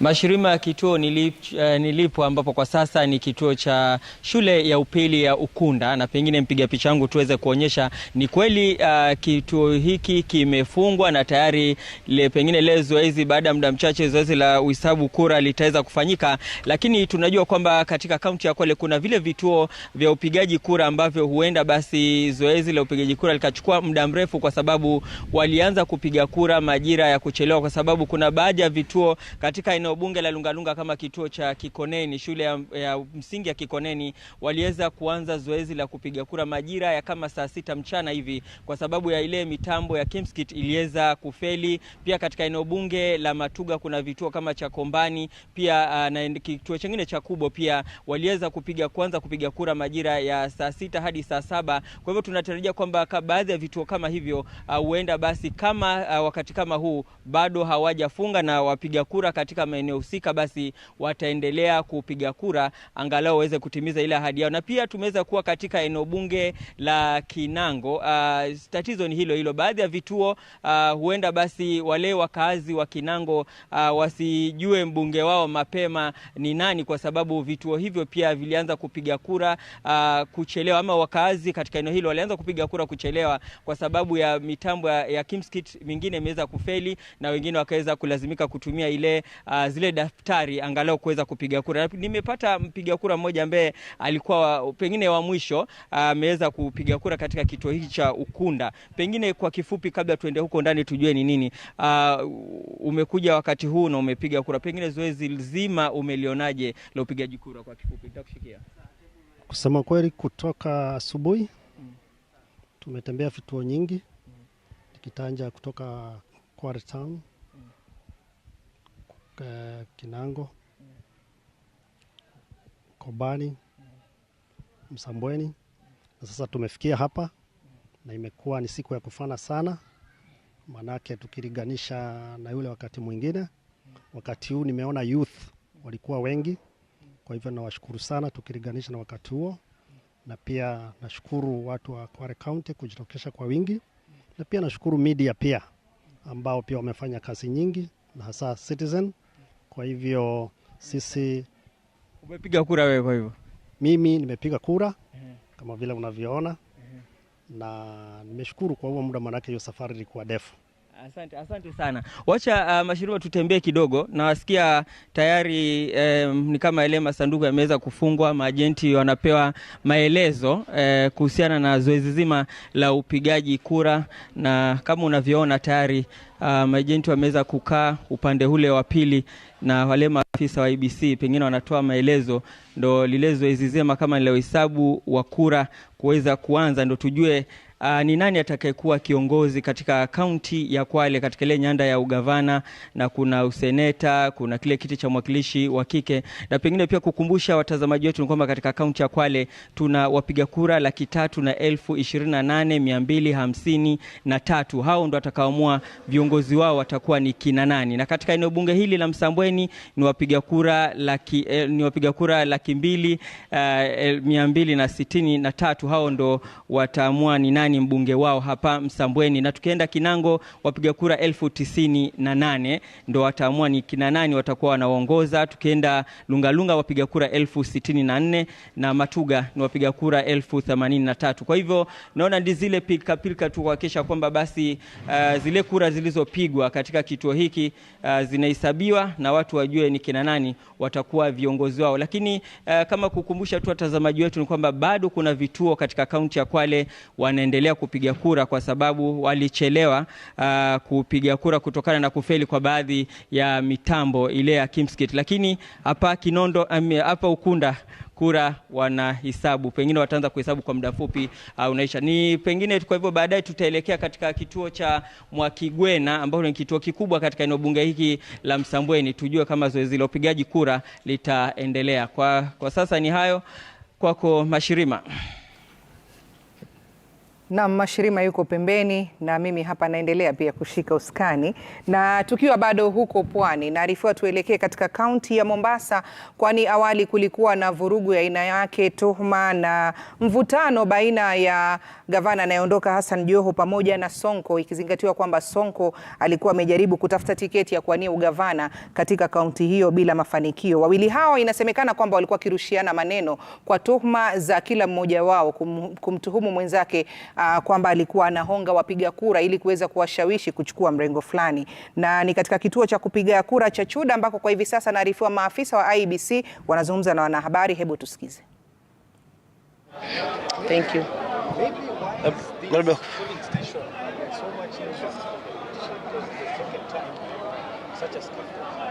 I think the polling station, it's a center that carries so many stations.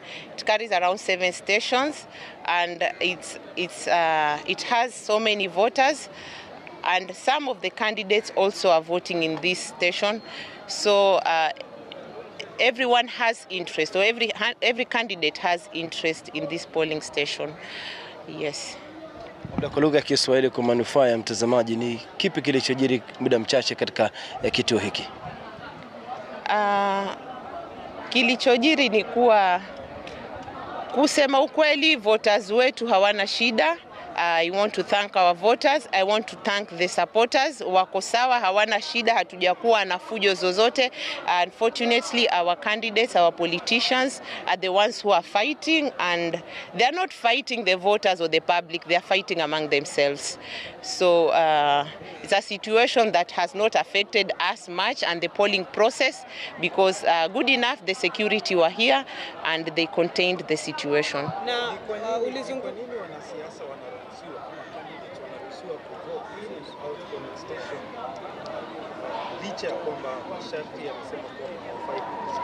Na candidates wanaruhusiwa kuingia kwa kituo, wanaruhusiwa kuangalia ile process na kutoka. Sio kwa hawaruhusiwi, wanaruhusiwa wapitie, waangalie na watoke, kwa sababu they have representatives, they have their agents in those polling stations.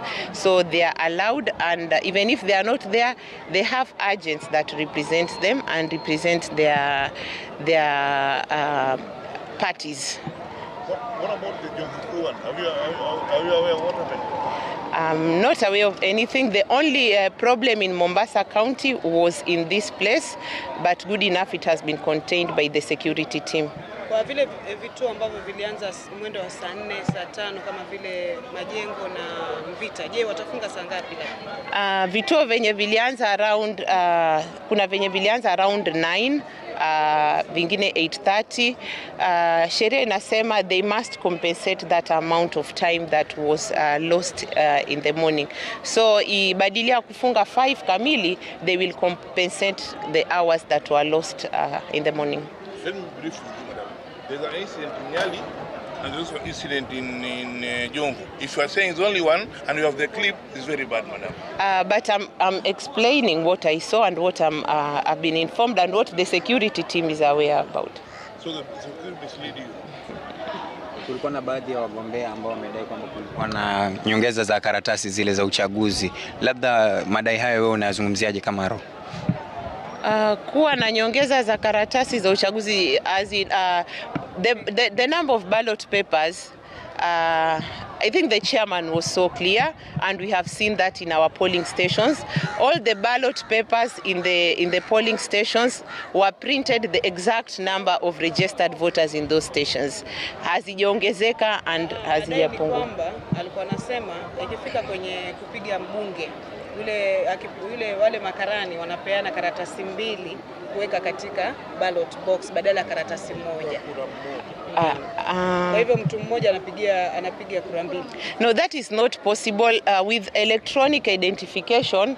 At the end of the day, remember, you must tally what you have verified with the number of ballot papers that have been issued and the counterfoils that have been issued and the ballot papers that are left. So it's not easy to do that, because at the end of the day you will have some gaps or differences in the number of voters verified and the number of ballot papers issued. Any action to these politicians who have been said to have caused some commotion? All right, that is Francis Mtalaki speaking to the IBC official in Mombasa County after that altercation between some two politicians. We want to cross over to the Bomas of Kenya, where IBC commissioners are just about to give an update to the country. Of course, it's 42 minutes after the start of the closing of polls across the country. Watch.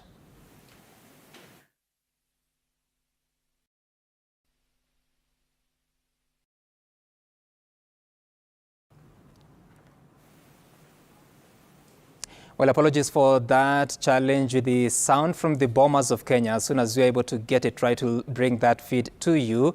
But first, let's cross over back to Kiambu County, where Francis Gashuri has been traversing that county of 1.275 million registered voters. Francis, wherever you are, have they closed the polling stations? Have they become counting stations? Some kutoka Kiambu mpaka Nairobi. Yani kutoka rural mpaka urban.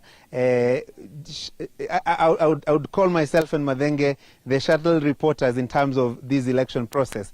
We have moved from Kiambu County, now we are in Nairobi County, and we are now at St. George's Primary School polling station.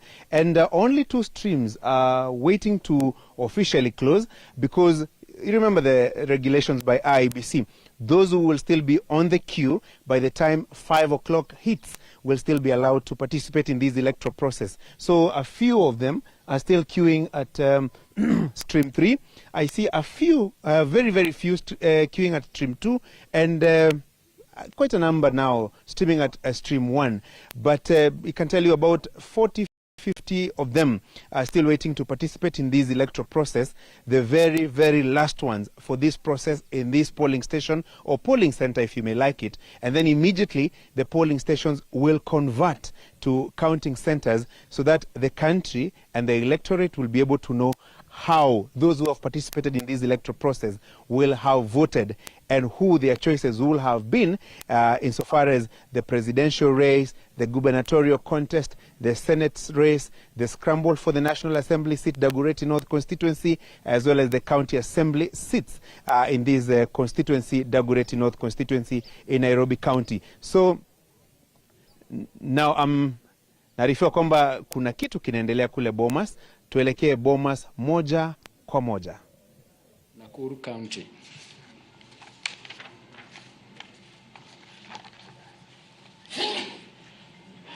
Members of County Assembly Ward, Nyaki West North Imenti Constituency, Meru County, Wanjera and Bakasa South Constituency, Nairobi County.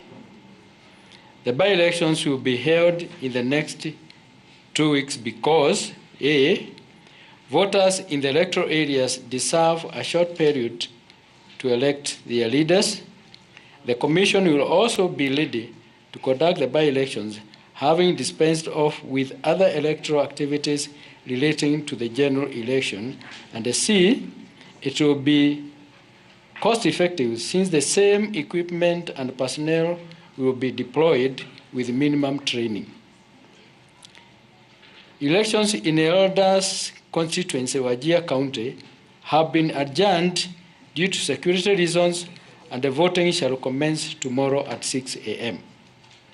In conclusion, the Commission urges members of the public to utilize its 24-hour toll-free lines, 1543 and 1544, should they wish to bring incidents to the Commission's attention. The Commission will keep you regularly updated on all developments touching on the general elections. Thank you. God bless you, and God bless Kenya. We take a few questions. We can start from Moremi. Moremi Mondo from KTN News. In regards to Elders constituency, what land does that serve? Moremi Mwangi from KTN News. I'm asking, in regards to Elders constituency, because the voters there are yet also to vote for the presidency, what does this do to the timelines, to the deadline for declaration? Do you now extend the deadline for all, or it's going to be treated as a special case scenario? And how do you go about the final declaration in light of that? Let's get another question. You can answer another one.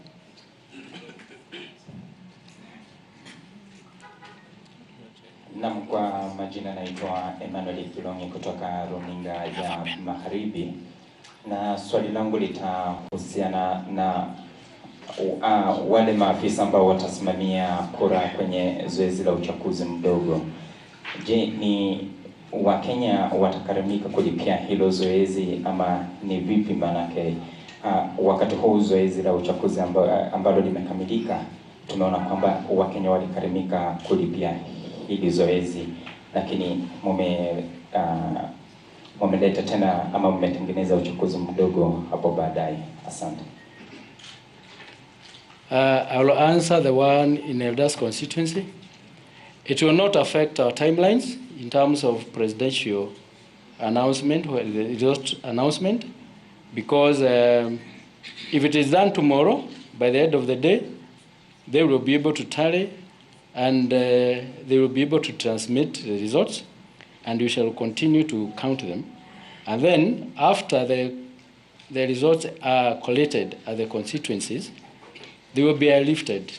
The originals will be airlifted at Bomas. So it will not affect our timelines for the announcements of presidential results. I will ask the Vice Chair to answer the second question. Can you repeat your question? Nauliza kwamba kwa majina naitwa Emmanuel Kilongi kutoka TV Magharibi, na swali langu ni kwamba katika uchaguzi huu tunaona kwamba tume ya IEBC ilikuwa imewaajiri wahudumu wa muda ambao watalipwa na pesa za Mkenya, lakini tunaona kwamba tena kuna uchaguzi mdogo ambao utaandaliwa katika kaunti ya Mombasa, Kakamega, West Pokot na Kachiliba. Je, ni nani atakayekaramika kuwalipa wale maafisa ambao watakusimamia zoezi hilo la uchaguzi? Ni Mkenya, IEBC ama ni nani? Asante.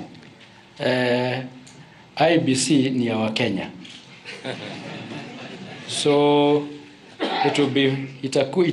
itasimamiwa na IEBC na Treasury, kwa sababu hii mambo ya by elections ni kawaida. Hata 2017 kulikuwa na by election tulifanya. Kwa hivyo itasimamiwa tu kwa sababu makosa imekoseka na ni lazima tuendelee.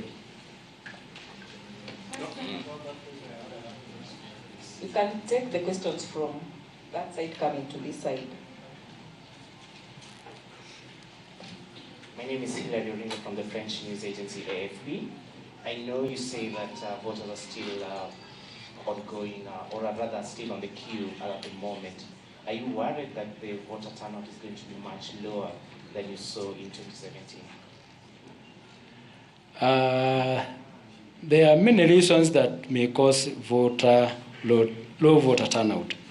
But as of now, if we are at a 56.1%, we are doing well because the voting is still going on.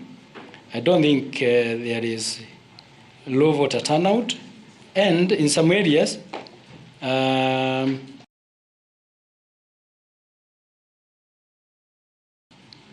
voter turnout is quite high.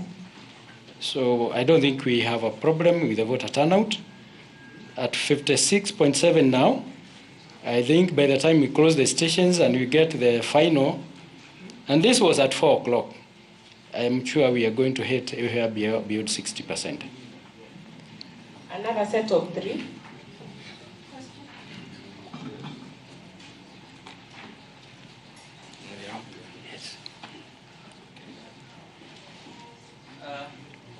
I'm Kennedy Wandera from Voice of America. I have 2 questions. One, on the Kim's failure. What is the remedy? Is it something that is really putting back? And number 2, what is your general assessment of this particular voting process? Does it meet the threshold of IEBC's critical election? Let me say, out of 46,229 KIMS kits that were deployed, we are talking about 200 or 200 something. That is not a bad rate of success. So I would want to settle at that. and they say that we are going to investigate what could have happened, and next time you will not find any failure. Yes.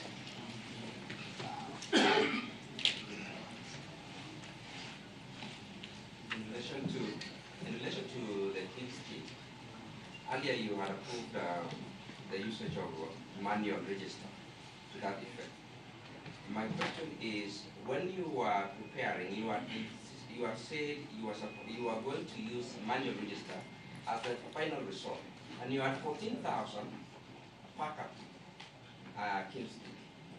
How did it happen that by the time you go to manual, we did not hear that you have tried the backup machines to use in that case?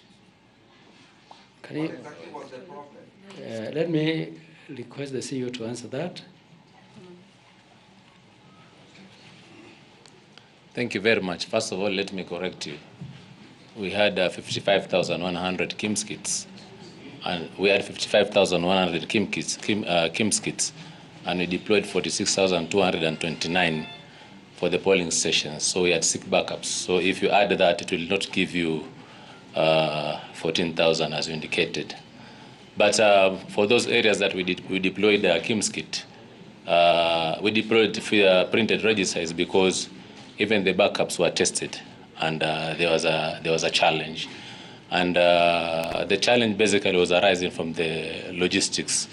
And we remember we said that for you to duplicate the SD cards, you will have to pick the biometrics for certain region, but biographic for the whole country. So if you take it to a different place, then it means that that machine will not work in that specific area. That was actually one of the biggest challenge, and it was brought about due to delays in dispatching the latest materials. You remember that some of the KIMS kits were actually held in our warehouse because of the issue of the stickers. So that could have also have contributed to that.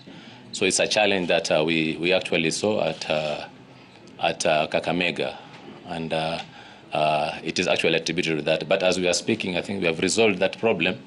In terms of results transmission, we have already airlifted the other SD cards. We can be able to do results transmission from there. And we are also going to increase time for those specific areas so that they can vote for equivalent time lost. Thank you very much. All right, my name is Dr. Caroline Karugu. I'm Raila Odinga's Deputy Chief Agent. 2 questions. One, we have had you make piecemeal declarations about the use or non-use of the physical register. In some polling stations it's been used, in others it's actually prohibited. Can the IEBC be clear on what is supposed to happen with the physical register? 1. 2, there is the Form 32, the KIMS kit verification form. In some places, in Kisumu, in Kisii, in Homa Bay, our people have been turned away because the IEBC does not have that form. First of all, that form is illegal because it is not, it's an administrative form for the IEBC, but not a legal document per se. So I think it's very unfair that our voters in those areas which we consider as strongholds are being turned away. So what will IEBC do, especially for those counties that I have named, so that we can be able to remobilize people to go back to the polling stations? We would demand from our side at least a 2-hour extension from the 6 p.m. deadline. Thank you. We did communicate with the returning officers and requested them to communicate to the presiding officers that that people should not be turned away. So if that has happened, I think we can deal with it, and I would think that if you have specific cases and specific areas, we are ready to cooperate and work, because we do not want to deny anybody his democratic or her democratic right to vote. Thank you. Good evening. I'm here. I'm Leila Mohammed from NTV. I have 2 questions. They're both taking cue from what was announced earlier on the issue of insecurity scenarios that have been experienced. There was a question we raised earlier about 2 possible candidates for MCA position who were arrested in Mombasa County. What is the situation now? And any other instances where you've experienced some sort of, let me not call it violence, but issues around security? And number two, the question of those voters who had gone to polling stations and they had been voters in those stations before, but today they were turned away because their names were not in the voter register. Do you have any clarity on those two issues? Thank you. I will deal with the last question. That in May, June, we offered Kenyans an opportunity to verify their records and check where they are in the register or they wanted to transfer. We offered an opportunity to Kenyans everywhere to check their to verify their details. And if they didn't, then they carry the burden of their failure to vote. I'll ask the Vice Chair to answer the first question. I'll deal with the security issue that in Mombasa, it has been reported that 2 candidates fought. And since we are working in partnership with the police and all the security agencies, so they were put in police custody. Yeah, because every one of us is maintaining law and order. Commissioner, my name is Waweru Nyambura from Minoro TV. After the challenges we've had with the Kimskit, how reliable are they in results transmission, which the court said that was the most challenging part of the previous election? We are talking about 200 Kimskit. And those 200 Kimskit where there were failure, the CEO has confirmed that other Kimskit have been airlifted. That means out of the 46,000 polling stations, including the ones that had failed and now new ones have been delivered, there is not going to be any problem in terms of result transmission. You understand? Yes. Yes, I'm Fred Ogola, I'm a policy analyst. I wanted to check why is it that application of the voting processes doesn't look very uniform? And can you assure Kenyans that we are going through the same election in all regions? Second question is that has technology taken over us as a nation or as IBC, or IBC is in charge of technology and the election? Thank you. Excuse me, can you repeat your first question, because we are not using any different... The first question is that... The first question, yes. You had some areas, this was allowed, some areas, this was disallowed. Some saying was this policy being implemented selectively, where some people are doing A, others are not allowed to do A. And then the second question is that from the failure of technology, where technology has become a bottleneck in the voting and the transmission, is the technology taking over IBC, or IBC is controlling technology? I think the first question, IBC is using the same system for election in all the polling stations. We do not have 2 systems. I do not have two different policies. It is one, it has been explained before, and it has not changed. So I think it is your imagination, which is good, to think that we are using two systems. We are not using 2 systems. On the second one, about technology, IBC using technology to run the elections. It is that simple. And I don't want to add to that. Yes, we are using technology to facilitate the election. Thank you so much. Yes, let me add just briefing at 8 p.m. Sorry, let me add something on technology. I think we simulated how results, voting and transmission will be done. And we told everyone the first priority is the biometric. If it fails, you go to alphanumeric. And where it fails, you resort to register. And I believe, or we believe, in most areas where the technology failed, the authority was given for register to be used, especially in Kakamega and Makueni, if you've seen. But where it failed, we were using it because there was a chain. And why we didn't use register and cross is because of the Supreme Court ruling, which came Court of Appeal, which again referred to biometric being the first priority. That was the reason. But initially, the High Court had said we use manual register. So it is because of those scenarios. Thank you. Thank you very much, ladies and gentlemen.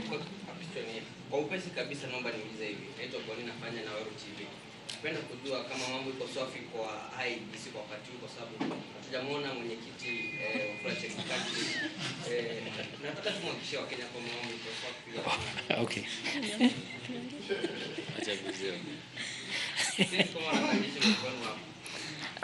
Katika tume kama mwenyekiti ako na shughuli, naibu mwenyekiti uchukua mskani.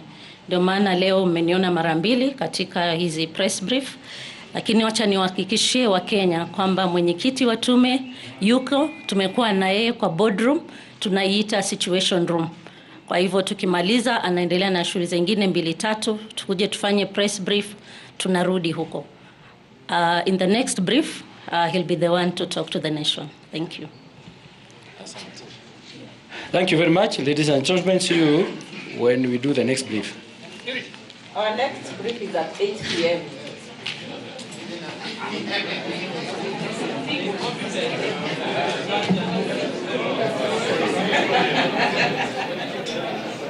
Naam, ndio mahojiano ama hotuba kutoka kwa makamishna wa IEBC wakielezea mawili matatu kuhusu masala fulani ambayo yameibuka kuhusiana na shughuli nzima ya uchaguzi wa leo, dosari za hapa na pale, maeneo ambapo kura haikupigwa kama ilivyotarajiwa, ndio baadhi ya shughuli ambazo wamezishughulikia. Na even as the commissioners and the CEO were speaking there, quite a number of people also following the proceedings here, and a number of them are concerned, and probably if we had an opportunity we would have posed some of those questions to the commissioners at the Bomas of Kenya. And some of them are here, and they tell me they have certain specific complaints that they have. What is your concern? Start by your name and tell us what are your concerns about this electoral process? My name is Irene Omondi. I came here early, like I've been on the queue for 2 hours. Reaching there, I am told this is not my polling station.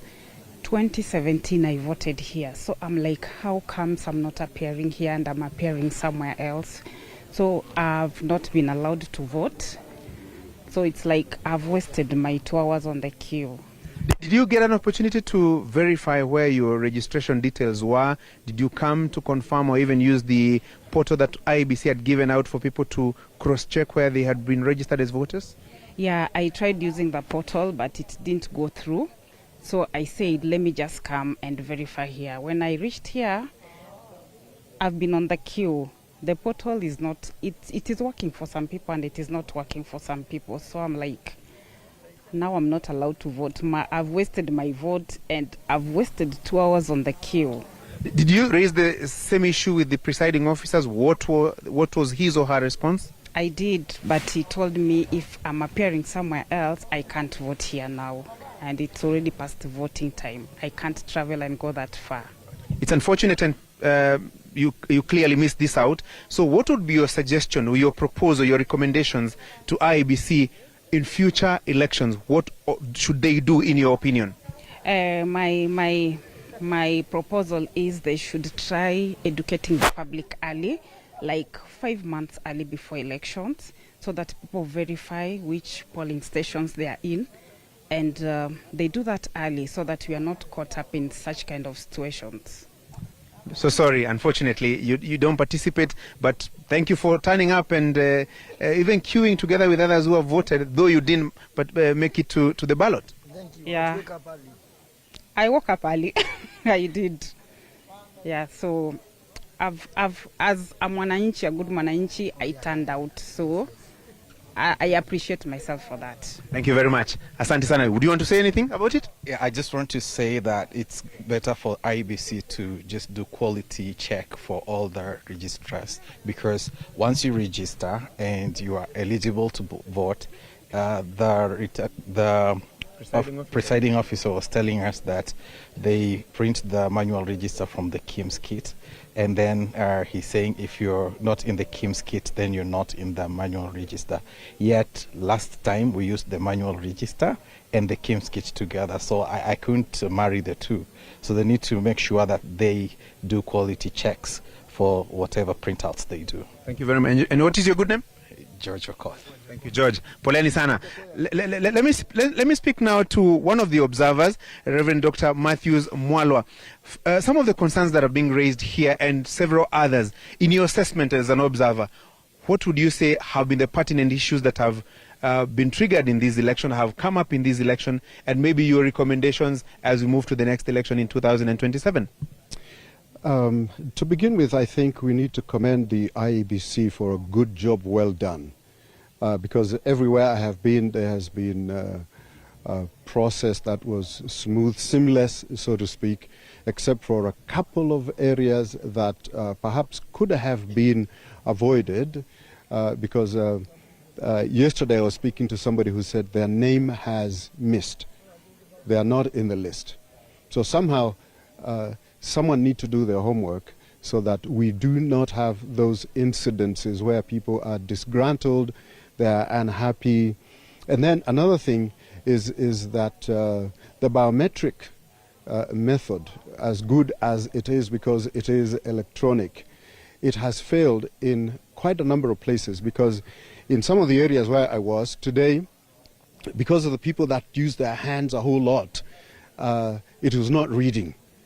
And so if you have 5 people like that, and they spend about 30 minutes, by the time their fingers show, or by the time the returning officer decides to scan their ID and so on, then you have the other people in the queue all heated up and stressed. But generally speaking, I think the day went very well. The Kenyans came in not as in many numbers as we had hoped, but they came, they voted, and they were excited about it. Reverend, somebody was having a conversation with me a little earlier, right here at this polling station, that where is the connection between the people who are attending political rallies by the various candidates and the people who turned up to vote? What is the transition? Where are the numbers? That's not an easy question, but in my perspective, I think a lot of young people that come are entertained by the crowds and the candidates and so on and so forth. But during the voting day, there's no entertainment. So there's a disconnect somehow between how we look at the rallies and how we bring ourselves to the voting centers. I'm not sure how best to address that, but just to say that the younger generation need to be helped to understand the power that they have, to understand how this one vote would change not just the life of the man that they are voting in, but this vote will change their lives as well, because they are participants in, they become a change agent. I think that's what we need to help our young people to understand. Thank you very much, Reverend Dr. Matthews Mwalwa, one of the many observers who have been closely monitoring this election. Now, baada ya kura kupigwa, baada ya shughuli nyingi kufanyika mchana kutwa, sasa tunaelekea katika zoezi la kuhesabu kura ili tuanze kupata matokeo. Na moja kwa moja sasa niwaregeshe studio zetu, kwa sababu kama tulivyoahidi tuko na kituo cha kujumlisha matokeo ili tuweze kujua mbivu na mbichi. Sasa niwaregeshe studioni ili matokeo yaanze kumiminika. Na mshukran sana Francis Gashuri hapo kutoka St George's Primary hapa katika kaunti ya Nairobi, na tayari tumeanza kupokea matokeo ya kura kutoka maeneo mbalimbali baada ya shughuli hiyo kuanza ya kuhesabu kura baada ya vituo vya kupigia kura kufungwa mwendo wa saa 11. Na Sam tuko namuona hapo karibu na kidubwasha chetu cha kuonyesha zile kura zinazoingia, na arifiwa kwamba kura za kwanza ambazo tuliweza kupokea katika chumba chetu cha kujumlisha kura zilikuwa kutoka kaunti ya Kakamega, gereza ambapo kulikuwa kumesajiliwa wapiga kura 8. Ni wawili tu ambao walikuwa wamepiga kura, na naarifiwa kwamba wawili hao walikuwa wamempigia kura mgombeaji wa UDA ambaye ni William Ruto. Sam, tueleze mengi zaidi kuhusiana na jinsi hizo takwimu zilivyo kwa sasa. Well, indeed, Bashirima, and of course, this is the magic wall. So far, we have a bit of a result, and I want to begin by looking at the national level. We have received results from some two.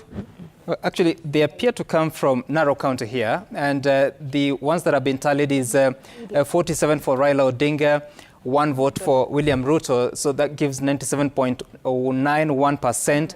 Of course, the polling station so far tallied would appear to be about to be sure to get that right. But you can see that these votes are coming from Narok, but there are those that you're talking about that have come from Kakamega Prison, which is in Kakamega County. Of course, the two prisoners voted for Raila Odinga. Then you'll see that William Ruto so far with 1 vote. But of course, it's such an exercise that we are here to wait for those polling stations that have very few voters. Then this is the sort of outcome that you'll expect, that the forms 34A have been scanned and sent to the National Tallying Center as well as to the Constituency Tallying Center. And those are the forms that we are receiving here at Citizen TV or at Royal Media Services to be in a position to translate. And this is what you have so far going. Out of 48 votes cast so far, 47 go to Raila Odinga, 1 goes to William Ruto, and it's still early to be in a position to understand how this will go. So, of course, the turnout, you'll see this figure of 0.01%.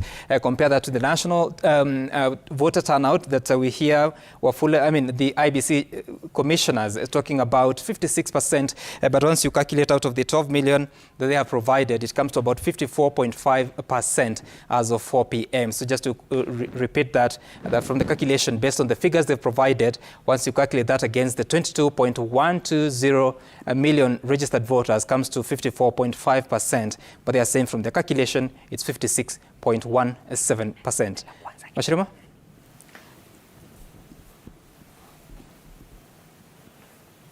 Right, Mwanahamisi, if you can hear me. Nakusikia Sam. Na kama alivyosema hapo Sam ni kwamba kura tayari zimeanza kuhesabiwa. Tukiangalia upande ule wake ni kwamba 47% ya wapiga kura kote nchini kura zao zimehesabiwa, na inaonekana kwamba Raila Odinga hivi sasa yuko mbele na 47%, akifuatwa na William Ruto ambaye ana 1%, ama ni 97.1%, 97.1% ya kura ambazo zimepigwa. Alafu hapo kura zenyewe ni 47. Kura 47 zimepigwa kwa Raila Odinga, kura 1 kwa William Ruto. Tutaendelea kukufafanulia zaidi kura hizo zitakuwa zinaendelea vile zinapokuwa zinaendelea kutiririka. Kwa hivi sasa basi tukutane na Emily, mwanahabari wetu Emily ambaye yuko katika eneo la Bomet kama sijasahau ama sijakosea. Emily, na hakika huko katika kituo cha Bomet hivi sasa kunaendelea namna gani? Manake tumeona maeneo mengi tayari shughuli ya kupiga kura imekamilika, na hapo kwako tunaona watu wanadondoa pale. Sijui ni yapi ambayo yatakuwa yanaendelea kwa sasa. Thank you so much. The studio, we are here at in Soti constituency, which is Achebole Primary School, ambapo masaa machache tu, actually it is like 1 hour 14 minutes this polling station was closed, and we are just here to look at how the voting exercise has been happening. And today around Bomet County, the voting exercise went smoothly. There's no incident that has been reported so far.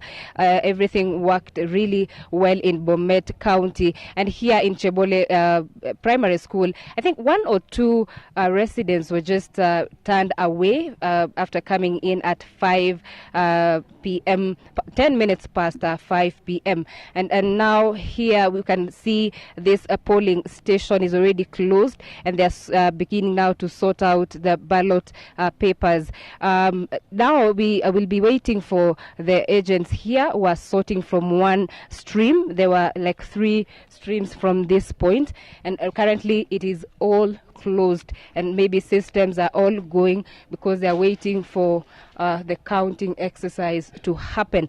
And here security is really tight, and the good thing about residents here in Bomet they are talking about is the weather. They've been experiencing some rain, but today it was a good day. So for them the voting exercise actually ended well, and here if you can see they're just sorting out the ballot papers ready to be counted.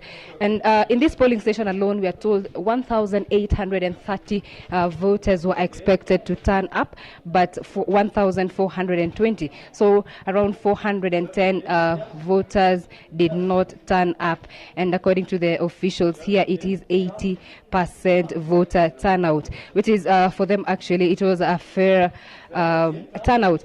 So it's just like any other, because before we came here in Bomet constituency, one of the 5 sub-counties in Bomet counties, we were in Bomet East constituency, we were in Bomet Central constituency, we went also to Chepalungu constituency, and all of them, they opened as early as 6 a.m. and all voters, voting polling stations were closed by 5 p.m. And so we talked to police commandant here who actually said there's no incident so far that has been reported in Bomet constituency. So right now they just the agents are here representing all the aspirants, just to confirm the polls that are cast, to also rejected votes. They're looking at every vote. They want to make sure that all votes are counted. I just want to speak to one of the officials of IEBC here to tell us how the exercise has been. Habari yako, labda tunapenda tu kujua ile zoezi ambalo lilianza mapema, kumekuwaje hapa Chebole? Zoezi ya leo imeendelea vizuri. Tulianza karibu ilikuwa saa 12 asubuhi, alafu iliendelea vizuri mpaka saa hizi ndio tunaendelea kufanya hesabu, ndio tujue at least vile imeendelea vizuri. Yes. Labda kwa hii polling station peke yake ya Chebole, unaweza sema kwamba ile turnout ilikuwa vipi? So far turnout ilikuwa imefika around 73%. At the last time I checked it was 73%. It's around there. Na baada ya hapa tunaelekea upande gani, ama ni nini itafanyika baada ya kumalizika kwa ile sorting, pia ile kuhesabu? Mnatoka hapa mkielekea pande gani? Tukishamaliza kufanya hesabu, maybe after sorting ndio tutaendelea kucount, kuangalia vile kila mjumbe amepata kuanzia chini MCM mpaka presidential. Yes. Baada ya mnaelekea wapi? Announcement ya president ndio itatumwa hapa to the tallying center, alafu hizo zingine zinaenda to the county. Yes, I hope so. Okay. Yes. All right, Gituku Mashirima, and we are just here in Chebole Primary School in Sotik constituency. It is one of the polling centers, 853 polling centers in Bomet County. And now we are here to just look at it. People are just waiting out here, but security is good. There's nothing so far that has been reported, and they're saying that they will just be waiting around to see what is going to happen. From here, they're going to Bomet County, where now the county tallying will be happening. And from here, we just want to take you back to Laura Otieno, who is in Kisumu, to tell us what is happening on the other side of Kenya. Laura Otieno.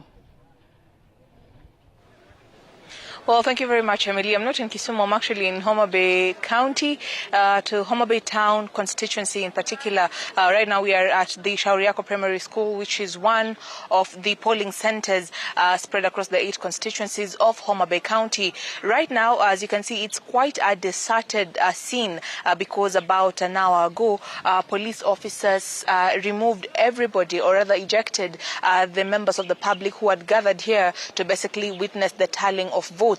Currently, the IEBC officials are conducting the sealing and confirmation of the ballot boxes before the official tallying process begins. But right now, there's a very heavy security presence at this place because about 30 minutes ago, one man was arrested carrying crude weapons. We understand that police are still interrogating him to understand why he came to the polling station with those weapons. He was carrying a machete and a knife as well. And we understand that he was wearing a badge that signified that he was an agent, but it is yet unclear which party he was representing at this particular polling station. At Shaurimoyo, only 4 people have so far been arrested since morning. There was one person who was taken to the police station on allegations of voter bribery. 2 other people were arrested in the morning, and then the one person who was arrested about an hour ago. So now we are waiting for the official tally to begin. Like I mentioned earlier, Homa Bay County has a total of 551,071 voters spread across 1,229 polling stations, including the Homa Bay Maximum Prison, where the prisoners over there will be partaking the presidential vote. So from here, we will be witnessing the tallying, then moving to the Homa Bay Constituency Tallying Center, where we'll be watching the results keenly and, of course, bringing our viewers up to speed with the happenings of Decision 2022 here in Homa Bay County, and then later on move to the County Tallying Center, where now we'll be getting the results of the various county seats. Remember, in Homa Bay County, there are 3 candidates eyeing to succeed Governor Cyprian Awiti. That is Dr. Evans Kidero, who's the former Nairobi governor, Gladys Wanga, who is the sitting woman representative of Homa Bay County, and Mark Rabudi, who's a businessman who's eyeing to succeed Awiti on a UDA ticket. The woman representative race has 7 candidates, and the senatorial race has 5 candidates who are on the ballot today. So, of course, we'll be following closely the happenings here in Homa Bay County, and of course bring you up to speed with the events as and when they happen.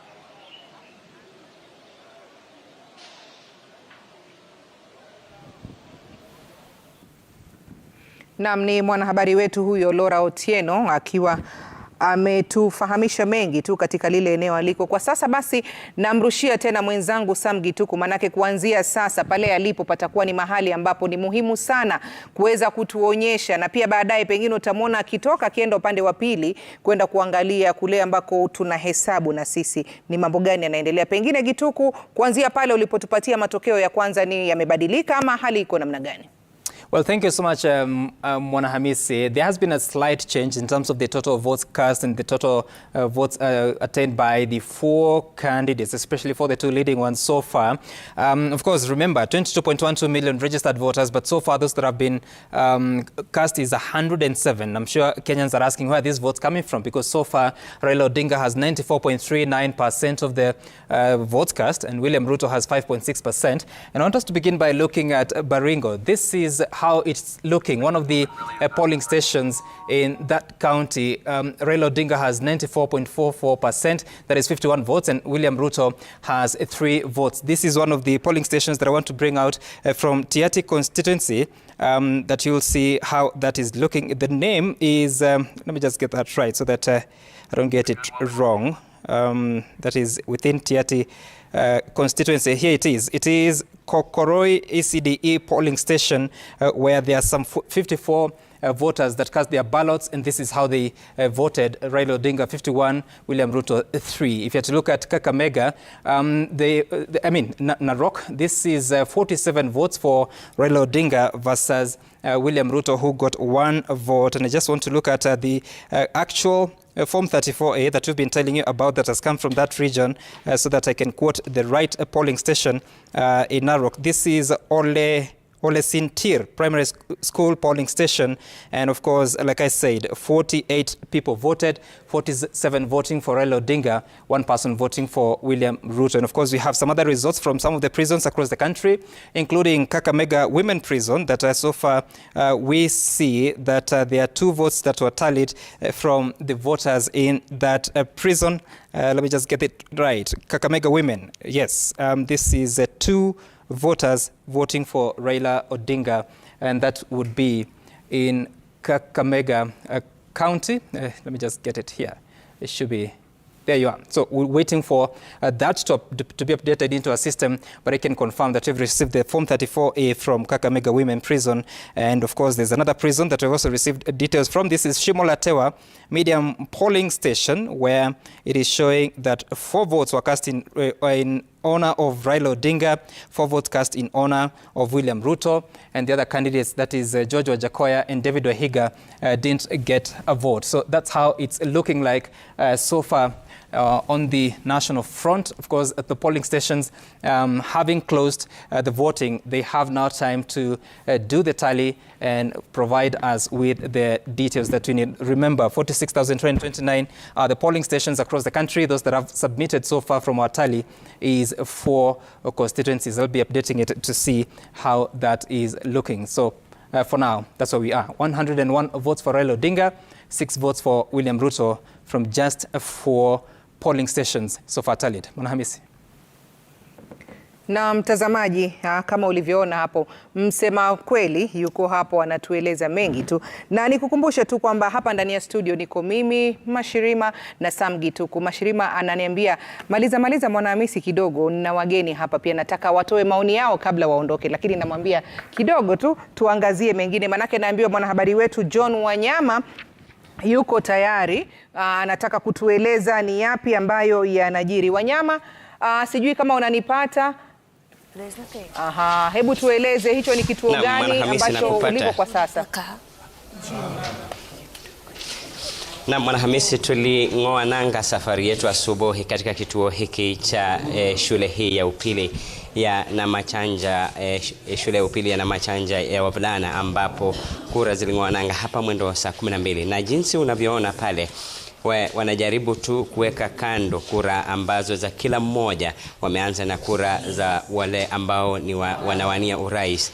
Kila mmoja ako makini sana kuhakikisha na kuona kwamba kila kura iliyopigwa kwa yule ambaye amepigiwa na Wakenya basi imwendee. Wote wako hapa macho ange pevu sana kuangalia kwamba kura hizi zinahesabika sana, na zile pia zimeharibika pale unaona zinawekwa kando, jambo ambalo wanasema kwamba watahakiki baada ya zoezi hili ya kuchambua za nani ziko wapi na nani ziko wapi, basi wataanza zoezi hili muhimu sana sasa, zoezi la kuhesabu kura. Tuko katika kaunti ya Bungoma, na punde tu zoezi hili la kuhesabu litakapoanza hapa, Mwanahamisi, nitakuhakikishia pamoja na watazamaji kwamba tutakuja kwenu kuwajuzeni ni yapi ambaye ameweza kujiri, ni nani amezoa kura ngapi katika kaunti hii ya Bungoma. Lakini kwa sasa jinsi unavyoona wanajaribu tu kuweka kando kura za nani ni za nani.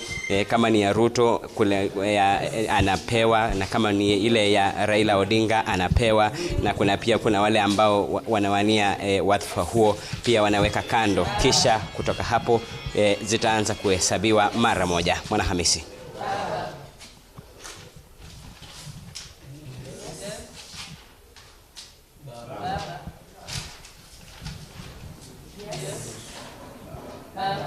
Na mtazamaji, kama unavyoona hapo ni maeneo mbalimbali hapo, na nyuki huko, shughuli ikiwa imeanza ya kuhesabu kura, na pia kama alivyotueleza mwanahabari wetu John Wanyama alipokuwa Bungoma hapo, pia shughuli inaendelea, na hapo chini naarifiwa kwamba ni North Imenti, kuashiria kwamba mambo sasa yanakwenda sambamba, na pia upande ule wa pili tunaona kwamba kura zinazidi kuingia. Kwa sasa pengine nimpatie usukani mwenzangu Mashirima, na yeye kidogo tu akiwa na wachanganuzi hapa waweze kuzungumza, watueleze hali ilivyo, manake kwa hivi sasa tumeona kwamba shughuli imeanza kuendelea hivyo. Je, kwa hivi sasa maoni yao ni yapi namna vile tulivyo? Naam, bila shaka shughuli hizo zikiendelea katika vituo mbalimbali vya kupigia kura. Kukueleza tu kwamba ni kura za urais ambazo zimeanza kuhesabiwa, na mara tu watakapopata hesabu kamili watakuwa wanajaza matokeo katika fomu 34A ambayo inajazwa na msimamizi wa kituo cha kupigia kura. Na hapa studioni kama ulivyoarifiwa, tuko nao wageni wetu Profesa Hezron Mugambi pamoja na wakili Joy Mudivo. Kwanza kabisa ukiangalia jinsi ambavyo Wakenya wamejitokeza, hii 56.17% iliyotajwa na kamishna wa IEBC Francis Wanderi, inaashiria nini, Joy? Naam, nimeona kwamba kumekuwa na, tuseme, watu wamejitokeza kwa njia ya chini, si vile tulikuwa tukitarajia, na ni kitu ambacho ni la kutatanisha.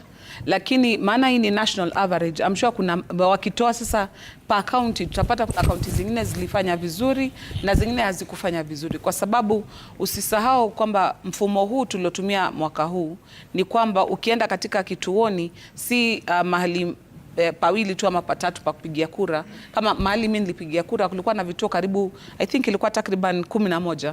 Kwa hivyo unapata pia foleni zimekuwa fupi, watu wanaenda haraka. Kwa hivyo sisi hapa tukiangalia tunaona foleni ni fupi, lakini tunaweza ambiwa baadaye, by the way, Nairobi walikuwa wamejitokeza kama 70% au wapi walikuwa wamejitokeza. So naona kwamba national average ndio ni kama namba imeenda chini, lakini pengine wakivunja ama Kakamega bado haijahesabiwa. Kakamega ina wapiga kura zaidi ya milioni 1.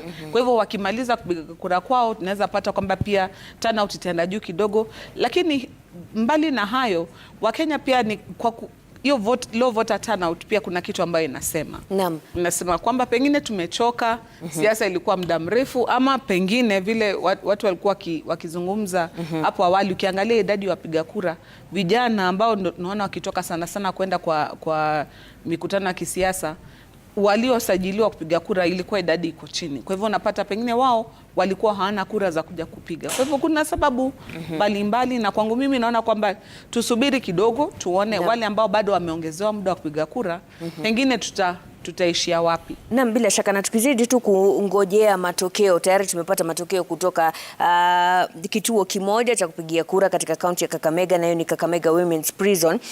Na Kakamega kwa jumla ina 844,551. Hao ni wapiga kura waliosajiliwa. Profesa Mugambi, kuna hili swala la kuwa wakati ambapo utawala unabadilika, kwamba watu wanatarajia kuwa wapiga kura watajitokeza kwa wingi. Mbona wakati huu inaonekana tofauti na jinsi ilivyokuwa mwaka wa 2002? Nafikiri kwamba kuna sababu nyingi ambazo zinafanya wakati wa mpito, mabadiliko ya rais mmoja kwenda kwa mwingine, inafanya kwamba watu wanajitokeza kwa wingi. Na sababu hizo ni kama dhahiri kwa sasa hazijitokezi au hazikuwepo kama ilivyo katika historia yetu. Ukiangalia katika mwaka 1213 wakati ambapo Rais Kibaki akiondoka, Rais Uhuru akiingia, yale yaliyokuwepo wakati huo ni kuhusiana na masuala ya ICC sana, ambayo yalilete mihemko, ambayo yalilete watu, jamii kwa hakika, upande wa Mlima Kenya na upande wa Bonde la Ufa kujitokeza, kwa sababu hawa wawili walikuwa kitoka sehemu hizo mbili, ama wanatoka katika sehemu hizo mbili. Sasa wakati huu swala ambalo limekuwa zito zaidi ni kuhusiana na uchumi, kwamba bei imepanda sana, gharama ya maisha imepanda, vitu vimepanda juu. Ukiangalia kwa mfano athari nyingine kama ile ya COVID ambayo imefanya, kwa mfano ukiangalia sekta ya elimu imefanya kwamba shule zikifungwa leo zitafunguliwa Jumatatu au baada ya wiki moja. Hiyo imefanya watu wengi, familia nyingi kutojimudu, kwa sababu lazima watafute karo ya shule kubadilisha baada ya wiki moja. Sio hiyo tu, ukiangalia mfumuko wa bei ya bidhaa pia umekwenda juu. Kwa hiyo mimi nafikiri kwamba athari ya kiuchumi sio kwa sasa tu ambayo inatokana na vita ambavyo viko Ukraine na kule Russia na kadhalika, lakini uchumi umekuwa ukidorora kwa miaka hivi karibuni. Pili, athari ya masuala ya COVID. Pia baadhi ya watu walipoteza kazi, na wale ambao walirudi katika biashara wamerudi hivi karibuni, biashara hazijashika vizuri kasi. Kwa hiyo kuna masuala mengi, pamoja na nafikiri tabia zetu za kisiasa ambazo nafikiri zimechanganya mambo mengi, ikafanya kwamba watu ambao wamejitokeza kwa kijumla, kwangu mimi naona kwamba huende tusipite 65% kitaifa. Vile ambavyo dadangu amesema hapa, huenda baadhi ya maeneo yakakwenda juu kidogo, lakini mengine yatakuwa chini sana. Kwa hiyo kuna sababu ambazo zimefanya kwa ujumla watu wakakosa kujitokeza. Swala ambalo nafikiri tunapaswa kujiuliza zaidi ni kwa nini, kama ambavyo tumesema, vijana ambao walikuwa kijitokeza katika mikutano mingi ya kisiasa hawakuonekana kujitokeza katika kupiga kura. Kwa sababu hao ndo tunasema kwamba wanasema kila wakati vijana siku zao ni za usoni au sasa hivi. Mbona hawajihusishi sana katika masuala ya kisiasa, ili hali tunajua kwamba yatawaathiri zaidi kuliko wale wazee au wale ambao wana umri zaidi, kwa mfano miaka 50, ambao tumeona wakipiga kura sana. Na nimemwona mama mmoja akisema kwamba mimi ni mzee, kwa hiyo lazima nipige kura. Lakini mbona vijana ambao siku za usoni au kuanzia sasa kuelekea mbele, sera ambazo zitawekwa na serikali ambayo itakuja itawaathiri zaidi, manake hawajaoa ama kama ndio wana familia ndio wanaanza, wangejihusisha zaidi. Kwa hiyo ni swala ambalo lazima tujiulize zaidi, kwa nini vijana hawataki kushiriki katika kuamua wale ambao wataongoza, ili hali wao ndio ambao wataathirika zaidi. Naam, Joy, tukiendelea tu kutoka kwa mahali ambapo Prof amefikia kuhusiana na kuwa watu wengi wanajitokeza, tumekuwa tukiona picha za umati wa watu wakati ambapo mwanasiasa amesimama, iwe ni Raila, Ruto au David na George. Mbona sasa hivi haionekani vivyo hivyo kuwa wale waliokuwa wanajitokeza kwa mikutano ndio wao wanaopiga kura? Mikutano ya kisiasa na msisimuko wa aina yake ambayo yanafanya watu watamani kuja tu kuwaona. Pengine wanamshabikia yule ambaye ni mgombeaji. Wengine pia tunajua kwamba wanaona kuna minhela anapeanwa, pengine kuna t-shirt, vitu ambavyo vinamvutia mtu aje achukue awai chake cha mapema. Kwa hivyo unapata watu wanakuja kwa mikutano ya kisiasa kwa sababu tofauti. Na watu kama hao sasa utapata wanachangamkia, wakija si lazima wawe wapiga kura. Wanaweza kuwa tu mtu yeyote, bora uko tu mahali karibu na mkutano inabidi unatokea. Lakini upigaji kura ni kitu ambacho kimewatenga wale ambao watashiriki. Si kila mtu ambaye anachangamkia anatokea anashiriki. Lazima uwe msajili na ujitokeze mahali panapofaa. Kama ulimwona yule mwanadada akisema mimi nimejitokeza, nimepiga foleni masaa mawili alafu nikaambiwa kwamba kituo changu si hapa, ni mali fulani na sasa kumechelewa. Kwa hivyo kuna utaratibu wa vipi utapiga kura. Na unapata kama huku shughulika kuchukua kura yako au kubainisha kama kweli uko katika mahali ambapo una expect kupiga kura, au ukakuja na sajili ambayo haitakiwi, pengine umekuja na pasipoti na ulijisajili na ID. Kwa hivyo unapata kuna vitu ambavyo vinawatoa vijana kwenye kinyang'anyiro. Na washiriki wengi tena wa hizi rallies ni vijana, na nilisema hapo awali idadi ya vijana waliojisajili ilikuwa chini. Na mbali ya hayo unapata vijana hawa wengi wao ile national responsibility tuseme, ile msukumo wa kwenda kupiga kura haipo kama kwa wazee. Unaona yule mzee wa miaka 100 alijitokeza, yule wa miaka 94 pia alijitokeza, lakini kuna kijana ambaye anakura lakini alilala nyumbani tu siku nzima. Na Prof yeye kwa mtazamo wake anasema kuwa hizi takwimu tulizopatiwa na IEBC ni za hadi kufikia saa 10 ilikuwa 56.17.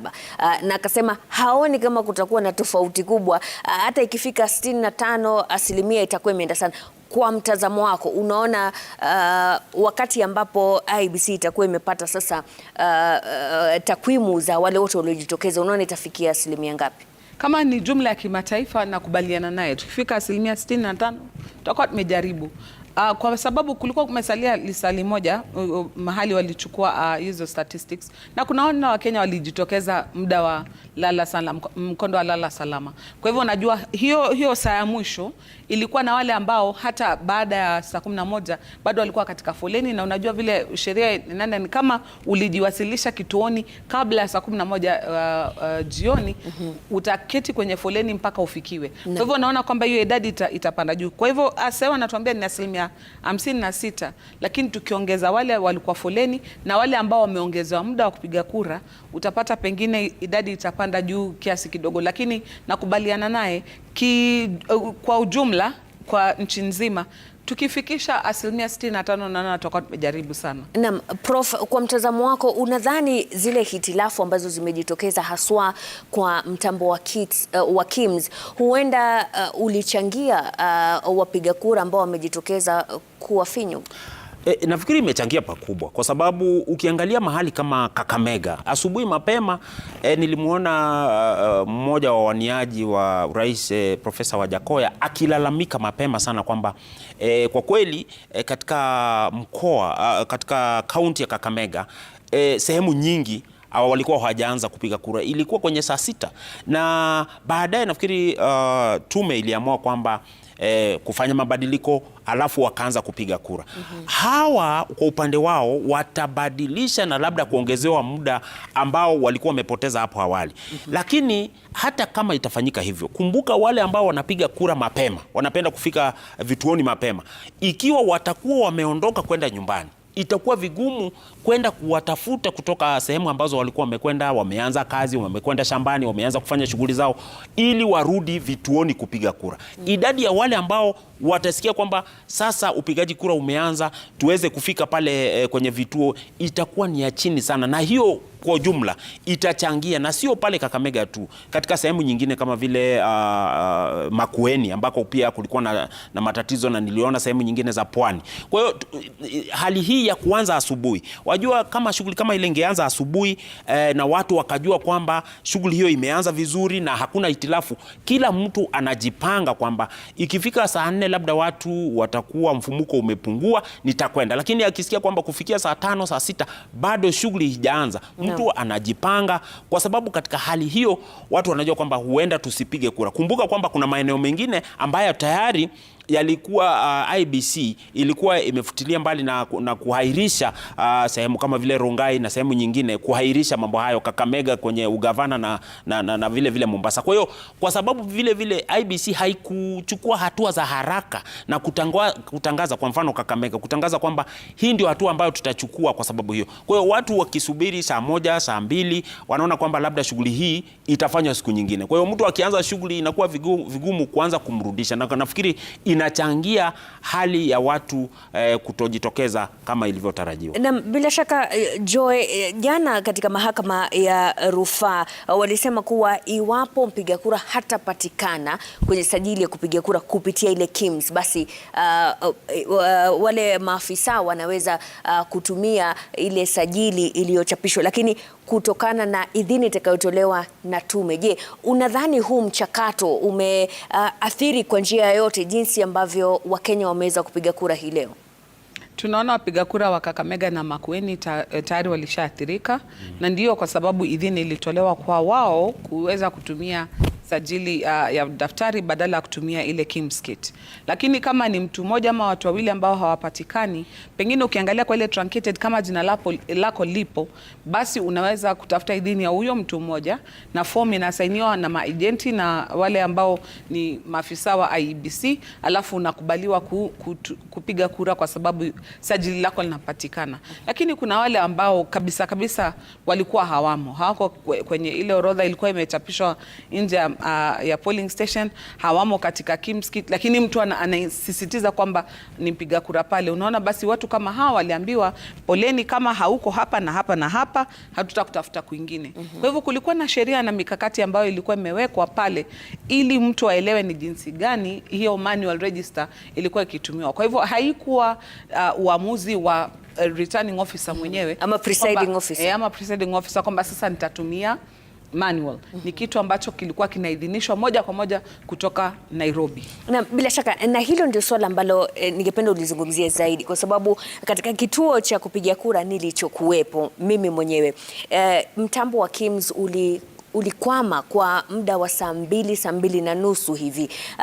iwapo kungekuwa na labda idhini ambayo inaweza kutolewa na yule presiding officer, je, ingerahisisha mambo na kupata Wakenya zaidi wanapiga kura kuliko kungojea wale makamishna waweze kutoa idhini kutoka Bomas? Lazima uelewe ni sababu gani IEBC walikuwa wakisisitiza wanataka kutumia Kimskit. Ni kwa sababu wale ambao nakala yao itapatikana katika Kimskit, idadi yao inajulikana moja kwa moja, na kwa hivyo kuangalia kwamba idadi iliyopatikana kwa Kimskit ndio idadi iliyopigwa kura, iliyoraruliwa kwenye kitabu, na ndio idadi inapatikana kwa debe, basi hapo tunajua kwamba kulikuwa hakuna udanganyifu na ni kitu kubaini ni dakika moja. Lakini sasa ile manual inakuwa ni ngumu, maanake sasa kwanza kutafuta majina moja kwa moja ndani ya daftari inakuwa ni kazi ngumu, na unajua sasa baada ya kupiga kura lazima shughuli ya kwanza kuhesabu ianze. Kama hawawezi kuhesabu haraka upesi, manake mwanzo lazima waanze kuhesabu hizo manuals zinatoka ngapi, unapata kwamba hiyo inafanya kila kitu kinarudi nyuma. Kwa hivyo ndo unapata IEBC walikuwa kisisitiza lazima tutatumia Kimskit. Na ukiangalia katika vituo 46,000, zaidi ya 46,000, tukiambiwa ni Kimskit 200 na ambazo hazikufua dafu, tunaona kwamba IEBC walijaribu katika mchakato wa kila kitu. Ndio kulikuwa na dosari, lakini idadi wengi ya watu walijipata ndani ya Kimskit, aidha kwa vidole au kwa kuingiziwa nambari zao za ID. Naam, bila shaka kabla ya kumpatia Prof nafasi ya kuzungumza, nataka tuelekee hapo kwa upande mwingine wa studio ambapo Sam Gituko atakuwa anatueleza baadhi ya form 34A ambazo tayari wameweza kupata na takwimu ziko vipi kufikia sasa. Sam. Thank you so much, Mashirima. Of course, on your screen, you will see that so far Raila Odinga appears to have scored 125 votes. Just want to explain them based on our touch screen here that has been receiving several results from different parts of the country. Now, why some counties will be labeled blue is just for the moment, because the results are coming in polling station by polling station. If you look at Kitui County, for instance, there is some 11 votes that have been cast in favor of Raila Odinga and 4 votes that have been cast in favor of William Ruto. The name of that polling station is Karuri Primary Polling Station in Sekuru, Mwingi North. So the total votes that have been cast in that polling station are 15, and of course 73% of that has gone to Raila Odinga, settling at 11. Then you'll see that we have some more from Turkana County, that we have one of the polling stations, well, that is not yet uploaded in terms of the details, but you see that, for instance, this is back to Baringo that I told you that there's a polling station in Tiati constituency. This is the constituency that is currently represented by the Member of Parliament by the name William Kamket. He comes from KANU party, so 51 votes have been cast in favor of Raila Odinga, but also he is also on the ballot, of course, seeking to keep his seat. Back to down here, you see then a rock polling station that I was telling you about at 47, but now the national tally now standing at 125 based on your screen, but our system is still uploading. It takes time to verify those forms and then put them to the magical that you'd see so far. It's only, let me just get that right in terms of the polling stations that have reported. Just hold on to that so that you see out of the 46,229 polling stations, how many have so far reported. So look at that, 22.12 million registered voters. Those that have been cast is 122 based on this. And of course, we're doing about 6 polling stations across the country. That's what we have, Mashirima. Jinsi ambavyo hao wagombeaji walivyopangwa, nadhani itaenda ikibadilika, kwa sababu kutakuwa na sehemu zingine ambapo labda utampata William Ruto ndio anaongoza, kwa hivyo itaelekea juu, Raila atashuka chini. Iwapo Waihiga ama Wajakoya atakuwa na kura zaidi, basi itaelekea juu, na wale wengine watashuka chini. Na tutazidi tu kukuletea takwimu hizo kadri tunavyozipata. Prof, ulikuwa unazungumzia swala la kuchelewa kwa maamuzi kutoka kwa IEBC, mojawapo ikiwa kama eneo bunge la Eldas ambapo hapo jana walikuwa na changamoto za kiusalama, na ni hivi kama mwendo wa saa 11 walivyotoa taarifa na kusema kwamba uchaguzi wa Eldas utaandaliwa kesho kuanzia saa 12 asubuhi. Je, huko kuchelewa kwa kufanya maamuzi kutaathiri idadi ya wapiga kura ambao watajitokeza kwa jumla? Lazima kuathiri, kwa sababu mimi naamini, unajua, Wakenya kufikia sasa watu wengi hawaoni umuhimu wa kushiriki katika kupiga kura hizi. Na nakubaliana na dadangu hapa kwamba wajua kwa sababu ya matatizo mengi na changamoto ambazo watu wanazo na familia. Ikiwa IEBC haitachukua hatua za haraka za kuhakikisha kwamba ikiwa kuna swala kama la elders, nilikuwa nimeliona tangu jana usiku kwamba kulikuwa na tatizo, kulikuwa na ukosefu wa usalama. Asubuhi nimefuatilia, nimeona kwamba kulikuwa na matatizo tayari, tukaelezwa katika vyombo vya habari kwamba watu hawakujitokeza, hakukuwa na utaratibu, lakini ilichukua muda mrefu hivi kwamba jioni tu ndo tumetangaziwa kwamba imeahirishwa, huenda ikafanywa kura hapo kesho.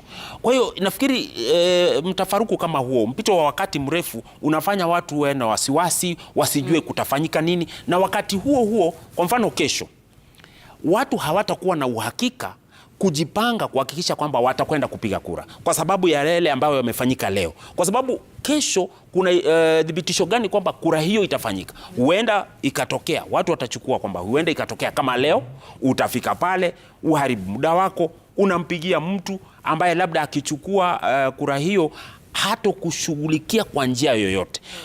Kwa hiyo nafikiri tume inapaswa kuwa na mikakati ya kuhakikisha kwamba iwapo kuna tatizo, kwa sababu tume ipo, watu ni wengi, makundi fulani yawe yakishughulikia, kwa mfano kaskazini mwa Kenya, kusini mwa Kenya na kadhalika, mambo kama hayo, ili hatua ziwe zikichukuliwa kwa haraka iwapo kuna mtafaruku au eneo bunge fulani lina matatizo ya kiusalama au tatizo lolote lile, yaweze kufanyika kwa haraka ili ile hamasa ya kupiga kura miongoni mwa wapiga kura iendelee kubaki. Vinginevyo tutajikuta katika hali ambapo kama ilivyo Kenya, kura ambazo zinafanywa, maamuzi haya ambayo yanafanywa baadaye kama yatakavyofanywa Kakamega na Mombasa kuhusu gavana, utaona kwamba asilimia itakayojitokeza kwa kawaida huwa ni 30 kufikia 40, ambayo ni chini sana.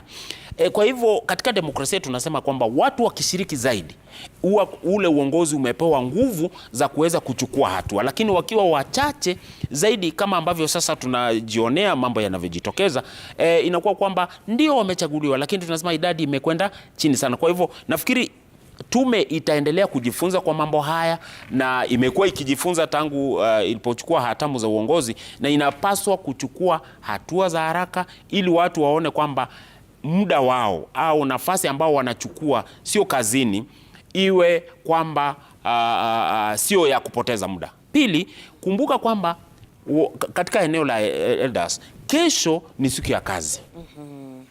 Kwa sababu ni siku ya kazi, leo kwa mfano tulikuwa serikali ilikuwa imetoa likizo ya namna fulani ili tuweze kupiga kura. Kumbuka kesho itakuwa siku ya kazi.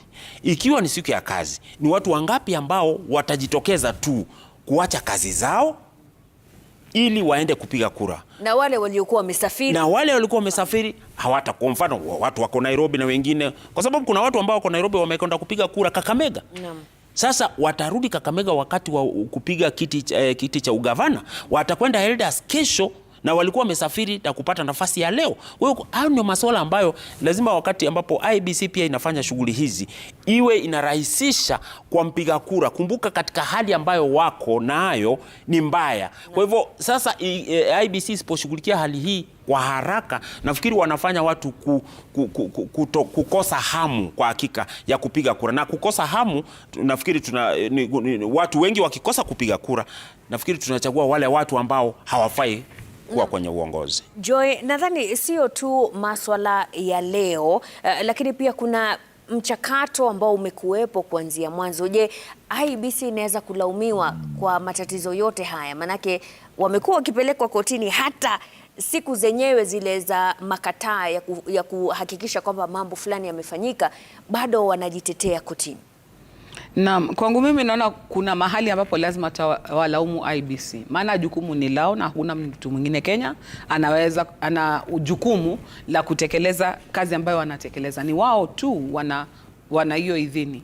Lakini sisi wanasiasa wa Kenya, wana harakati, hatuwaachii nafasi wafanye kazi yao. So kwa mfano, Chebukati amechukua wakati wake akasema tutakuwa tukifanya tuletea makaratasi yenu by tarehe fulani. Unapata wote hawa ambao ni vyama vya kisiasa wakishikana kwa pamoja na kuandikia kwambia siku hiyo hatutatoboa, tafadhalini badilisheni, ifanyeni tarehe fulani.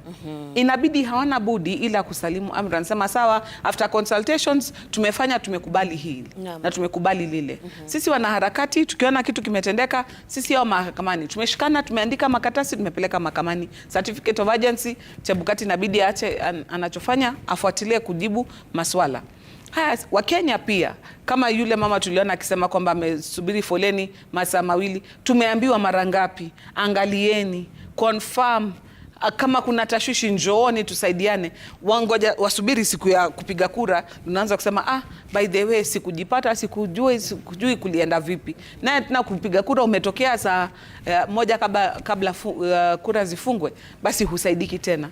Kwa hivyo unaona IEBC ndio kuna mahali wana dosari, lakini pia sisi hatuwasaidii. Lakini cha msingi kwangu mimi, Wakenya hatuna desturi ya kuaminiana. Tungekuwa na desturi ya kuaminiana, kwa mfano, tungekuwa tukichapisha hizi makaratasi za kupiga kura hapa nchini. Kwa hivyo kama kuna shida kusahihisha ni kitu ya dakika moja, tumerudi kwenye printer, tumetoa zingine. Lakini kwa kutokuaminiana, inabidi tuchapishe hizi makaratasi mahali sisi sote hatuwezi kufika kwa urahisi. Zichapishwe kama ambaye wanachapisha fedha, ziletwe kwa ndege kama zinfungwa, ili mpaka dakika mwisho ndo tufungue, ndo hata tujue inafanana vipi ile karatasi. Sisi wenyewe hatujiamini, sisi wenyewe tumejivunjia ari. Wakenya pia wenyewe, wananchi pia hawana hiyo hamasisho ya kusema kwamba nataka vitu fanywe jinsi tofauti. So kwangu mimi naona sheria haziwasaidi. Koti, mahakama pia haziwasaidi. Ndio nilikuwa nikisema hapo kabla tuje hewani, tukitaka uchaguzi kwenda mbele ziwe angalau zina mashiko, lazima tuanze mapema, tubadilishe vile ambavyo tunafanya siasa zetu, tujipatie muda wa kutosha. Kila kitu tunarundika kila kitu hadi dakika mwisho, alafu vitu vikianza kuharibika tuwalaumu IEBC. Wana jukumu lao ndio, lakini wakulaumiwa pia ni sisi wenyewe, wana siasa, wana harakati na Wakenya pia. Lakini la mwisho hata pia niongezee, IEBC wamekuwa wakioperate na commissioner watatu kwa muda mrefu wa muhula huu. Unakumbuka uchaguzi uliopita, moja wapo changamoto ilikuwa nazo ni kwamba commission ya Chebukati ilikuwa changa sana, manake Isaka sana commission yake ambao walikuwa na uzoefu, tuliwafurusha tukaweka kina Chebukati, wakaja kama hawana uzoefu. Raundi hii Chebukati tu na wale wenzake wawili ndio wana uzoefu. Asilimia kubwa ya commission wote pia hawana uzoefu, na tunashangaa ni mbona wamepata kuchanganyikiwa ya hali hii. Pia CEO walikaa muda mrefu baada ya kutimuliwa kwa Chiloba, wamesubiri muda mrefu. Tumewasikia wakilia mara kwa mara, bajeti hawapewi, nini hawapewi. Kwa hivyo hata tukiwalaumu IEBC, vidole vine vinatuelekeza sisi. Na lazima viongozi, lazima wanasiasa, wanaharakati na Wakenya wenyewe ndio tuwalaumu IEBC, lakini pia sisi tujichunguze, mbona kama Wakenya hatutaki kufanya uchaguzi ambao unafanikiwa. Naam, Prof, tume hii ya IEBC ni tume huru ya uchaguzi na mipaka. Je, wako na huo uhuru kweli? Ukiangazia yale mambo yote ambayo Joy ameyataja, hata hiyo mipaka, hata uchaguzi, hata hiyo mipaka. Wakati mwingi nashangaa sana Bashirima tukisema kwamba ni tume huru ya uchaguzi na uhuru huko wapi? Ni tume tu ya uchaguzi. Kwa sababu mwanzo wao wameelekezwa jana kutoka mahakamani. Wameelekezwa wafanye hivi, wafanye hivi. Juzi walikuwa wameambiwa wasifanye hivi. Moja ya sababu ambazo zimefanya kiti cha ugavana kwa mfano Mombasa kisiwepo ni kwa sababu ya masuala ya mahakama ya mwisho. Uhuru wao uko wapi? Maana wanategemea hela ambazo wao hawana, na lazima wanategemea ziweze kuidhinishwa kutoka kwingine. Bunge sio IEBC. Bunge ni wanasiasa ambao ndio wanataka kuchaguliwa, wenyewe ni washiriki katika mchakato huu. Pili, hata idhini ya masuala mengi inahitajika kutolewa kwingine. Makamishna wao ambao ni huru wanateuliwa au wanachukuliwa vyama vya kisiasa vinashughulika.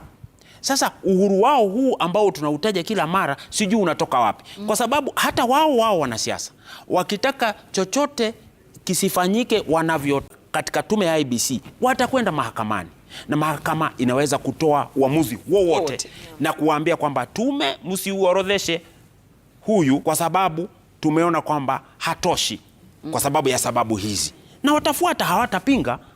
Hasa katika nyakati za mwisho kama ilivyofanywa jana, wiki iliyopita, watu wamekuwa kuenda mahakamani kila wakati. Kukosekana kwa baadhi ya majina na picha za wawaniaji ni kwa sababu ya mahakama. Na hali hii inavuruga kazi ya tume yenyewe. Kwa hiyo nafikiri kwamba hii tume kama zilivyo taasisi nyingine zinahitaji tuangalie sheria inayosimamia tume hii, tuangalie jinsi makamishina wanavyochaguliwa au kuteuliwa, tuangalie shughuli nzima ya tume yenyewe kabla ya kuanza kuita tume huru. Kwa sababu huru inamaanisha kwamba utapanga mkakati wako jinsi unavyofuata sheria, kisha baada ya hapo uweze kusema kwamba siku au miezi 6 kabla ya hii. Kwa sababu moja ya mambo ambayo tumekuwa tukikubaliana na dadangu hapa ni kwamba baada ya wiki moja tume imesema tutafanya hivi. Wiki 4 baada ya hapo tume inarejeshwa na mahakama pale ilipoanza. Kwa hiyo uhuru wa tume hii nafikiri ni uhuru ambao tunausema tu kwa kusema, lakini si uhuru kwa hakika, kwa sababu wanashikiliwa na taasisi nyingine nyingi. Lakini ukiwauliza wengi watakwambia hawezi kuwa huru kwa namna hiyo, kwa sababu wataweza kufanyaje kazi kivyao bila kuzingatia sheria na taasisi nyingine. Lakini nafikiri kwa namna fulani wao wameshikwa kwa kamba ambazo zinavutwa kutoka sehemu ya taasisi mbalimbali hivi kwamba utendakazi wao kidogo unaonekana kwamba ni ule visivyo. Je, mnaweza kusema kwamba huenda mahakama pia inatumika visivyo, Joy? Ni kweli, wajua shida ya mahakama ni shida, nayo ndio nguvu yake pia. Shida ya mahakama ni kwamba mtu akiwasilisha kesi lazima asikizwe. Ndio inatupatia ushawika kule, lazima usikizwe. Lakini pia kuna jinsi mahakama inaweza kukataa kutumika njia moja au njia nyingine. Kwa mfano, tuliona mahakama ikitoa uamuzi kwamba ilikuwa ishajumua anaenda kufanya kampeni zake, amesema hapatikani, na mahakama ikasema sawa, tuahirishe kesi, maana uamuzi ni juu ya jaji ambaye anasikiza hiyo kesi. Tukiangalia kama kesi nyingine hii ya Governor Sonko, amekuwa mahakamani muda mrefu, lakini tukafika mahali tukaona koti imeketi, leo imetoa uamuzi, kesho kutwa unaambiwa utolewe. Kwa hivyo ina maana koti ikitaka inaweza kuamua haraka, au kusema hii kesi tunaielewa ni nini mnataka kufanya, lakini kwa uchaguzi huu tumeamua hatutaingililia, tufanye vipi, tutasikiza kesi ino tarehe fulani na itatumika katika uchaguzi ule mwingine, kwa sababu pia wao ni Wakenya, wanaelewa. Lakini mahakama saa zingine kama inakubali kuingizwa katika hizi michezo, na ndo tulikuwa kusema na Hezron hapo awali, kuna Wakenya ambao hawakujitokeza kupiga kura leo kwa sababu waliangalia wakaona ni kama ambaye ni mzaha tunafanyiwa na wanasiasa. Wanacheza wanaingiza imekuwa kama pata potea. Kwa hivyo tukiweza kufika mahali ambapo mahakama tuseme ikatae kutumika, hata tukienda mahakamani nasema ikifika miezi 6 kabla uchaguzi hatutafanya kesi zozote ambazo zinahusiana na utendakazi wa uchaguzi. Tutaongea maneno mengine, lakini kama ni kuchapisha makaratasi, ni kufanya nini, tuweke picha fulani, tutoe picha fulani, hatuingilili haya maneno kwa sababu ni idhini ya tume, wacha tume ifanye kazi yake. Lakini mahakama ikikubali, ikijua vizuri sana tuenda kura kesho na leo inatoa uamuzi fulani, kwangu mimi naona pia mahakama kuna mali pia inalaumiwa, maana wana uhuru wa kusema kesi hii ndio tunaona umuhimu wake, lakini uchaguzi si ya mwisho. 2027 Mungu akitupa nchi, kuna uchaguzi mwingine na uamuzi huu utatumika wakati ule. Na bila shaka, na nadhani sio tu masuala ya mahakama, kuna pia wanaharakati ambao walijitokeza hata kabla IEBC iweze kuwapa idhini wagombeaji kutoka vyama mbalimbali, ambapo walionyesha kadi nyekundu kwa wanasiasa fulani, ukisema hawa hawajafikia viwango vya maadili vilivyoratibiwa katika katiba. Ni kuwa pia wanasiasa wetu ama tume yenyewe haijali maamuzi ama ushauri unaotoka katika vitengo vingine, Prof? Sifikiri hivyo, kwa sababu unajua kila mtu chini ya katiba yetu ana uhuru wa kufanya atakalo, bora lifuate katiba ya Kenya. Wala huwezi kuwalaumu wanaharakati hawa. Kwa hakika kusema kweli, wanaharakati hawa sio tu kwamba wamesaidia katika kupata katiba mpya hii ya 2010, lakini pia wamehakikisha kwa namna kubwa kwa hakika kwamba katiba inafuatwa. Wakati mwingi ukiangalia yale mambo ambayo yamejitokeza, angalia masuala ya CDF. Najua yamekuwa mahakamani kwa zaidi ya miaka 10, lakini ukiangalia historia ya kesi hiyo, imekuwa kwamba wanaharakati ndio ambao wamefika mahakamani kuhakikisha kwamba mkinzano uliopo katika sheria unaelezwa, na tumepata hukumu ya mwisho juzi. Kwa hiyo nafikiri wanaharakati pia wana nafasi yao katika kuhakikisha kwamba uhuru upo, sheria inafuatwa, kwa sababu wakati mwingine hata serikali yenyewe iliyopo hii itakayokuja wakati mwingine inakwenda kinyume cha sheria. Na unaona kwamba wanaharakati hawa wamefanya kazi nzuri kwa kuhakikisha kwamba haki za Wakenya za kimsingi hazikiuki ovyo. Lakini wakati mwingine kama ambavyo Joy anasema, nafikiri mahakama pia zimepita mipaka yao, kwa sababu wakati mwingine wanaweza kusema tu kwamba kesi hii, na nimeona wakati mwingi kwa hakika Mashirima kwamba kuna wakati ambapo kesi siku za awali zimepelekwa mahakamani na mahakama yasema kwamba kweli kesi hii ina maziko, lakini imepitwa na wakati, kwamba hatuna muda wa kutosha wa kusikiliza kesi hii na kuhakikisha kwamba hukumu tutakayotoa itafanya kazi kiuhalisia. Kwa sababu kama kwa kweli siku imebaki 1 au 2 kabla ya uchaguzi, mahakama ikitoa hukumu, utekelezaji wake utakuwa vipi? Ukikumbuka kwamba uchaguzi utafanywa nchini Kenya kila mahali, ni wakati gani ambapo hukumu hiyo itapelekwa kila mahali na kuhakikisha kwamba, kwa hiyo mtafaruku huu unaweza kuhakikishia kwamba haupo iwapo mahakama pia itakuwa inazingatia hali ambamo sio tume tu hii, lakini taasisi nyingine zinafanya kazi ili kuhakikisha kwamba kama wanavyosema wanasheria kwamba hukumu haitolewi tu kwa sababu ya kutolewa, lakini inatolewa ili ifanye haki kiutekelezi. Naam. Nadhani swali ambalo nilikuwa nimeuliza ni kuwa wanaharakati hawasikizwi. Kuna baadhi ya taasisi kama vile EACC ambazo ni kama zinapuuzwa. Ikifika wakati wa siasa, watu ambao wanaambiwa hapa kuna tatizo la maadili, ama kuna mtu ambaye yuko na kesi kotini ambayo ima inahusisha ufisadi au mauaji, na nikana kwamba watu wanasahau kuwa haya ni mambo ya maadili. Je, ni kuwa Wakenya wenyewe hawataki kusikiza ushauri?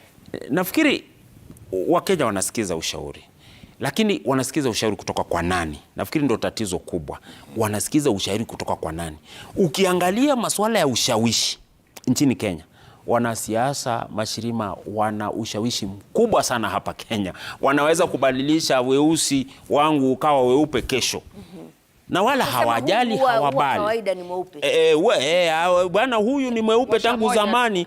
Mwosho mmoja tu, huyu bwana ni tangu zamani kidogo mgonjwa, ndio sababu akawa mweusi huyu. Kwa hiyo wanasikiza kutoka nani? Pili, unajua sheria na katiba yetu pia inafuatwa kwa namna fulani. Kwa mfano sheria inasema kwamba, na katiba, mwanasheria yuko hapa atakwambia wakili kwamba mtu hawezi kuzuiwa kuwa mwaniaji wa kiti chochote iwapo katika misingi ya kuwa na kesi mahakamani.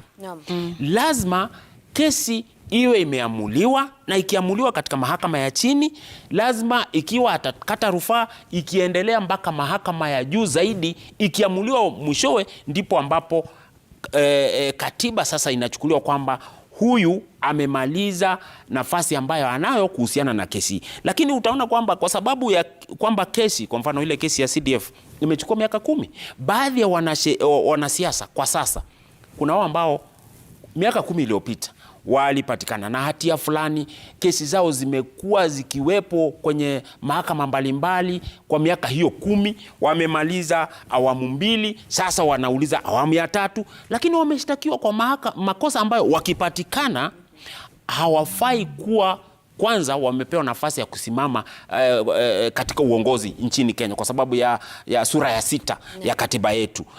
Kwa hiyo ni mambo mengi, sio taasisi tu, lakini tunaona kwamba mahakama zetu pia zinaamua kesi hizi kwa haraka.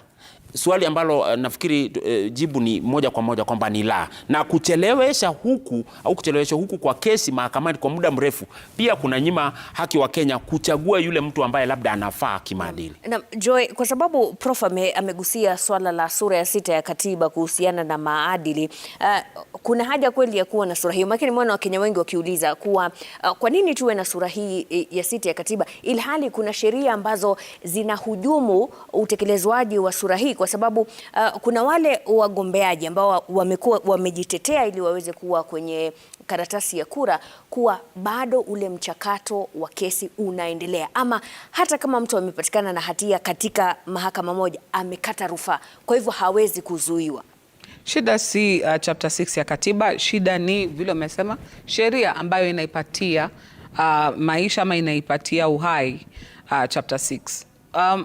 Wakenya lazima waelewe jinsi katiba inaandikwa. Haiandikwi kwa mapana na marefu. Inaandikwa ikisema ni nini Wakenya wanaashiria, ni nini wanataka. Halafu kilichoandikwa katika katiba sasa linapelekwa bunge ili bunge ipatie maisha. Kwa mfano, sheria hii ya kuhakikisha kwamba wanawake na wanaume katika bunge hakuna jinsia inapita 2/3. Imekuwa ni donda ndugu katika kila bunge, manake hawajapata bado formula ya kuipatia maisha kile ambacho Wakenya walisema katika katiba. Na ndio kwa sababu sasa unapata hii chapter 6 tulienda tukapitisha Leadership and Integrity Act. Na kuna pia sheria nyingine ambazo zilijua ni nini katiba ilisema, lakini wana sheria na wanasiasa katika kujihifadhi wakajiandikia, hawajaweza kufunga nama kutekeleza wajibu huo wa kikatiba wa kuweza kumchagua ni kiongozi yupi ambaye wanamtaka kutoka kitengo cha urais hadi katika uwakilishi katika bunge la kaunti. Lakini kabla ya kukuelezea swala zima la takwimu hizo, mtazamaji, ukiwa una tazamia kujua vile ambapo zinaweza kukujia wapi, basi IEBC inakueleza kwa lugha ya kimombo, go to https://forms.iebc.or.ke. wanasema kwamba kupitia mtazamo huo utaweza kujua matokeo hayo yanapokujia, na vile vile hapa katika kituo cha NTV tunakupangia fomu hizo 34 katika kinyang'anyiro cha urais na kukuletea takwimu za IEBC pindi zinapoingia. Lakini mutiriri ulivyosema hapo awali ni kwamba ilipofika mwendo wa saa 10 hivi alasiri, IEBC inasema kwamba ni watu milioni 12 hivi na zaidi kidogo ambao walikuwa wamesajiliwa kama walishiriki katika kura hii ya uchaguzi huu wa mwaka 2022. Mwendo wa saa 2 jioni ama usiku wa leo wanatarajiwa kufanya kikao cha 3 ambacho wanakiita cha mwisho kwa siku hii ya leo ya uchaguzi na kututangazia rasmi idadi hii kamili ni Wakenya wangapi kati ya milioni 22 na ni asilimia gani ambayo waliweza kujitokeza kote katika vituo takriban 1046 na katika maeneo bunge 290 na kaunti 47 hivi. Asilimia 56.7 ndiyo idadi ama asilimia ya waliojitokeza katika maeneo yote bunge 290 hadi ambapo tuliweza kutangaziwa na IEBC. Salim Swale alikuwa amezungumzia swala la maeneo 8 ambayo wataweza kushiriki katika chaguzi ndogo ya Agosti 23.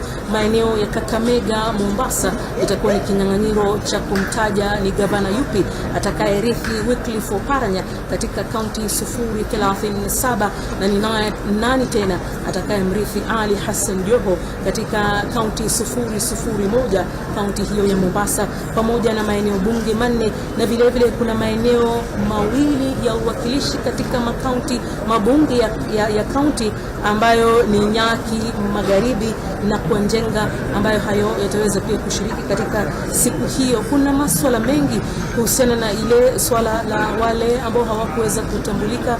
IEBC nasema kwamba mwezi wa 5 mwaka huu waliweza kutoa sajili hiyo, watu kuweza kufika na kuangazia na kutathmini kwa kina kujua ikiwa wamesajiliwa katika vituo vya kupiga kura, na kama hawakuweza kufanya hivyo basi itakuwa ni sababu yao wao wenyewe kutoweza kushiriki katika kura hii ya leo. Mutiriri, kuna ile swali ya Kim's Kits 200 ambazo hazikufanya kazi mapema hii leo katika maeneo bunge mengi, hasa katika mkoa wa Magharibi, na kufuatilia kwamba sajili ile ambayo imechapishwa kuweza kutumika katika maeneo hayo bunge.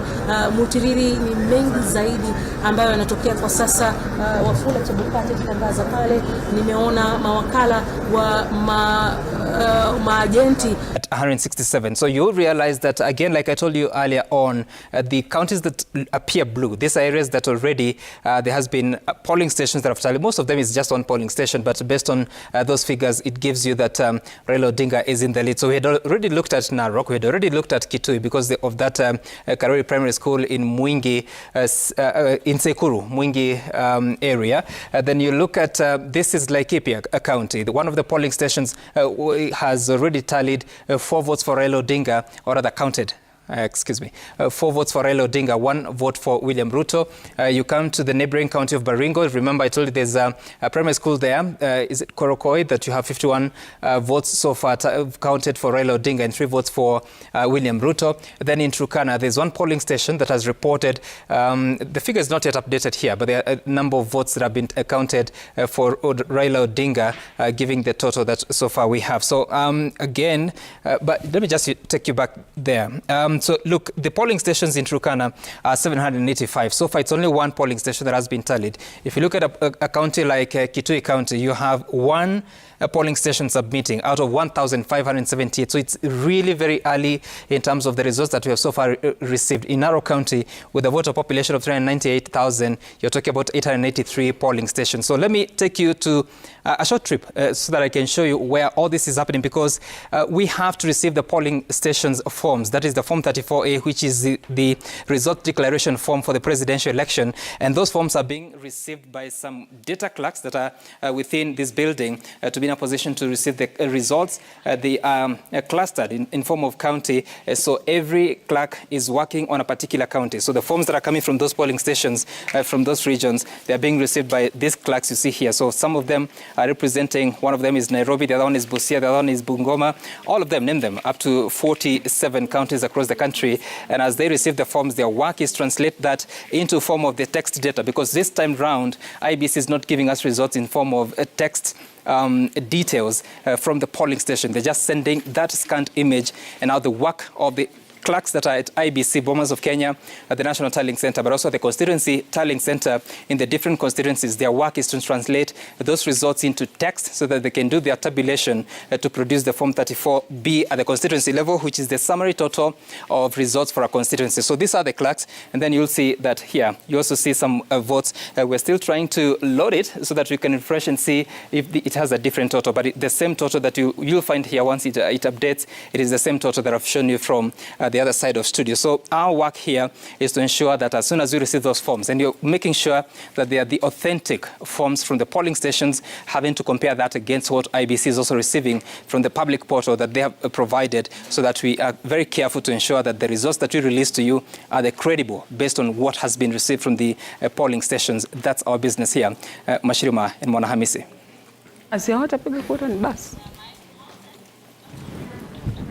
Hapo akiwa anakuonyesha jinsi ambavyo hapa katika kituo chetu cha kujumlisha kura, jinsi shughuli hiyo inavyofanyika. Amekueleza kwamba kuna hao makarani, kila mmoja anaangazia kaunti moja, na wanazidi tu kupokea hizo fomu 34 34A ambazo ni fomu ambazo zinaonyesha takwimu za jinsi watu wamepiga kura za urais katika kituo cha kupigia kura, na ni fomu ambazo zinawasilishwa na afisa anayesimamia kituo hicho cha kura ambaye ni presiding officer. Na tukizidi tu kungoja kupata matokeo zaidi, naona katika kaunti mbalimbali vituo vimeanza kutoa matokeo. Naona wanahabari wetu wanazidi tu kutuma matokeo kutoka vituo vya kura ambavyo wapo, na tutaweza kukupatia takwimu hizo kadri tunavyozipata. Lakini ili kuzidi tu kuendelea kuzungumzia masuala haya ya uchaguzi, Prof, wabunge hawa wetu, je, unaona wataunda sheria, ama tuseme wale watakaoingia wataunda sheria zilizo na haki ambazo hazitawakwaza katika malengo yao? Sababu mwanzo ulipokuwa ukizungumza nilikuwa kidogo ninatabasamu na kucheka kwa kiasi fulani, kwa sababu ni kama tuko katika hali ya kimzunguko. Kwamba tunatarajia wabunge hawa ndio ambao watatunga sheria ambazo zitakwenda kinyume cha matarajio yao. Kwamba watatunga sheria ambazo zitawafaidi wale wawaniaji ambao watakwenda kuwapinga katika vyeo hivi. Kwamba ripoti ambazo nakumbuka hapo awali tulikuwa tumeambiwa kwamba kuna ripoti tusipochunga tutakuta wale walaghai wakora asilimia karibu 40 ndio ambao watakuwa katika mabunge, seneti, bunge la kitaifa na mabunge ya kaunti. Nadhani ilikuwa ni ujumbe uliotolewa na Daktari Fred Matiang'i ambaye ni waziri wa masuala ya usalama. Sasa ukiangalia hayo, ikiwa kwa kweli watafika hata asilimia tuseme 25, 30 au hata 40. Sasa hawa 40 pamoja na wale ambao hatuwajui, kwa sababu hao ni wale ambao wamebainika moja kwa moja, wakiwa ni asilimia 50, na kura kwa kawaida katika mabunge hayo ni simple majority, kwamba wale ambao watapitisha hii ni hata kura moja. Hata kura moja. Ikiwa itakuwa hivyo, tutawatarajiaje hawa ambao ubinafsi wao wangependa kutunga sheria ambazo zitahakikisha kwamba hawatakwezwa katika azma zao za kung'ang'ania vyeo vyovyote ambavyo wanataka? Itakuwa ni kama kumwambia yule ambaye ni mbwa kumchunga mbuzi, au mtu ambaye hafai, hana tabia hizo, ambaye hana sifa hizo, kufanya kazi ambayo ni kama kulinda pesa ambazo kwa kawaida yeye mwenyewe anajulikana ni mwizi. Kwa hiyo nafikiri kama nchi lazima tufikirie zaidi kutunga sheria ambazo zitasaidia kulete hasa sura ya 6 kwenye uhai wake ilivyotarajiwa. Ikiwa mtu kwa mfano amehukumiwa, na tumemwona, sitaki kumtaja, kuna mbunge ambaye wewe unamjua, amehukumiwa, kesi imechukua muda mrefu, amehukumiwa miaka mingi, akafungwa kwa muda fulani, akakaa pale. Lakini ninavyojua na jinsi ambavyo nimeona sheria inavyokwenda na jinsi umaarufu wake uko nyanjani pale, atachaguliwa katika kura hizi ambazo zinaendelea. Sasa hiyo inatuambia nini? Mahakama imekupata na hatia baada ya muda mrefu, lakini kama ambavyo alisema Joy, wametunga sheria ambayo inasema kwamba mpaka amalize, mpaka ile mahakama ya kileleni, ambayo ni mahakama ya juu kabisa. Lakini sasa hiyo itachukua miaka kama mingapi? 15, 20. Mtu kwa hakika mtu huyo atakuwa amesimama mpaka amechoka, hata amezeeka. Kwa hiyo hatakuwa na haja, atapatikana na hatia baada ya kustaafu kwa hakika, na atakuwa akipata hela zake za kufanya kazi miaka hiyo kwa njia ambayo si halali. Hiyo inatuambia kwamba sheria ambazo tunazo lazima tuanze kuzifikiria, na michakato yote ambayo tunayo ya kuwachagua watu katika ngazi hizi zote ni michakato ambayo kidogo tumeichukua kutoka katika tamaduni nyingine, lakini sisi wenyewe hatuna tabia na tamaduni za namna hiyo ambayo itaweza kufanya utekelezaji wa katiba hiyo ambayo nyingi tumekopa kutoka kwingine iweze kutekelezeka. Naam. Na hili swala la siasa za Kenya ambazo ni kama hazieleweki, huenda ni mojawapo ya mambo ambayo yamewachokesha wapiga kura. Maana tunaweza kusema kuwa watu hawana chakula, tumetoka miaka miwili ya corona. Hili swala la kuwa watu wanahisi kama wanarushwa huku wakirushwa huku, huenda ni mojawapo ya mambo ambayo yamewachokesha, wakasema liwe liwalo, hata hatutaenda kupiga kura. Ni kweli, nafikiri kuna mmoja wale ambao mlizungumza nao, I think ilikuwa Starehe kama sijakosea, na kuna mama alisema kwamba watu wana njaa, wana shida, wana tabu. Kwa hivyo mtu akiangalia anashindwa, hata nikipiga kura itanilishia watoto kweli? Anaona afadhali afate shughuli nyingine, pengine itamuongezea unga ndani ya nyumba yake. Kwa hivyo anapata shughuli nyingine kwa sababu anaona achague asichague, kwake yeye tofauti ni ile ile. Ni kitu ambacho wanasiasa walihofia kabla ya kupiga kura, na ndio uliona msimu wa lala salama, mkondo wa lala salama, wanasiasa wote walikuwa wanawahimiza watu, tokeni mkapige kura kwa wingi, tafadhali njooni mpige kura kwa wingi. Changamoto sasa ni kwa wanasiasa na viongozi wetu. Lazima mtaanza kuwachukua Wakenya na seriousness. Manake Mkenya akisikia amedharauliwa, ikifika saa ile wewe sasa unamsihi kwamba tafadhali, umekuja kwa kumrai, unamwambia tafadhali jitokeze na upige kura. Sasa hiyo kwa sababu yeye ndo mwenye nguvu, anakwambia basi fanya vipi, mimi siji, fanya utakavyo. Shida ni kwamba katika sheria zetu, vile alivyosema Prof, yule ambaye atashinda, hata kama ni walijitokeza watu 5 kupiga kura na 4 wakampigia kura, itakuwa vile vile. Na ni uamuzi ambao itabidi utaishi nao. Lakini kama Wakenya wakiona hakuna haja, au pengine tumeona kura zingine ambazo zimepigwa na Wakenya wakahisi kwamba kura yao iliibiwa, kwa hivyo vile walivyotarajia sivyo ilivyotokea, kwa sababu kuna mtu alibatilisha, kuna vifaranga vya kompyuta, kuna sijui nini na lile, hivi vitu vimewafanya Wakenya wamekosa imani na upigaji wa kura. Na ni kitu ambacho wanasiasa na viongozi lazima tutabadilisha nia na tabia zetu, ili Wakenya tena waanze kutuamini sisi kama viongozi wao. Wacha nijumlishe na maana pia mimi nafanyaga siasa kidogo. Waanze kutuamini kama viongozi wao, ili tukiwaambia njoni mtuchague, mtu mwanaume mzima aseme kwamba niende simame kwa jua, alafu mwisho wa siku hiyo kura yangu ipotelee mbali, heri nifuate mengine, mtaniambia ni nani mumeamua. Wakenya ili wapate hiyo roho ya kuja kupiga kura tena, au hata kujishughulisha na mambo ya siasa, lazima viongozi wachukue watu serious na waonyeshe pia umahiri. Naye ukipata uongozi si kupotea na kufanya nini, pia watende kazi, kuwa na utendakazi wa hali ya juu. Maana kuna wale ambao wanakufa moyo kwa sababu ulimsikia kuna mtu alikuwa akizungumza hapo awali akiongea vile kwa mpaka leo hawana hata benki, hawana hata barabara, hawana kitu chochote. Hawa watu wote in favor of Raila Odinga in 2013, 2017, 2022, we only have one that is reporting currently. But even the small section of Loima that went to Uhuru Kenyatta in 2013 right now is still a little blank. It's part of Turkana North that has not declared any results. So as soon as we have that, we'll definitely be showing you. So this is the general map of the 2022 election, and these are the reports that we have as at now. Kwale, a section of Kwale, a section of Kitui, Baringo, Turkana, Siaya, and Kisumu are reporting. Before I leave, let me see if there are more areas that are reporting tonight. Well, they haven't. But before I hand over, I'd like to show you this because this is very important. You have to concentrate in particular areas in this map tonight, like these areas of Nakuru, Nairobi, Kiambu, Murang'a, Embu, Meru, and of course Tharaka Nithi down here. You can't ignore that. But even as you concentrate on that, don't forget to concentrate also in this particular area,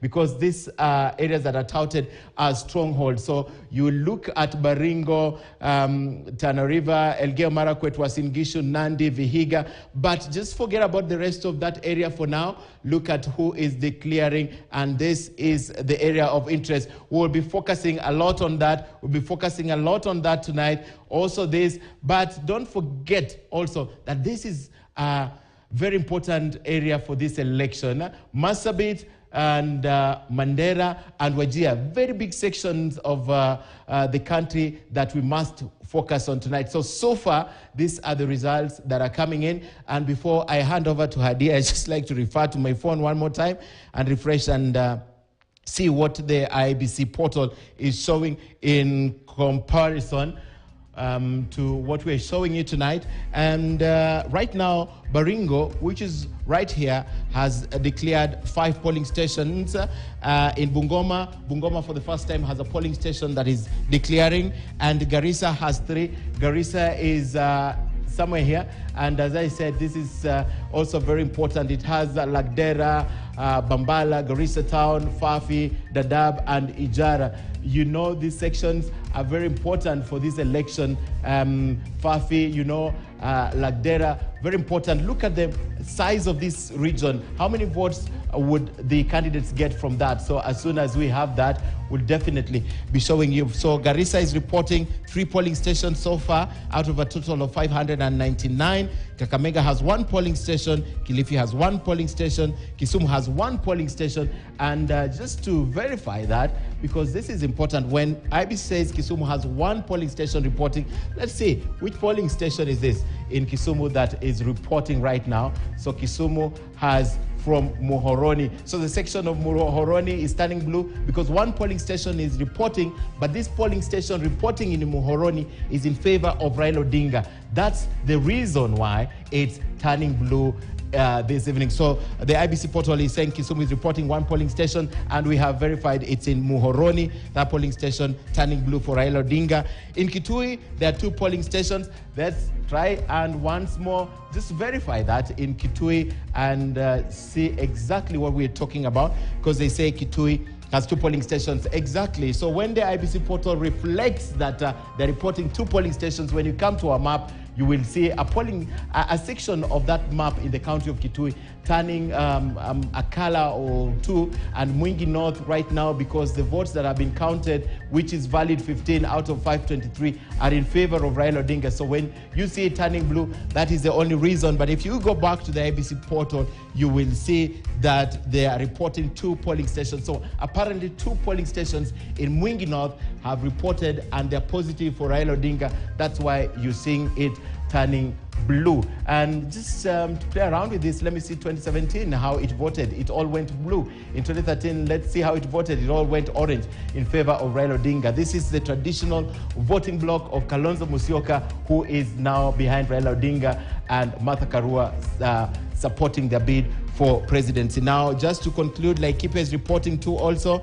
Mombasa is reporting to. Mombasa is somewhere down here. We haven't been able to capture it so well, but Mombasa is this small county here. No results so far reported. IEBC portal is saying that Mombasa is reporting 2 polling stations. Out of any of the 6, we might have results when I come back here. We'll be telling you which areas of Mombasa is the IEBC reporting that 2 polling stations are reporting. In Nakuru, it's 1.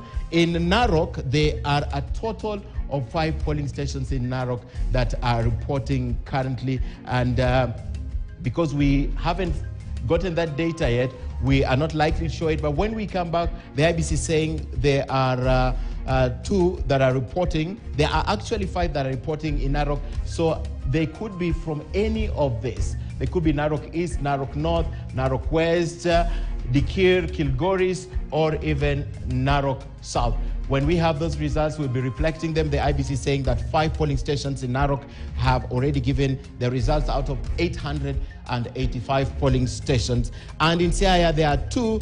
In Turkana, interestingly, there's a development in Turkana, because right now, Turkana is reporting even more, and down there, there's already Pokot that is standing. I'm going to look at the Pokot, but the IEBC says that 8 out of the 786 are reporting, which means 1.02% of the county of Turkana is reporting results. So 8 polling stations in Turkana is reporting results already. So Turkana starts from here all the way. It reflects blue, but 8 are reporting. Now, the interesting bit now is that Pokot has reported. Now, this is how our map will play out tonight, because Kacheleba in Pokot is reporting results. Now, Kacheliba in Pokot could be having several polling stations, but what we are reporting tonight, it's turning yellow in favor of William Ruto. Let's look at 2017, how Kacheliba specifically did in that election.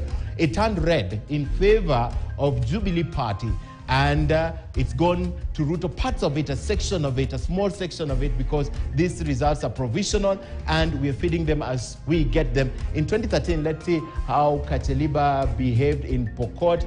In 2013, it was also red in favor of Uhuru Kenyatta. In 2017, same thing. And in 2022, it's part of it is yellow in favor of William Ruto. Very interesting. We have a long night tonight with about 12 million declared by the IEBC to have voted. That aside from the fact that the ones who voted with the manual register have not yet joined that fray. So far, about 56.7% according to the IEBC by 4 p.m. It's now around 1 hour later. It may have increased. When we come back, we'll be telling you more areas because Kitui is reporting, Garissa is also reporting. But first, let me take you back to my colleague Hadia on the other side.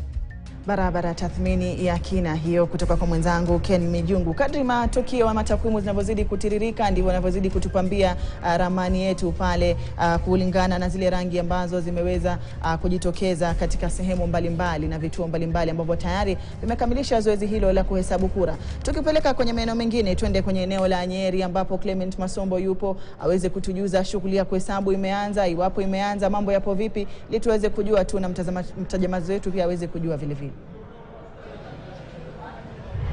Na shukran sana. Hapa nipo katika kituo kimoja cha kupiga kura ambacho kiko katika eneo bunge la Nyeri mjini, na hapa shughuli ya kupiga kura ilishatamatika, na kinachoendelea sasa ni kwamba kituo hiki kilikuwa na streams 5 ambazo zilikuwa zinatumika katika ile shughuli ya kupiga kura, na kwa sasa kila kituo ambacho kati ya zile streams 5 ambazo zilikuwa zinatumika wamekusanyika kwa makundi wakiendeleza tu ile shughuli ya kupanga zile kura kulingana na zile kura ambazo zimepigwa. Na kwa sasa kura ambazo ameanza nazo ni kura za urais ambazo wanapanga kila mgombeaji wa urais akiwekwa kura zake zikitajwa zinawekwa mahali fulani. Na hapa hiki ni kimoja, kile upande ule wa pili ni kingine, alafu kuna vingine vitatu ambavyo viko upande huu. Na kwa sasa hiyo ndio inaendelea hapa, lakini kumbuka kwamba kaunti nzima ya Nyeri ina jumla ya kupiga kura 1482 ambao walikuwa wamejisajili kushirika katika uchaguzi wa mwaka huu. Na kati ya hao wapiga kura 1087 walikuwa wanatoka katika eneo bunge hili la Nyeri mjini. Na kwa sasa ni hayo tu ambayo yanajiri, lakini awali tukizungumza na yule afisa mkuu, yule commissioner wa tume huru ya uchaguzi na mipaka nchini IEBC, alikuwa anatueleza kwamba wale ambao walikuwa wamejitokeza hapo kupiga kura kufikia mwendo wa saa 7 saa 8 hivi, idadi hiyo ambayo ilikuwa imejitokeza ilikuwa kidogo mno. Lakini sasa tulipozunguka maeneo bunge katika vituo kadhaa vya kupiga kura, tuliona kwamba ikikaribia masaa ya kufunga vituo vya kupiga kura mwendo wa karibu saa 10:30 hivi ama karibu na saa 11, wengi walikuwa wamejitokeza sasa kupiga kura. Na hiyo ndio tunatarajia kwamba tukitoka hapa pia tutakuwa tukizuru vituo vingine vya kuhesabu kura, vituo vingine vya kupigia kura ambapo hesabu zinaendelea kabla tuende katika kituo rasmi cha kuhesabu kura za maeneo mabunge yote ambacho kituo hapa Nyeri mjini. Lakini pia kando na hiyo tutakuwa tunazuru maeneo bunge mengine kama vile eneo bunge la Tetu ambalo liko tu hapa, na eneo bunge la Tetu linawapiga kura takriban 1054. Kando na hiyo tutakuwa tukaenda pia eneo bunge la Othaya ambalo linawapiga kura 1058. Tuzuru eneo bunge la Nyeri, eneo bunge la Mathira ambalo linawapiga kura 1104, na vile vile eneo bunge la Kieni ambalo linawapiga kura wengi zaidi 1114. Kwa hivyo kufikia mwendo karibu wa saa 3 hivi tunatarajia kwamba matokeo yatakuwa yameanza kuwasilishwa katika kile kituo kikuu cha kuhesabu kura za eneo bunge nzima la Nyeri mjini, na vile vile kituo cha kuhesabu kura za eneo bunge za kaunti nzima ya Nyeri. Lakini kwa sasa tutakuwa tembea tu katika vituo kadhaa vya kuhesabu kura na vituo kadhaa vya kupiga kura ambavyo tayari saa hizi shughuli za kuhesabu. Na katika kila kikundi hapa unapotazama ni kwamba yule afisa aliyekuwa akisimamia kila kituo anaongoza kikundi chake, kikundi cha majenti ambao wamefika hapa kushuhudia tu kwamba hakuna kura ambayo inapotea. Kila agenti yuko ange sana kuhakikisha kwamba kura ya yule mgombeaji ambaye alikuwa anasimamia imewekwa mahali ambapo panastahili. Kumbuka kwamba wakati wa kupiga kura wagombeaji 4 wa urais walikuwa kwenye lile karatasi la kupiga kura. Mgombeaji wa muungano wa Kenya Kwanza William Ruto ambaye anagombea chama cha UDA, kulikuwa na mgombeaji wa Azimio la Umoja One Kenya Raila Odinga, kulikuwa na mgombeaji wa chama cha Agano Wahiga Mwaure vile vile, na kulikuwa na mgombeaji wa chama cha The Roots Party ambaye ni Professor George Wajakoya. Kwa hivyo hizo ndizo kura ambazo zinaendelea sasa, wanazipanga tu mahali pake kabla waanze kuhesabu na watangaze matangazo rasmi. Kwa hivyo tutakuwa tumekita kambi katika vituo kadhaa hapa katika eneo bunge hili na kaunti hii ya Nyeri, tukifuatilia jinsi ambavyo matangazo yanakuja kwa njia ya moja kwa moja. Kwako Hadea. Asante sana Clement Masombo kutoka kaunti ya Nyeri. Taswira inayotupambia runinga yetu kutoka maeneo mbalimbali ni ile ya kuhesabiwa kwa kura ambazo tayari zimekamilika kupigwa mapema jioni ya leo. Twende kwenye kaunti ya Narok. Emmanuel Toa, tujuze ni yapi yanayojiri. Kura zimeanza kuhesabiwa, zoezi linaendelea vipi kufikia sasa? To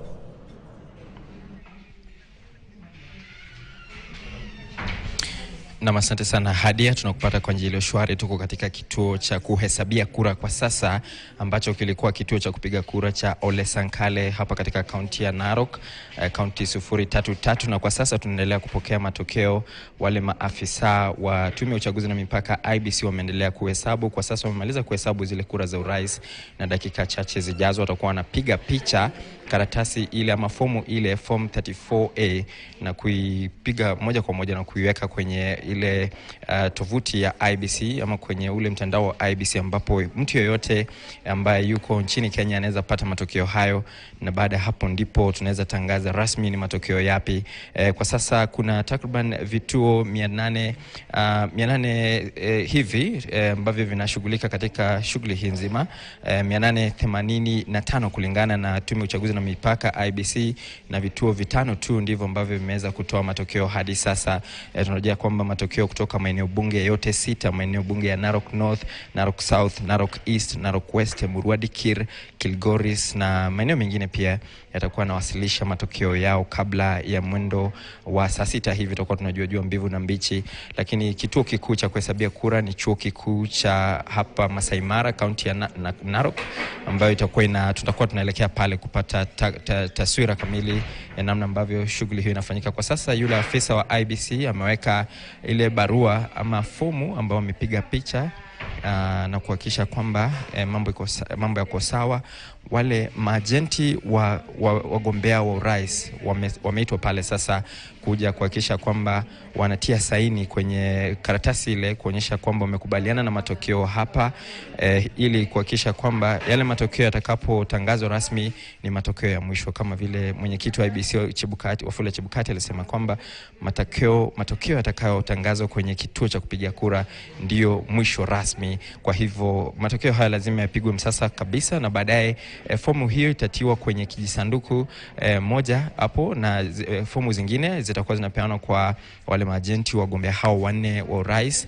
Pia fomu moja itabandikwa kwenye mlango wa kituo hiki kuhakikisha kwamba yale ambayo yanafanyika hapa yamekubaliana nayo katika shughuli hii. Na nikikamilisha katika kaunti ya Bomet ambayo pia napiga mbizi na kuhakikisha kwamba naangazia yale ambayo yanatendeka kule. Bado tujapokea matokeo yote kwa sasa, lakini kura hizo zinaendelea kuhesabiwa na zinaweza ingia wakati wowote kutoka sasa, na tutakuwa tunatangazia rasmi. Kivumbi kule kinatarajiwa kati ya wagombea kadhaa, hasa kiti cha ugavana, ambapo gavana wa sasa Profesa Hilary Barchok atakuwa anatafuta nafasi ya kuchukua kwa awamu ya pili kiti hicho cha ugavana kigombea kati, na pia kuna ushindani mkubwa kutoka kwa gavana wa zamani Isaac Ruto wa chama cha mashinani, na tunatarajia kwamba pia katika ugombeaji wa kiti wa useneta tunatarajia kwamba Nick Salat ambaye ni katibu mkuu wa chama cha KANU atakuwa anavaana na yule wa chama cha UDA Hilary Sigei, ambaye pia amejibwaga uwanjani kuhakikisha kwamba yuko kwenye kinyang'anyiro. Kwa hivyo baadaye tutakuwa tunapata taswira kamili ya kura zile ambazo zimetolewa.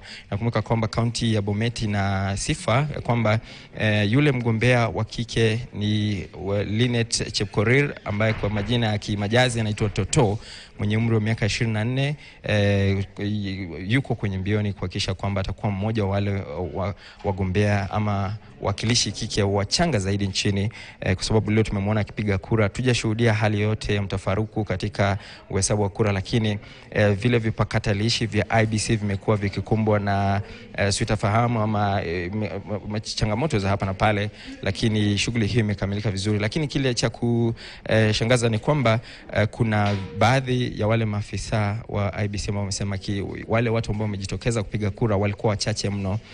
Takriban 50% hivi ya wale ambao walijitokeza ndio waliweza kukamilisha shughuli hiyo. Kwa hivyo ni hali ambayo imeonekana kitaifa. 56% hivi mwendo wa saa 10 kote nchini ndio waliweza kujitokeza kupiga kura. Bado wachanganuzi wa masuala ya kisiasa wataeleza sababu ni zipi haswa, lakini kutoka hapa katika kaunti ya Narok shughuli ni hiyo. Tutakuwa tunaangalia pia vituo vingine vya upigaji kura kuhakikisha kwamba tunapata idadi kamili ya wale ambao wamejitokeza kupiga kura katika mchakato huu mzima, na nani ataibuka kidedea katika kaunti hii haswa ambapo gavana wa kaunti hii Samuel Ole Tunai anatafuta kiti cha useneta, wakigombea kiti hicho na Ledama Ole Kina wa chama cha ODM ambaye ni seneta wa sasa. Kwa hivyo ni hayo tu hadi kutoka hapa Narok. Tutakuwa tunaangazia maeneo mengine na kukupa picha na taswira kutoka eneo hili. Kwako studio. Shukran Emmanuel tu ambaye atakuwa anafuatilia kwa karibu kaunti ya Narok na vile vile kaunti ya Bomet kuweza kutujuza mambo ambayo yamejiri kutokana na zoezi la leo la kupiga kura. Kwenye kaunti ya Uasin Gishu, Jeff Kirui amekitaka kambi atujuze ni yapi ambayo yanaendelea sasa hivi. Zoezi la kuhesabu kura limeanza na vile vile iwapo kuna maeneo ambayo bado yanapiga kura kwenye kaunti ya Uasin Gishu. Yuko eneo la Sugoi sasa hivi. Jeff Kirui. Naam, asante sana Hadia. Kama ulivyosema, tuko katika shule ya msingi ya Kusachei katika eneo la Sugoi, eneo bunge la Tarbo, kaunti ya Uasin Gishu. Hiki ni kituo ambacho mapema mwendo wa saa 11 na dakika 45 naibu rais William Ruto ambaye ni mgombea wa urais chini ya chama cha UDA alipiga kura yake hapa akiandamana na baadhi ya familia yake ambao walikuwa wamefika kupiga kura katika kituo hiki. Na katika shule hii ya msingi kuna vituo viwili, kituo cha kwanza na cha pili, na wamekamilisha kuhesabu kura katika kituo cha kwanza ambapo mgombea wa urais William Samoei Ruto wa chama cha UDA alipata kura 431. Mgombea wa urais wa muungano chama cha Azimio la Umoja One Kenya Raila Amolo Odinga alipata kura 14. David Mwaure wa Agano Party alipata kura 2. Profesa George Wajakoya alipata 0. Na hivi sasa linaloendelea haswa katika kituo hiki ama shule ya msingi ya Kusachei ni kwamba sasa wanahesabu kura katika kituo cha kupiga kura cha pili. Hicho ni kituo ambacho naibu rais William Ruto pamoja na familia yake walipiga kura.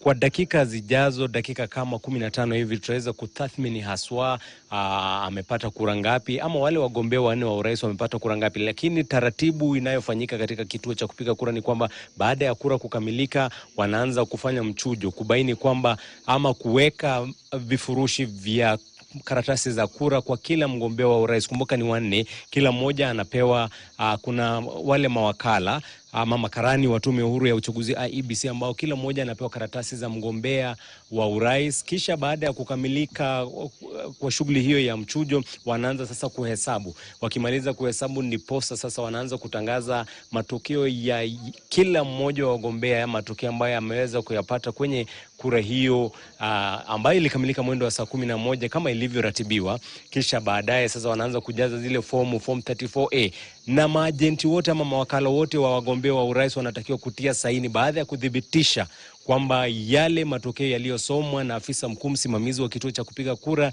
ni matokeo halisia. Kisha baadaye sasa yanaanza kuwasilishwa kupitia vile vifaa vya IEBC ama KMS kits zinawasilishwa katika kituo kikuu cha kuhesabu kura ya urais. Kumbuka kwamba baada ya kukamilika hapa form 34A zinapelekwa ama zinawasilishwa kwa kituo cha kuhesabu kura cha eneo bunge. pale ambapo wataweza kujumlisha kura kutoka vituo vyote vya kupiga kura katika katika eneo bunge, kisha wajaze kwa form 34B ambalo sasa litakuwa ni kujumlisha kura zote ama form 34A zote iwekwe kwa form 34B. Hivi sasa tunatarajia baada ya kukamilika hapo tutaenda kwenye kituo cha kujumlisha kura, kituo cha Tarbo, eneo bunge la Tarbo. Naarifiwa kwamba iko katika shule ya upili ya Uasin Gishu. Hapo ndo tutabaini haswa wale wagombea wote waone kila mmoja alipata kura ngapi katika eneo bunge la Tarbo, kaunti ya Uasin Gishu. Hadia. Asante Jeff Kirui ambaye amekita kambi kwenye kaunti ya Uasin Gishu na alikuwa kwenye kituo cha Kesechera ambacho kwenye eneo la Sugoi ambapo mgombea wa kiti cha urais naibu rais William Ruto alikwenda kupiga kura pale asubuhi pamoja na familia yake, tukiwa tumeonyesha picha hizo hapo awali. Sasa hivi twende kwenye kaunti ya Siaya, kaunti ambayo inawapiga kura 533,595 na ni baadhi ya kaunti ambazo tayari zimeanza kuwasilisha matokeo kwenye maeneo mbalimbali ambayo yamemaliza kuhesabu kura hizo. Mwenzangu Abi Agina amekita kambi pale. Atujuze ni yapi ambayo yanaendelea sasa hivi. Abi, kwako. Na asante sana. Hivi sasa tunakuja moja kwa moja kutoka kaunti la Siaya, na hivi sasa wanahesabu kura zile za urais, na kwa wakati huu tunaona kuna ulinzi mkali katika eneo hili, huku wakaaji wakiendelea kusubiri matokeo. Kuanzia tangu tufike hapa hatujashuhudia kisa chochote bali kuhesabu kura imekuwa ikiendelea vyema, hakujakuwa na tashwishi lolote, huku maajenti wakiendelea kukita kambi pia wakisubiri matokeo. Hivi sasa picha unazoziona pale ni za maajenti ambao wanaendelea kufuatilia jinsi uchaguzi wa kura unavyoendelea, na mbali na hayo pia tutazidi kutembea katika eneo tofauti katika kaunti ya Siaya ambayo inaendelea kuhesabu kura hivi sasa. Tunakuja moja kwa moja kutoka Karapul, shule ya Karapul hapa Siaya County, na wakazi wamezingira darasa hili hapa nje, wengi wao wakifuatilia kuona kwamba uchaguzi kuhesabu kura unaendelea vyema bila jambo lolote kutokea. Naam, tutazidi kukupatia ripoti zinavyokuja kutoka eneo hili, na kwa hayo ndio tunayo hivi sasa. Tangu Abi Agina ametoka kaunti ya Siaya kule aweza kutujuza tu baadhi ya masuala ambayo yanaendelea sasa hivi. Shughuli nzima ya kuhesabu kura tayari imeanza kwenye baadhi ya maeneo, ikiwa kaunti ya Siaya ni baadhi ya kaunti ambazo tayari zimewasilisha baadhi ya matokeo kutoka sehemu fulani, na vile vile pia kaunti ya Kisumu ni miongoni mwa kaunti kwenye eneo la Nyanza ambazo zimewasilisha baadhi ya matokeo kwenye maeneo hayo. Vile vile kaunti ya Kitui yenye wapiga kura 532,758 pia imewasilisha matokeo ya baadhi ya sehemu. Vile vile kaunti ya Garissa tumeona imewasilisha matokeo, kaunti ya Turkana, ya Baringo, vile vile kaunti ya Kwale, ya Mombasa, na vile vile pia kaunti ya Bomet tutakuwa tunafuatilia kwa karibu, na Narok ambapo mwenzangu Emmanuel To amekita kambi huko. Matokeo yatakuwa endelea kutiririka na ramani yetu pale itakuwa endelea kubadilika rangi kadri ya vile matokeo yanavyokuwa yanakuja kwenye kitovu chetu cha matokeo hapa kwenye shirika la The Standard. Kumbuka hapo awali mwendo wa alasiri tayari IBC ilikuwa imetaja kwamba wapiga kura milioni 12 walikuwa tayari wamejitokeza kupiga kura, ikiwa ni 56.12 ama 17 kufikia wakati wa alasiri. Kumbuka wapiga kura ambao walisajiliwa na tume ya IBC mwaka huu wakitarajiwa kupiga kura ilikuwa ni milioni 22.1, na kutokea kwa 56 kufikia alasiri ilikuwa bado inatoa kwamba kulikuwa na idadi ambayo haijajulikana kufuatia ile sajili ya daftari ambayo ilitumika kufuatia kufeli kwa vile vyombo vya KIMS-KIT ama ukipenda sajili ya kielektroniki. Vile vile tutakuwa tunapata kupata matokeo kutoka kwa tume ya IBC ambapo pia tuna kikosi kizima pale cha Kivumbi 2022 kimekita kambi kwenye ukumbi wa Bomas. Tunaye Zubeda pale, Hassan Juma yuko pale, na vile vile pia Muremi Mwangi, kuweza kukujuza tu mtazamaji matokeo yako vipi, na yakifika tunakupatia moja kwa moja. Kwenye kaunti ya Kisumu tumeongea na Ahmed Bahaj, na alikuwa amesema tayari zoezi la kuhesabu kura pia limeanza. Ni miongoni mwa kaunti ambazo zimeanza kupiga kura mapema na hakukuwa na tashwishi nyingi, hivyo zoezi kwenye maeneo mengi ya Kisumu lilikamilika mapema na kura zimeanza kuhesabiwa mapema. Vile vile kumbuka mtazamaji, kuna baadhi ya maeneo ambapo uchaguzi ulikuwa umeahirishwa hapo jana kufuatia kuchapishwa vibaya kwa makaratasi ya ugavana kwenye kaunti ya Mombasa, kaunti ya Kakamega, na vile vile pia kwenye maeneo bunge ya Eldas na vile vile Kitui Rural na maeneo mengine bunge kwenye kaunti ya West Pokot pia vile vile yameweza kuahirishwa hadi tarehe 23 ambapo tutakuwa wanapiga kura hizo, tuweze kujua pia matokeo yatakuwa vipi. Tutakuwa tunaendelea kufuatilia. Na mtazamaji, vile vile pia tulikuwa tumeona kuna baadhi ya maeneo ambapo kumekuwa pia na utovu wa usalama kwenye kaunti ya Wajir, ambapo pia vile vile kura zilikuwa zipigwe na zikaratibiwa kupigwa hapo kesho. Lakini sasa hivi naarifiwa kwamba Kevin Nyakundi tayari yuko pale kwenye shule ya msingi ya Nairobi aweze kutujuza shughuli ya kuhesabu kura ipoje. Hapo awali niliongea na wewe Kevin, na zoezi lilikuwa limetamatika. Je, zoezi la kuhesabu kura pia limetamatika ama bado wanahesabu kwenye kituo hicho? Halijakamilika. Tunaendelea kungoja wahesabu kura ambazo zilipigwa hivi leo. Tunaendelea kungoja ambapo tunaangalia kwamba pengine zoezi hili linaweza malizika, lakini bado tunaendelea kungoja. Bado hawajafikisha ile nambari ambayo walikuwa wamefikiria kufika.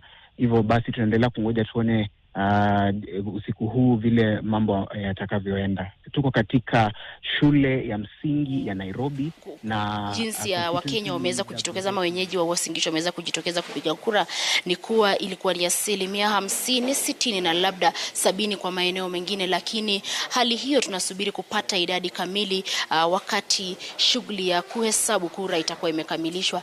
Na tukiondoka eneo hili la shule ya msingi ya Langas, tutaelekea katika eneo la ile tunasema constituency tallying center, ambapo tutaweza kupata idadi kikamilifu, sababu kwa sasa tunaweza tu kuwa kwa stream moja, tukienda nyingine tunapata kuwa stream labda ya 4 ama ya 5 pia imekamilisha shughuli ya kuhesabu. Kwa hivyo ili tuweze kupata idadi kamili ya ni kura ngapi kila mmoja amezoa katika vyeo tofauti, tutaenda katika eneo hilo la the constituency tallying center, ambapo kura zote za zile polling stations zitakuwa zimeletwa kule, na tutapata idadi hiyo kabla ya sisi sasa kuelekea ile ya county, ambapo sasa tutaweza kupata kura kutoka maeneo bunge yote na kuweza kujua hali halisi, kwani kura ndio msema kweli. Na tuliona kuwa wanasiasa walitembea kote wakisaka kura, lakini je, wale wafuasi ambao tuliwaona kwenye runinga, tuliwaona wakiimba na wakiwafurahia viongozi hao ambao walifika kusaka kura, je, walijitokeza kupiga kura? Na labda tu kidogo Mwanahamisi, tuliweza kuzungumza na baadhi ya wale ambao walikuwa wamefika hapa, na pia tu wenyeji ambao hawakuwa wamejishughulisha na shughuli hii ya kura, na baadhi yao ambao ni vijana wanasema kuwa hawaoni haja ya kuja kupiga kura. Wanasema hawana imani na baadhi ya viongozi, hawana imani na viongozi ambao wamekalia vyeo tofauti, wakisema kuwa ni heri wajipe shughuli zao. Kwa hivyo inaonekana kuwa labda kuelekea mbele na labda katika chaguzi ambazo zitakuja baadaye mwaka 2027, labda hamasisho inahitajika zaidi kwa wenyeji, hasa labda vijana ambao pia tuliona kuwa ni wachache ambao walijitokeza pia kujisajilisha kama wapiga kura, na japo kulikuwa na idadi kubwa ya wale ambao walikuwa wamehitimu. Kwa hivyo tutaendelea kunusa kidogo na kujua ni yapi ambayo labda yaliathiri wapiga kura kujitokeza. Tulisikia kuwa kulikuwa na tetesi kuwa kuna baadhi ambao walikuwa wameamua kuhama maeneo haya, sababu tunajua kuwa kaunti ya Uasin Gishu ni kati ya yale ambao yalikuwa yameratibiwa kama kaunti ambazo huenda zikakuwa na shida, na tunajua kuwa katika chaguzi za hapo awali tumeweza kuona kuwa kumekuwa na mtafaruku, lakini katika maeneo ambayo tulitembea na nilikujulisha hapo awali kuwa tuliweza kwenda katika maeneo bunge 5 kati ya 6 eneo hili, na shughuli yote ya kupiga kura ilikuwa inaendelea bila tatizo yoyote. wote. Maafisa wa IEBC waliweza kufungua vituo hivyo kwa wakati ufao, na tuliona kuwa vifaa vyote viliweza kutumika vyema. Hatukuweza kuona kuwa kuna Mkenya ambaye alifika na akalalamika kuwa kumekuwa na shida. Mwanahamisi, tunaendelea kunusa, tutawapa taarifa kamili tu punde tutakapofika pale katika ile constituency tallying center, ili tuweze kuwapa idadi kamili ya kura ambazo zimepigwa, labda zile ambazo zimeharibika, na ni wawaniaji tofauti katika urais, ubunge, mwakilishi wa kike, ile awodi. Je, wameweza kuzoa kura gani? Hata senator wamezoa kura idadi ipi? Na je, shughuli hii itakamilika vipi baada ya tangazo kamili? Mwanamisi? Asante sana. Ni mwanahabari wetu huyo Chemutai Goin akitupatia taswira kamili katika eneo la Uasin Gishu.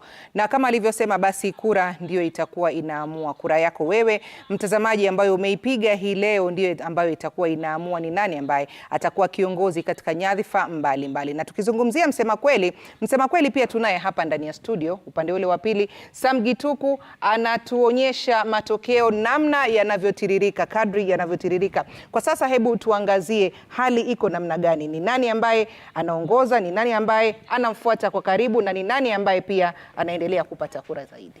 All right, thank you so much, Mwanahamisi Hamadi. And of course, we continue to follow the process of verification and tallying of results that have been coming so far. And like I told you earlier on, we have different data clerks that are working on this. And so far, they've been able to look at some more than 73 polling stations, bearing in mind that it takes a bit of time to update them. But 73 forms have so far been tallied, and it shows that William Ruto is ahead with 5,266 votes, that is 65.96 votes.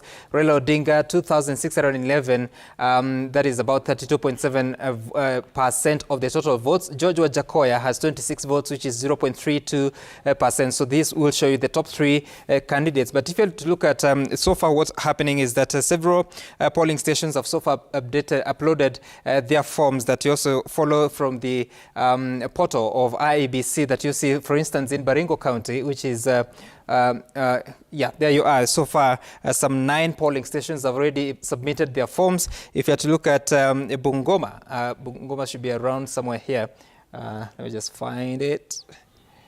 You will find that they have so far submitted 1 form from Bungoma. There you are. And then also the other county that has submitted a remarkable number of forms is Kericho County, with about 3 forms out of the 924 polling stations that are to be tallied. So in as far as the national tally is concerned, that's what we have so far. But we continue to receive the forms. So far, the votes cast have been 8,416. We continue to receive the forms from the polling stations and looking at them, processing them to be in a position to upload to our system and give you the actual tally. But if you're also to ask the question where these results coming from, they're coming from particular polling stations that can be found from the portal across the different counties. Mwanahamisi. Na bila shaka naona basi muda wetu pia hapa ndani ya studio unatupa kisogo, manake tumekuwa hapa kuanzia saa 9 hadi wakati huu. Lakini kabla kuondoka, nimpokeze usukani mwenzangu Mashirima Kapombe ambaye ana wageni wetu pale, watupatie kauli za mwisho kabla ya sisi kuondoka, ili tuwapishe wenzetu nao waendelee kusukuma gurudumu. Na mwana Prof Joy, labda swali la mwisho ili tuweze kufunga sehemu hii yetu kabla ya kuwapisha wenzetu waweze kuingia studioni. Katika uamuzi wa kura ya uchaguzi mwaka 2017 kuna masharti kadhaa ambayo mahakama juu ilikuwa imetoa. Kwa mtazamo wenu, mnaona kama IEBC imejitahidi kuwafikia yale masharti ambayo yalikuwa yamewekwa? Nafikiri wamejitahidi kujaribu kuangalia. Kwa mfano last time kulikuwa na BVR kits zile ambazo zilikuwa tuseme ndo KIMS kit ya awali ile, kulikuwa na massive failure. Raundi hii tunaona kwamba teknolojia imeimarishwa kwa hali ya juu kuliko ilivyokuwa mwaka wa 2017. La pili, tumeona kwamba IEBC wamejaribu kuwajibika katika ile process tangu mwanzo mpaka mwisho.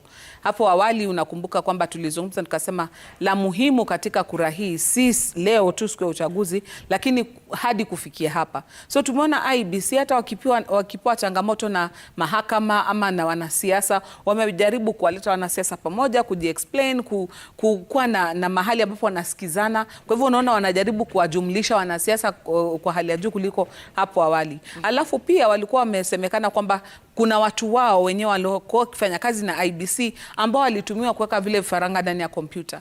Raundi hii tumeona Chebukati kila mara wakipata tu kuna dosari, hata kabla waambie Wakenya, anachukua hatua, watu wanafutwa, wanashtakiwa, wanatolewa kazini. Tunaona kwamba wamekuwa wakijaribu kuprotect ile integrity ya kura ambayo itakuwako. Kwa hivyo tunaona kwamba IEBC ni kama walisikiza, wakaangalia, na pia ukikumbuka wacha hata ya Supreme Court pele ya Krieg hapo awali, wamejaribu pia sheria, walijaribu kubadilisha sheria, lakini wanasiasa hawakuwakubalia.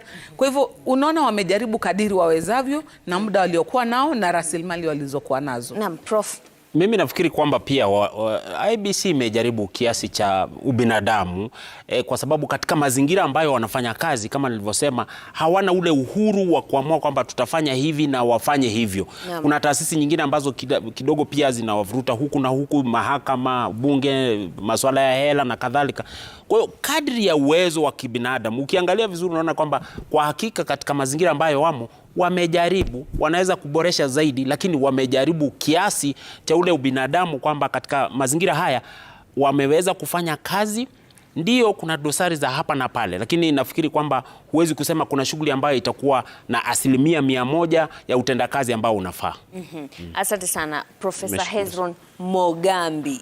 Maana nadhani kila wakati tunakuita Mugambi na wewe unanipa jina jipya kila wakati nikija hapa. Naam, asante sana na wakili Joy Mdivo kwa kutupambia sehemu hii ya matangazo haya. Tunazidi tu kuendelea kukuletea matangazo haya kutoka sehemu mbalimbali pamoja na kukupa takwimu kadri ya jinsi matokeo yanavyofika hapa katika kituo chetu cha kujumlisha kura. Mwanahamisi, sijui tunaelekea wapi kabla ya kuwapisha wenzetu? Namwona Yvonne tayari yuko ange kuingia studio.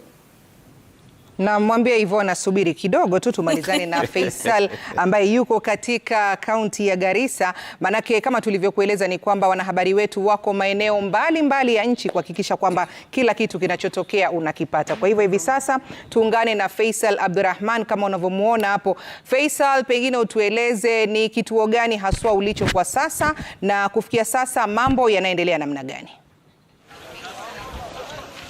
Naam, shukran sana Mwanahamisi. Ulivyosema tu niko katika maktaba ya kitaifa, mojawapo ya kituo iliyoko katika eneo bunge la Garissa mjini, ambapo bunge wa eneo hili Adan Bare Duale pia mida wa saa 4:30 asubuhi aliweza kufika hapa na kupiga kura yake. Unavyoona nyuma yangu tu, msimamizi wa kituo hiki anaweza tu kutupatia kuhesabu kura. Baada ya saa 11 jioni vituo vimeweza kufungwa na wapiga kura ambao walikuwa wameweza kupiga foleni yao ndio wamekubaliwa waweze kumaliza shughuli zao za haki zao za kimsingi ili wapige kura na kuhakikisha kuwa wametoka kwa njia ya usalama katika kituo hiki. Unavyoona tu kituo hiki lina stream 6 hivi na takriban wapiga kura zaidi ya 300. Katika kaunti ya Garissa kwa jumla wana wapiga kura zaidi ya 200,000 na vituo takriban zaidi ya 559 ikiongezwa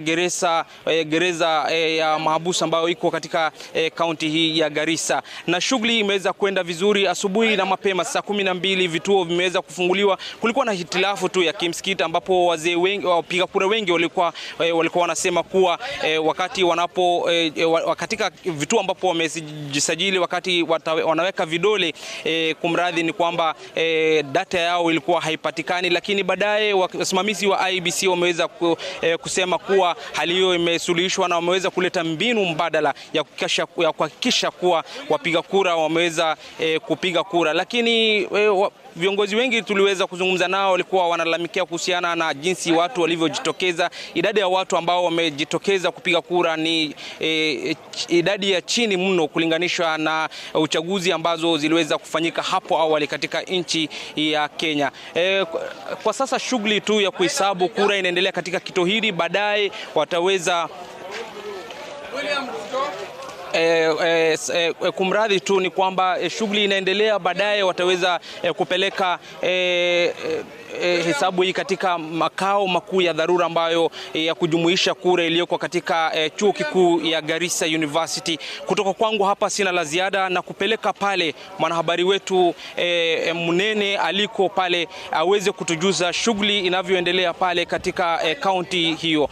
In Nyeri County, of course, a lot of stations, in fact, all of them have actually brought the voting to a stop. And what is happening is that votes are now being tallied, or what the votes that were actually cast are being tallied. Currently, we are at Temple Road Primary School, which is in Nyeri Town constituency. We've just left the health center across this particular station, where they had finished the tallying of the presidential votes rather. And here what is happening is that the same process is ongoing, and I understand it's going on across the county in different constituencies. Nyeri has 6 constituencies. We've got Kieni, that is the most populous, with about 114,000 registered voters. It is closely followed by Madera, where the Kenya Kwanza running mate Rigathi Gachagua comes from, with about 104,000 registered voters.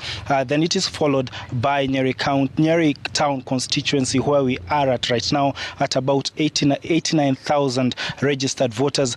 Then it is followed by Mukurweini, Othaya and Teto. We can say we've visited all these constituencies today. The voter turnout at the beginning was quite low. By around 3 p.m. there was a presser actually where we're standing right now by an IBC commissioner, who said that the voter turnout by then was between about 30%. But then when we went to Mathera a bit later, the returning officer who is in charge of Mathera constituency, where the Kenya Kwanza running mate Rigathi Gachagua comes from, said at around 4:30 they were at about 50%, but there were quite a number of people in the stations exercising the democratic right to vote, and therefore that number could have changed. At DEB Karatina, when we visited DEB Karatina, we realized that the voter turnout was about 62% or thereabout, and so we're still waiting to see what the results are like, not only in Nyeri Town constituency, but also the other 5 constituencies, and in general what it's like in Nyeri County. And of course, we're going to keep keeping a very close eye on what is happening and reporting, of course, to our viewers, to just help them understand what the people of this region, the people of this county, the people of these 6 constituencies, who make up about 481,000 registered voters, what they have said through the ballot. Back to you in studio from Nyeri County, I'm Martin Munene. Naam, asante sana, ni mwanahabari wetu huyo Martin Munene. Mtazamaji, kuna mengi tu ambayo tunataka kukupasha, lakini muda wetu kama nilivyokuambia umetupa kisogo. Kwa hivyo hatuna budi kuondoka ili tuweze kuwapisha wenzetu ambao na wao wamejitayarisha vilivyo kuhakikisha kwamba unapata kila kitu kadri kinavyojiri. Jina langu mimi ni Mwanahamisi Hamadi, nasema shukran sana kwa kututizama. Tukutane tena panapo majaliwa hapo kesho. Kwa heri. Nami ni Mashirima Kapombe. Mwendo wa saa 12 asubuhi ndio itakuwa zamu yetu tena, lakini nadhani Gituko watakuwa wametuacha katika zamu hiyo. Zamu yako inakuja mapema kidogo. Inawadia kwa muda wa saa 5 hivi. No, I was warned actually not to use Swahili anymore, so I'll be back at 1 o'clock. It's not PM, it's AM, so it's the next less than 5 hours, but Yvonne will be here to lead the next phase of results. But this way it gets interesting. Of course, so far you're saying that it's about 11,000 results so far tallied. That is 11,000 votes from some 110 polling stations, of course, out of 46,229. And we'll be sure that Yvonne, as she gets here, she'll be in a position to see more tallies, especially from across the country. My name is Sam Gituku. See you later in the night. Sema kitu bwana. Unaingia tu hakuna hata kusema. Ni kama hatujuani. Ni kama hatujuani. There you go. That's our handshake that we've just had here on that. So thank you very much to Kikosi Kizima that was doing that. There we are. And we now take over this rolling coverage of the 2022 presidential, in fact, the 2022 general election. Polls closed at 5 o'clock. That's about 3 hours ago. Of course, there's certain areas where the vote was delayed, the start of it, and therefore the voting time was extended. This is our English news coverage. We are with you all the way until 1 a.m. And I will be here. We have a few guests lined up for you. We have Angela Mbitho, who's a pollster. We've got Professor Alfred Omenya and Dr. Alex Awiti will all be here taking a look at what happened in the course of the day with the IEBC, with some of the delays, how they managed those. We'll also be taking a look at that voter turnout that is worrying quite a few people in this country. Not only that, because it is a big night, we brought out the big guns, so the gang will be joining me here in just a moment from now. So do stay with us for more on that. Also, let me just update you on what is set to happen over the next few hours. So obviously, you know, those polling centers have been turned into counting and tallying centers, where those results will then be transmitted from the polling center to the constituency tallying center and then also onwards to the national tallying center that is at the Bomas of Kenya, where the commissioners and indeed the chair of the IEBC, who's the national returning officer for the presidential vote. Now, what's going to be happening is we're expecting yet another briefing from the IEBC anytime from now to tell us the very latest. The last one that we had was obviously telling us about what the voter turnout was like as at 4 p.m. And that is what we said we will get into a little bit. And of course, addressing the other issues that had happened at that point at the polling centers. So that's what we're expecting, and we hope to be able to do that. We want to show you some pictures now of what's happening in Kakamega County. This is it is Kakamega. We believe this is an area where the voting was delayed for quite some time. You'll recall there were issues with the polling at that point. And so we also know that this was where some KIMS kits were then not able to function, and therefore the IEBC allowed the use of the manual register as a fallback in Kakamega as well as other regions. Let's also take a look at what's happening in Garissa. That'll be next also, and we'll update you on exactly what's happening with that process in a moment. So like we said, these places where you were voting earlier on in the day up until 5 o'clock have now turned into a tallying center. And so at this point, this is what's happening. Once the polling center closes at 5 o'clock, immediately then the doors are closed. Like we said, it changes into something different. And then they seal and unseal the ballot boxes. And it is at this point they begin an important process, which is the manner of sorting, which is to put all of them separately. And then they begin the process of counting. And then they will get into the process of tallying. And then they will get into transmission of those results. All right, let's now catch up with what's happening across the country. We would like to speak to our Sam. There were no queues. Yeah, so the process has been very smooth and successful. Talk about the process being smooth and successful. When do we expect the entire process to end? I know we were just waiting for some regions to finish the presidential counting and tallying, and the process will continue. But in general assessment, and from what you can see or what you can tabulate and think. Siaya County. We've been in one of the polling stations that has just completed the counting of the presidential ballot papers, and maybe I just run you through the numbers that we've gotten out of the 4 polling stations in that particular center. That was Siaya County Hall polling center. Out of all the 4 polling streams, maybe I just run you through the numbers that we've been able to get at the conclusion of the tallying of the presidential ballots, and that is Raila Odinga, the Azimio presidential candidate, garnering 436 votes, while Deputy President William Ruto garnering only 9 votes in that particular stream. That was stream 1 for the Siaya County Hall. And on the second stream, this is the results from Siaya County Hall stream 3. Raila Odinga amassing 448 votes against William Ruto's 9 votes. Wajakoya getting only 1 vote in that stream, and Mwaure actually coming out with absolutely nothing. In the third stream, this is stream 4, Raila Odinga is walked away with 424 votes, while Ruto managed only 16 votes, Wajakoya 2 votes, Mwaure getting 1 vote, 4 rejected votes and 4 stray votes. Registered number of voters in that particular polling stream, 668 voters. And then the last stream, or the last polling station in that center, that is Siaya County Hall stream number 2. Raila Odinga, the Azimio presidential candidate, 435 votes. William Ruto, the UDA presidential candidate, 12 votes. Wajakoya 0, Mwaure 0, and number of registered voters in that particular polling station, 668.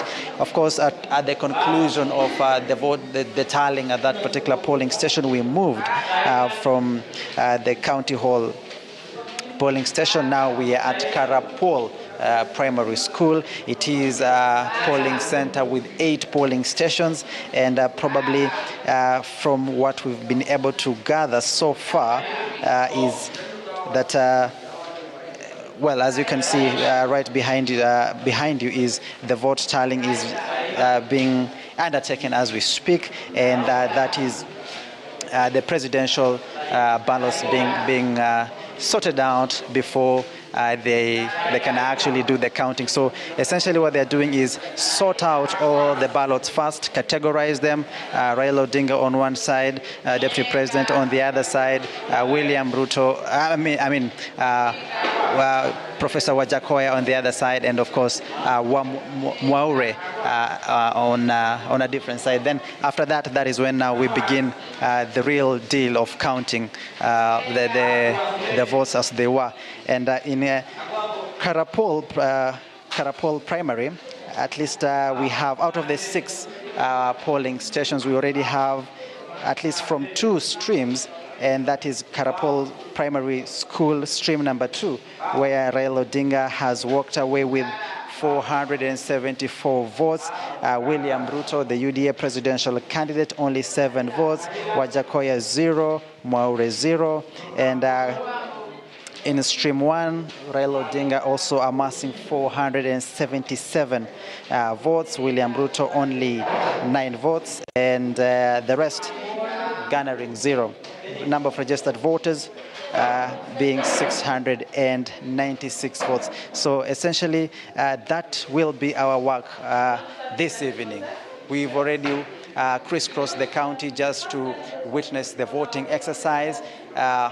Went on smoothly in majority of parts here in Siaya County, majority of the constituencies. The only issue probably that I could report is the functionality of the KIMS kit. In some areas, the KIMS kit did not function, and of course, the presiding officers had to take action to ensure that those who show up, there's an alternative way of identifying them before they can proceed to cast their ballot. And of course, the other issue really was the number of the elderly that showed up today to cast their ballots. Majority of them, they could not be identified biometrically, and of course, as I said, the presiding officers had to find alternative ways of identifying them. Of course, keying in the alphanumeric, that is keying in the ID numbers, and then of course from there, the details that show up from the KIMS kit, if they correspond with the details that are on the ID, of course, then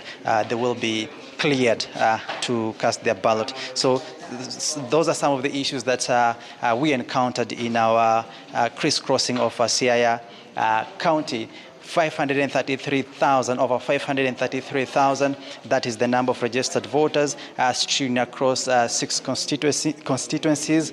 Alego, Songa, where we are, that is the constituency we are in Siaya town. Of course, there is Gem, there is Ugenya, Ugunja, Rarieda, and Bondo constituency. So, Yvonne, that is the exercise that we witnessed during the day, but critically now, we are in the exercise that most likely will go into the middle of the night, probably wee hours of tomorrow morning, just to try and collect, and tally, verify before the announcement is made. So we'll be here waiting, and we'll be here informing our viewers as the numbers come from the polling officials here in this constituency in the largest Siaya County. Back to Yvonne at the Communication Center.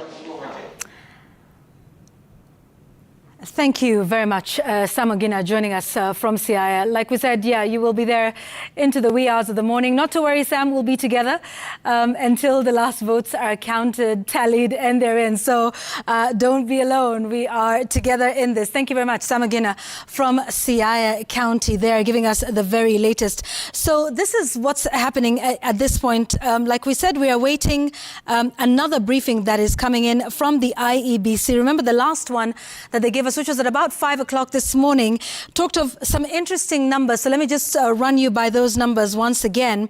That last press briefing from the IEBC commissioners said that 12,065,803 Kenyans had turned out to vote. That figure is as at 4 p.m.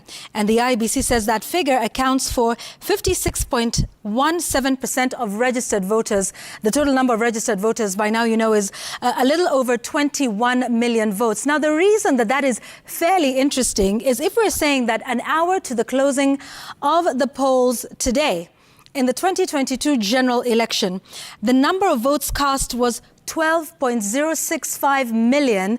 Let's put those numbers in perspective for you.